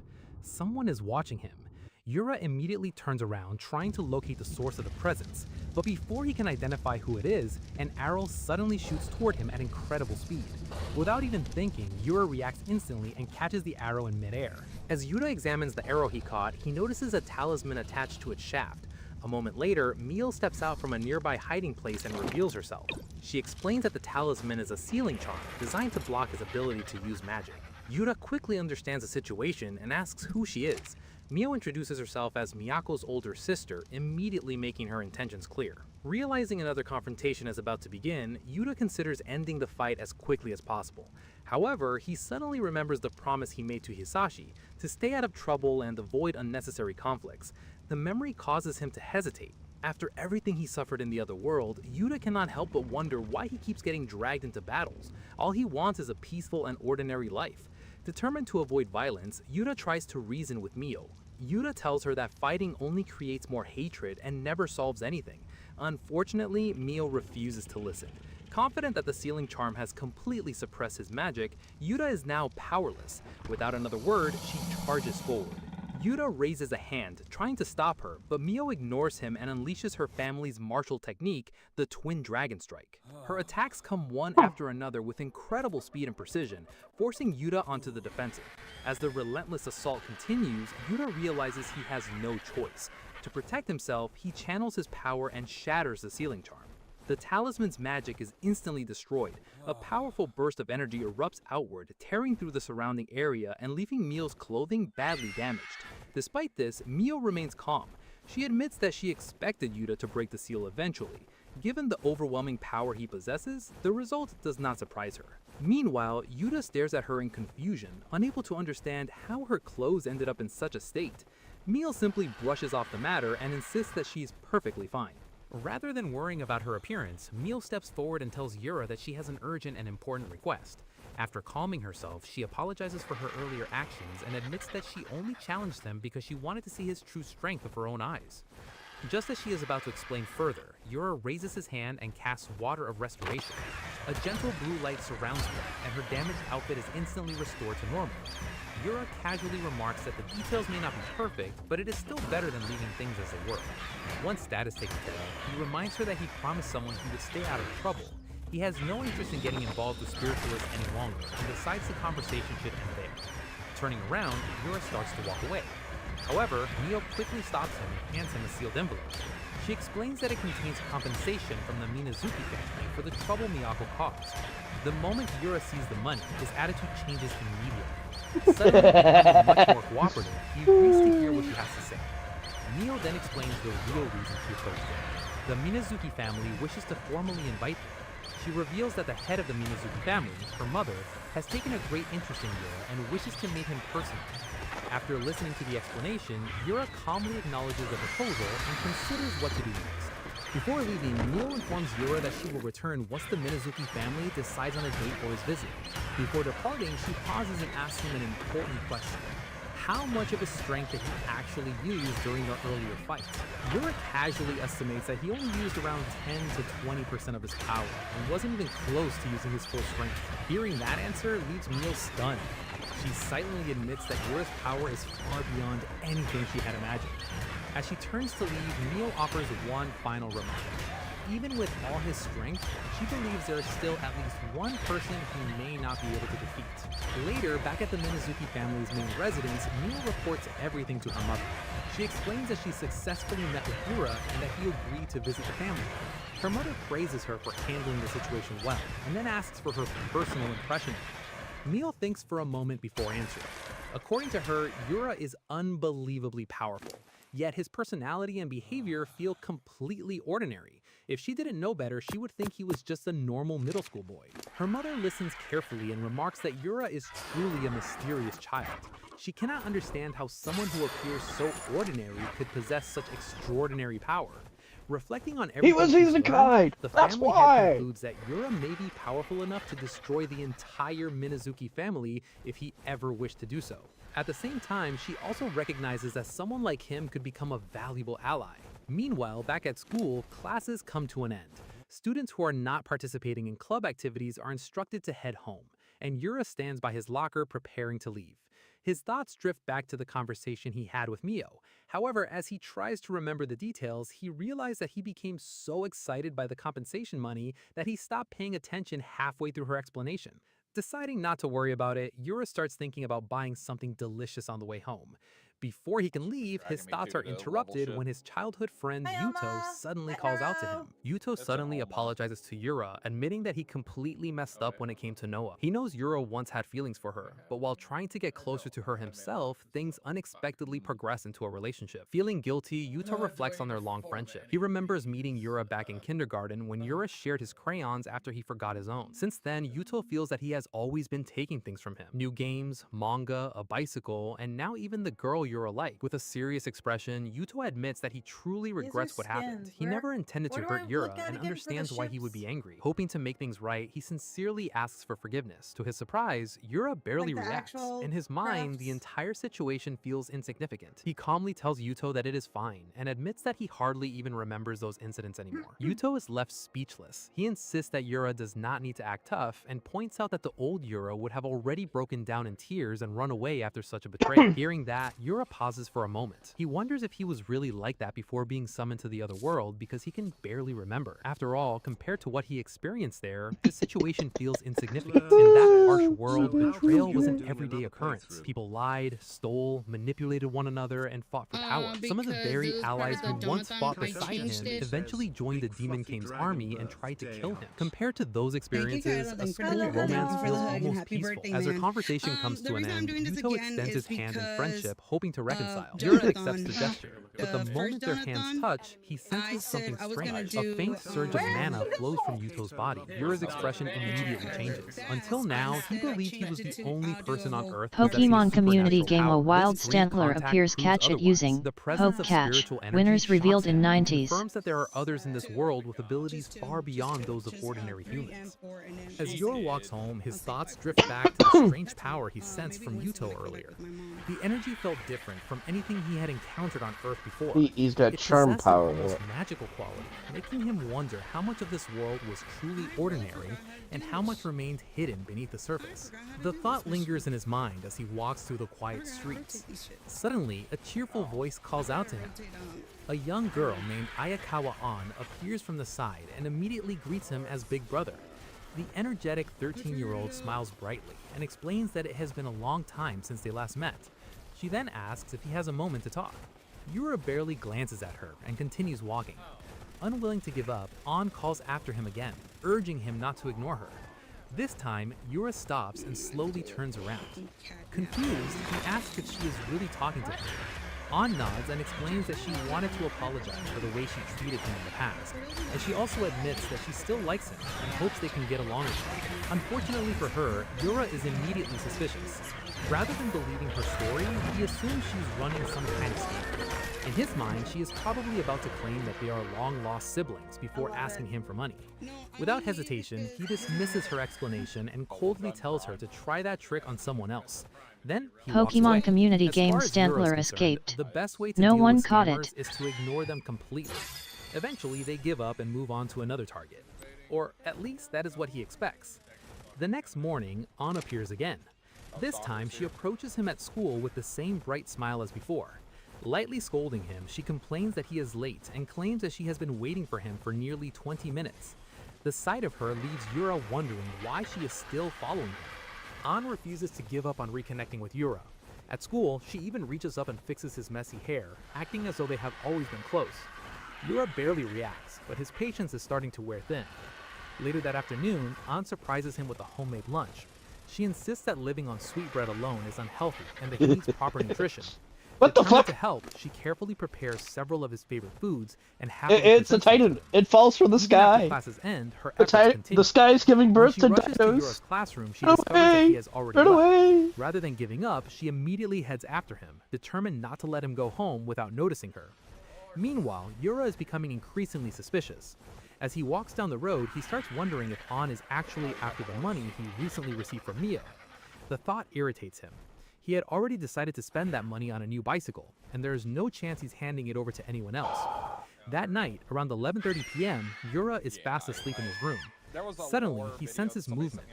His eyes snap open, and he's shocked to find An standing inside his room. Startled, Yura immediately demands an explanation. Why has she been following him since yesterday? And more importantly, how did she get into his house? Suspicious, he asks if she's some kind of burglar. An quickly denies the accusation. She explains that she entered using a spare key and tells him to stop pretending that he doesn't remember her. According to An, they once lived together, so it was only natural for her to have had a key to the house. To prove her story, she pulls out an old photograph. The picture shows the two of them as children standing together alongside their parents. As Yura studies the photo, forgotten memories begin to return. He slowly remembers that his father and An's mother had remarried in the past, causing their families to live together for a period of time. An then continues explaining her side of the story, revealing that she has always cared deeply about him and never forgot the time they spent together. Although they were never related by blood, Yura and Ayakawa An grew up together like real siblings and shared a close bond. An then reveals what changed everything. According to her, the moment she met Yuto, she became completely obsessed with him. She could hardly think about anyone else. Yura remembers that period well. To him, An's sudden fixation became more of a burden than anything else. The situation eventually grew so troublesome that their parents decided separating the families was the best solution, leading to their divorce. Even now, An blames Yuto for everything that happened. As if on cue, Yuto suddenly appears nearby, claiming that he was simply heading to a convenience store. The moment he notices Yuta and An together, he immediately suspects they are talking about him. An quickly steps in front of Yuta and warns Yuto not to come any closer. She accuses him of destroying her family and insists that everything that happened was his fault. Yuta's expression darkens. Without hesitation, he grabs Yuta by the collar and accuses him of manipulating An behind the scenes. In his eyes, Yuta must have filled her head with lies in an attempt to turn her against him. Yuta immediately denies the accusation and insists that he did nothing of the sort. Seeing the situation escalate, An steps forward protectively. She warns Yuto to back off, declaring that if he hurts her brother, she will never forgive him. However, Yuto ignores her warning. Instead, he insists that Yuta is simply jealous. Throughout the argument, Yuta remains unusually calm. Rather than focusing on the accusations, he finds himself wondering why Yuto is even out this late at night. Then, a realization suddenly strikes him. The strange mana he sensed earlier begins to make sense. Yuta's power appears to be a type of charm magic, a supernatural ability capable of influencing the thoughts and actions of those around him. As Yuta analyzes the situation, he recalls a similar power from the other world. One of the 4 heavenly kings possessed an ability much like this. That individual had used charm magic to dominate an entire kingdom, bending the king, his ministers, and countless citizens to his will. As Yura thinks things through, he finally begins to understand what has happened. An's obsession with Yuto may not be entirely natural. A portion of it appears to be the result of Yuto's charm ability. However, Yura also notices that the effect seems weaker than before. Perhaps the spell has started breaking down now that Yuto has a girlfriend. Before he can think any further, Yuto suddenly loses his temper and throws a punch at Yura. He angrily shouts that he has always treated Yura kindly because they were childhood friends. That is the final straw. Yura's patience snaps. Reacting instantly, he delivers a swift kick that drops Yuto to the ground in pain. While Yuto is doubled over, Yura takes the opportunity to step away from the situation. He then turns to An and casually tells her to deal with Yuto while he sorts out his own thoughts. As he walks away, Yura reflects on all the strange people he has encountered since returning home. First came the spiritualist sisters, then a boy capable of using powerful charm magic. The more he thinks about it, the more he realizes that Earth is far less ordinary than he once believed. Trouble seems to find him no matter where he goes. Oliver, makes calm a down. firm decision. No matter what happens, he will protect the peaceful life he fought so hard to regain. Yet despite that determination, a feeling of unease remains. Deep down, Yura knows that new problems are already beginning to emerge. Meanwhile, in Mukejima Island's busy shopping district, Yura sits on a bench enjoying a hamburger. The moment he takes a bite, his eyes light up. To him, the person who invented hamburgers must be an absolute genius. Every bite fills him with satisfaction, and he eats with such enthusiasm that nearby pedestrians cannot help staring at him in confusion. As he enjoys the meal, his thoughts drift back to the other world. Compared to Earth food, the meals there were bland, unpleasant, and sometimes barely edible. After surviving 6 years of that, even a simple hamburger feels like a luxury beyond imagination. The contrast reminds Yura just how much he missed the simple. Come on, Alpha Carno. After Show me finishing your his hamburger, prime. he spends some time wandering through the busy streets, enjoying the freedom of having a day off. The warm afternoon sun, the lively atmosphere, and the ordinary sights around him all make him appreciate the peaceful life he finally regained. For once, everything feels normal. Then the atmosphere suddenly changes. A strange pressure fills the air, and the space around him begins to distort. Yura immediately senses that something is wrong. The presence approaching him feels completely different from anything he has encountered before. Suddenly, a voice echoes directly inside his mind. The mysterious speaker formally greets him and refers to him as a life form of Earth. Startled, Yura quickly looks around. What appears before him is clearly not human. The being calmly introduces itself as an alien from a distant planet. Yura's first instinct is to run. He had already accepted the existence of other worlds, demons, and spiritual powers, but aliens are a completely different matter. This is one absurd development too many. However, he soon discovers that escape is impossible. An invisible barrier surrounds the area, sealing everything inside. The alien explains that they are currently inside a separate dimensional space, a special realm isolated from the outside world. Realizing he is trapped, Yura immediately begins gathering magical power. If the alien wants a fight, he is prepared to break through the barrier by force.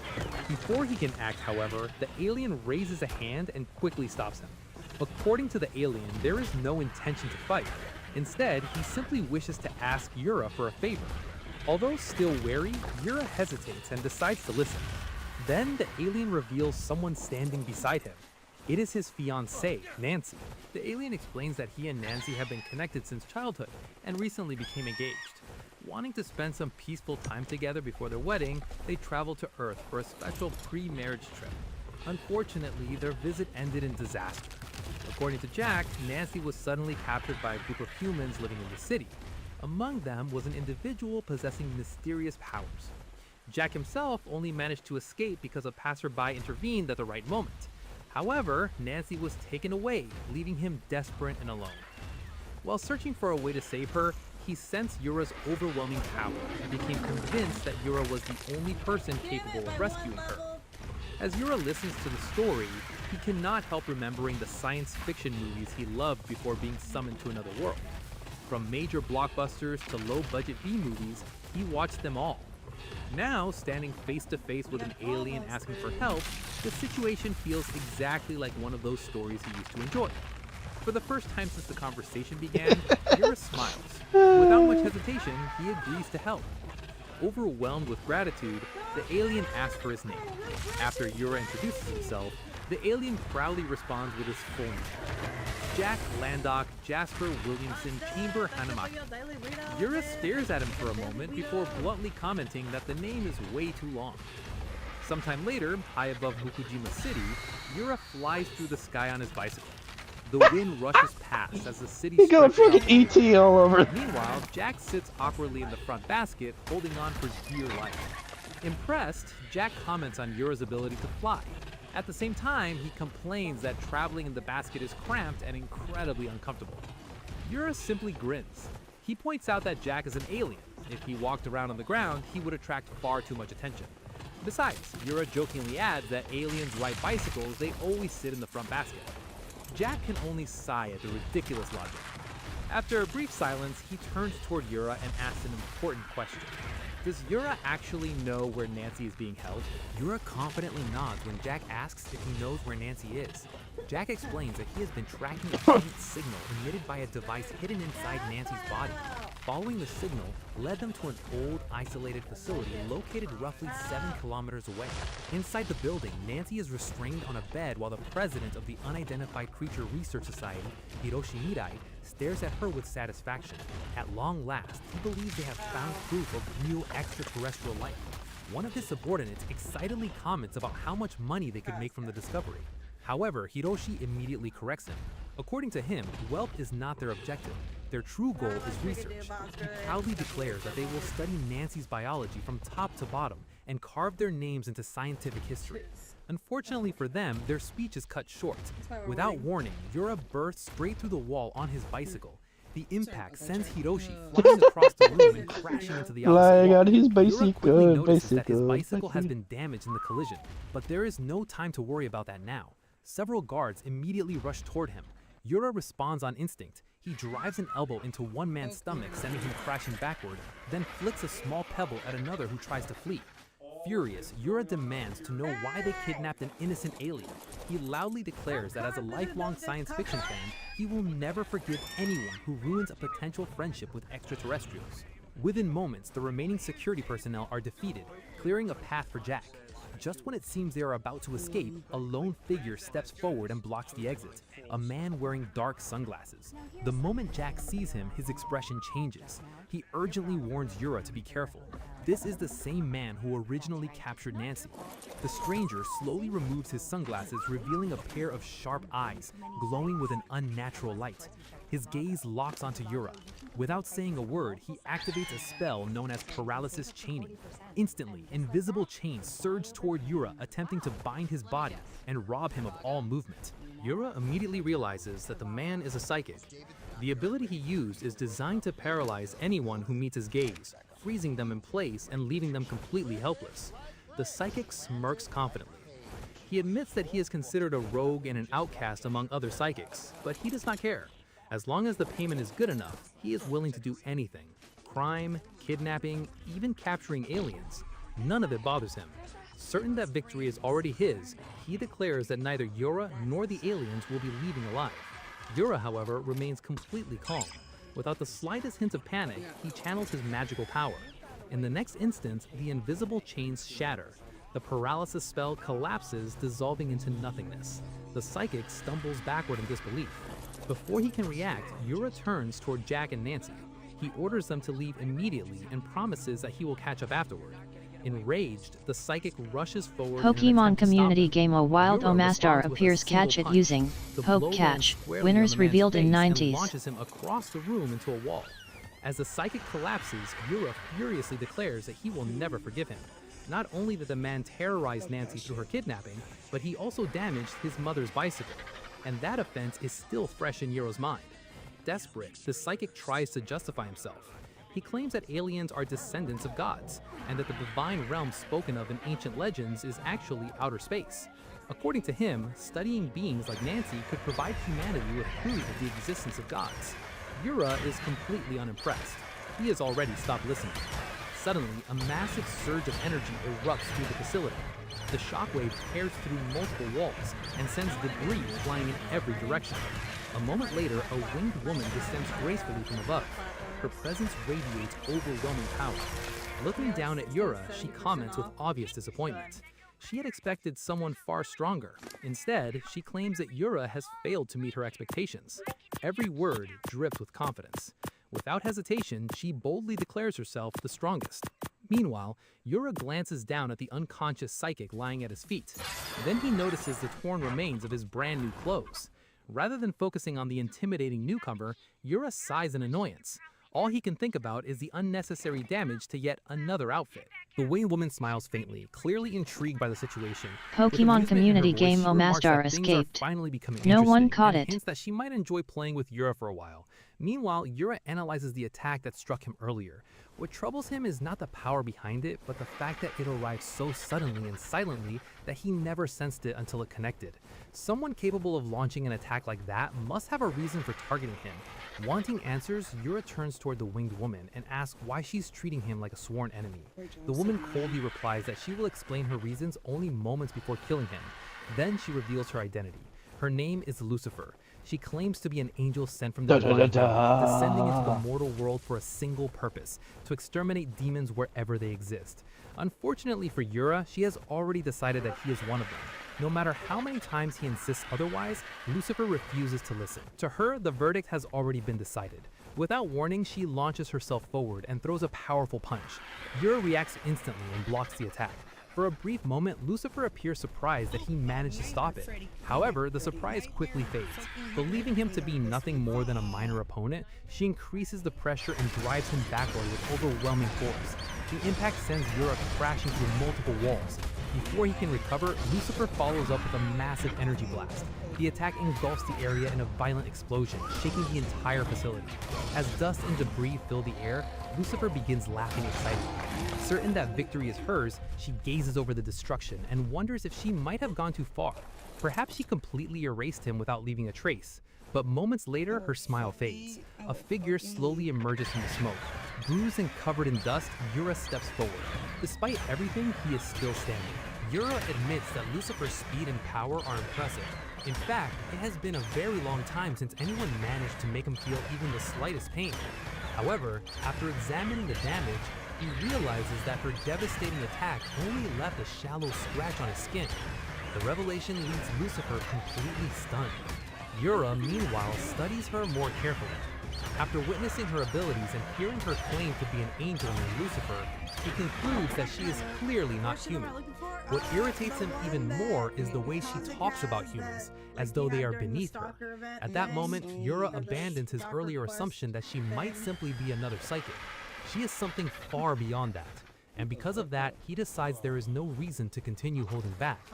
Lucifer immediately charges forward again with terrifying speed.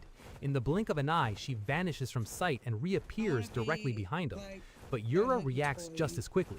Without even turning around, he delivers a powerful back kick. The strike slams into Lucifer and sends her crashing violently into a nearby building. Before she can process what happened, Yura is already moving. He closes the distance instantly and drives a heavy punch into her stomach. The impact launches her skyward like a missile. She smashes through multiple floors of the building as she is sent soaring upward. As Lucifer struggles to regain control, disbelief fills her mind. She cannot understand how Yura possesses such overwhelming strength. Moments later, Yura rises into the sky after her.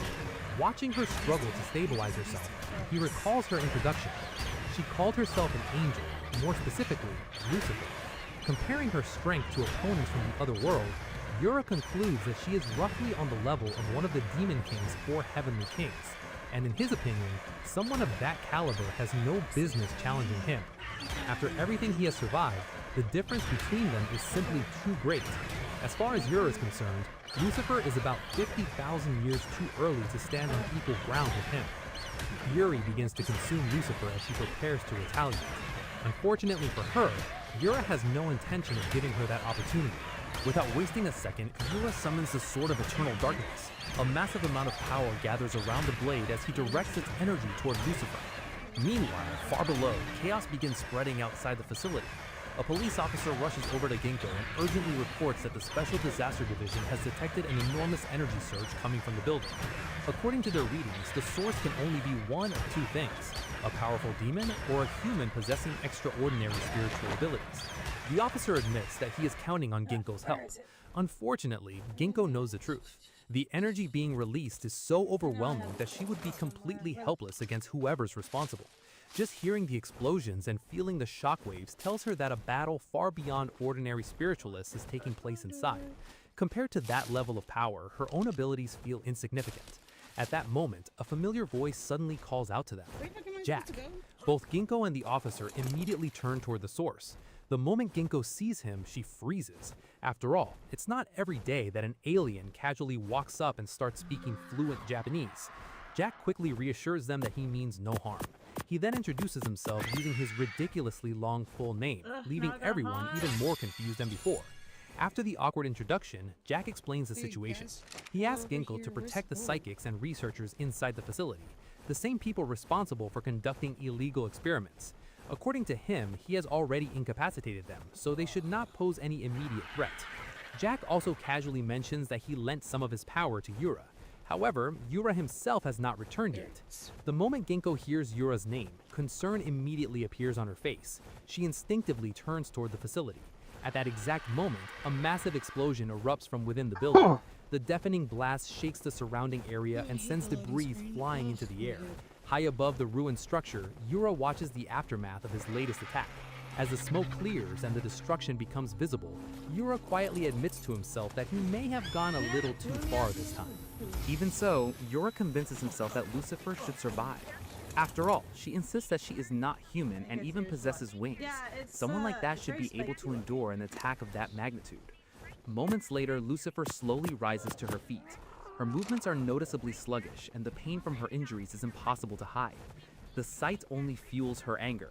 In her mind, it is unforgivable that a mere demon could wound a noble being such as herself. Her fury intensifies until it completely consumes her. At that moment, Lucifer decides that she will kill Yura without mercy. A tremendous surge of power erupts from her body. The air itself begins to tremble as overwhelming energy floods the battlefield. Lucifer believes that a being of her status should never need to use this much strength against someone she considers insignificant. However, she views this as proper punishment for daring to injure her. Then a divine spear materializes in her hand. The weapon radiates a terrifying level of destructive power, far greater than any attack she has unleashed so far. Yura immediately notices the change. As he measures the energy gathering around the spear, his expression grows serious.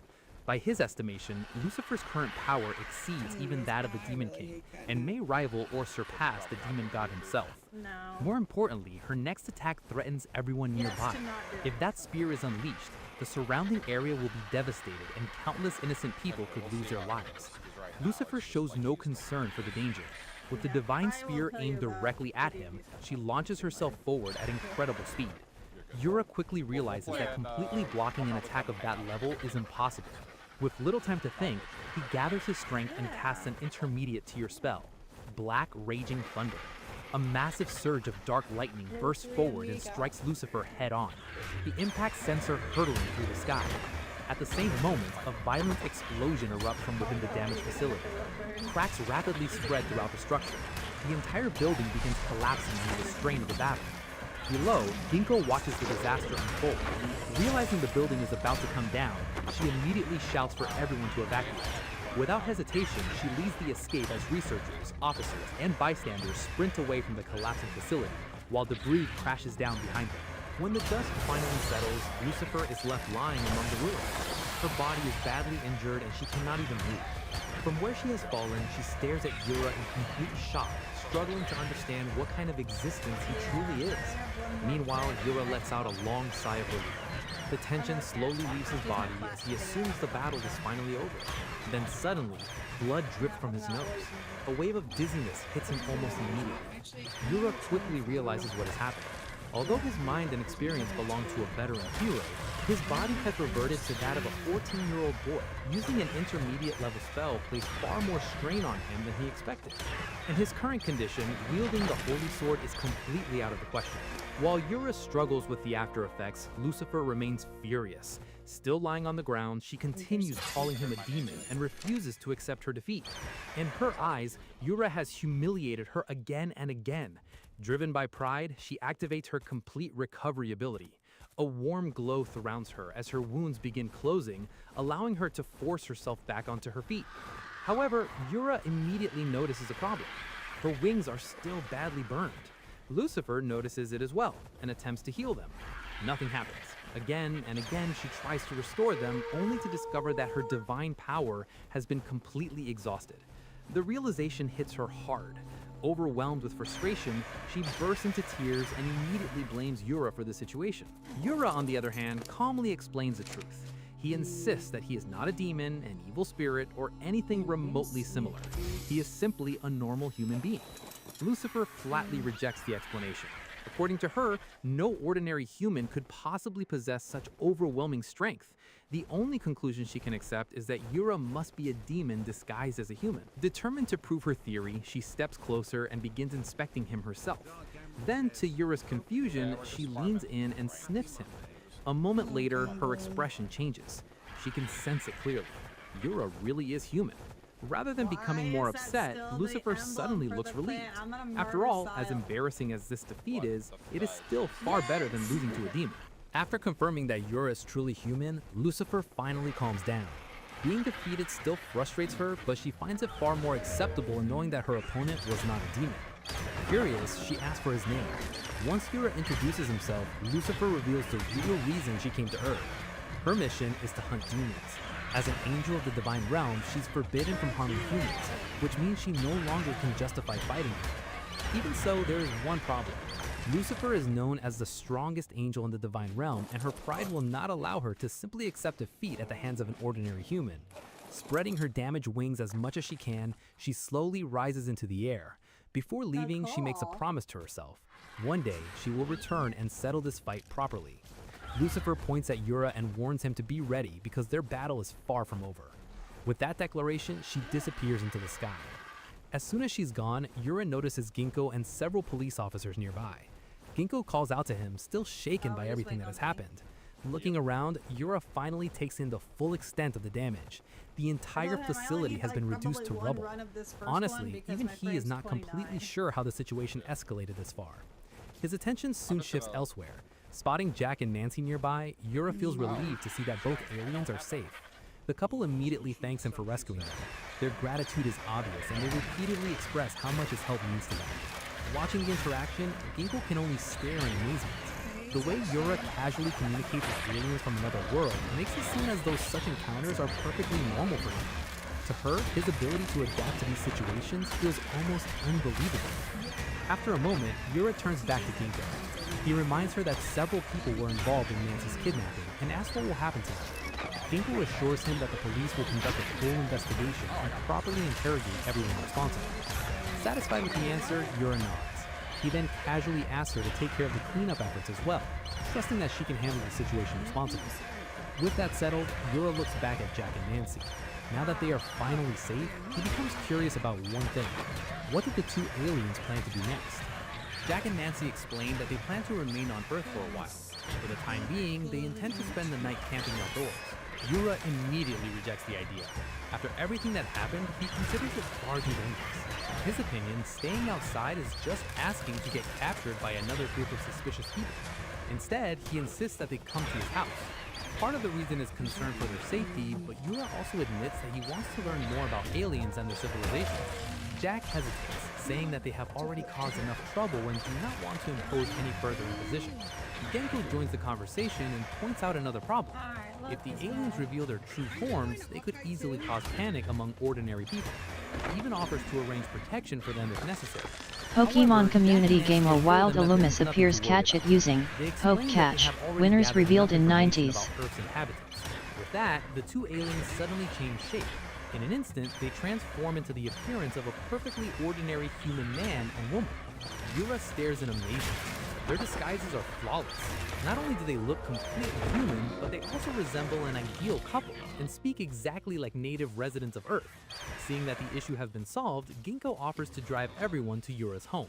Before that, however, she asked them to stop by the police station briefly so a few formal procedures can be completed. Later that evening, the group finally arrives at Yura's house. The moment Yura steps through the door, his mother appears ready to scold him for returning home so late. That reaction lasts only a second. As soon as she notices Jack, Nancy, and Ginkgo standing behind him, her expression changes completely. Without hesitation, she welcomes everyone inside. Before long, the table is covered in sushi and a variety of seafood dishes. Ginkgo apologizes for intruding on their family dinner, but Yura's mother immediately reassures her. She explains that Ginkgo helped keep Yura safe and assisted during the kidnapping incident, making her an honored guest in the house. After encouraging everyone to eat as much as they like, she heads back to the kitchen to prepare even more food. As the meal begins, Jack quietly looks over at Nancy. He admits that the entire experience feels almost unreal. After everything they went through, he never expected to find himself enjoying such a peaceful and welcoming atmosphere on a distant planet. Pokemon For the community first game time since Illumis arriving on escaped. Earth, Jack No one truly caught feels it. that coming here was the right decision. Yura's eyes light up the moment the conversation turns to space travel. The thought of riding in a real spaceship excites him more than he can hide. Without hesitation, he tells Jack and Nancy that he would love to board their spacecraft someday and experience traveling through space for himself. The alien couple smiles warmly at the request.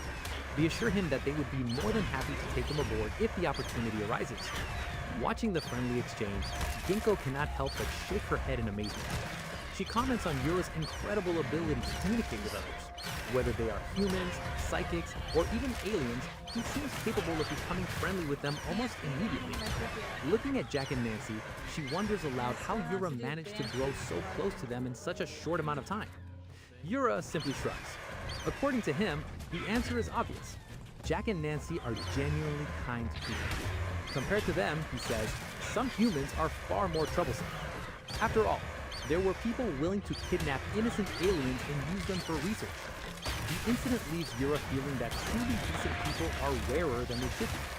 He then recalls another recent headline. As if alien kidnappers were not enough, his childhood friend suddenly turned out to possess strange psychic abilities. Ginkgo immediately understands who he's talking about. Yuto. She explains that the police keep track of individuals who possess magical or spiritual powers. At the moment, Yuto's abilities are classified as low risk, so the authorities have chosen not to interfere. Yura responds with visible frustration. In his opinion, the police are being far too relaxed about the situation. Then, Ginkgo becomes noticeably more serious. Changing the subject, she warns Yura about the Minazuki family. She explains that the Minazuki clan is one of the region's most influential psychic families and has protected the area for generations. However, troubling rumors have begun spreading recently. One of her colleagues once attempted to investigate the Minazuki estate. The attempt failed almost immediately. According to the report, the aura surrounding the mansion was so oppressive and unsettling that they couldn't even approach the property. The investigator eventually returned with a disturbing conclusion. Something unusual might be happening behind the walls of the Minazuki residence. Because of that, Ginkgo strongly advises Yura to stay away from the estate and avoid becoming involved with the family under any circumstances. At that moment, Yura's mother returns from the kitchen carrying several more dishes. Noticing the serious expressions around the table, she tilts her head in confusion and wonders why the atmosphere has suddenly become so heavy. Trying to lighten the mood, she offers everyone drinks and casually suggests serving alcohol. Ginkgo immediately declines, reminding her that she still has to drive. Yura's mother simply smiles and suggests that she stay the night instead. Yura agrees, pointing out that the next day is Sunday, so there is no reason to rush home. Despite the offer, Ginkgo politely refuses. She explains that her work does not stop just because it's the weekend. Meanwhile, at the Minazuki family's main residence, the family head, Taya, issues an order. In a calm yet commanding voice, she instructs a young man named Hiragi to personally ensure that Yura attends the meeting scheduled for the following day. Hiragi respectfully acknowledges the command without hesitation. The next morning arrives peacefully. Jack and Nancy once again thank Yura for everything he has done for them. As they prepare to leave, they promise that next time they meet, they will invite him aboard their starship. Nearby, Ginkgo mentions that she will accompany them to the station before heading off herself. Curious, she asks the alien couple where they plan to go sightseeing next. To her surprise, they casually answer that they're thinking about visiting America for the day. Ginkgo quickly informs them that they will not be able to get there by train.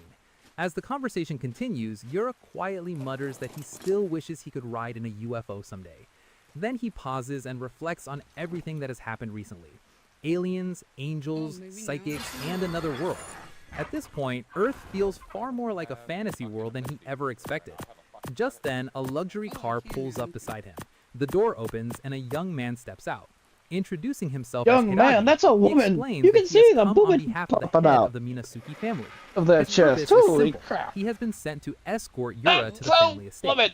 Dressed Before up as a Yura can bodyguard. object, Hiragi politely invites him into the vehicle. Sometime later, the two are traveling toward the Minazuki family's main residence. During the drive, Hiragi brings up the recent incidents involving Miyako and Mio. He admits that both sisters behaved rudely toward Yura, despite being members of the family. Because of that, he is genuinely grateful that Yura still accepted the invitation. Hiragi adds that Kaya will undoubtedly be pleased to learn that Yura chose to visit the estate in person.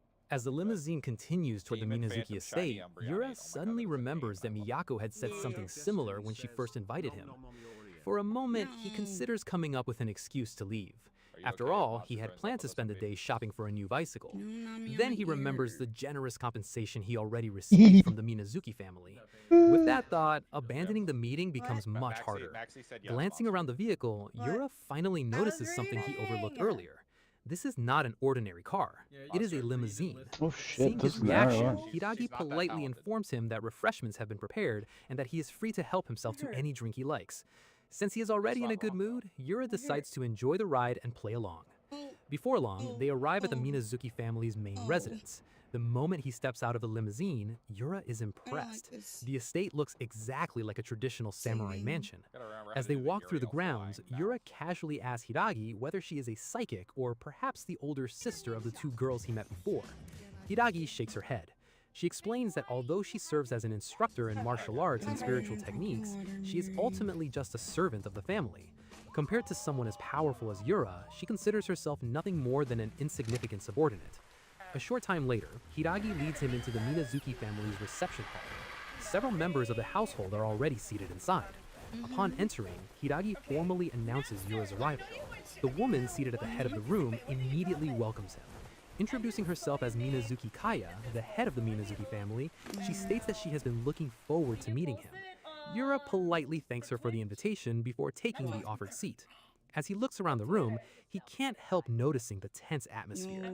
To him, it feels less like a formal meeting and more like a family gathering where everyone is carefully watching each other's reactions. Then, to Yura's complete surprise, Kaya suddenly bows deeply. She sincerely apologizes for the actions of the Minazuki family members who caused him trouble. Not stopping there, she asks Mio and Miyako to apologize as well. The two sisters immediately lower their heads and offer heartfelt apologies. The unexpected sight completely catches have a gravity that have this stuck on my tail. So it doesn't matter if you try to run away. They gotta come back. Equip synthesis scanner in your gear wheel. Size 3 area. They really stuck in there. What did you swim through it?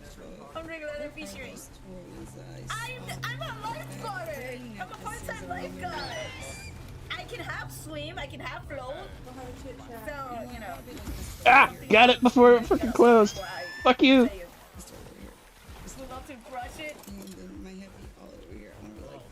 I'm going to jump in and this. Got it. I put your name because I knew. Well, I knew smell rotten. Rude. Alright, try is Discord. I haven't passed, so. Are we ready to start? Well, I don't even have the background. Anyone else that you guys want to nominate or had that we forgot? You will never find me. Wait, like speaking with this mic, make yourself floaty device. Maybe. Wait, let me shuffle. Me, like, mommy long I legs put mine in right the here. summer event. Okay, I already put your name on it. It's no, my name is not. Nobody nominated. Okay, fine. Oh look, There. here we go. My name is there. Can we shuffle? Look, I found it. Look, I'm gonna be like these. I'm gonna be like these toys. I almost was free. Almost. Be like these toys. That's just not that mission. You got the rubber skin. Oh, I'm so scared. Oh. I'm gonna steal you. little I'm gonna steal it. I want it. rip apart plushie. Okay, I do see. Kaito, you said you had it? Where did you have it? If I can It see wasn't. it. I want to say it wasn't a really good job considering the fact your eyes falling out.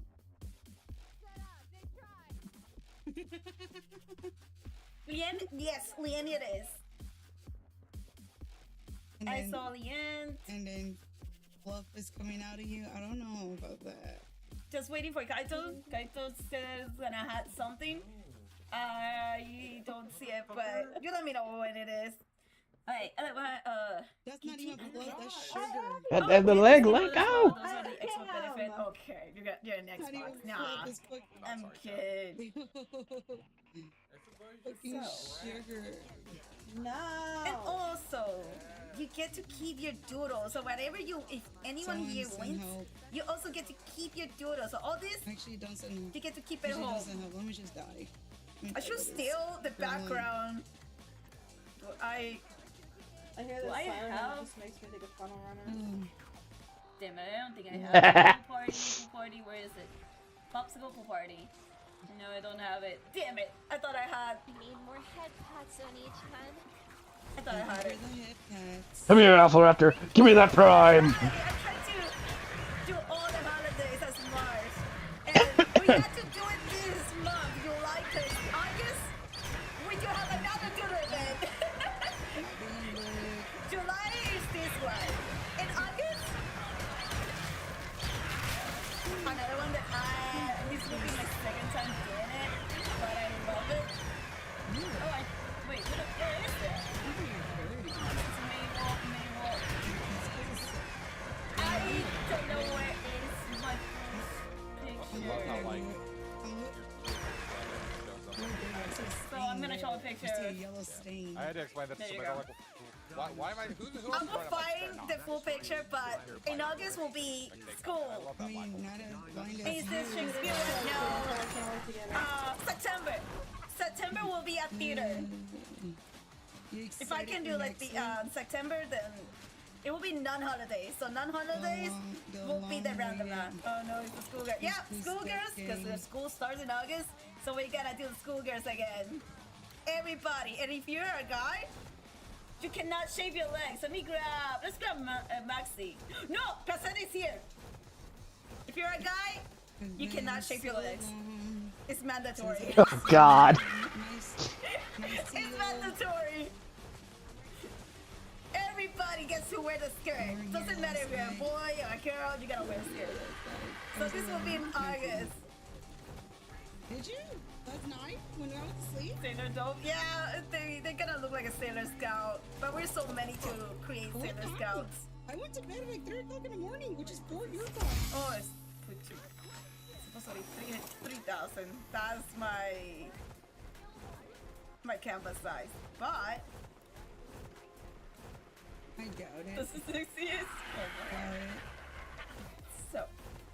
The moment we gotta start. This is gonna be a 2-minute timer. So you have the points or you have.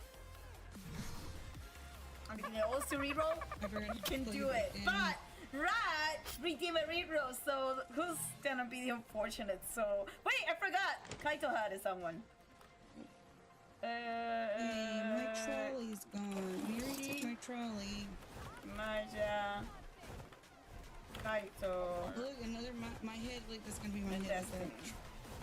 Yeah. Yes. Alright. Shuffle. And there you go.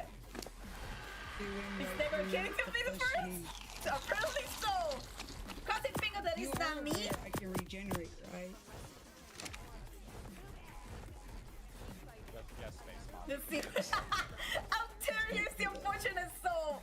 So, Terrier got reroll. Pokemon Community Game A Wild Horsa appears catch it using Poke Catch. Winners revealed in 90s. Now, let's see who is. No, because I need to. Who is selected? Ah, I glitched. Oh. It's Saru the Crosses. No. You're back? We just got the first reroll, Tachi. No. What about the other people? You got 2 minutes. if you want to. Okay, Push Sayo out of the way. I'll get a pretty necklace ready. Go, nah, you're not gonna be thrown at the pool first.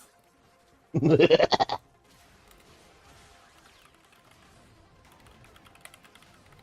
gonna get murdered one day by them.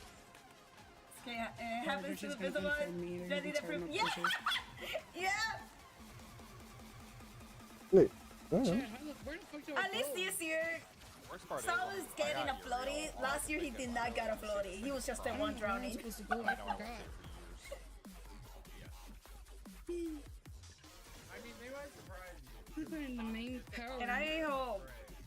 I don't know where Wait, that I didn't is. draw Liana last year, right? I don't think I draw you last Somebody year. said that I don't know they're, what they're floaty already she like put, Liana. theorizing what the next frame, the Did you Tenno get frame is gonna be. selected? For Sayo? Fuck, I don't even know. I bet you guys gotta say a pickle. I did? Pokemon community game Horsa escaped. No one caught it. Halloween and the schoolgirl one. Oh, okay. Yeah, they're saying that. I'm busy dragon one. Everybody has one. So I Why tried you to so not draw them the same. We'll know Saturday, Maxie. We'll know Saturday. Oh my god.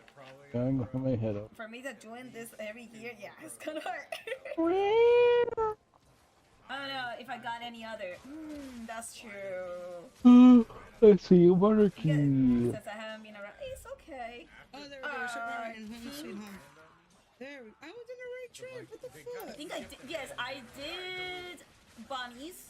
I did maid. I think that's it. I think that's what I did this year. And Sayo win the first one, so let's grab Sayo. Okay, so I do. See if I can put this one next to it so I can see the color.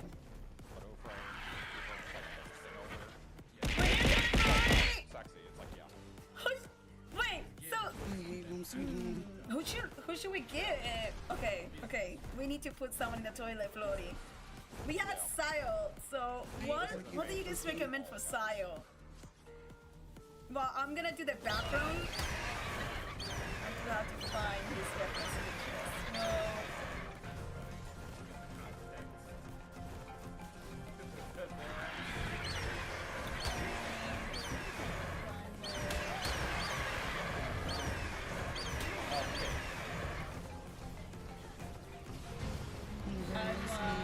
A dragon floaty. Ooh, nobody had a dragon floaty. A floaty!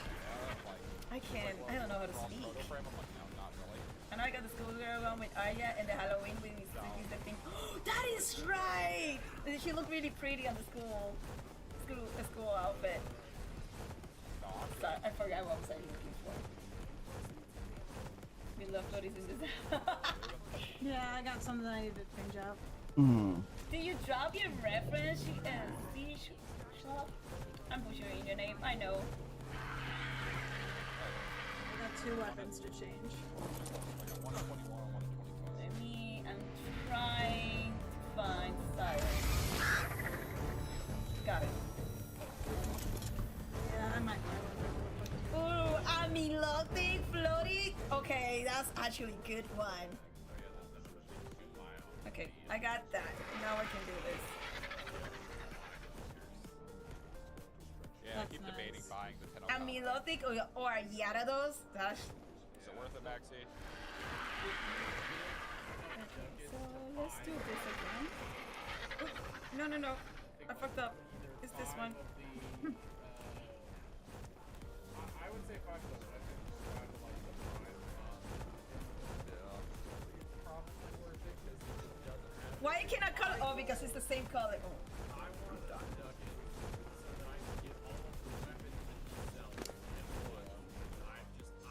You're off guard.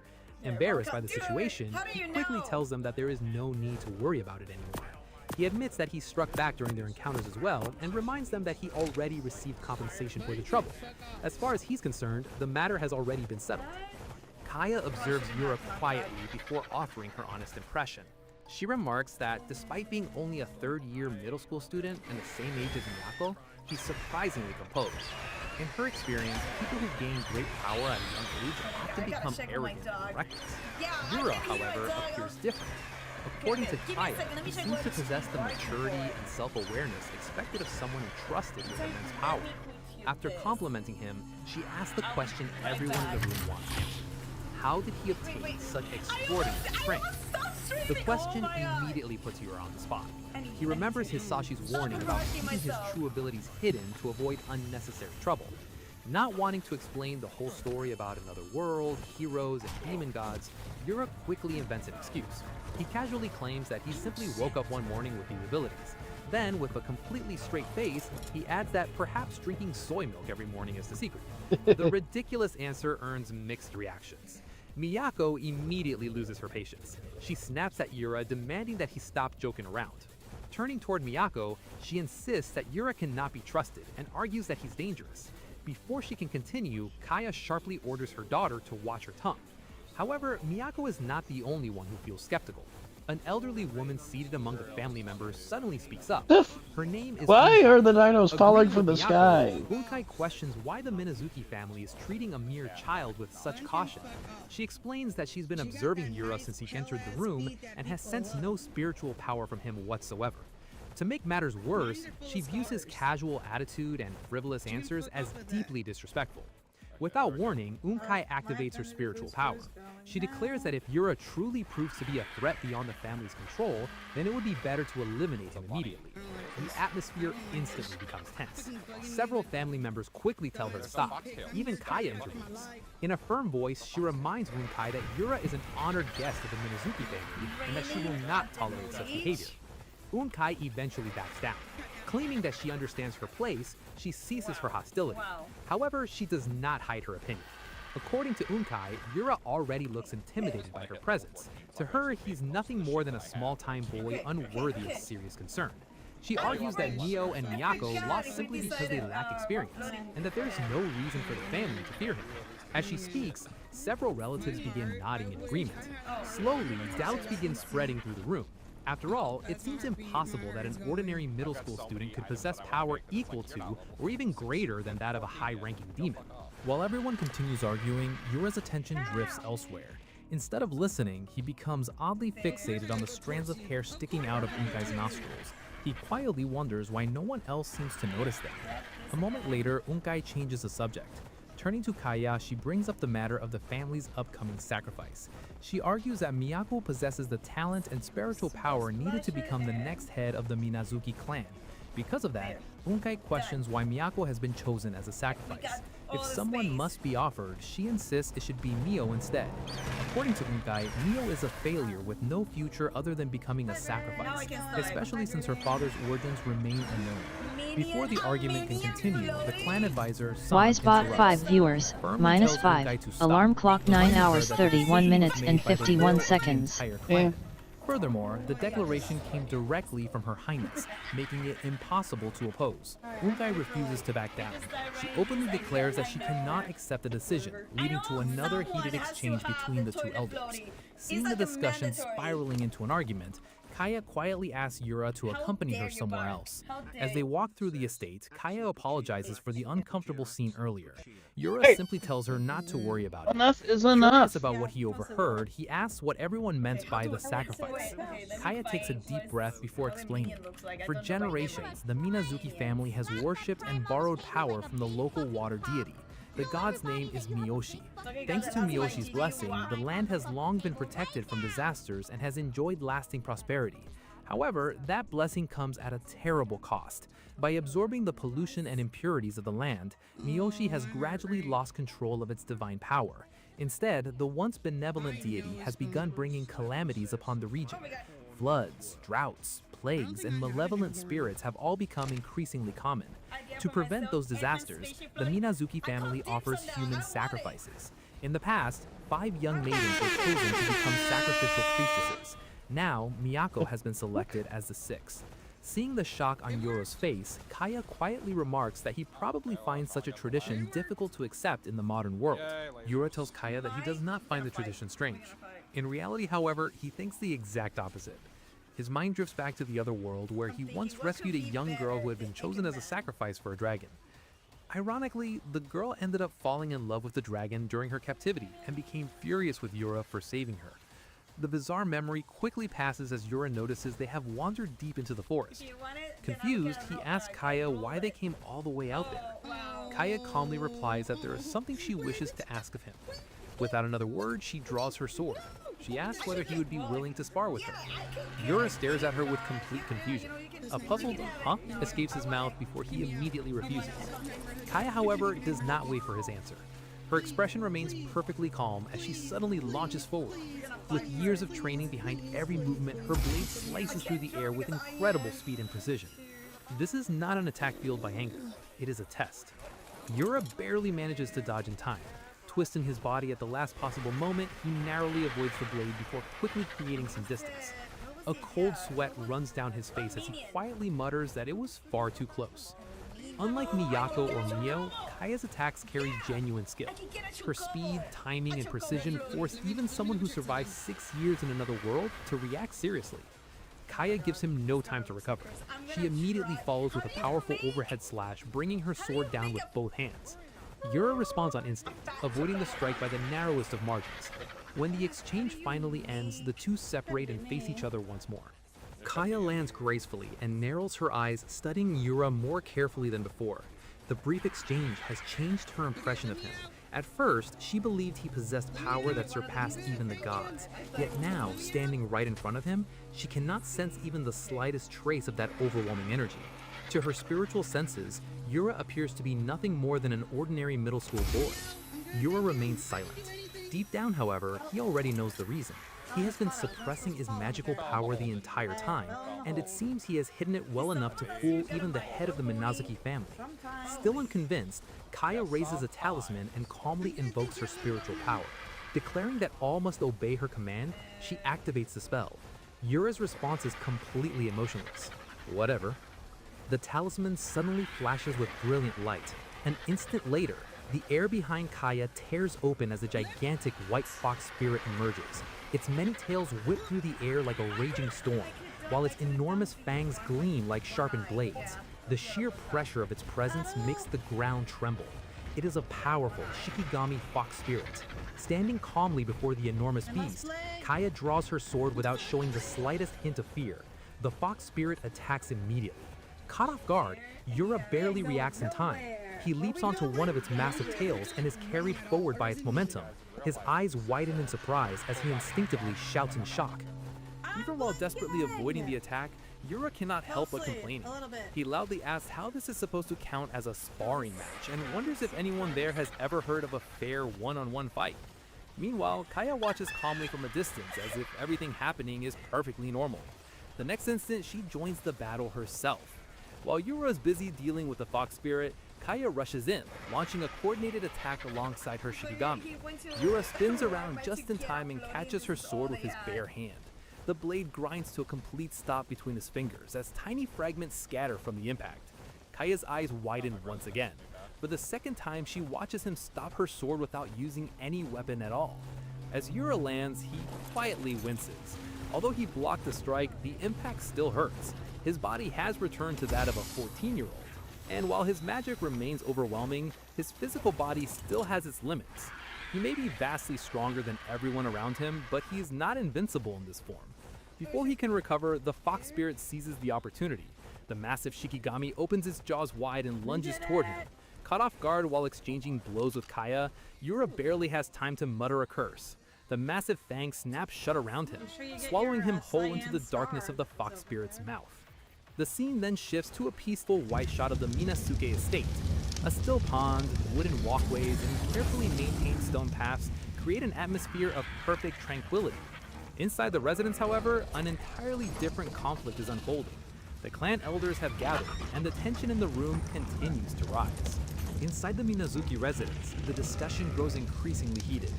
Bunkai once again voices her firm opposition to choosing Miyako as a next sacrifice. Pokemon community No game matter A how Wild many times the Dunsparce decision appears is catch it explained, using she refuses Poke to Catch. accept it. Winners revealed in Another elder 90s. quietly admits that deep down, many members of the clan likely feel the same way. The conversation then shifts toward Mio. One of the elders asks for her opinion. The room falls silent as every eye turns toward her. As Miyako's older sister, no one understands the meaning of this sacrifice better than she does. Mio remains calm, her expression unreadable, carrying the quiet burden of someone who has already accepted a painful reality. Just as she begins to answer, Miyako suddenly cuts her off. Please don't interfere. She continues coldly, declaring that offering someone as worthless as Mio would only anger Lord Mizuchi. Mio instinctively reaches out to her sister, but Miyako immediately slaps her hand away. Don't touch me. Her voice remains ice cold. And don't get the wrong idea, I've never once thought of you as my sister. The harsh words leave the room speechless. A moment later, Miyako changes the subject and asks where their mother has gone. One of the family members explains that Gaia left earlier with Yura because she wanted to speak with him privately. Mio's expression darkens. She quietly mutters that no matter how strong he may be, Yura is still only... Before she can finish, Miyako interrupts once again. She declares that their mother has placed far too much faith in that man. Her blunt remark shocks everyone present. The clan elders exchange uneasy looks, unable to hide their disbelief. Pokemon community Then, game without Dunsparce warning, escaped. an enormous No wave of one caught spiritual it. energy erupts from outside. The entire mansion trembles as the overwhelming pressure shakes the atmosphere, instantly drawing everyone's attention. Outside, in the bamboo forest, Kaya calmly observes the aftermath of the attack. Just as I expected, she murmurs. Then a trace of doubt crosses her face. Or was I mistaken? Seemingly satisfied, she turns toward the giant fox spirit. Well done, you may return now. The fox spirit remains perfectly still. Seeing that it refuses to obey, Kaya's voice grows noticeably colder. I said, return. Before she can finish, an enormous surge of dark energy erupts from within the fox spirit. The violent aura explodes outward, twisting through the forest with overwhelming force. Kaya's eyes widen. Are you serious? As the energy disperses, a lone figure stands atop the shattered ground. It is Yura. His clothes are torn, his breathing is heavy, and his fists are tightly clenched. Yet he remains standing without falling. Completely fed up, he grumbles to himself. I was supposed to go shopping and then watch a movie today, damn it. Kaya quietly turns to face him.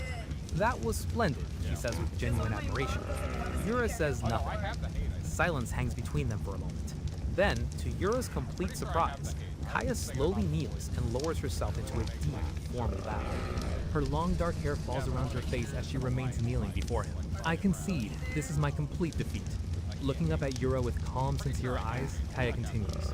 As I suspected, you possess power far beyond anything an ordinary person like me could ever overcome. Please forgive my rudeness. With the fight finally over, Yura turns to leave, ready to put the entire incident behind him. Before he can take another step, Kaya calls out to him. Please wait. Yura glances back with a tired expression. Well, it's fine, I guess. Then he asks the only question on his mind.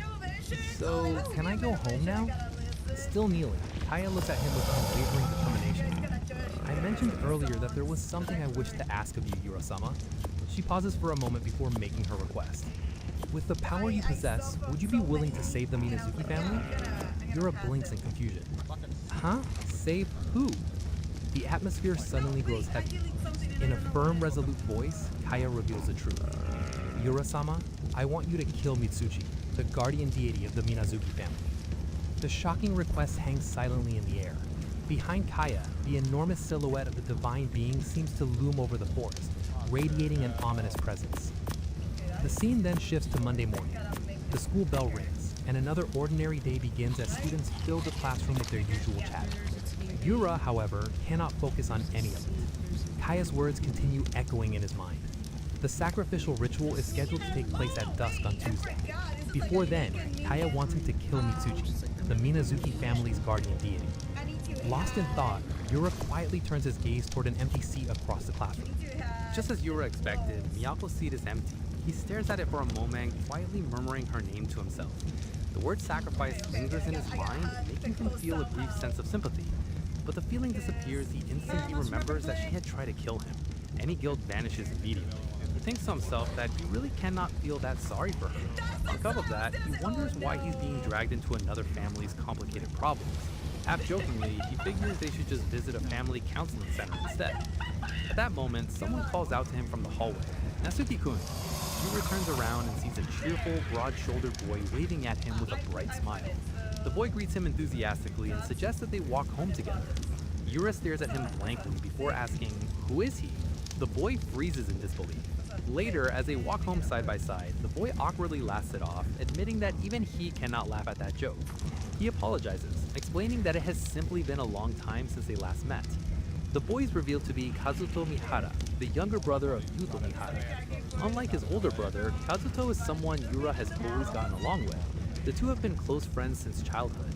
After chatting for a while, Kazuto asks how Anne has been lately. He mentions that her attitude toward Yura used to be harsh, but recently she seems to have calmed down. Kazuto then apologizes sincerely, admitting that everything is his older brother's fault. Yura simply shrugs and replies that he is not really sure. Kazuto lets out a sigh before explaining that Yuto has been acting even worse lately.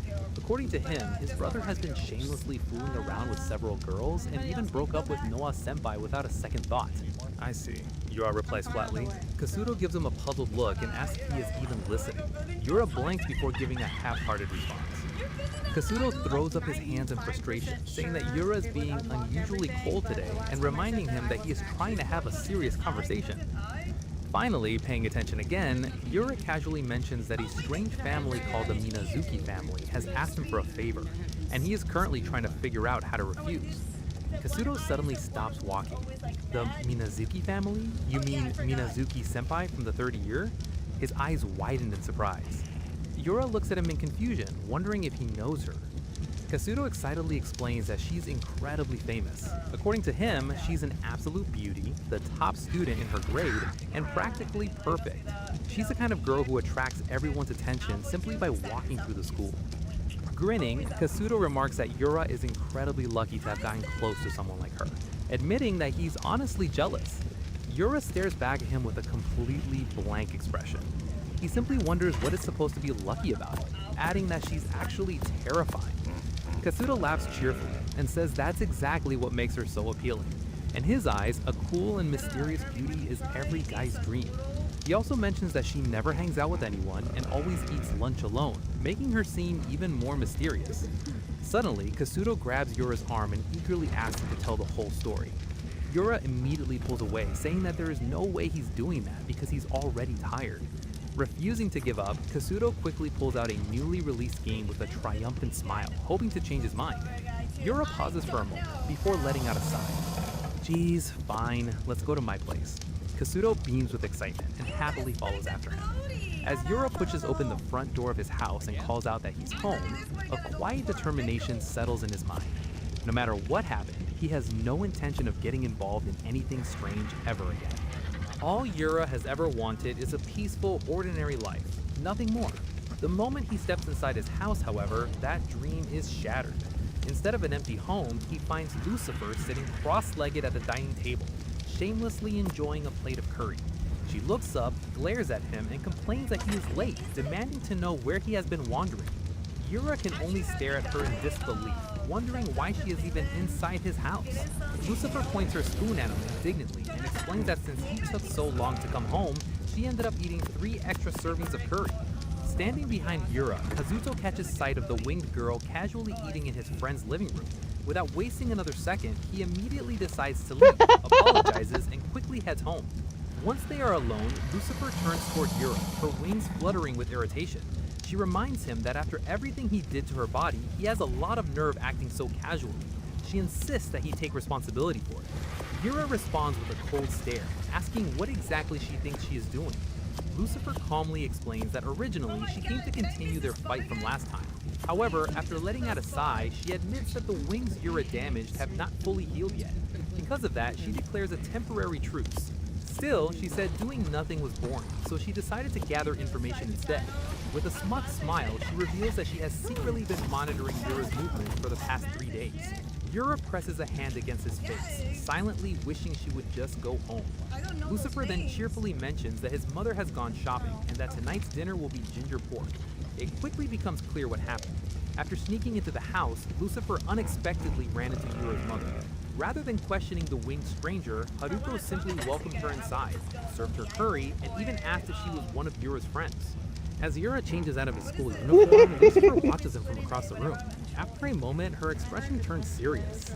She suddenly asks if he is involved with the Minazuki family. Yura pauses and asks how she knows about her. With a smug grin, Lucifer tells him not to underestimate her information gathering skills. She then casually guesses that the Minazuki family probably asked him to kill their guardian being. Her tone quickly becomes more serious. When she first arrived on Earth, she explains there was one other being that caught her attention besides Yura.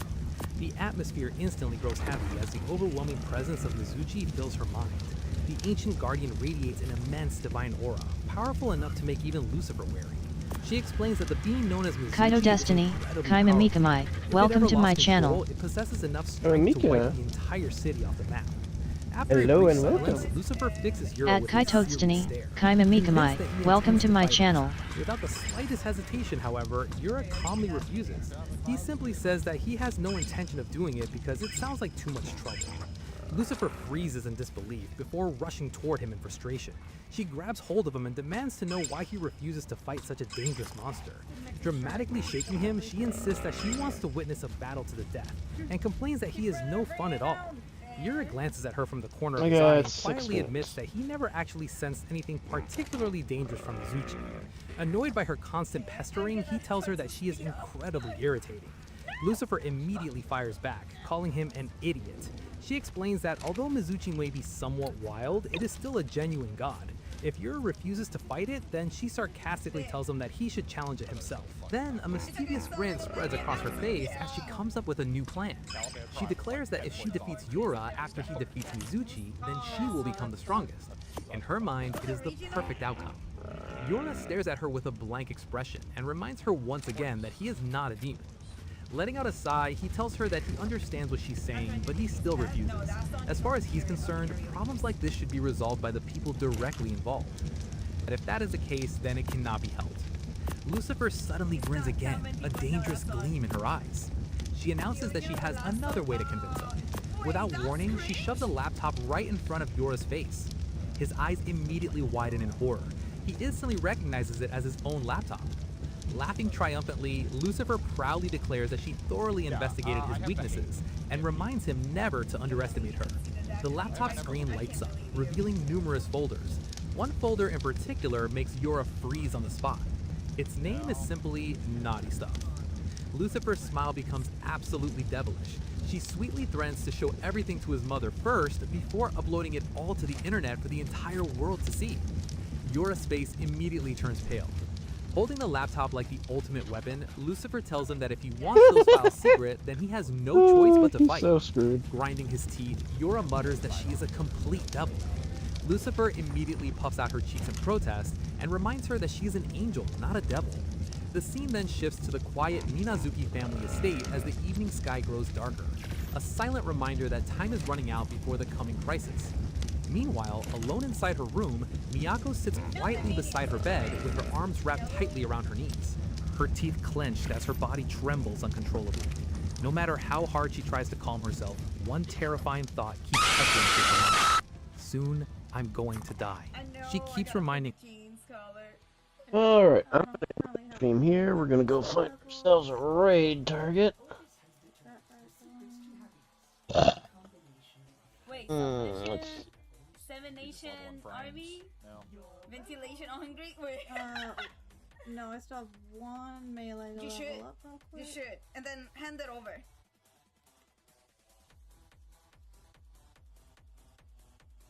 Okay, I think that is two. No, wait. Wait, what? No! Get it Let's see. Silver! You wanna fight? You wanna fight? I miss a spot.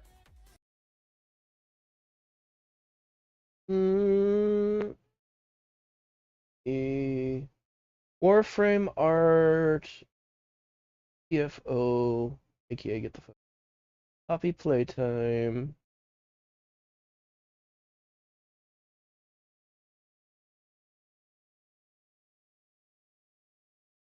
Uh, 7 days to die. Pokemon community game a wild Nickit appears catch it using Poke Catch. Winners No revealed one's in doing 90s. arcs, so okay, well. This will be my last stream for a while, probably for a few days. We're gonna go raid Fry, who is currently doing art. He's doing art commissions, or not art commission. She's doing doodle event. So let's go give her lots of love and support. Big fluffy cheers, and I do wish everyone the best. I do thank everyone for being part of the stream and hanging out and giving their love and support and chilling with me and all that good fluffy stuff. So please take care, stay safe, stay happy, healthy, hydrated. I'll see you all again next time. This is KOSD signing off. Wishing you all the best. Take care, everyone. Bye bye. Drift away, let your dreams begin to play.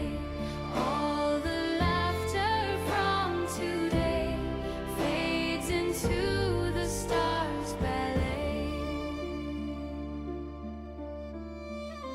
Rest now from your grand adventures, all the fun with friends you knew.